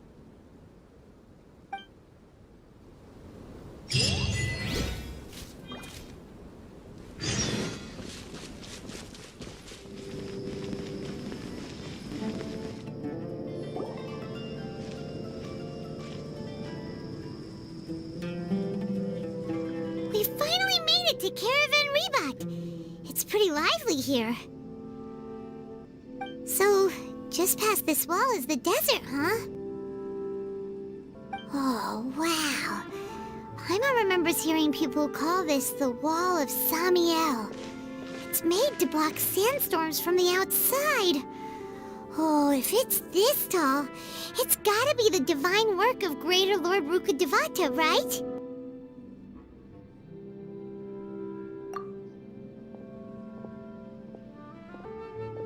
Enough gawking. Come on, follow me.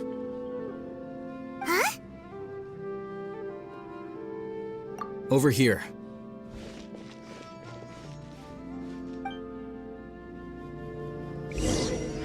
Alhaitham went that way! Let's hurry up and follow him. Wonder what he's up to.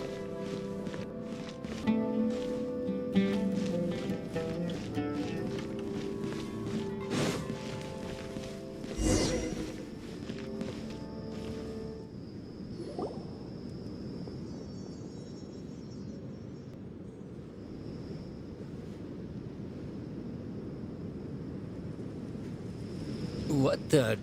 Where did he go? How did we lose them? They were just here a second ago.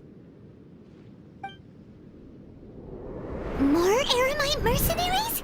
Who are they working for this time? Anyway, Traveler, it seems like we were being followed again. You were too careless. You should have noticed those hopeless amateurs trailing you a long time ago.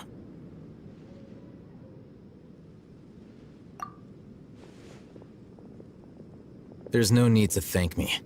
I've never cared to keep track of personal favors.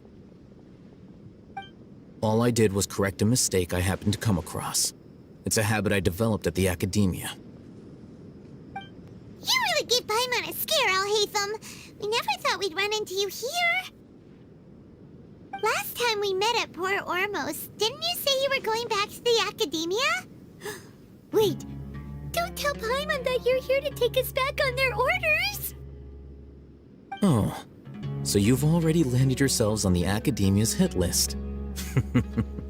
I can't say that I didn't expect it. However, had I wished to turn you over to the Academia, don't you think you'd already be the Eremites' honored guests by now? Oh, right. You do have a point. I have no interest in running errands for that project. As a scholar, I've always belonged to the camp that promotes researcher autonomy. And these days, you're more fascinating than anything the sages can offer. Not quite. To tell you the truth, I'm still investigating the Divine Knowledge Capsule. Unfortunately, I've run into some difficulties. Everyone says the capsule originated in the desert and was eventually moved to Port Ormos. If I am to get to the bottom of this, I must understand how the capsule first came to be. Which brings me back to you and why you're so interesting. The leader of Ain al-Ahmar used the Divine Knowledge Capsule right in front of you, and upon seeing him, your expression became perplexed, and you were lost in thought for quite some time. To have that kind of reaction, I think you must have realized something. Are you interested at all in sharing what you've been hiding from me?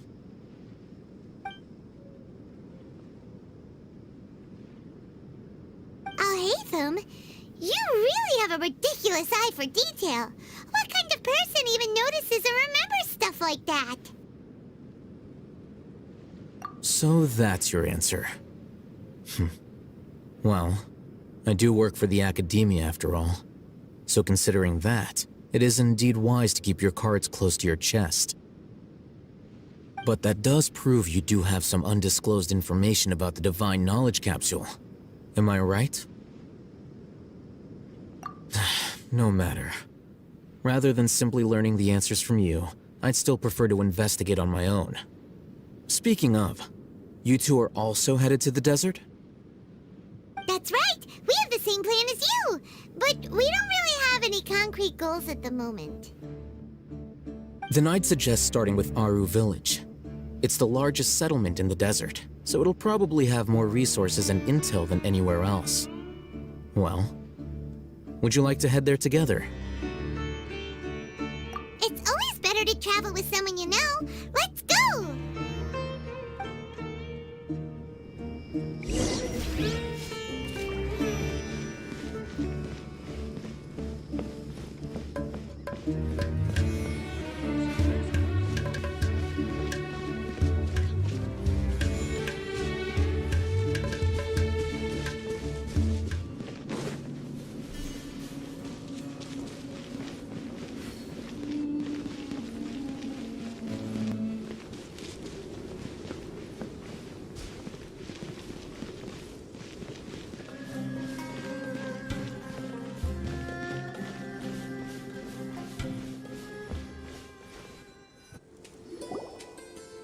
Before us lies Aru Village, the safe haven of the desert folk. Whoa, this landscape is really something else. What a cool place! Let's go check it out!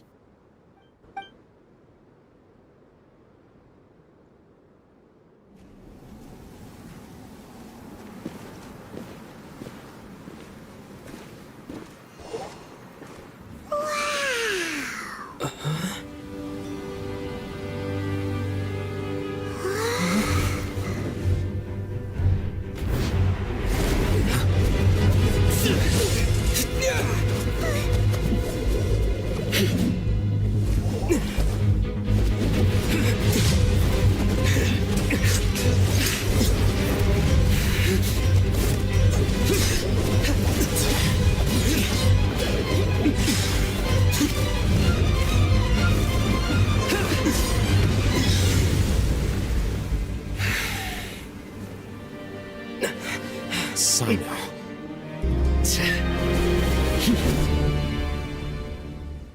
Unless my memory fails me, we have barely spoken 2 words to each other before now at the Academia.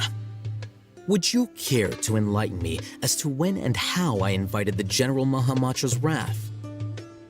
Alhaitham, do not think you can escape my judgment just because you managed to escape my attack.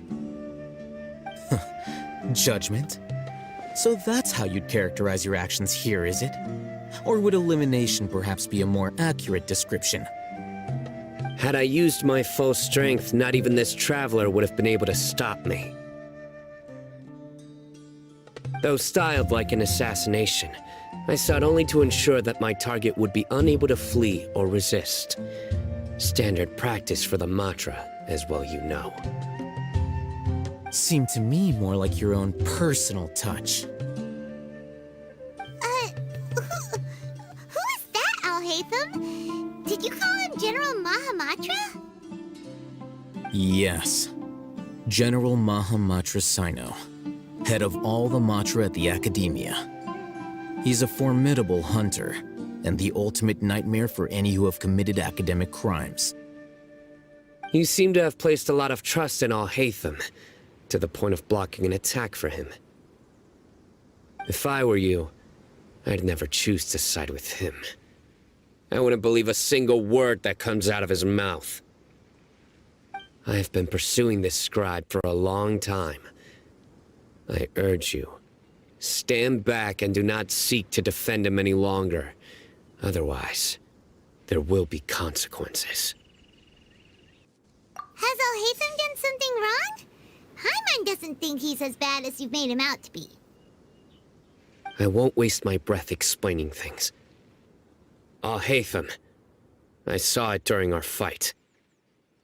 Take it out. The divine knowledge capsule you're hiding on your person. Unless you want me to retrieve it for myself. Very perceptive of you. Nothing escapes a Matra's senses.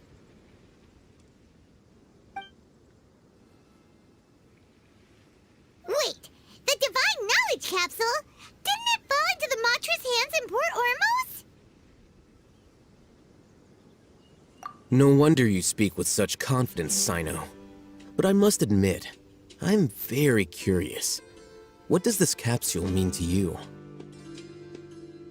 And why, as General Mahamatra of the Academia, are you all alone in the desert? As far as I'm aware, the other Matra have been speculating about your disappearance.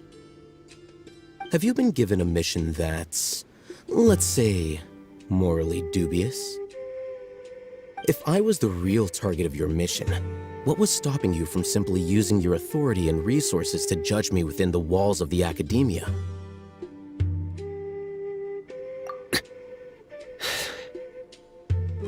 I should have known you'd be difficult to deal with. You two! Ugh! What should we do, Traveler? Paimon feels like we can't trust either of them!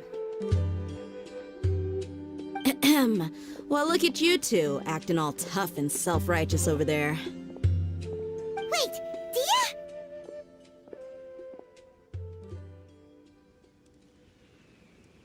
Great! Finally, someone that we can trust! You gotta help us out here, otherwise these two are gonna start fighting again! Yeah, sure looks that way. Two giants from the Academia duking it out once and for all. Not something you get to see every day, that's for sure. Listen, I know you academic types love to fill up your big brains with self-righteous morality and lord your empty rules and virtues over each other. But how dare you bring your petty disputes into the safe haven of Aru Village? It seems like someone's gonna have to beat some sense into your thick skulls until you finally learn to respect these grounds.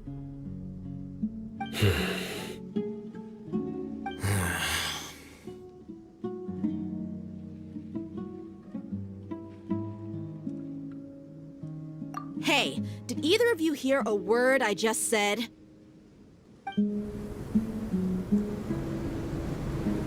Whoa, what's going on? The wind's so strong! Is this a sandstorm?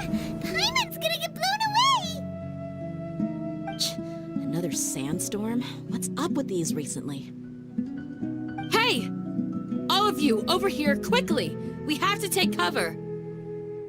Someone's calling for us! Oh, this wind is too strong! Let's get over there! That sounded like Candace. Come on, you two. Jeez, are all of you Academia folks such hard work? Move it! All right, stop yelling.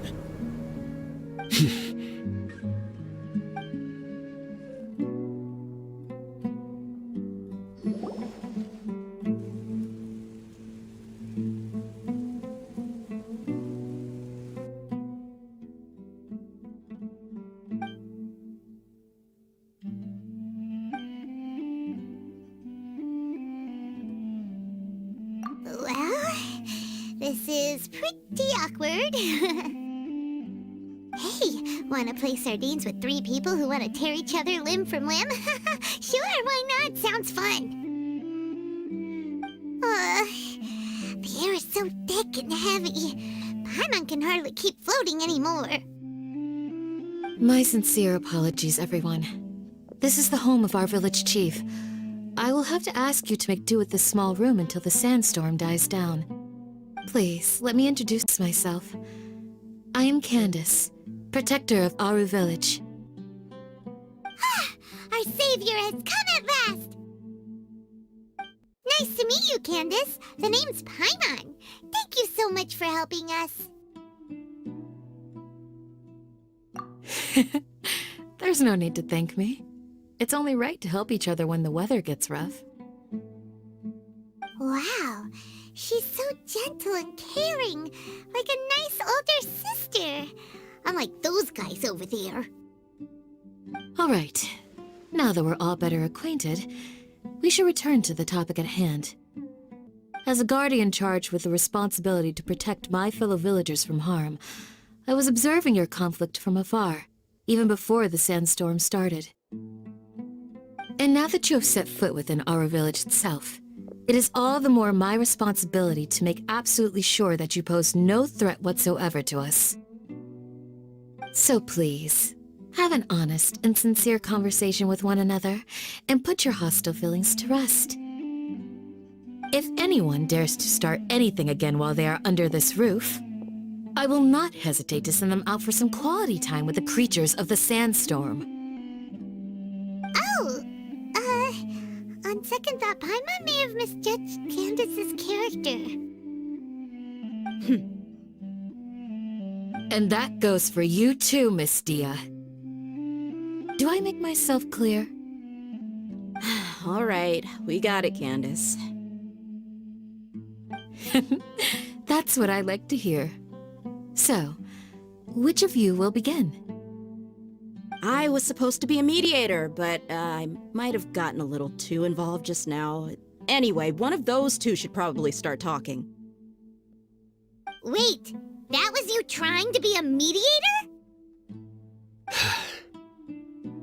I have nothing to hide, so there's no shame in explaining myself.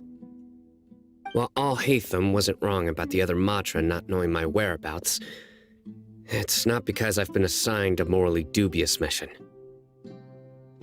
Rather, I've chosen to exile myself. Huh? Exile yourself? A little while ago, I discovered that there was data missing in the Academia's project planning and development files.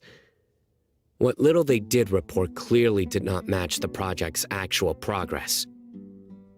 As General Mahamatra, I had the responsibility and authority to request an audit. However, to my surprise, the person responsible for the erroneous data was none other than Grand Sage Azar himself.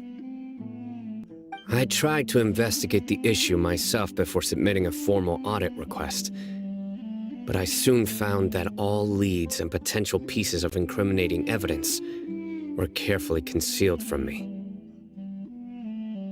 I began to realize that they were cautious of me from the very beginning. Unsurprisingly, the Grand Sage rejected my audit request as soon as the submission reached his desk. He even said to me, "The power of the General Mahamatra is granted by the sages. You have no right to judge us." So they really are up to no good. I realized then that to the Grand Sage, the Matra are nothing more than tools for the sages to assert and maintain their control over knowledge. The vows that we took, the principles that we strive to uphold, they are meaningless to the academia of today. I believed it would be wise to flee the academia before the sages had a chance to take action against me. This way, they can no longer see nor predict my actions. I will never give up on this investigation, There's no need for someone else to give me power or authority. Once I find the truth, I will administer judgment by my own name. Cyno seems to have the same goal as us. We're all investigating the sages. Plus, now that he's no longer the General Mahamatra, he somehow feels a lot less scary.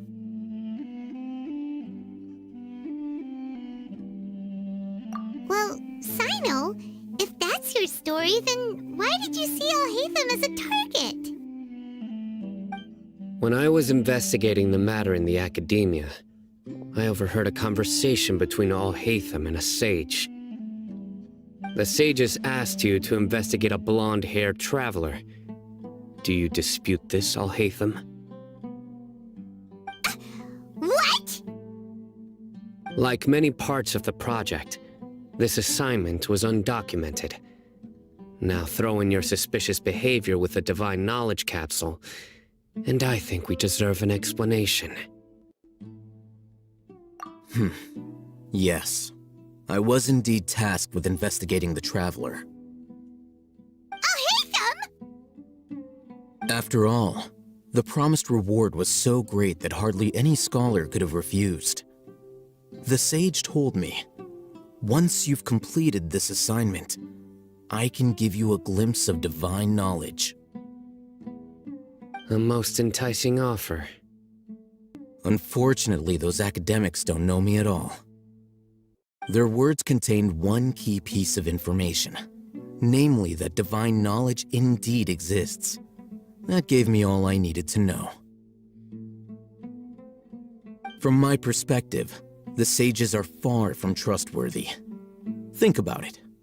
Isn't it a little strange they're so willing to share divine knowledge with anyone, even as a reward?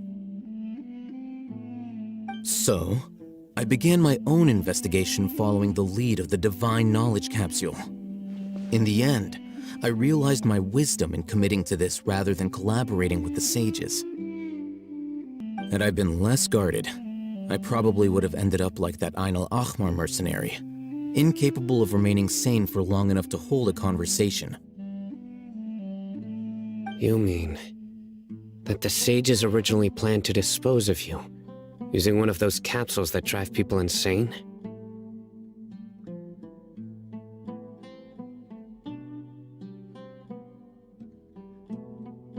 I'd already given up on the assignment by then. I only told the Academia I was waiting in Port Ormos for you to appear so they wouldn't suspect anything. So it came as quite a surprise when I encountered my erstwhile target while investigating the Divine Knowledge Capsule. Criminals do love to talk about coincidences. Even though I ran into the Traveler by chance, I had no intention of providing assistance to the Academia. Also, you should remember,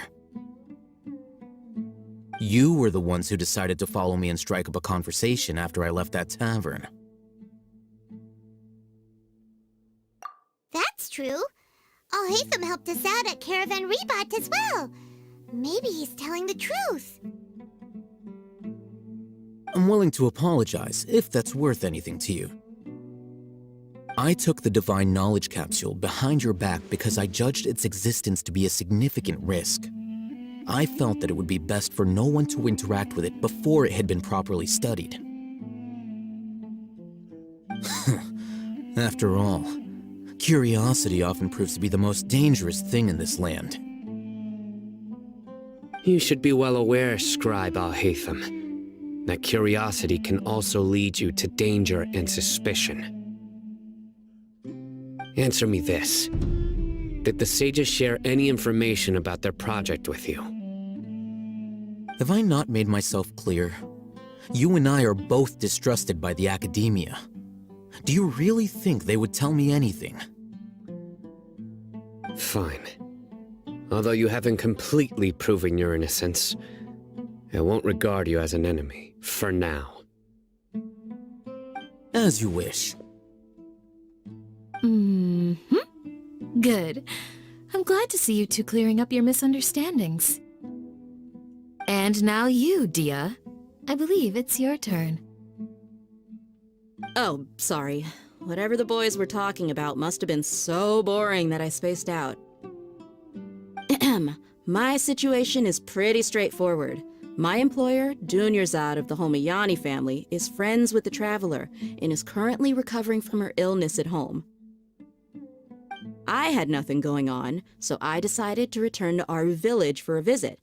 I was actually looking forward to a pretty exciting time getting back together with everyone here. But then I saw these two random guys in the middle of a pointless argument. It ticked me off, and things went downhill from there. Is that all? Well, I will admit that definitely sounds like your style. In that case, welcome back, dear. That's more like it. I missed you all so much, Candace. Whoa! What was that sound? No need to worry. Now that you're no longer at each other's throats, please make yourselves at home. I'll take a quick trip outside to clear out some of those creatures in the sandstorm. Creatures? In the sandstorm? Are you sure you don't want some backup? Fighting in a sandstorm is not for the faint-hearted. Anyone without extensive training in these conditions is at a disadvantage. You needn't worry. Yeah, just leave him to Candace. Don't worry, she's as tough as they come.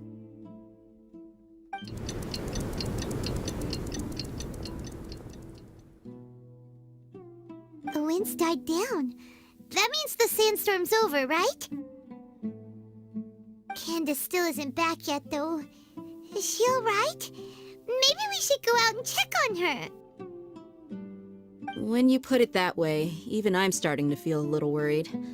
All right, let's go. We've been here long enough, and the boys are as chatty as the floor.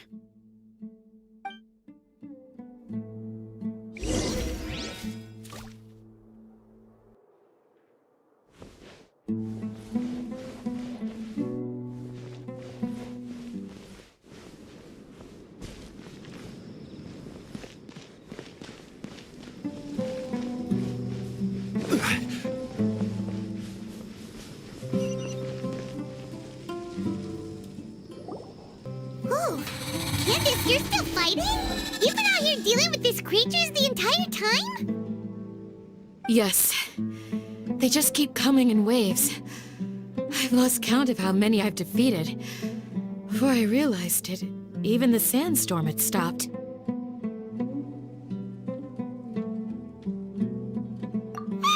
Here comes another wave! Leave this round to us. I got interrupted earlier, but now I have something to take my anger out on. It's been quite a while since I've seen the Flame Mane in action. I'll leave these to you then. I'll be sure to put on a good show. Let's go!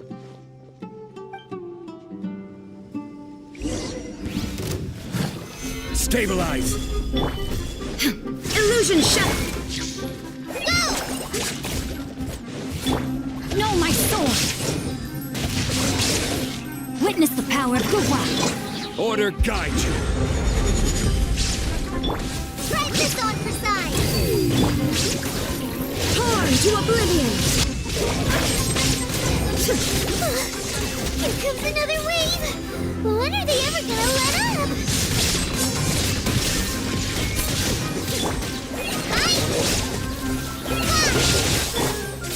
This is order!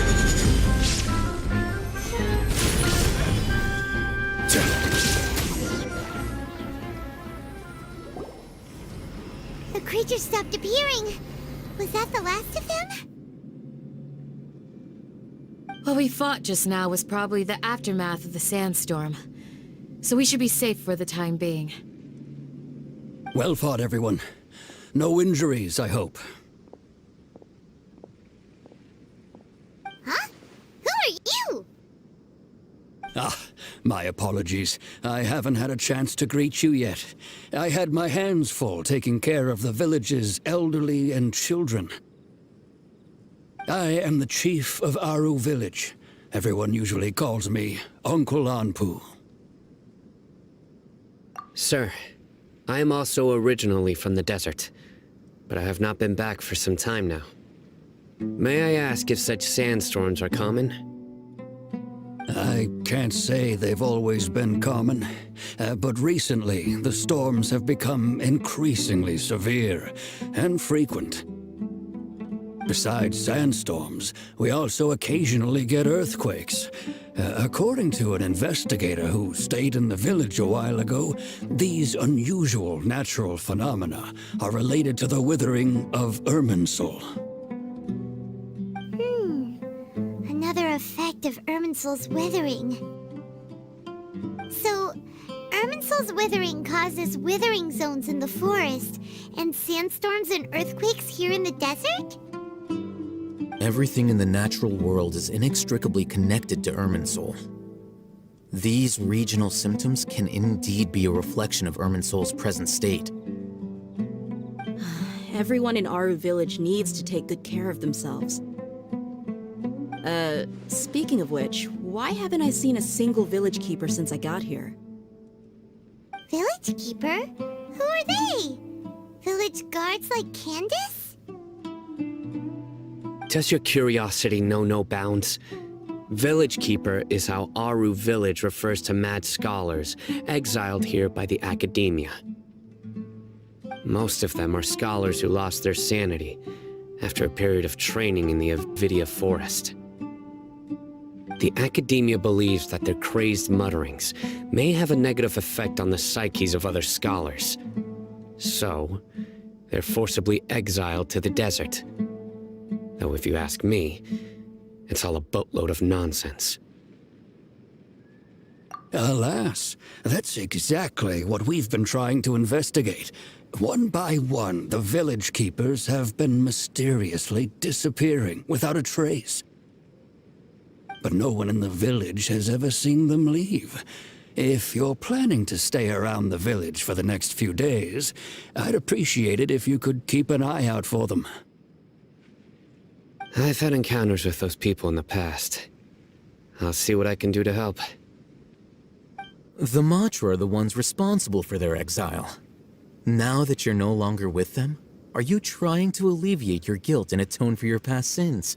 I'm fascinated by how you think. Mock me if you will, but if you are guilty, I will eliminate you, regardless of my position or identity.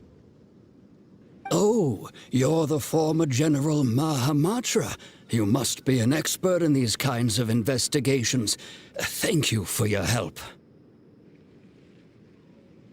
Is it because you're reminded of Hypatia? Oh, these poor scholars. First they lose their sanity, now this! We need to help get them back home, safe and sound. But, is it really a good idea to tag along with Cyno? You seem like you really don't trust him. I'll be grateful for the assistance. No doubt you will do a better job than some of my former subordinates. Let's start by finding a spot to share what we know so far.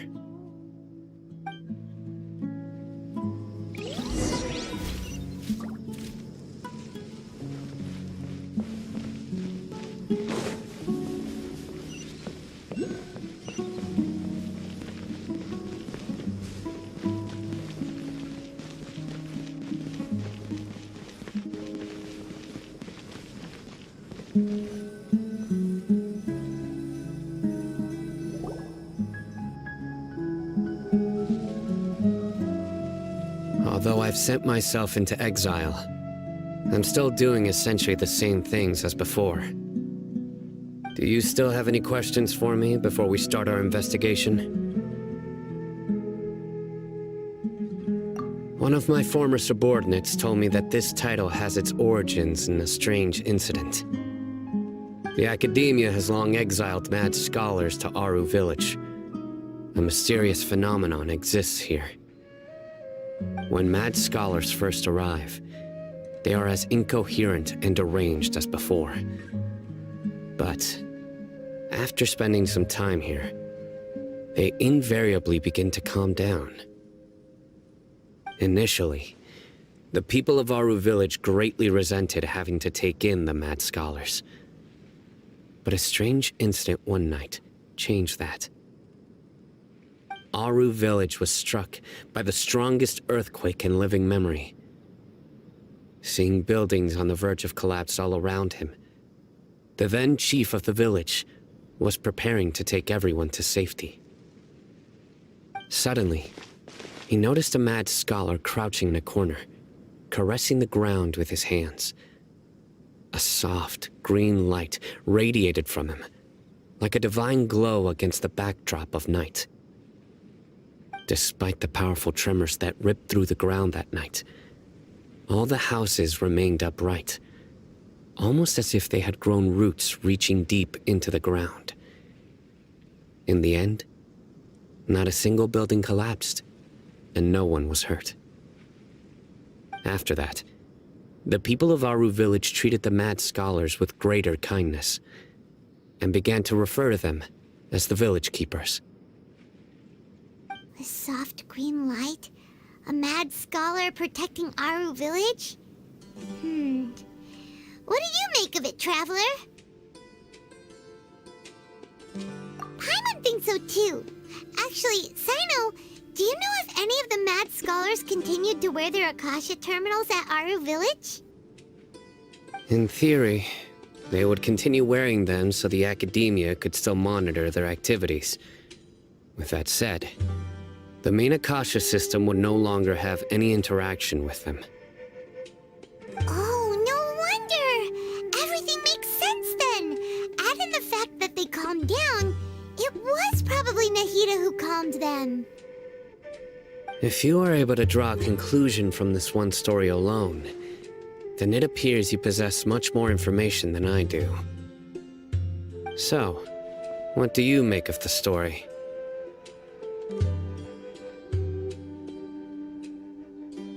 Really? Lesser Lord Kusanali. What? You don't believe us? Lesser Lord Kusanali was definitely using the Akasha to give her power to the mad scholars! No, it's not so much that I don't believe you. I'm just struck by your reasoning. Lesser Lord Kusanali, the current Dendro Archon, is she really active in Sumeru? The Academia has always placed far greater importance on the late Greater Lord Rukkhadevata. They've more or less ignored Lesser Lord Kusanali, and I've never had any reason to doubt their views. In addition, I've never heard any stories about Lesser Lord Kusanali and her deeds. To me, she might as well have been a god that never existed. No way! Nahida definitely exists! She's a... how should Paimon put it? She's a good Archon who's kind and wise, even if she says weird stuff sometimes. I've spent many years interrogating criminals, so I can easily tell when someone is lying. Good! Then you should know that we're telling the truth! That look in your eyes. I've never seen that from a liar. You two really must have met Lesser Lord Kusanali. How can this be? To think, our Archon has been amongst us this entire time. Alright, now it's our turn to put our skills to good use for this investigation. But easier said than done, especially since we don't have any leads. Maybe we can start by knocking on some doors. Excuse me, are you here to help me find my grandpa? Huh? Who are you? By the sounds of it, a resident of this village. My name is Isak. You'll help me find my grandpa, right? Is your grandpa a mad scholar? Hey, don't say that. Grandpa is just Grandpa. Why do you have to call him that? It's not like he's a bad person or anything. The person you're referring to is not a local, yet you are. Why do you call him Grandpa? Grandpa is just Grandpa. He's my family. I heard everything you said to the village chief. Please, you gotta take me with you. I want to find my grandpa. I swear I'll help. I won't be a nuisance. Ah, so you're the one who was eavesdropping on us around the village chief's house. I was planning to go out and take care of whoever it was, but I had a vague feeling that they didn't harbor any ill intent. Whoa. Alhaitham wasn't kidding about Matra having sharp senses. Cyno, he's just a kid. All he wants is to find his grandpa. Let's find a way to help him. Sorry, I was only listening in because I wanted to know where Grandpa went. Honest. If you don't believe me, you can ask Miss Candace. All right. But first, let's confirm the facts with Candace.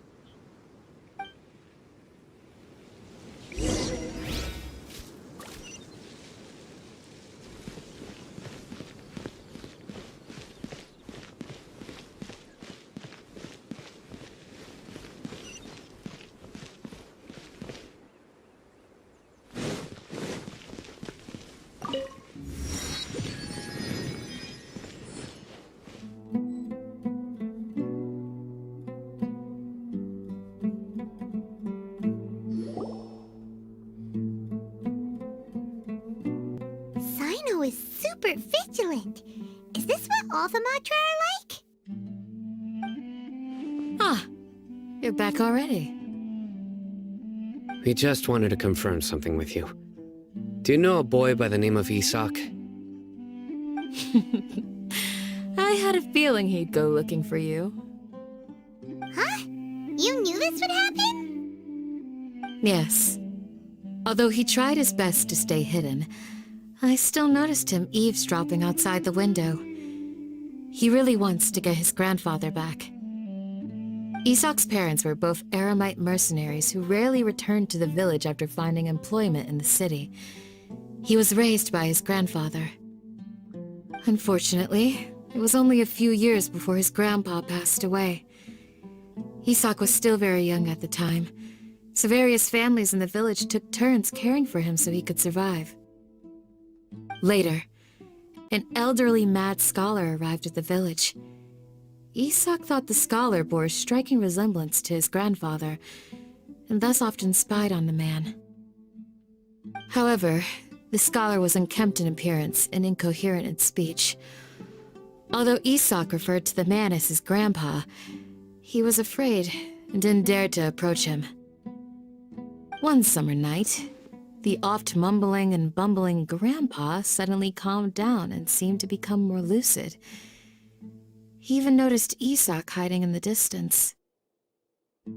So Grandpa walked up to Isak and patted him on the head. He even took Isak to the entrance of the village, where he patiently taught the boy the names of the stars, and accompanied Isak until he fell asleep. The next morning, Isak woke up and wanted to go find his grandpa again, only to realize his grandpa no longer recognized him. However, even so, Grandpa retained his calm expression. It's said that those who saw the scholar claimed he no longer appeared to be crazy, but appeared to be living in his own world, almost as if he were sleepwalking. Isak was thrilled that his grandpa was able to find peace, and would follow him all the time, asking him things like, "Grandpa, want me to take you somewhere fun?" Or, "Grandpa, could you tell me stories about the stars again?" All this somehow just makes Paimon feel really sad. It seems like they both deserve so much better. Perhaps. Nearly everyone who lives in the desert has some form of hardship or regret. But even so, we must still continue on with our lives. It's also my reason for fighting. I must continue to protect this land.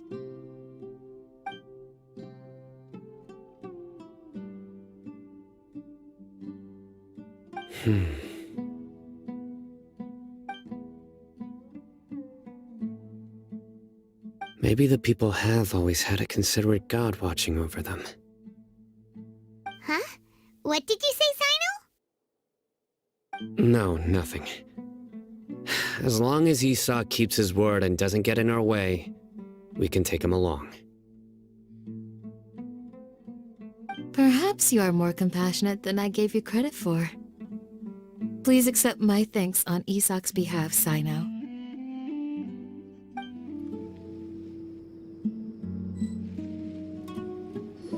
Hey, Isak! Oh, it's you guys! We've cleared everything up. Let's go find your grandpa. Really? Wow! Thank you so much!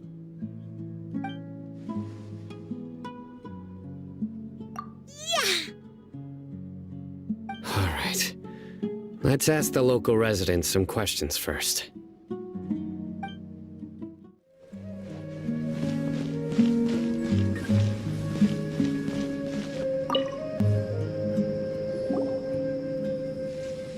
Excuse me, did you happen to see where the missing scholars went?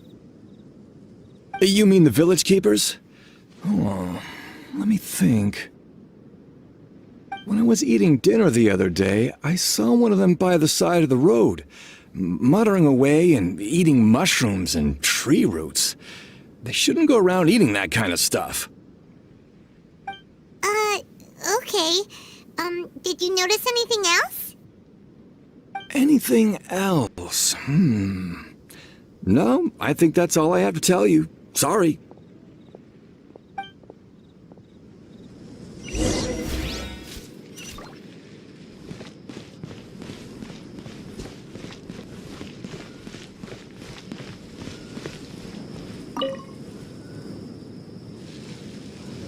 The scholars that have gone missing. Have you seen them? Those eyes. Those fierce eyes. You look like a real fighter. Don't change the subject. Right. You were asking about the mad scholars. I think it's been a few days since I last saw them. I usually go to bed pretty early, so I'm not too familiar with what goes on at night. But honestly, I feel quite sympathetic towards them. Even though they act a little strange, they've helped me in the past. If it weren't for them, my house would have collapsed long ago. Do you also think Grandpa and the others are good people? Grandpa? Oh, hello there. It's little Isak. You mean that nice man who looks like your grandpa's long-lost twin, right? He was actually the one who protected my house. I saw it with my own eyes. He happened to be staying near my house that day and was doing something with his hands on the ground. It still feels pretty surreal now that I think back on it. Did someone teach them how to do that? Well, whatever the case, I'll always be thankful to him and whoever taught him to look out for others. I'm pretty sure that if I ever went mad, I wouldn't be able to do anything like that. Gotcha! Thank you!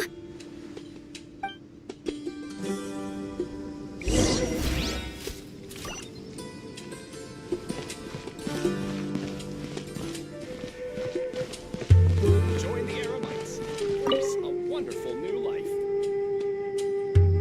Sir, have you seen my grandpa recently? You know, the one who likes to sit and space out near the village entrance. Oh, well, if it isn't Isak. Oh, your grandpa, huh? It's been a while. The last time I saw him, he was spacing out by the road as usual. I went and asked him if he'd like any of the food I had prepared, despite my wife's protests. Like many people, she's really quite terrified of them. And speaking of my wife, she's still always complaining about how I don't make enough mora. Might explain why she's always mad at me.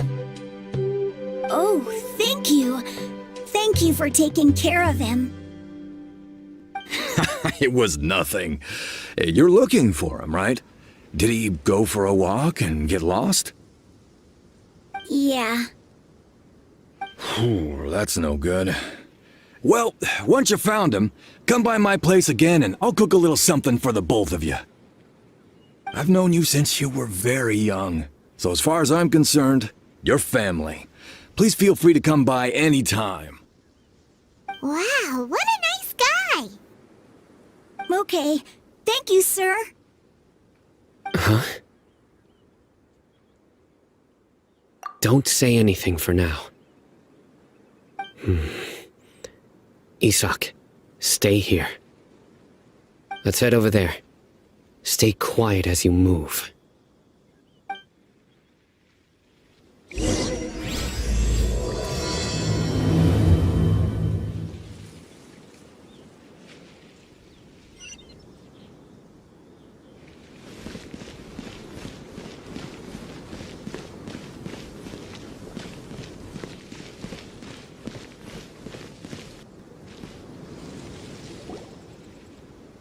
Listen, see if you can make out what they're saying. Have you heard? The mighty Scarlet King, the sovereign of our faith, will soon return to this world. Yes, of course I have. The Scarlet King is the one and only true ruler of this land. I've never believed in any other gods.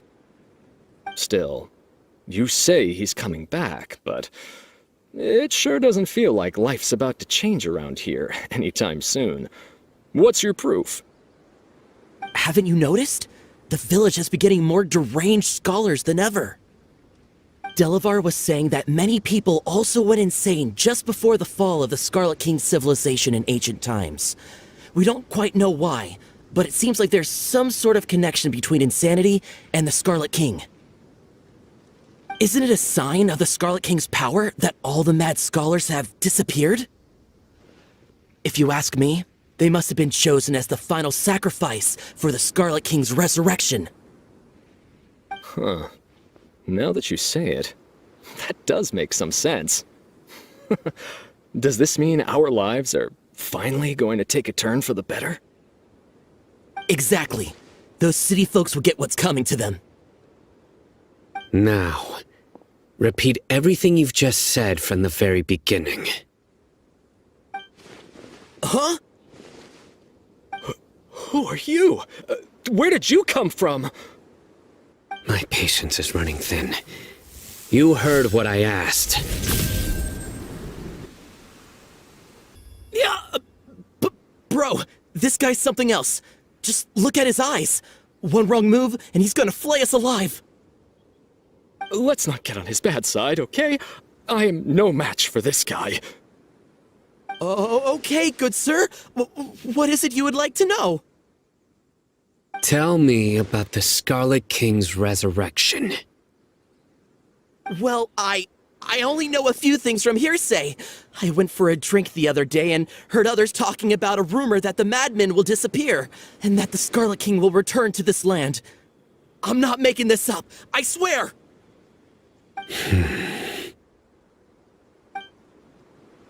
Hey, go on, keep talking. It's true. It's all true, sir. We desert folk have had more than enough of those people at the academia. They keep sending us all their mad scholars and won't let us have a good life. Would you want to live like this if you were in our place? The radicals were even more thrilled than me when they heard the news. We're all praying for the Scarlet King's speedy return. Delavar also said that once the Scarlet King returns to our side, it's only a matter of time before we conquer the land on the other side of the wall. They're all willing to serve under the Scarlet King and fight for a share of the glory.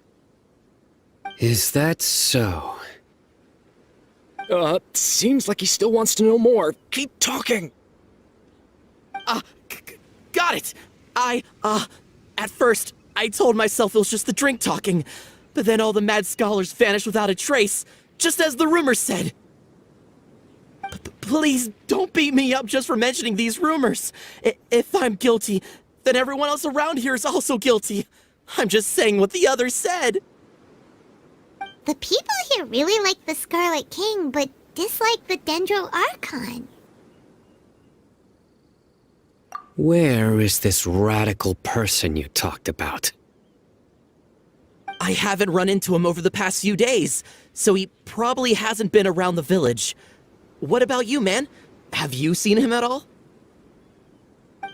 No, not at all. We wouldn't dare lie to you. He's really not here right now. Sounds like you're not too close with the radicals. No, of course not. All we know are their names. I have many ways to stop you from talking. And many others to stop you from sending warning messages. So you'd best just stay home and hope I don't hear of you trying to contact anybody. Don't do anything until I've gotten to the bottom of this.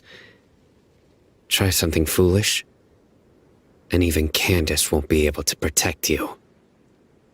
Yes, got it. We'll do just as you say. That scared Paimon half to death. Cyno is pretty terrifying.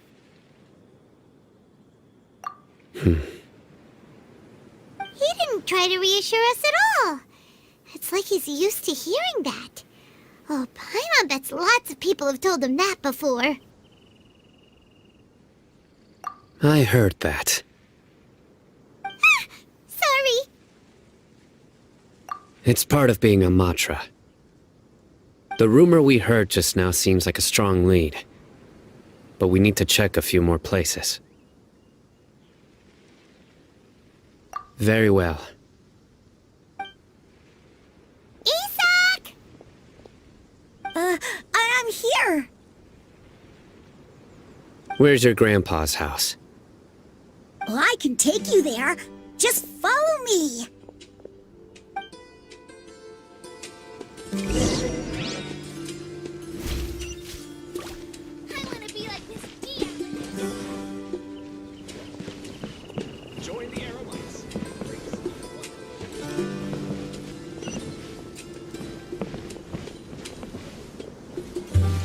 Grandpa? Oh, he likes to be alone. Sometimes he stares at the sky in a daze, and other times he just pokes at the ground with his fingers. Every now and then, he yells out at the top of his lungs, so a lot of people are really scared of him. But he's a good person, really. I know he is. I swear, he's just like my real grandpa.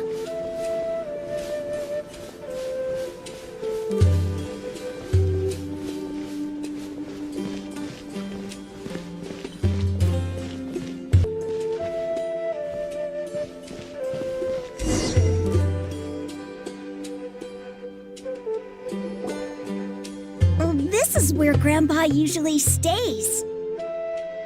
There sure isn't much here.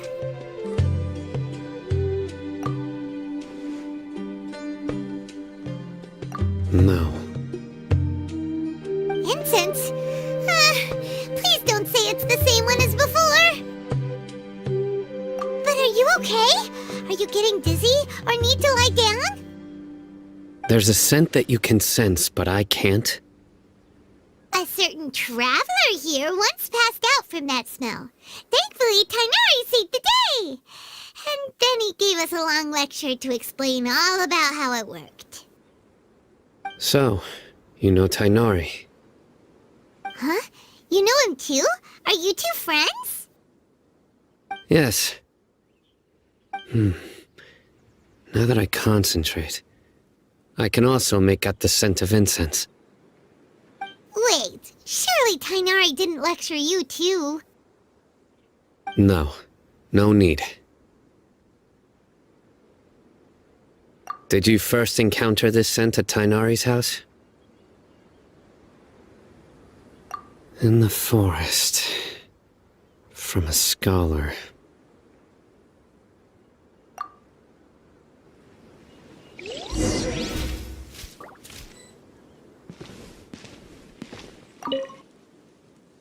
Oh, where did Grandpa go? Please come home, Grandpa.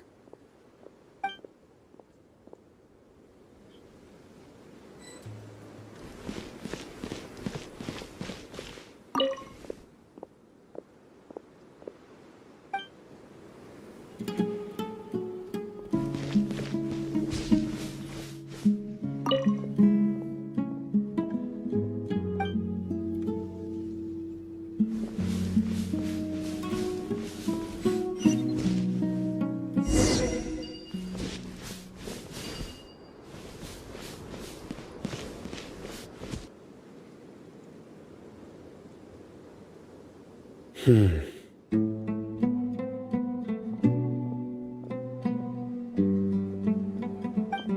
are you looking for, Cyno?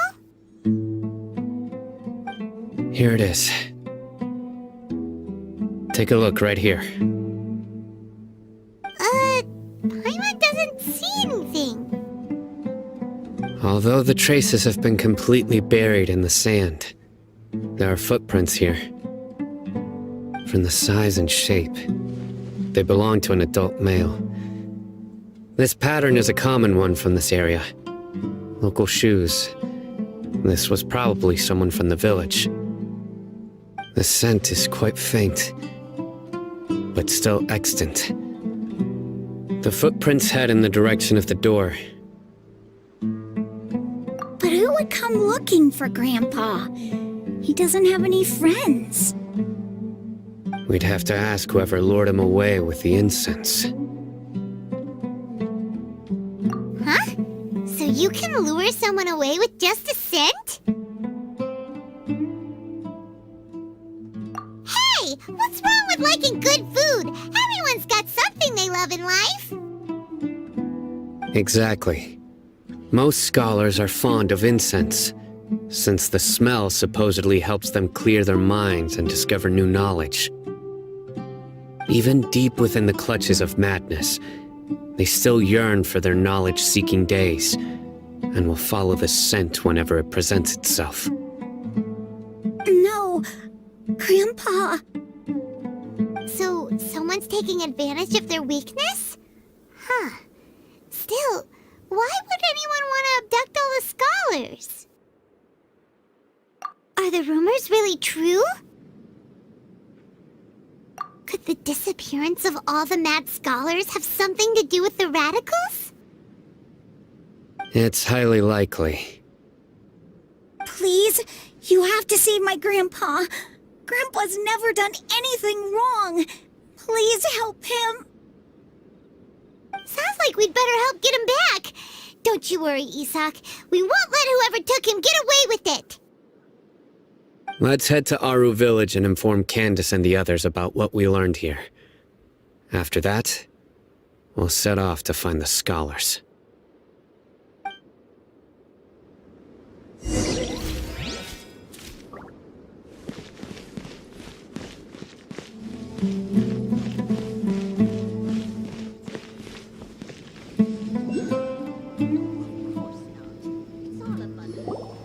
Right. The darker fabric definitely looks a lot better. That'd be my choice, too. We're back, Candace! We've got a lot to tell you. Ah, welcome back. Sounds like everyone's friends already. Oh, Dia's here, too! You bet. So, everything goes smoothly? Reasonably. Alhaitham didn't go with you? We haven't seen him at all. Huh. I saw him around the village entrance earlier and figured he was investigating with you. I guess he must have gone off on his own. Did you find out anything useful?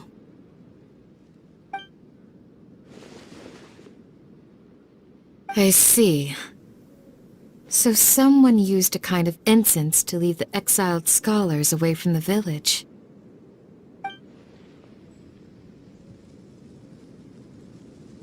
The resurrection of the Scarlet King? First I've heard of it.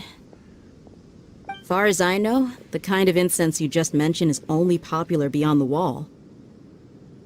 Scholars are fond of it, but as you can see, there aren't many scholars still studying around these parts. No seller would be able to make a profit here. Not to mention making incense is a labor-intensive process. You won't see anybody in the desert with the patience to make or sell something that requires that kind of effort. It seems someone from beyond the wall must have been supporting this. Makes sense. So what should we do then? Do we go back to the academia and search for leads there? If it was any other day, that would be your next logical step. But today, you've got me on your team, so you get an extra tip. Didn't you say that the villager got his news from the tavern? Well, I also like to drink at the tavern, so I know a thing or two about these radicals he mentioned. If Paimon remembers correctly, the leader of the radicals is some guy called Delavar. Ah, yeah. Delavar, the scar-riddled bandit, Engur, the wide-eyed butcher, and Jabari, the duck-tailed bearded crook. The whole lot of them are known around these parts.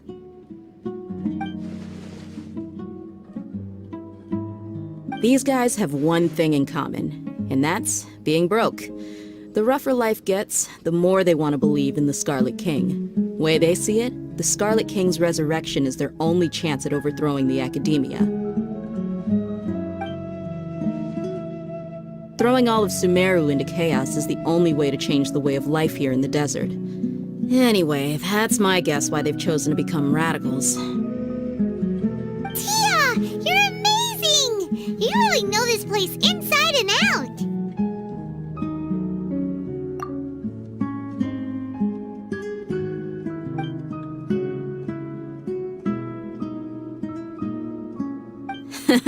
No merc can afford to slack off on gathering intelligence. Every mora I've spent in the tavern has been a valuable investment. Let's head out. Now hold on, you're staying right here, Cyno. Why? Aru Village is not a big place. Outsiders stand out here like a sore thumb. I'd bet word about you has already gotten out. The desert is unforgiving, so the way of life here is also a lot tougher than on the outside of the wall. You survive on making connections out here. Compared to you, mercs like me are just third-rate amateurs. I've got no actual fighting skills to speak of. But that also makes it a whole lot easier for me to gain the locals' trust. I need to go around and ask some questions, but it'll be difficult if you're with me. Fine. Good. Then we've got a plan. The Traveler and Paimon will go to Caravan Rebot with me, and we'll try our best to figure out where the Mad Scholars have been taken. Cyno, you'll have to stay in the village and continue investigating on your own. Alright! Sounds like a plan!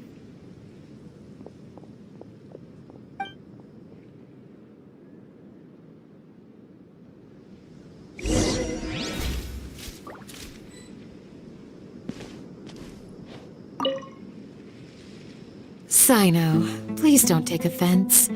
I'm sure Deyha just wants to help everyone solve their problem as quickly as possible. That's why she can be so straightforward at times. I don't mind. Ah, I see. Well, from the way you were staring out into the distance, I thought you might have been mulling over Deyha's words. No, I'm used to being treated that way. It's natural to fear strength. I take no objection to it.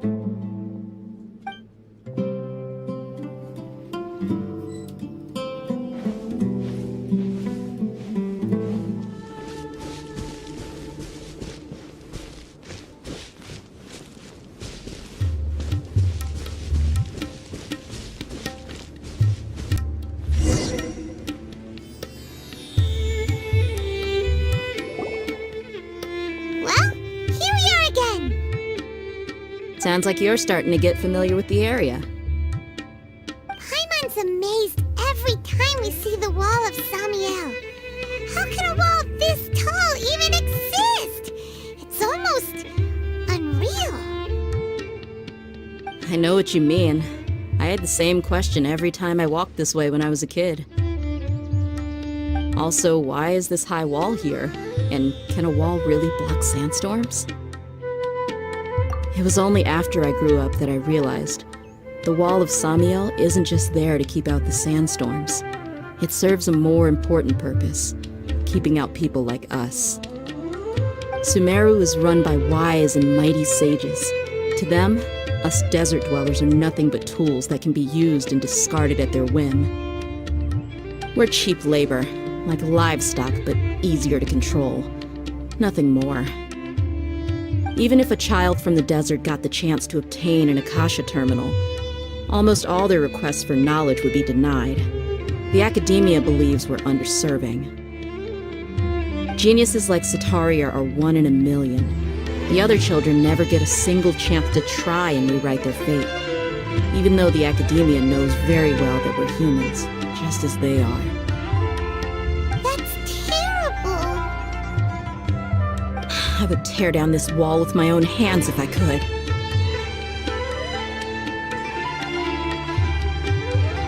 Hey, Thea. You're not thinking about doing anything scary, are you? No, not at all. This place just gets me thinking, that's all. Besides, we're here to procure information, aren't we? Yep, we gotta catch those... Shh! Caravan Rebot is crawling with people, so be careful what you say. We don't want anyone to find out what we're here for. Our mission started the moment we arrived here. Let's go check out the tavern. Maybe we'll find someone I know.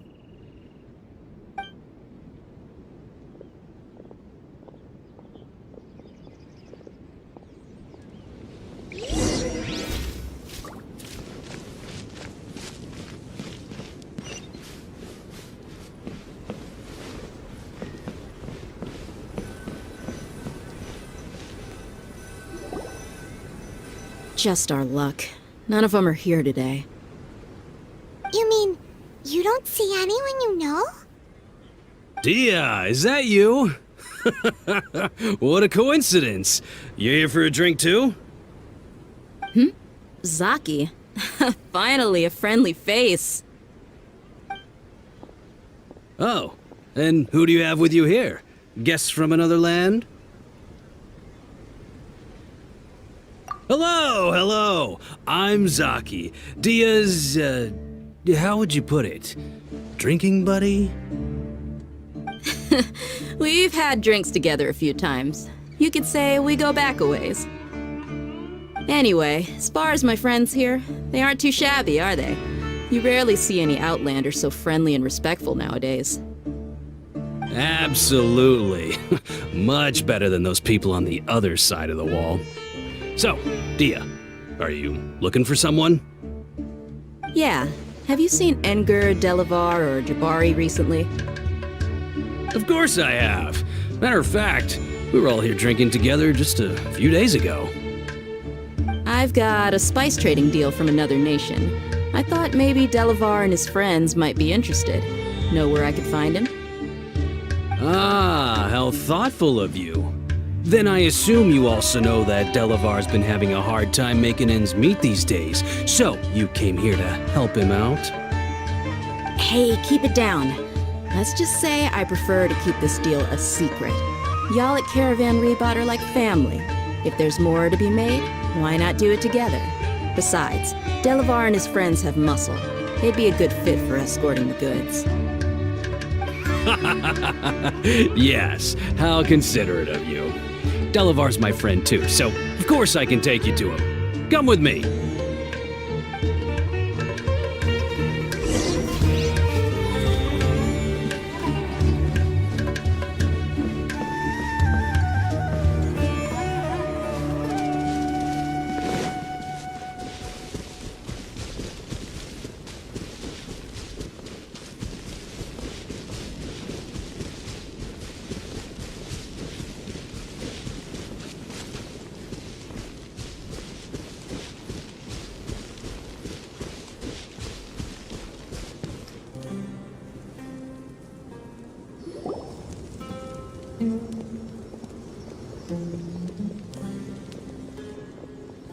Are we there yet? Yep, this is the place. This place is practically deserted. What are they doing in a place like this?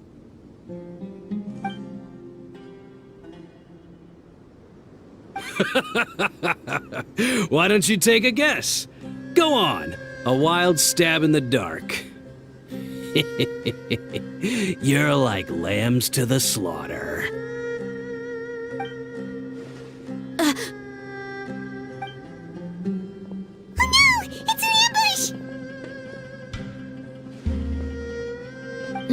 What's this all about, Zaki?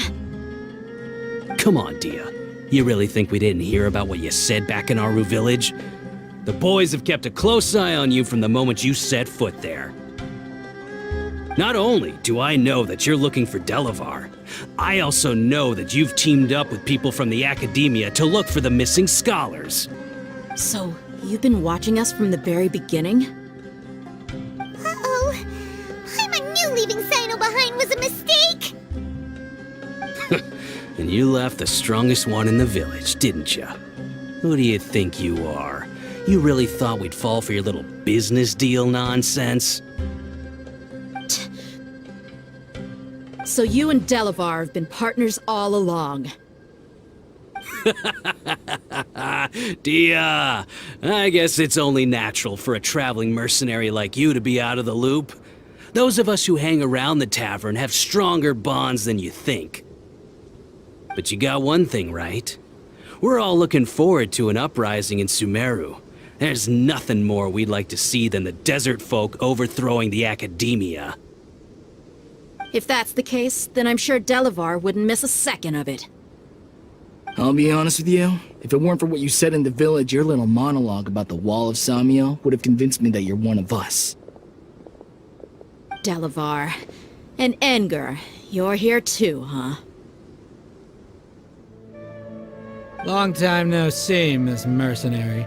You should have known the traitors are what us followers of the Scarlet King despise the most. Deyha, I thought that you, a fellow desert dweller, would understand that the Scarlet King is greater than the Dendro Archon. Little did I know, you don't deserve to join us. Yeah, gee, what a missed opportunity. Adopting radical views and kidnapping innocent scholars, all because of some baseless rumors. Anything else I'm missing out on? See? There you have it. Mercenaries are just a bunch of faithless scum with only one thing on their minds. Mora. Pathetic. You're all like a pack of street rats.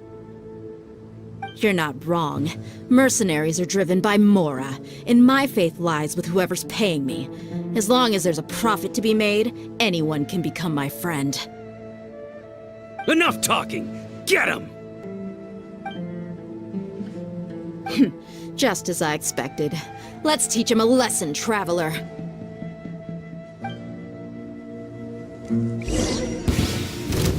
Following Solidified.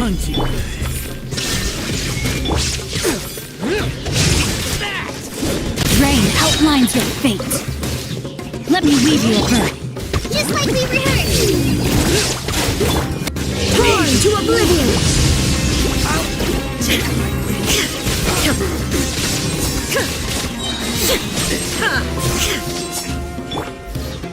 Order guide you.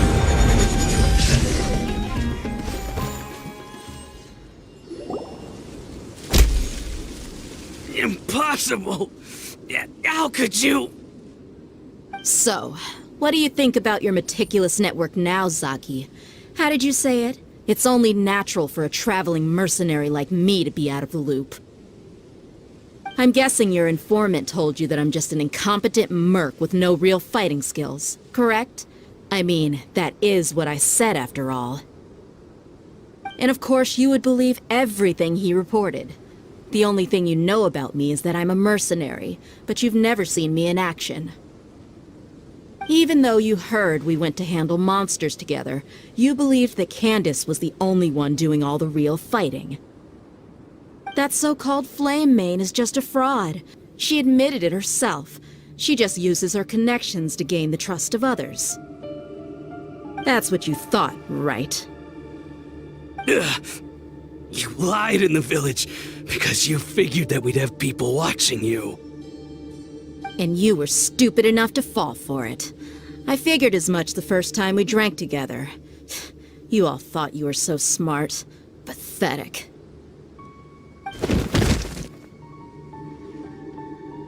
Okay, that should be all of them. Whoa! So you've been planning this since we were in Aru village? No task can be done without preparation. I just happened to notice a couple suspicious-looking people while you were out investigating. Oh, but instead of catching them right away, you let them report back! Those two who were snooping around were just a couple small fries. If we want to get the real catch, we have to be patient and give it some time. Oh, you mean the funny name she mentioned back in Uncle Ampu's house? The wide-eyed butcher, scar-riddled bandit, Paimon can't remember them all. That's just a bunch of drunk talk. Edgar and Delavar like to talk themselves up when they're drinking. Edgar, the wide-eyed butcher, and Delavar, the scar-riddled bandit, are the nicknames they came up with for themselves. Alcohol has a way of making people share what they really think, so Edgar and Delavar are always rambling in the tavern about how the Scarlet King is a superior deity. What about Zaki? He's just a numbskull who fell right into our trap. Zaki was probably the best hidden of them all. My initial plan was to find Delavar first, and then try to track him down. That's what you wanted to ask when we were at Uncle Anpu's house, right? Jabari is one of the villagers you talked to. You know, the one who wanted to treat Isak and his grandpa to some food. Wait, so he's a radical too? No, he isn't. I just needed to tack on a random villager name to make the eavesdropper think that I was making some wild guesses based on my impressions. Wow, what a genius idea! Well, that's an expert mercenary for you. Ah, you're too kind. It was straight from the usual playbook, if I'm honest. So, that thing you were saying before, is it really true? About what? About how mercenaries only care about Mora, and that anyone's a friend as long as there's a profit. Does that bother you? What makes you so sure? Deyha, do you dislike the Dendro Archon like the other desert folk? You two are pretty sharp. No, I don't have anything against the Dendro Archon. I've heard a lot of nice things about the Lesser Lord from Dunyarzad. I can understand her devotion and gratitude. Dunyarzad's just an ordinary person. There's no way a god would be so involved in the lives of everyday people, unless they were truly compassionate. I've begun to realize that the sages are behind everything that's happened recently. The radicals' blind belief in the Scarlet King, making the Dendro Archon out to be an enemy. It's all the Academia's trickery.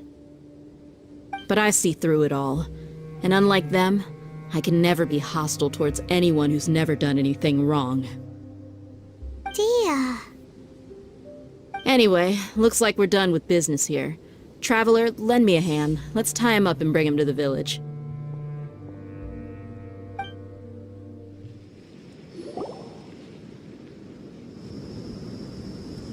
This should be all of them. I'll let you take it from here. All right. I'll be in touch. Until then, please stand by. Candace, do you need any help? Candace will be okay on her own. I trust her, so you can too. She's been guarding Aru village for quite some time now. If anyone is qualified to question the offenders, it's her. While I'm questioning them, why don't you pass some time by exploring the area? I'll meet you back here tomorrow morning, Traveler. As for these idiots, let's just hope they live to see another day.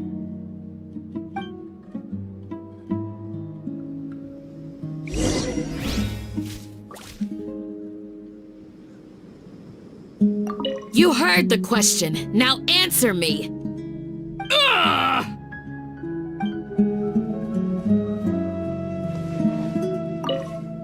Candace is an expert at dealing with people like this. All we have to do is wait for her word.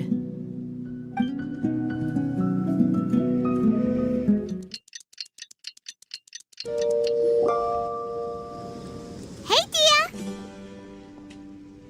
Right on time.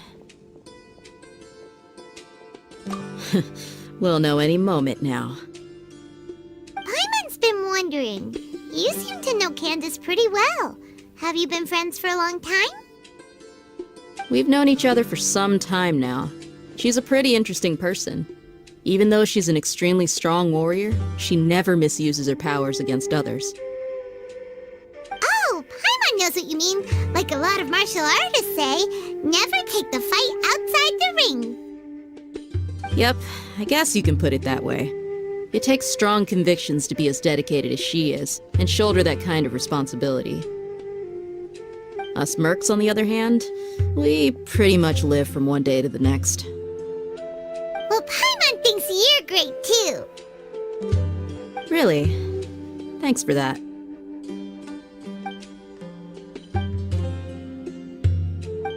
Oh, Cyno's here, and he's pretty early too. Yes, I was here yesterday to help out a little. To help out? By doing what? Sharing some interrogation techniques. Oh, you mean you taught Candace some more persuasive methods? Right. Come on in, everyone. Come on, let's go inside.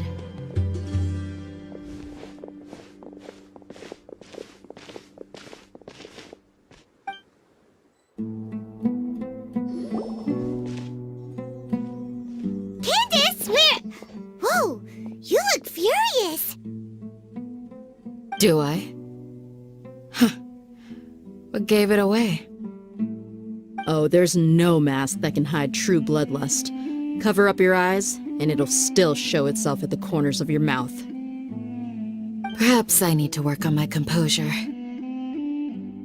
Still, it's perfectly understandable why I'm angry. I'm sure everyone present would agree. Yes, ma'am. Please, don't beat us anymore. We're gonna die. Well, looks like Cyno taught her well. You fear death yourselves, yet you do not hesitate to place the lives of others at risk. The absurdity is mind-boggling. The ones you call mad scholars are known to us as the Village Keepers. They are vital members of our community, and some even count them as family.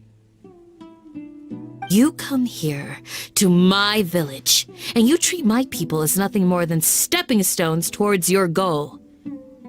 Tell me, what would you do to you in my position? Mercy! Please have mercy! You've made your bed. We may both be desert dwellers, but there is one thing that I understand better than you. The resurrection of the Scarlet King will only result in war. And war serves no one. The people of Aru Village care little about which god is in power. Life may be tough and tiring, but we wish to preserve our way of life. A war would only cause us to lose all that we have. And that is not a responsibility that you can afford to shoulder. We understand. We're sorry. I'll tell you everything I know. Please, just let us go. I'm listening. You might not believe this, but it wasn't us who came up with this idea. Someone was spreading rumors in the tavern. That's how we ended up hearing about the Scarlet King's resurrection. Some mystery man told us that mad scholars will make the perfect sacrifice to usher in the Scarlet King's resurrection. They give their lives, and we can get anything we wish for. They're called Village Keepers. Slip up again, and you'll regret it. Yes, sorry. It was all that mystery man's doing. He told us to spread word about the Scarlet King's resurrection and talked us into helping him. In return, he said he'll help facilitate the resurrection process. I'm not sure. That's one. Huh? One what? Strike. You get a total of 3. Then, you die by my hand. Wait, I'm telling the truth. We don't know anything. It was all him. 2. He got us to lure them out of their houses in the night with some kind of incense. We take them to a junction outside the village. Then the mystery guy takes them from there. You gotta believe me, please. I'm telling the truth, I swear. Just ask them if you don't believe me. That was indeed the truth. Traveler, go on.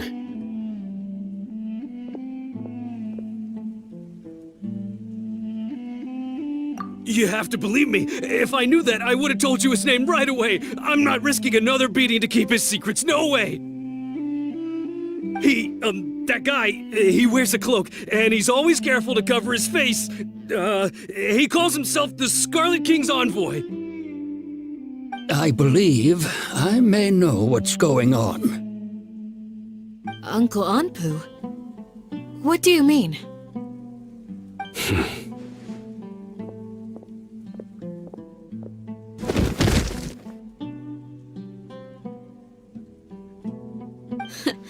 Smooth. Okay, speak. If my suspicions are correct, this mystery man they speak of could be from the Academia. Some time ago, people from the Academia attempted to take the village keepers away. I refused, insisting that they are part of our community.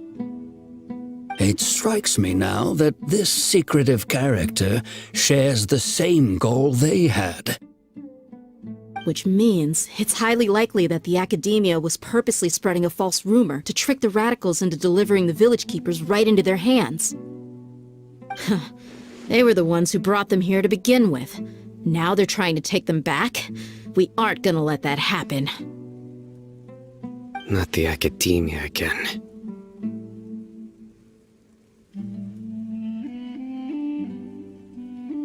Just as I thought. But what could they want with the village keepers? People are nothing but tools in the eyes of the Academia. A change in their plans likely means they found another way to exploit the scholars. Regardless, our top priority now is locating the village keepers. You're right. Isak is still waiting for news on his grandpa. Time to go. Let's leave the village and try to track them down. Yes. Pack up and get ready to leave. You got it. Candace, I'll let you deal with the radicals. Leave everything outside the village to us. All right. Let's meet back here once everyone's ready.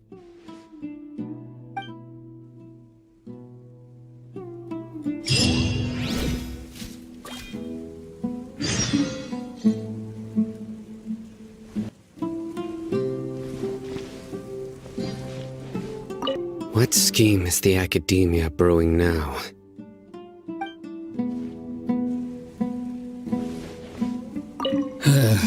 I just hope everyone's all right.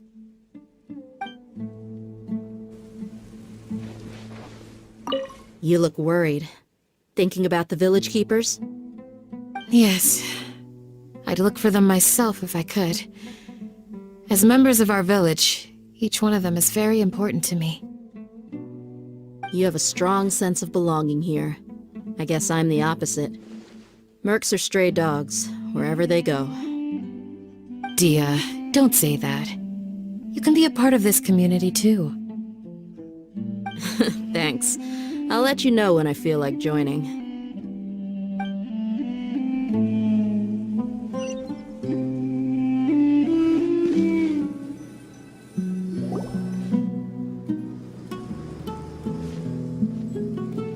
Let's get some food in us and then we'll... Whoa! Where did you come from? Well, as you can see, I am merely sitting here and reviewing what we have deduced thus far. You were gone for ages! And now you're suddenly sitting here musing to yourself? Where have you been anyway? Hey, what's with the silence? You never think things through before asking questions. I'm giving you some time to make up for that. Paimon's so mad! Paimon's gonna give you an ugly nickname!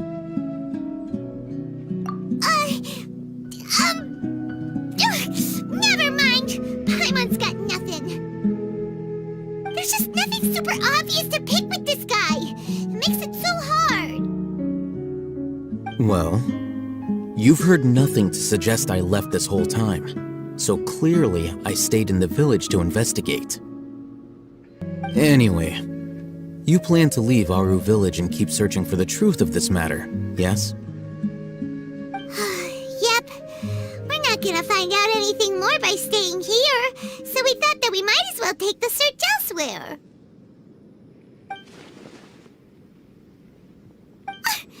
Enough with the silent treatment!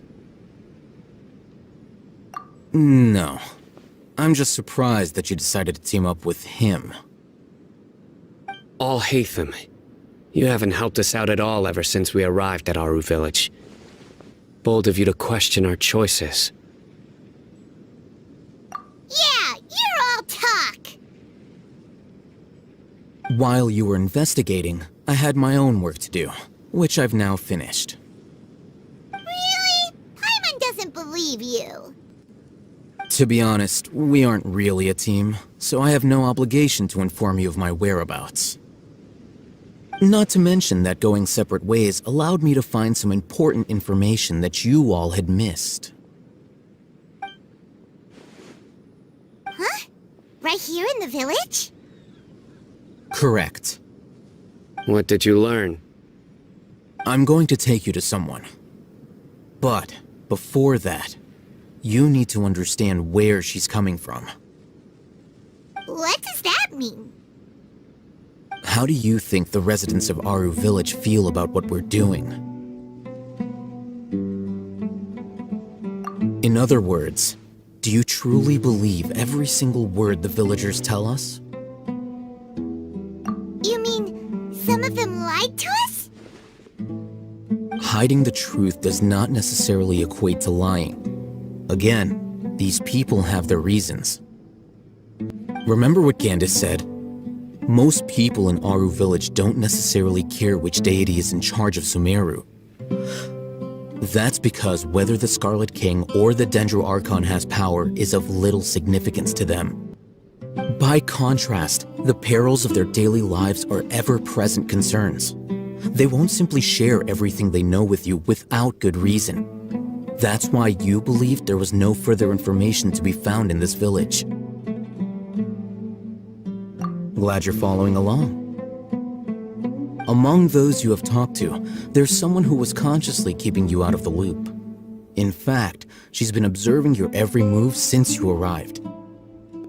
The reason being, to someone who only wants to live their life in peace, any external factors introduce unpredictability into the equation. Those eyes. Those fierce eyes. You look like a real fighter. Don't change the subject. It's quite obvious that she's intimidated by Cyno's authority and strength. Right. You were asking about the mad scholars. She corrected herself mid-sentence because she's aware that there are Scarlet King fanatics in the village. If she sounds too friendly towards the village keepers, she could easily make herself the radicals' next target. I think it's been a few days since I last saw them. I usually go to bed pretty early, so I'm not too familiar with what goes on at night. Remember? She made a point of denying her involvement in anything that occurs at night. But honestly, I feel quite sympathetic towards them. Even though they act a little strange, they've helped me in the past. If it weren't for them, my house would have collapsed long ago. After speaking to the village chief, it became clear that the village keepers had protected Aru village at night. In other words, the young miss was very much awake during that time. Then why would she lie? By getting involved with an outsider, she risks drawing unwanted attention to herself. As for why she might be so wary about all this, maybe you should ask her. I'll pass on this one. You said that she is afraid of me. If so, it's best if I stay out of this. We're on it!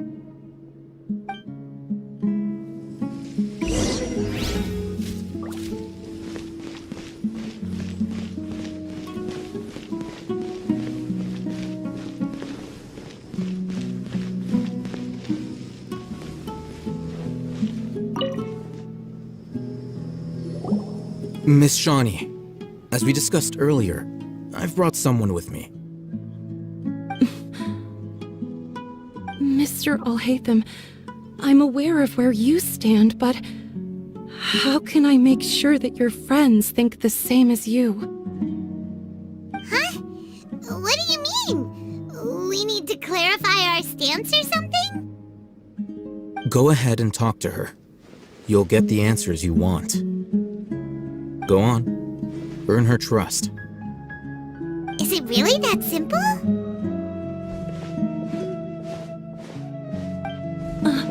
May I call you Traveler? Hi, Traveler. I want to ask you something. Do you think the resurrection of the Scarlet King can truly change Sumeru for the better? Why's that? That's very similar to what Miss Candace says. I know you two are friends. That's why I'm willing to talk to you, even though I do have some reservations. Before, I wouldn't even have the courage to ask something like this. Traveler, do you believe our lives will get better?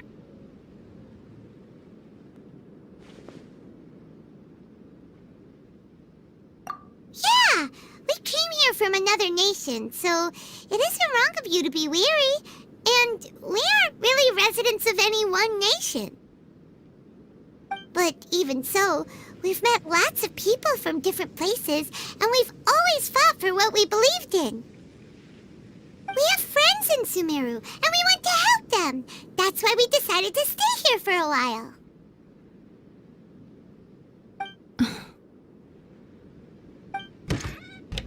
I want to trust you.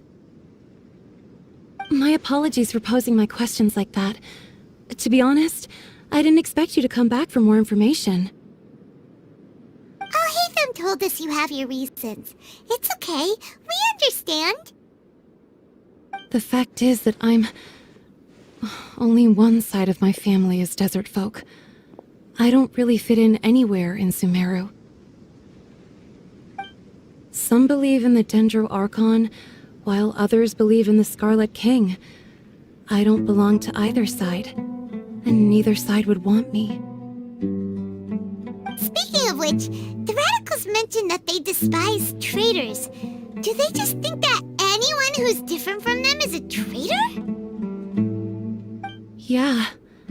Some people can be so narrow-minded when it comes to bloodline and beliefs. It makes no difference what I say or how I behave. I'll always be suspected of having ulterior motives. Slowly, I just stopped talking to people.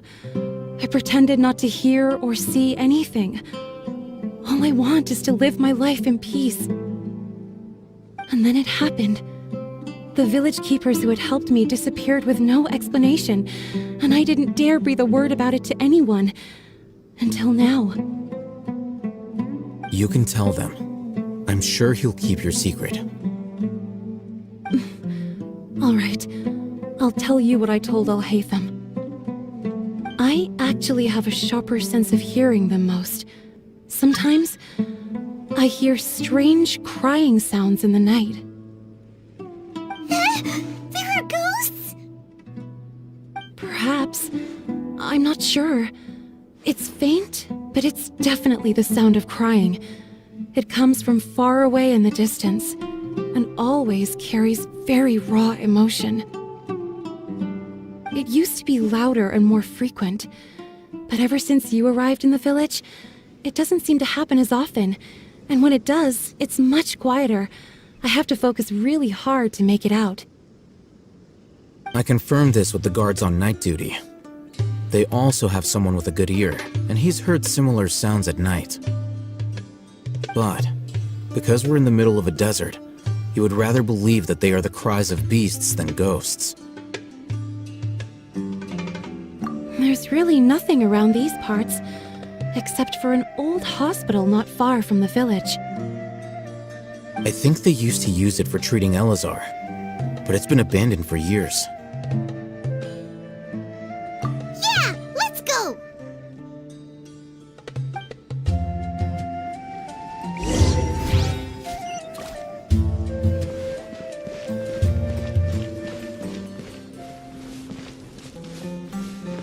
Oh, is this the place? It's in terrible shape, and there's sand everywhere. Empty and forgotten. An ideal? Ah, monsters! Watch out! Solidify! Shine down!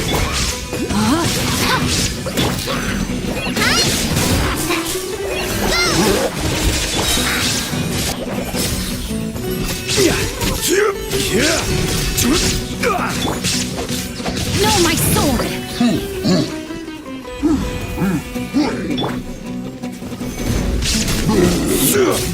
There is no escape! Just like we rehearsed! This is order! Gather!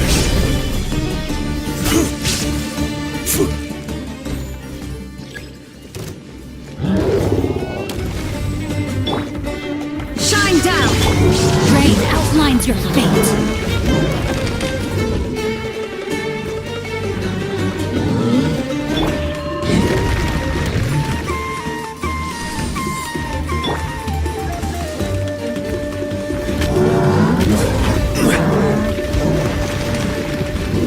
Stabilize! Witness the power of Kuwa!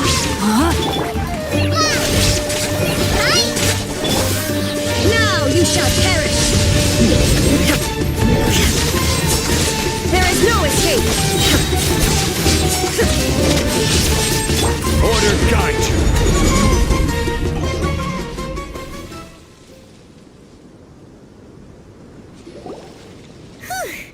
They were easier to deal with than Paimon had expected. Super strong bandits? Or monsters taller than buildings dropping out of the sky? Or, something like that. He looks super serious. We gotta stay on our A-game too. This is the one.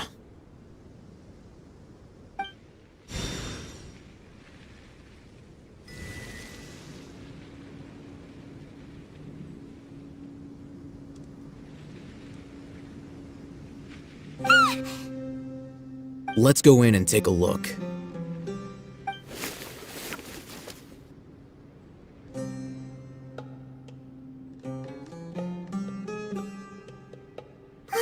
Hey, alhaitham! We haven't found Squat! Are you sure we aren't wasting our time here? Patience. Shawnee says she only hears the crying at night. We have time to burn.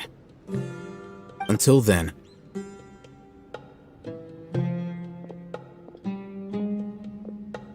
I'm taking a break.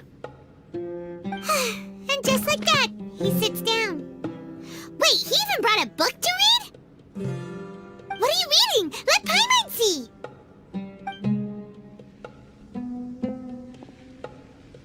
Okay, sure.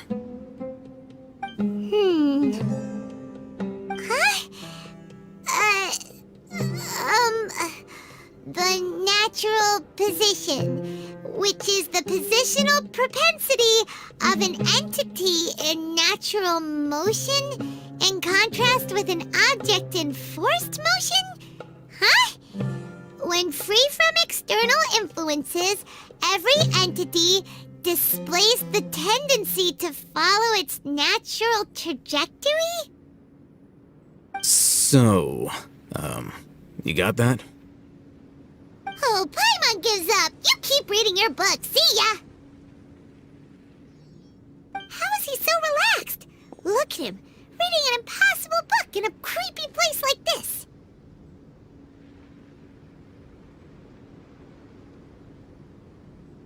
Hey, what good is that gonna do for you? You're acting like one of those annoying grown-ups who go around nagging people to focus on their studies. Hey, what gives? Shouldn't you be the one providing for Paimon? Oh, right. Okay then. Thank you for working so hard and earning so much more. If it weren't for you, Paimon would probably still be floating around in the ocean somewhere.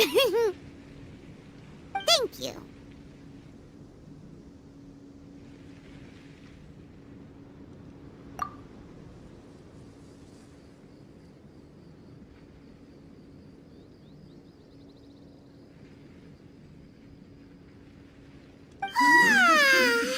Paimon's getting so sleepy. Huh? What was that sound? There it is. It's coming from that direction.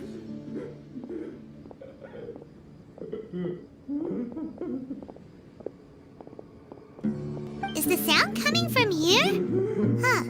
Paimon's not seeing anything.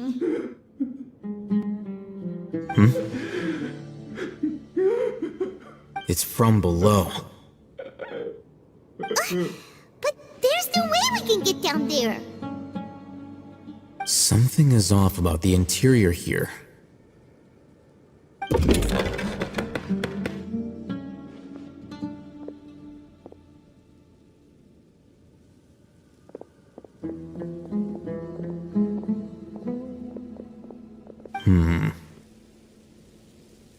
As I thought, there's a hidden structure. Wow. It's like they tucked another hospital into this one. Oh, it looks like there are other mechanisms around here. Let's keep exploring.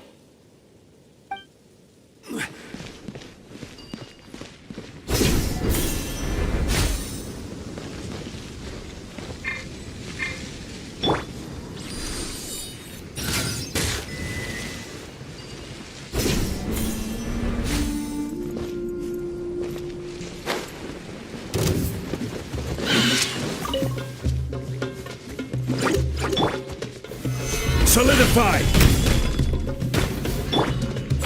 Illusion shattered!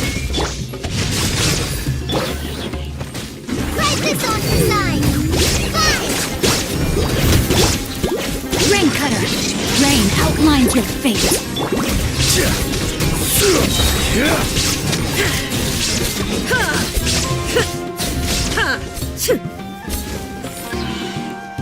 Shine down! I will have order! Kaveh! Inazuma shines eternal!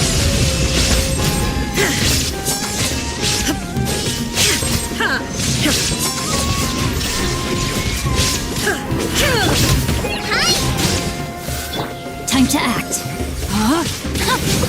Rain outlines your fate. This is order!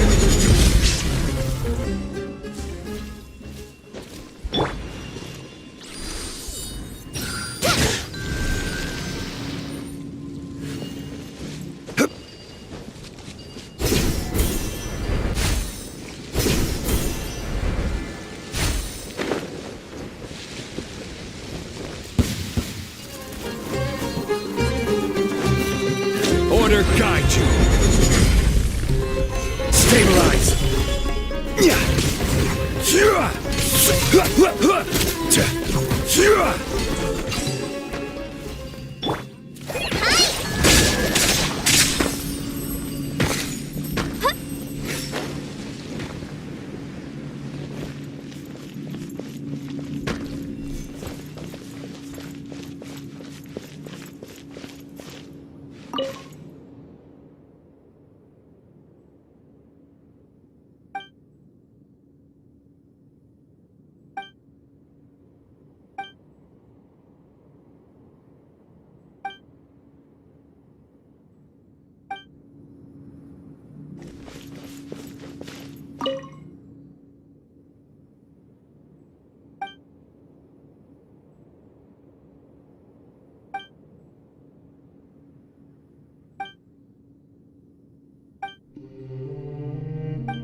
idea. Let's approach him slowly without alarming him.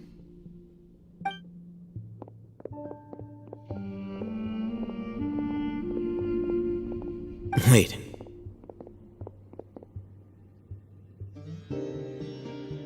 You're...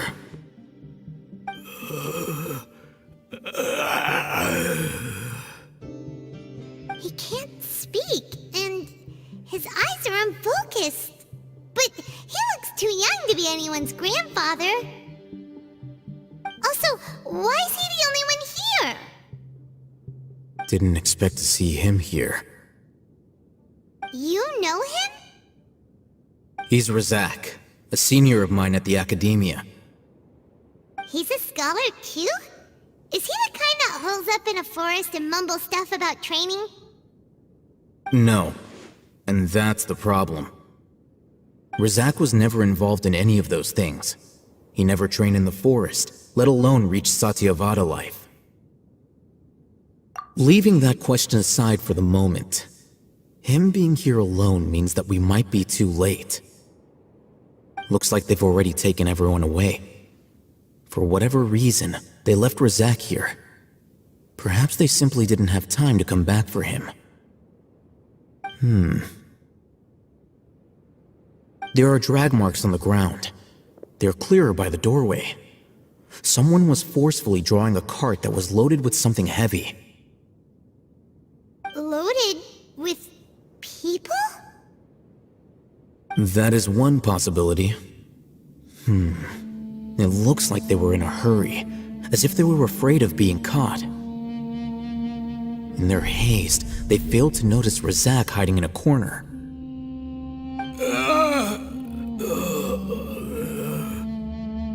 The symptoms are identical.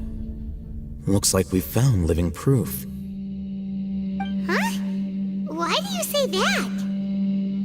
Allow me to jog your memory. Recall your time at Port Ormos. Don't you think his symptoms look familiar?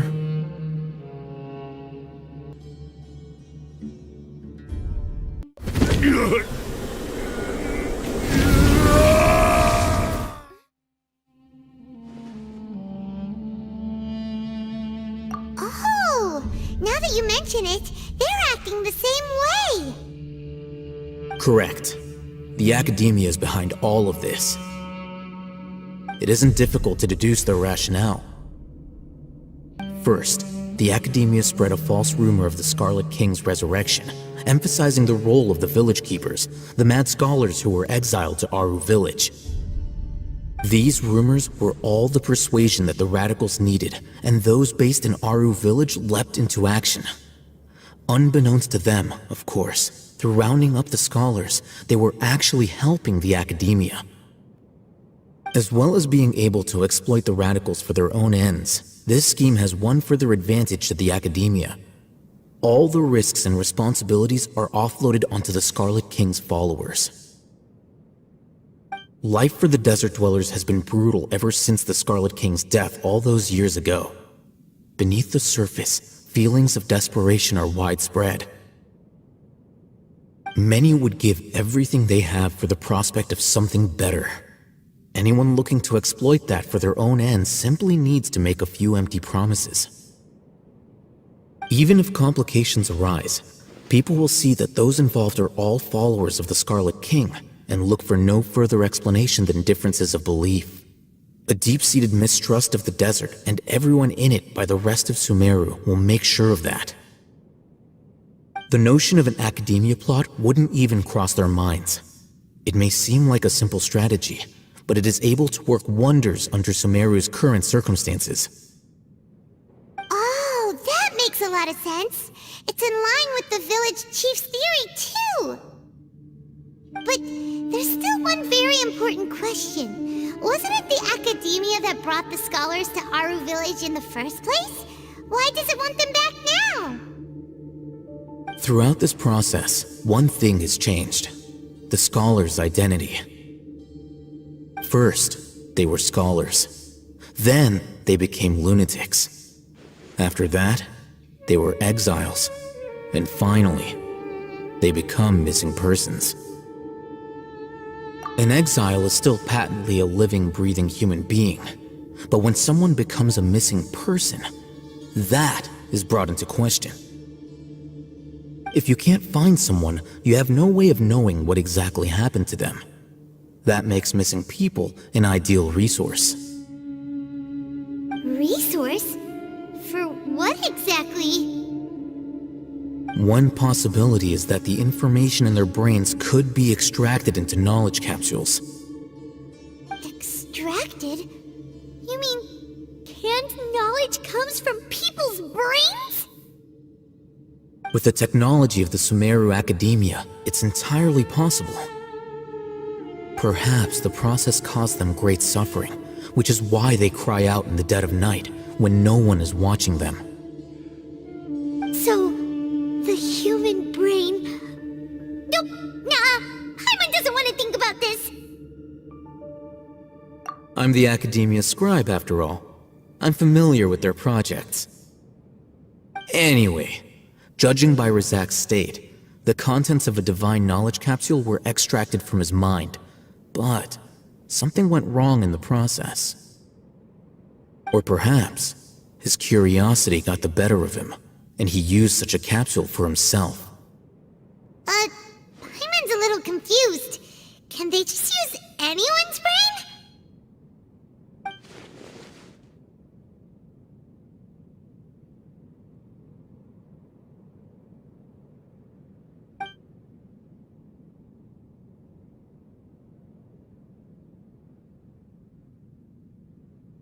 The look on your face tells me you've realized the answer.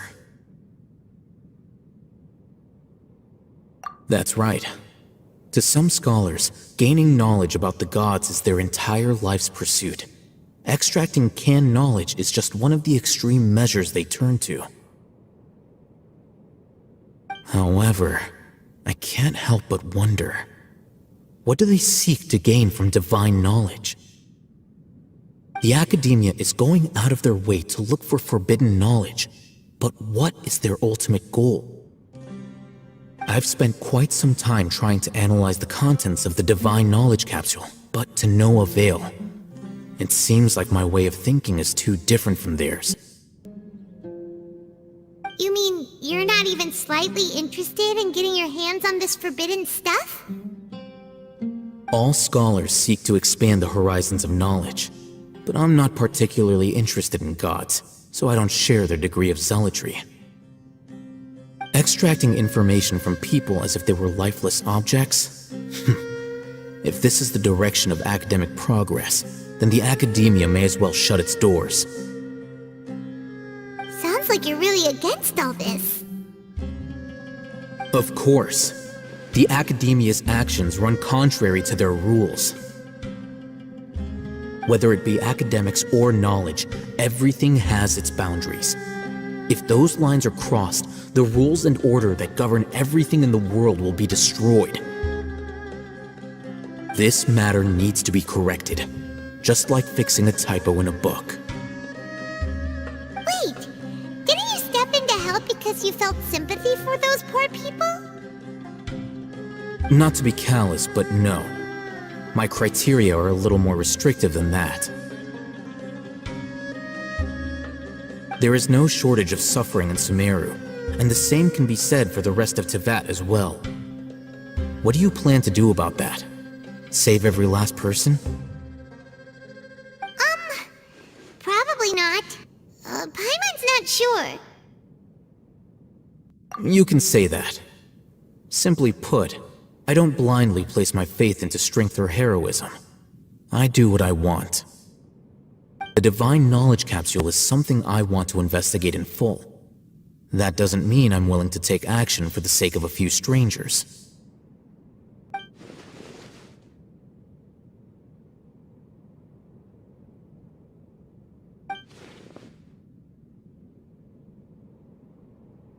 Paimon's been wanting to say this for a while. There are a lot of bad guys in the Academia, but you're not one of them. You're their weirdo. You're probably right. Though I must say, I quite enjoy this feeling of being the odd one out. Uniqueness is also an asset, is it not? Wow, that's a great way to think about it. Paimon's really impressed. If only Miss Shani had a similar mindset, her life would definitely be a lot easier. I'm just a more likable person than her in general. There's nothing more to it than that.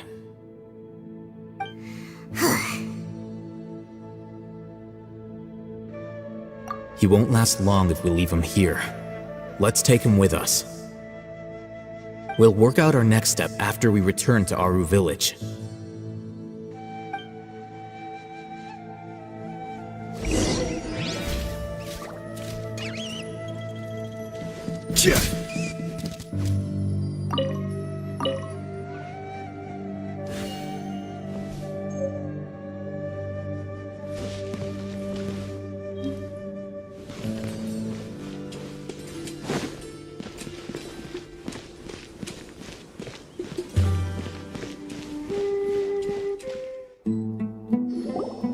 We're back!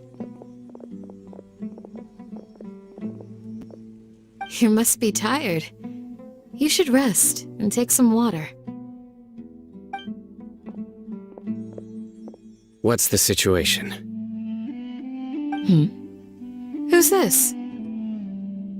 Unfortunately, somebody who's too young to take on the role of Isak's grandfather. Nevertheless, he's one of the people we're trying to find.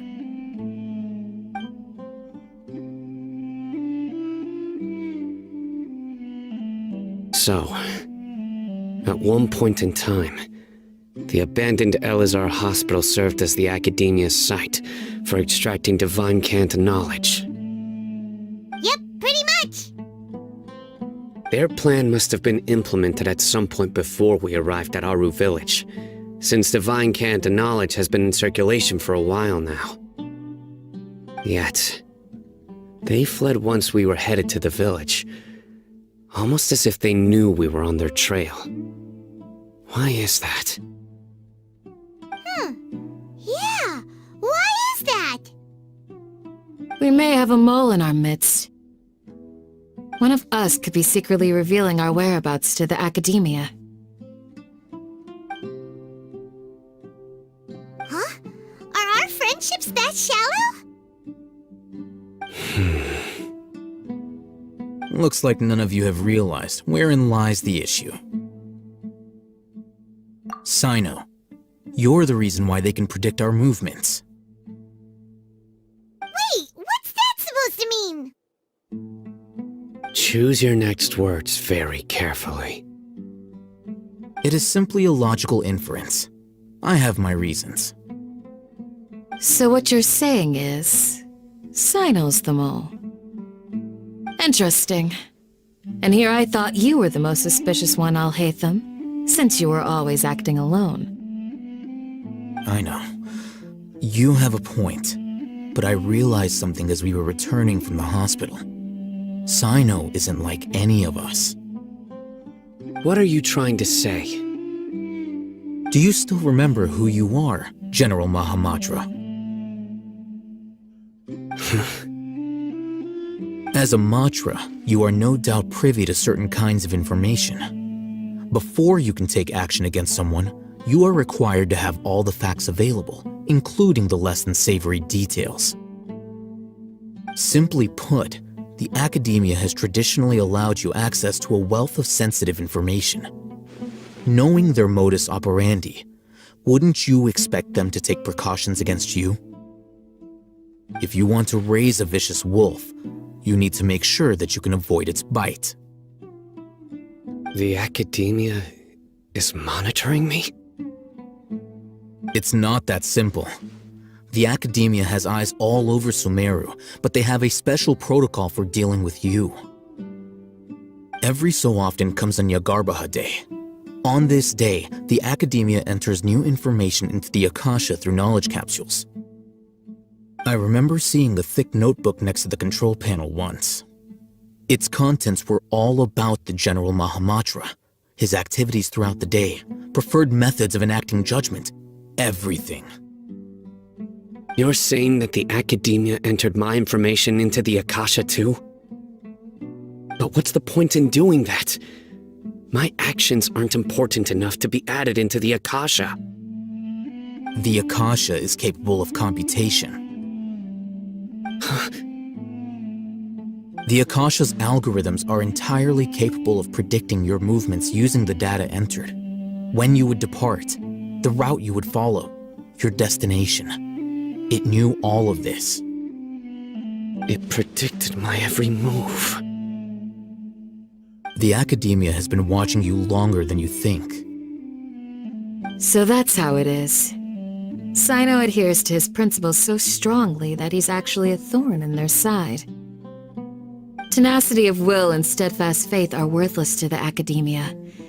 They need scholars who are easily pliable and mindlessly go after anything they can profit from. Cyno, don't take it to heart. This just proves how much of a trustworthy ally you are. They escaped because of me. Don't blame yourself. It's not like any of us would have known. I have an idea. If they predicted my movements, then I might be able to guess where they went. Whoa, you bounced back fast. There is always an opportunity for safety after danger passes. Oh, so that's how it is! Paimon gets it now! If the Academia is trying to avoid Cyno, then the safest place would be... Yep, that's right! They'll want to proceed in the direction opposite of where I'm going.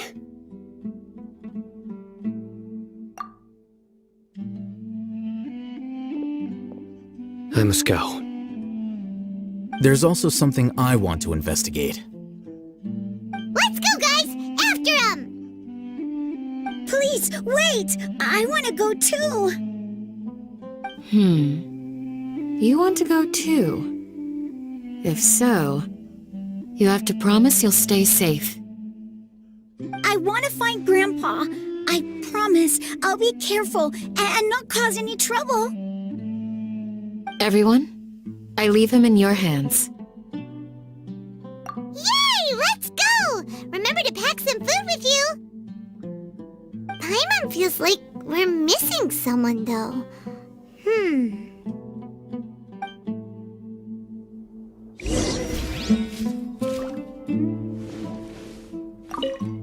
I'll be awaiting your good news.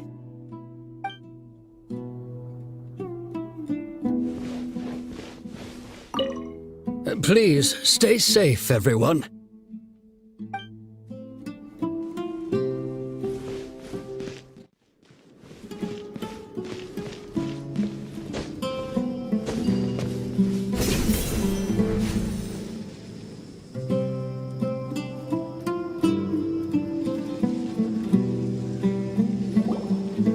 So, where do we go from here?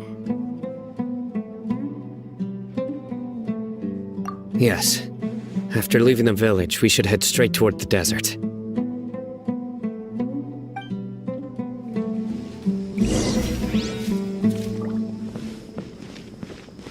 I know the desert like the back of my hand. Is that because you play here a lot? Yep. One time, Grandpa almost got lost in the desert, but I was the one who brought him back.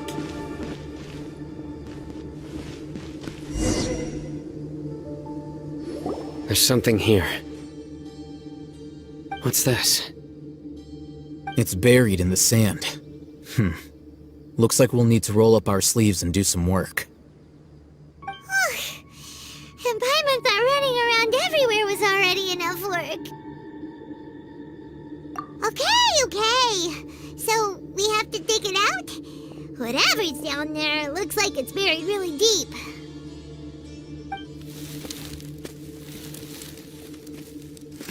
These are likely fragments of an Academia-developed device, something akin to a headset. Looks like there were more than one village keeper. They must have been escorted this way because there are device fragments scattered around here. Let's split up and search the area. Chances are that we'll find other things nearby.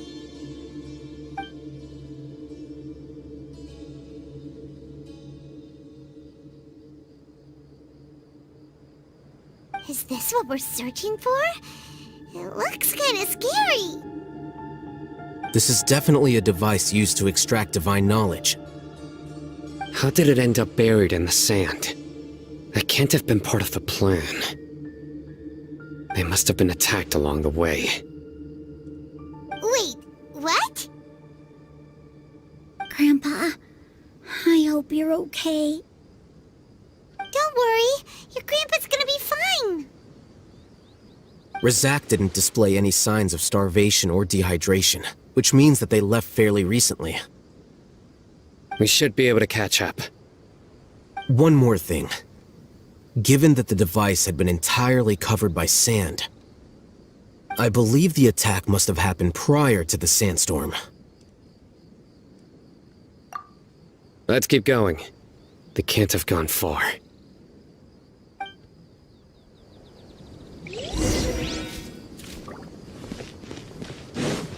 Ugh, but running on sand is so tiring.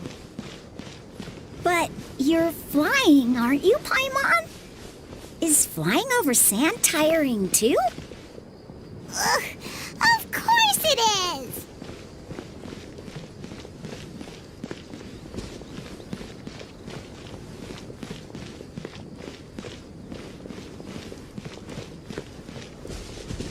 Voices, over there.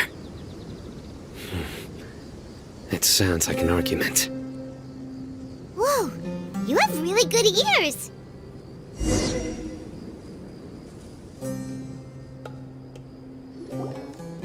Don't get any closer. They'll notice us. Dia's talking with the Eremites? Very interesting. Let's listen in. If you had informed me sooner, there'd be plenty of room for us to... You're one of us. We would never lie. Scholars. You don't know as much as I do. Need me to... I knew it. That's our Dia. Dia? Why would you... Dia! Hey, what are you doing? Huh? Didn't you say you'd help me find Grandpa? Why are you on their side? Well, look who's here. Ain't that something? This complicates things. You've betrayed Aru village? So, this is the great General Mahamatra. Dear, you'd be better off as my assistant than hanging around with this motley crew. Seen for yourself, I have the means and methods, and my ideals are far more admirable than theirs. I'm not the type that's easily swayed, Raman. You of all people should know that. Wait, what's going on, Dia? Whose side are you on here? Shut it, Paimon. It doesn't matter. Whichever side you pick, nothing could deter us from the grand mission of resurrecting the Scarlet King. Once our Lord of Old returns to this land, we will have a new beginning. Face the facts, Raman. It's not gonna happen. You should understand that more than anyone. Have all your years as a merc taught you nothing about placing hopes in a ruler? I'm a desert dweller and a proud follower of the Scarlet King. Whether I live by the edge of the sword or in peaceful comfort, my soul will always carry this conviction. It's not too late yet. The village mad scholars aren't gonna bring the Scarlet King back to life. You don't understand, my dear lady. Pursuing our faith is our purpose in life. Even if the chance of success is 1 in a million, we must be willing to give everything we have. Even if it'll expose you to the academia? Even if they end up disbanding the Eremites? Your Eremites, which you've worked so hard for all these years? Yes. We've waited a long time for this day to come. The sun and the moon no longer shine here. All you see now is cracks in this desiccated land. But fate, has finally dealt me a hand to play against the Academia. With these scholars in our custody, we'll stomp the Academia's forces and fight our way beyond the wall of Samiel. Ridiculous. Think about it. The Academia controls the entirety of Sumeru. Your powers are negligible in comparison. If you still don't believe me, then try asking these two men. They're also against the Academia, but neither of them are as arrogant as you are. They look more like pawns of the Academia to me. Why would I listen to anything the people of Greater Lord Rukkhadevata have to say? Filthy traitors. Your god abandoned all honor and betrayed the Scarlet King. We desert dwellers will never trust the likes of you.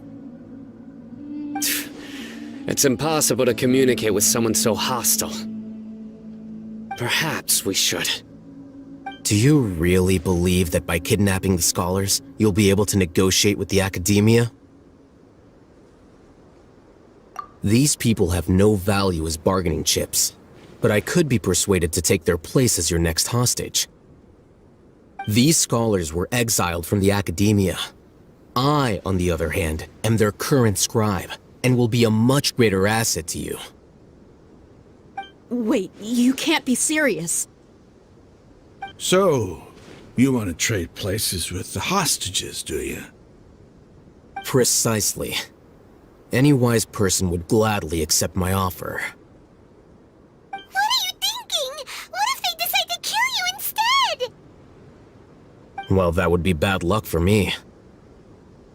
However, I'd get the chance to observe the scholars, perhaps even find out the truth.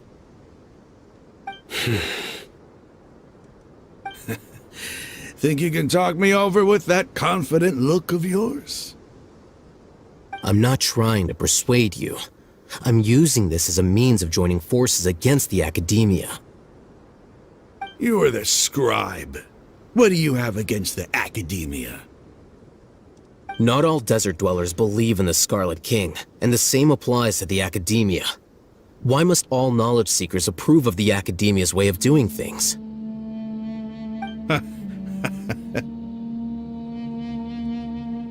You Academia scum! Every last one of you is nothing but a hypocrite, just like everyone else on the other side of that wall. I've made myself clear enough. I won't listen to another word from the Dendro Archon's people.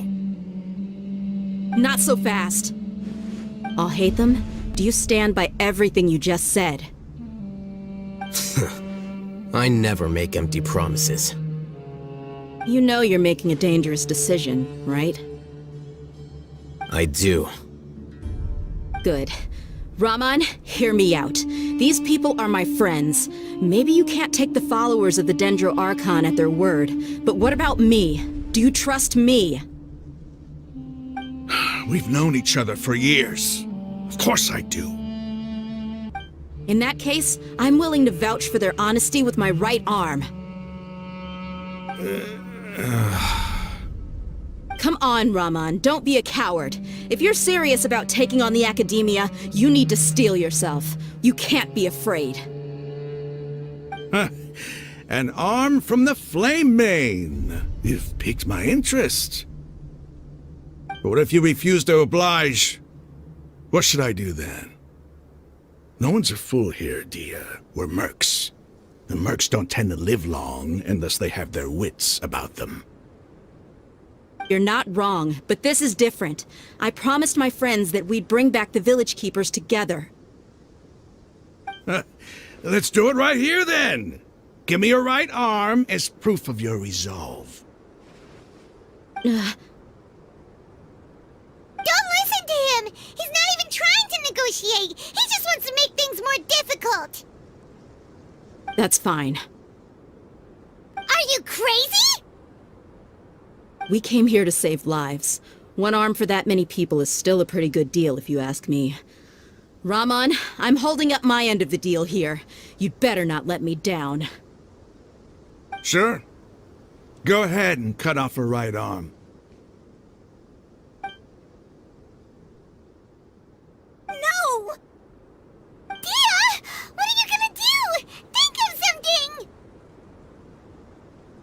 You don't have to go this far. That's not for you to decide. Do it!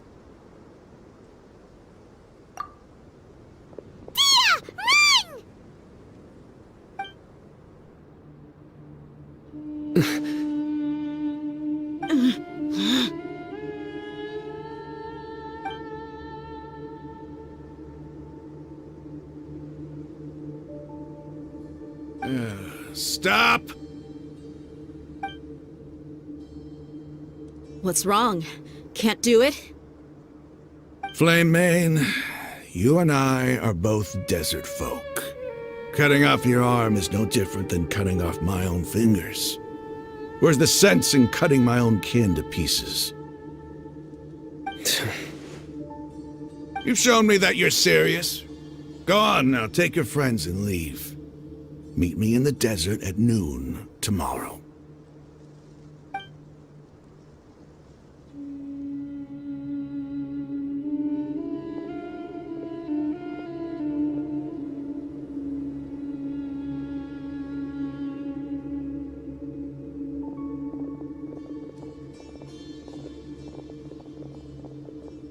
Phew. I was really counting on him not going through with it. Deyha! That was crazy! Have you all lost your minds? What if he'd actually cut your arm off? Then I just have to hold my claymore with my left arm.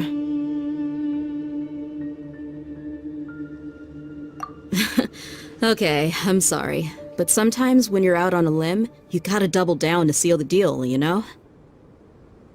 Don't ever make a promise like that again. I can deal with the likes of them. If it came down to it, you would not lose to them either. I don't doubt it, Cyno. But this is about more than me and them. There's a lot more where they came from. Even if we got rid of one bunch of radicals, there are others out there. Wiping them out would do more harm than good. As you wish. I'm sorry, Deyha. I should have stayed put and listened. I should have trusted you. It's okay. I promised you I'd help find your grandpa, so I'll do whatever it takes. Whatever it takes? You just might be scholar material. Huh? Are you serious?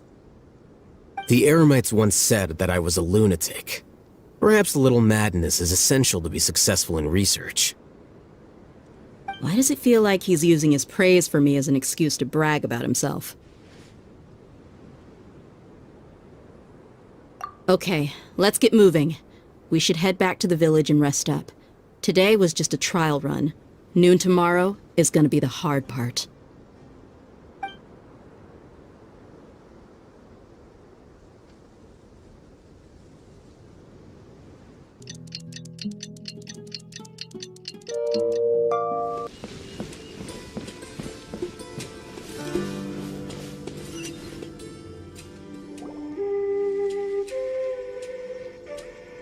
You're all here so early. Looks like we have everyone here. Isak, are you sure you want to come with us? I'll watch from a safe distance. Deyha, I want to be there to bring Grandpa home. Okay, let's go then. Deyha, wait. What's the matter? I heard that you were quite reckless yesterday. No more of that today, understood? Or I'll be very upset with you. Fine.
Huh. They got here before us. Uh-oh. Is it because Paimon overslept by 5 minutes and held everyone up? Is everything ready? Absolutely. Although, you brought fewer people than I imagined. Bring him over.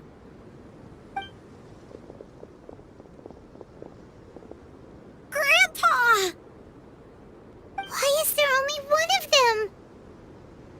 Raman, I've always thought of you as a man of his word. What's this about? It's a one-for-one exchange. Sounds fair, don't you think? And let me put it this way. Agreeing to any kind of deal with the Dendro Archon's people is already a huge compromise on my part. Don't you think you've asked enough?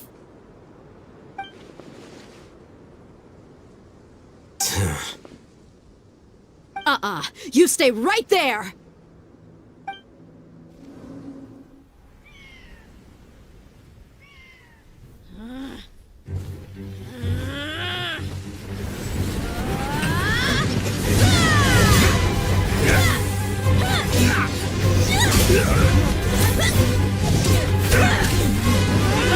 Wait, mate! What do you think you're doing? Grandpa! Don't you see this blade here? You coward! Why are your hands shaking? Wait a second! It's a earthquake!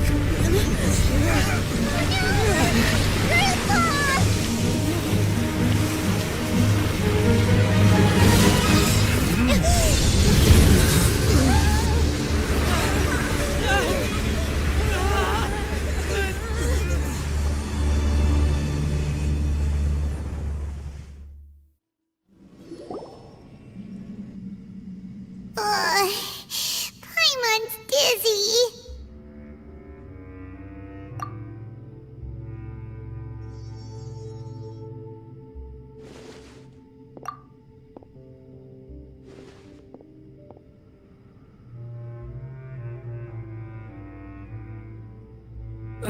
This day's going just great. What a nuisance. The sand dune collapsed. I saw an energy field. The village keeper protected us. It glowed green with dendro. Just like you said, it may well have been the remains of Lesser Lord Kusanali's power inside the scholar's body.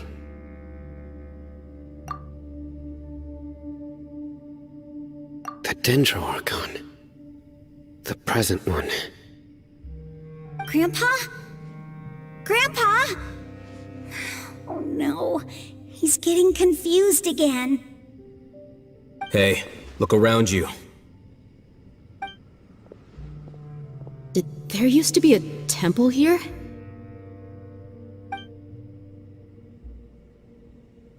It seems that when the sand dune collapsed, it exposed these underground structures. The symbols on the gate belong to the Scarlet King's civilization. This structure must be ancient. Over time, the sandstorms completely buried it and left it in the state we see now. It could have been an underground palace in the distant past. Oh, a miracle. Praise the Scarlet King! What's he doing here? And his men too? They must have fallen down here with us. Pretty lucky if you ask me. Most of them seem in really bad shape, except for him. He got off lightly. Mind your head. No, this isn't the time for conflict. Our exalted lord has shown us the way to his sacred palace. He's not actually gonna go in there, is he? As it happens, I want to take a look inside too. What are you doing? Don't you think it's curious? 1 minute, Lesser Lord Kusanali's power protects us from harm, and the next, remnants of the Scarlet King's civilization appear. 2 major deities are vying to showcase their power to us. It would be a shame not to witness them both. Paimon thought you weren't interested in gods. Indeed. In my view, gods are just a higher form of living being, or creature, you could say. New discoveries are always worth investigating. Whether they have anything to do with gods is neither here nor there. Raman, what are you gonna do about your men?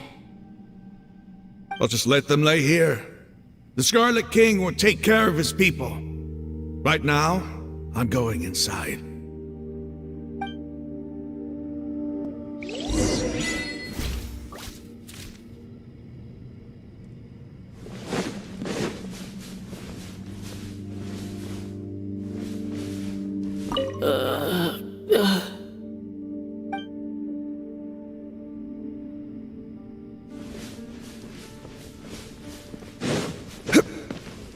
Grandpa?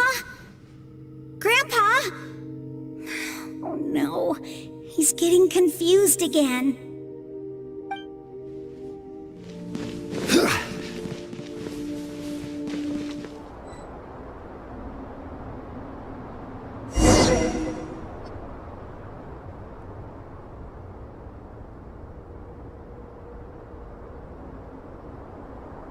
It's full of life here. This defies comprehension. It looked completely desolate from the outside. Yet, it flows with energy inside. Yeah! And there's so many plants. It's so pretty! Sir Raman. What, huh? Me? Do you see another Raman here? Are you mocking me? What do you mean, sir? Interpret it however you want, but there's something I'd like to draw your attention to. While this structure is clearly left over from the Scarlet King civilization, the energy that flows in here is that of the Dendro Archon. Whatever you say, it's not like I have a vision. There's nothing to be angry about. Think of this as an academic journey. It does seem kinda strange. If that's true, then we might have to explore this whole area to find an explanation.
Stabilize!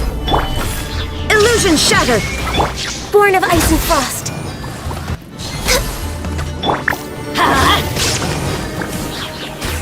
Everybody stand back!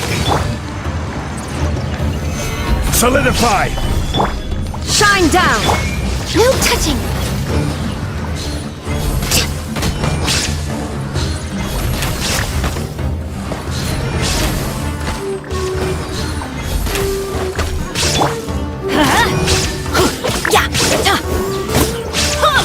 Off we go!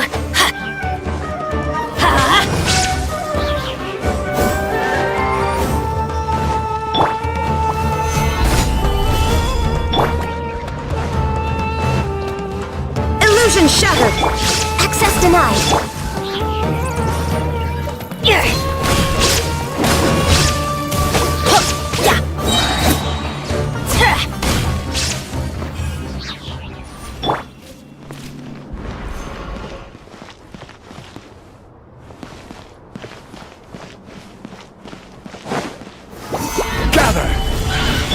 Teamwork is dreamwork!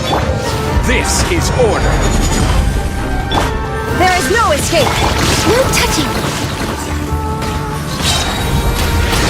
For Rex Lapis! Inazuma shines eternal! Illusion shattered! Ha! Ha! Ha! Ha!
Stabilize!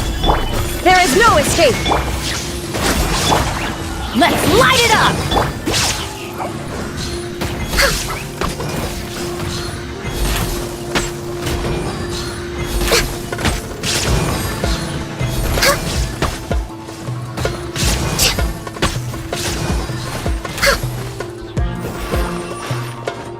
Access denied!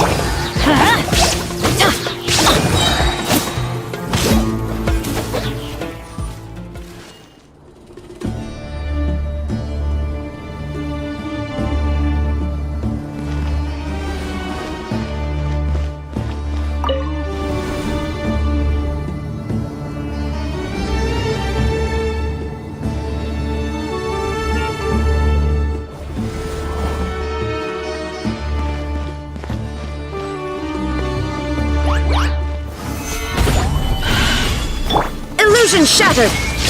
I'm going in! Order guide you! No touching! This is long overdue! Now you shall perish! Shine down!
Stabilize!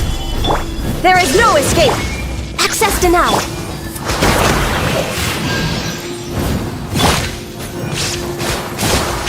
I will have order! Solidify! Born of ice and frost! Teamwork is dreamwork! All hail! Inazuma shines eternal!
a sight to see. The Scarlet King's splendor surrounds us. There's so much vegetation here. It's different than what I expected. Sure are a lot of plants for a desert. That's what I call divine providence of the Scarlet King.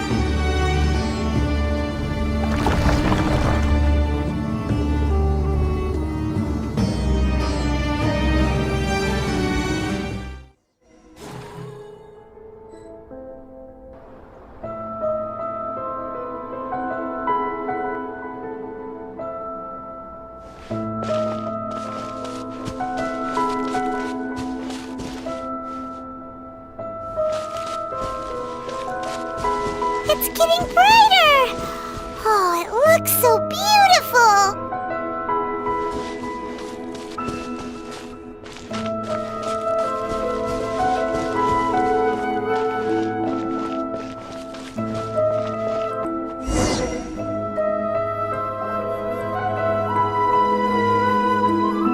Wait. What's that?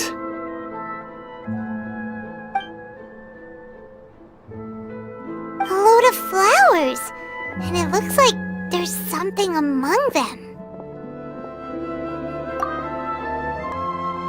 Oh, these are Scarlet King runes. They left something behind. Yes. It's an elegy written in an ancient script. What does it say? Here lies our faithful priest Kasala. His wisdom is a miracle among the people, deserving of high praise and admiration.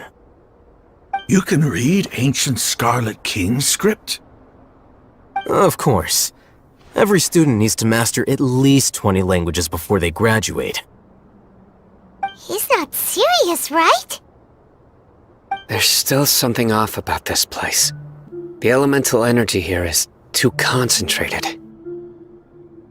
The scent of life. Is it trying to tell us something? Is this it? Analyzing.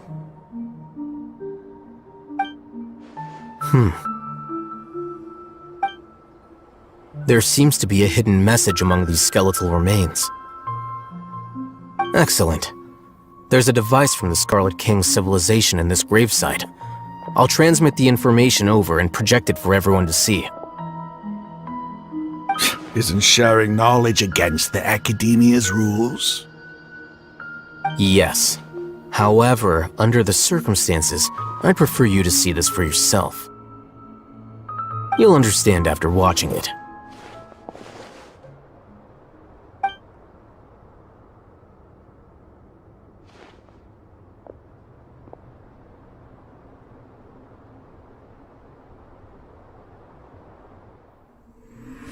Civilization is born of knowledge, but so too can knowledge be its demise. A disaster caught us unaware. It was knowledge that did not belong to this world. The Scarlet King brought this forbidden knowledge into our world, and it quickly spread like a plague. People's minds were filled with crazed whispers.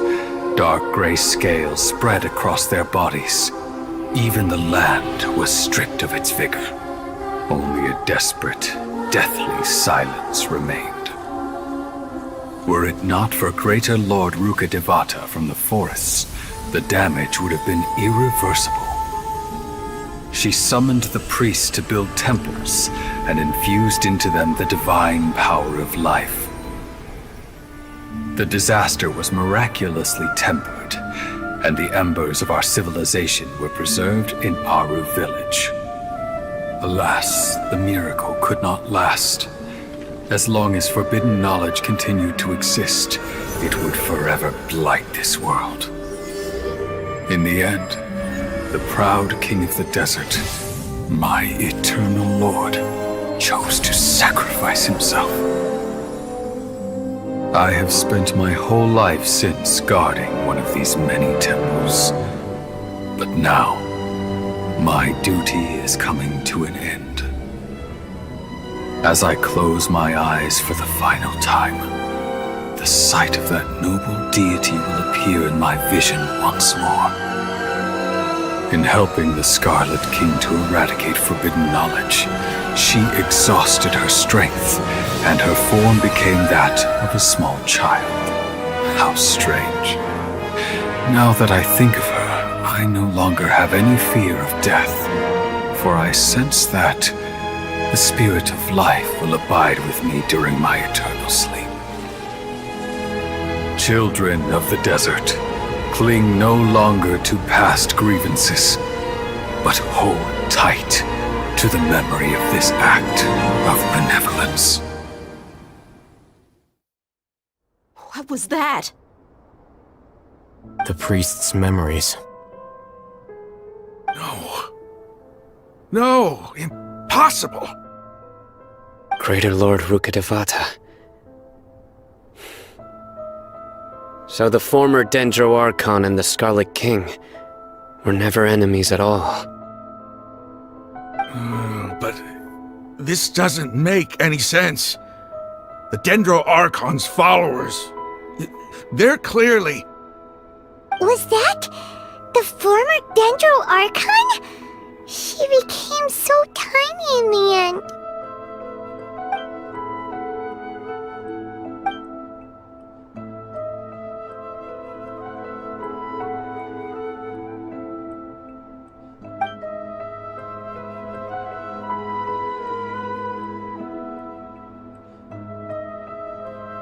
You might be distrustful of the Akasha, but there's no reason for you to doubt the Scarlet King's technology. You've just witnessed his priest's last words. I've never heard about any of this before. The surviving followers of the Scarlet King all gathered in Aru village. Our god did not make mistakes. We refused to believe any of the rumors. The Scarlet King's death, the all but total annihilation of our civilization, it was all Greater Lord Rukkhadevata's doing. We saw her as nothing more than a traitor, who stabbed us in the back in our moment of crisis. Just like us humans, fighting, feuding, double-crossing each other to survive in the desert. You were blinded by your prejudice.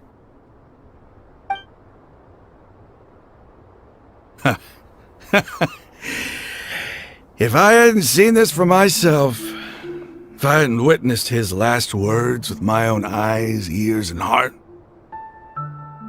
how could I ever begin to accept this?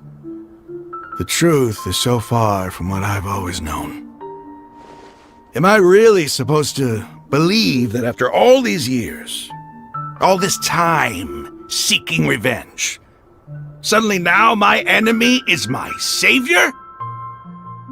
Raman, that's enough. Give it a rest. You're starting to make a fool of yourself. Deyha, tell me. My Eremites and I, what are we even fighting for?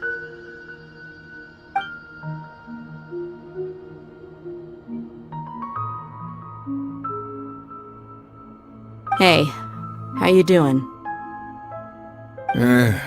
I'll live. Thanks. I should probably go. Can't just stay here forever. What's your next move gonna be?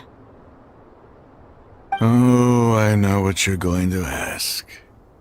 I feel deeply ashamed of everything I've done.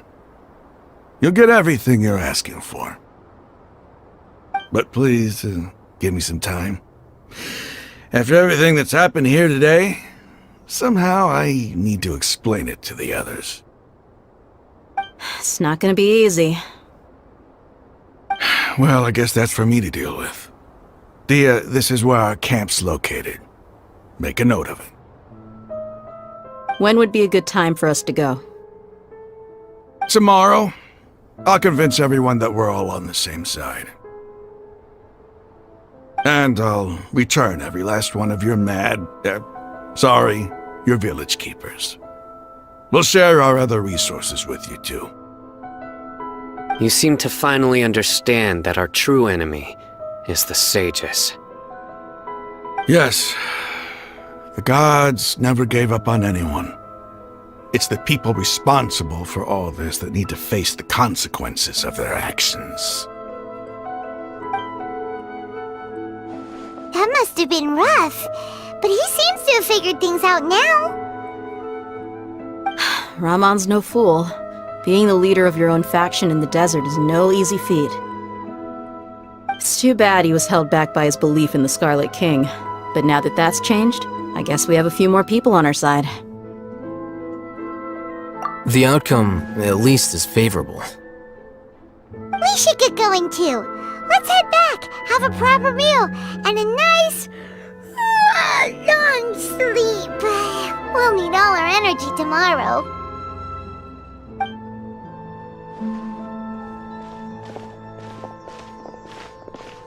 Cyno, we're leaving! Stop yelling.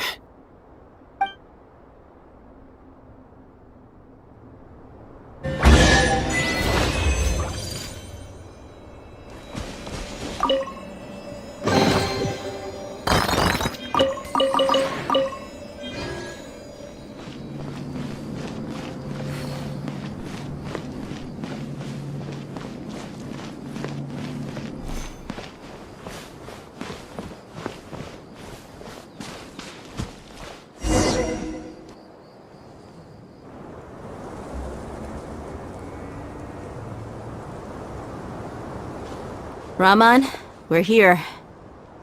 Everything's been arranged. Someone will bring the village keepers back to Aru village shortly. I guess all I can say now is, thanks for agreeing to help. Don't mention it. I think we can both agree you went to hell and back for it. But we share a common cause now. From here on out, we're allies. Where are the perpetrators? I'll bring you to them.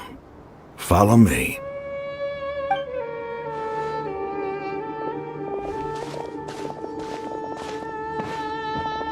So these are the people who kidnapped the village keepers. Oh no, it's the scribe! There's no need to yell. No one can help you now. We've been all over the desert trying to find you! That's right.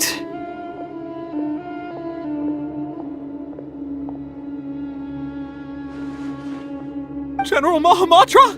No, no! Make it quick, please! Swift and painless! Whoa. The moment they set eyes on Cyno, they turned pale like they've seen a ghost! You should have known that I would be coming for you. Wait, we were just following orders! You know what I'm talking about, right? There's no way we could have done all this by ourselves! No, not Cyno! He's gonna tear us limb from limb! I could do worse. Please have mercy! Start talking. Otherwise, I'll have to resort to other methods.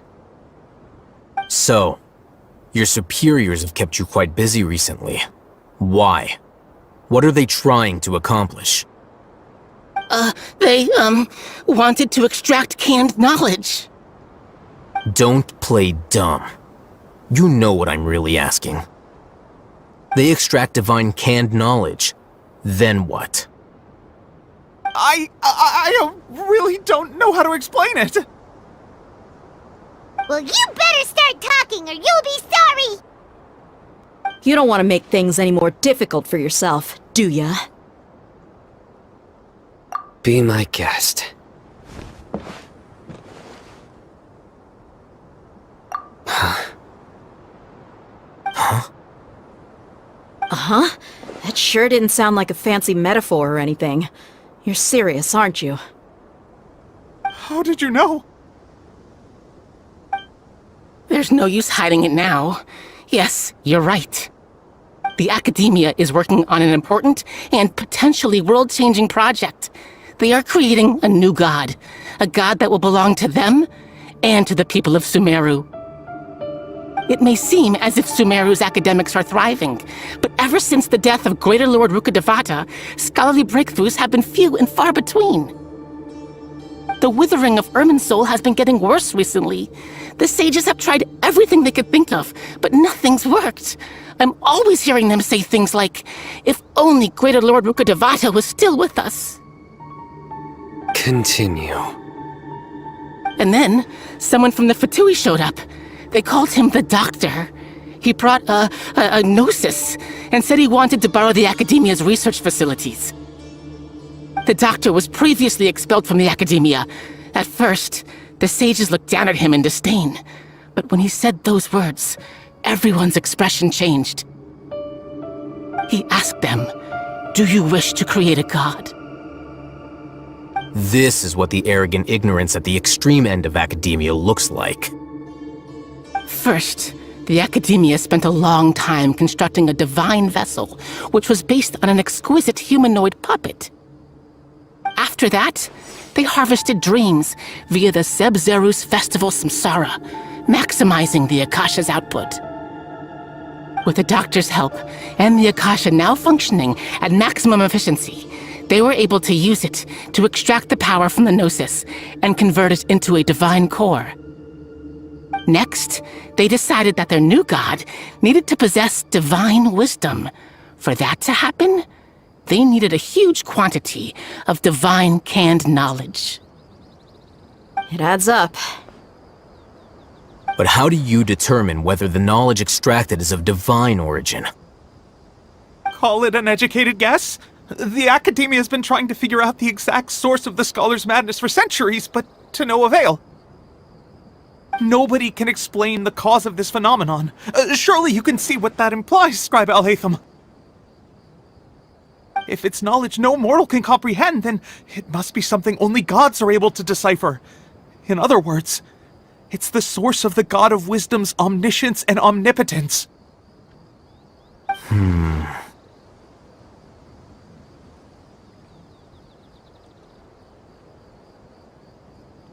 You must have noticed by now. The Academia doesn't care about who their god is. It's the ability to exercise control over knowledge and wisdom that matters. It is as if they are cursed with a desire for omniscience and omnipotence that burns in their blood. Some organisms demonstrate phototaxis, and thus orient their entire lives in respect to sources of light.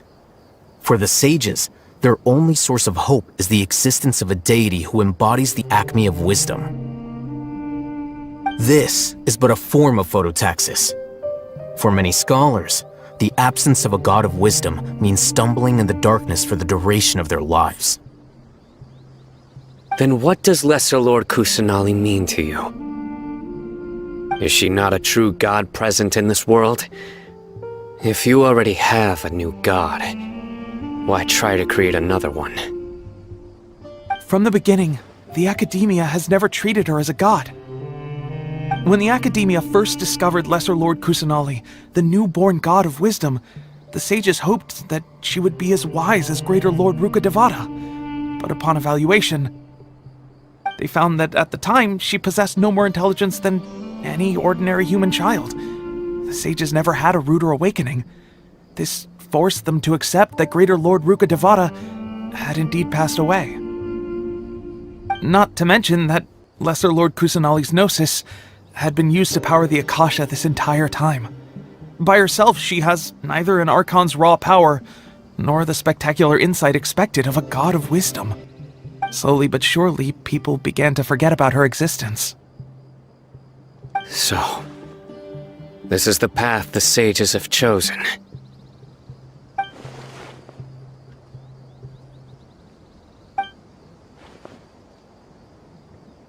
All right, let's try to keep our cool. If everyone's in a bad mood, then let's change up our scenery. Raman, give me a few men to help us escort the village keepers back to the village. And these two scholars, they're coming too. Sure, as you wish.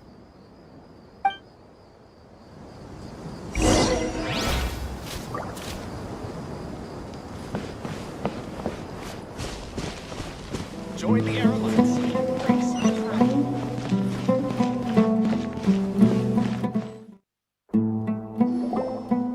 village keepers you've found have all been returned to their homes, and each one has a dedicated caregiver to look after them. The 2 new scholars are being kept under close supervision, too. Really great work, everyone. The atmosphere is so heavy.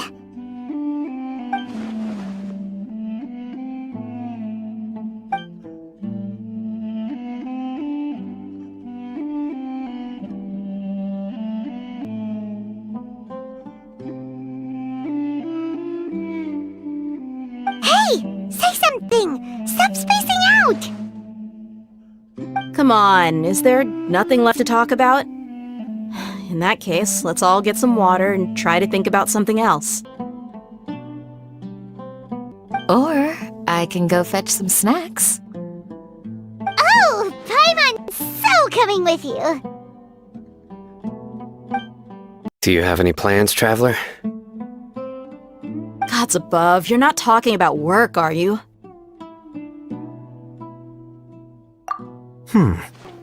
So you were still withholding some information?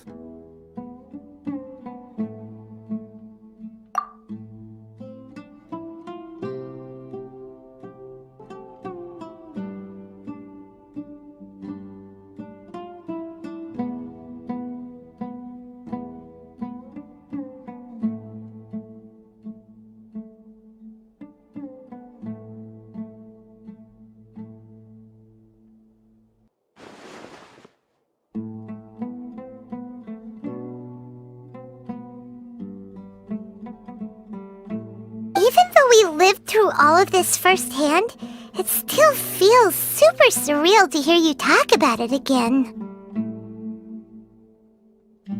What a whirlwind of a story. I felt like I was holding my breath the whole time. It seems like there will be more issues to face in the days ahead than I'd anticipated.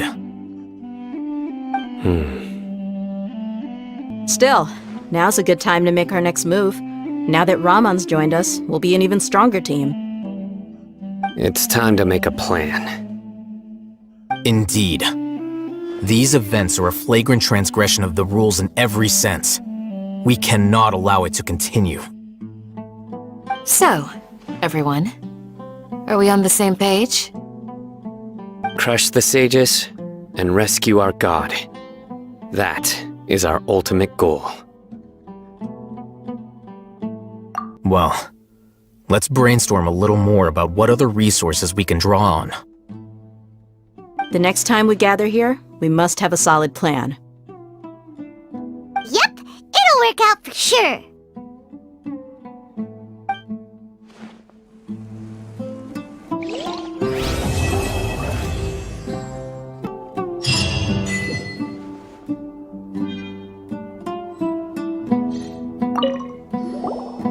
Don't rush. This is a big undertaking, and the planning and preparation for what lies ahead will no doubt take some time. Take it slowly. We need to make sure the plan is as effective as possible. He's starting to read his book again. Hey, are you even listening? Would you like me to lend you something to read? No way! Your books aren't quite to Paimon's tastes. I was joking. I know my books are far too difficult for you, and I have no intention of lending them out. Ugh, you're so annoying!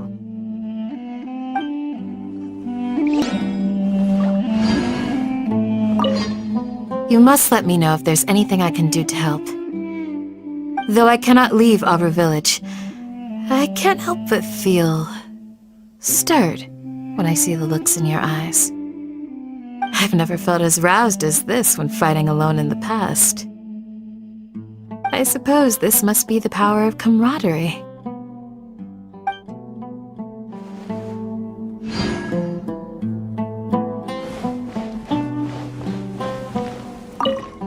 The past few days have been some of the most challenging work I've ever taken on. And none of it'll earn me a single mora. I can't believe it. Look on the bright side, deyha. Maybe we'll get a huge reward after this is all over. You've got a point. Hey, what would you do if you woke up tomorrow with more money than you could ever spend? Paimon will buy boatloads of tasty snacks. That's it? And maybe some tasty drinks as well? How adorable. Well, here's to all our indulgent fantasies. If there's a chance they can come true, I'll give it my best shot. And here's hoping that everything we do from now on will change this world for the better.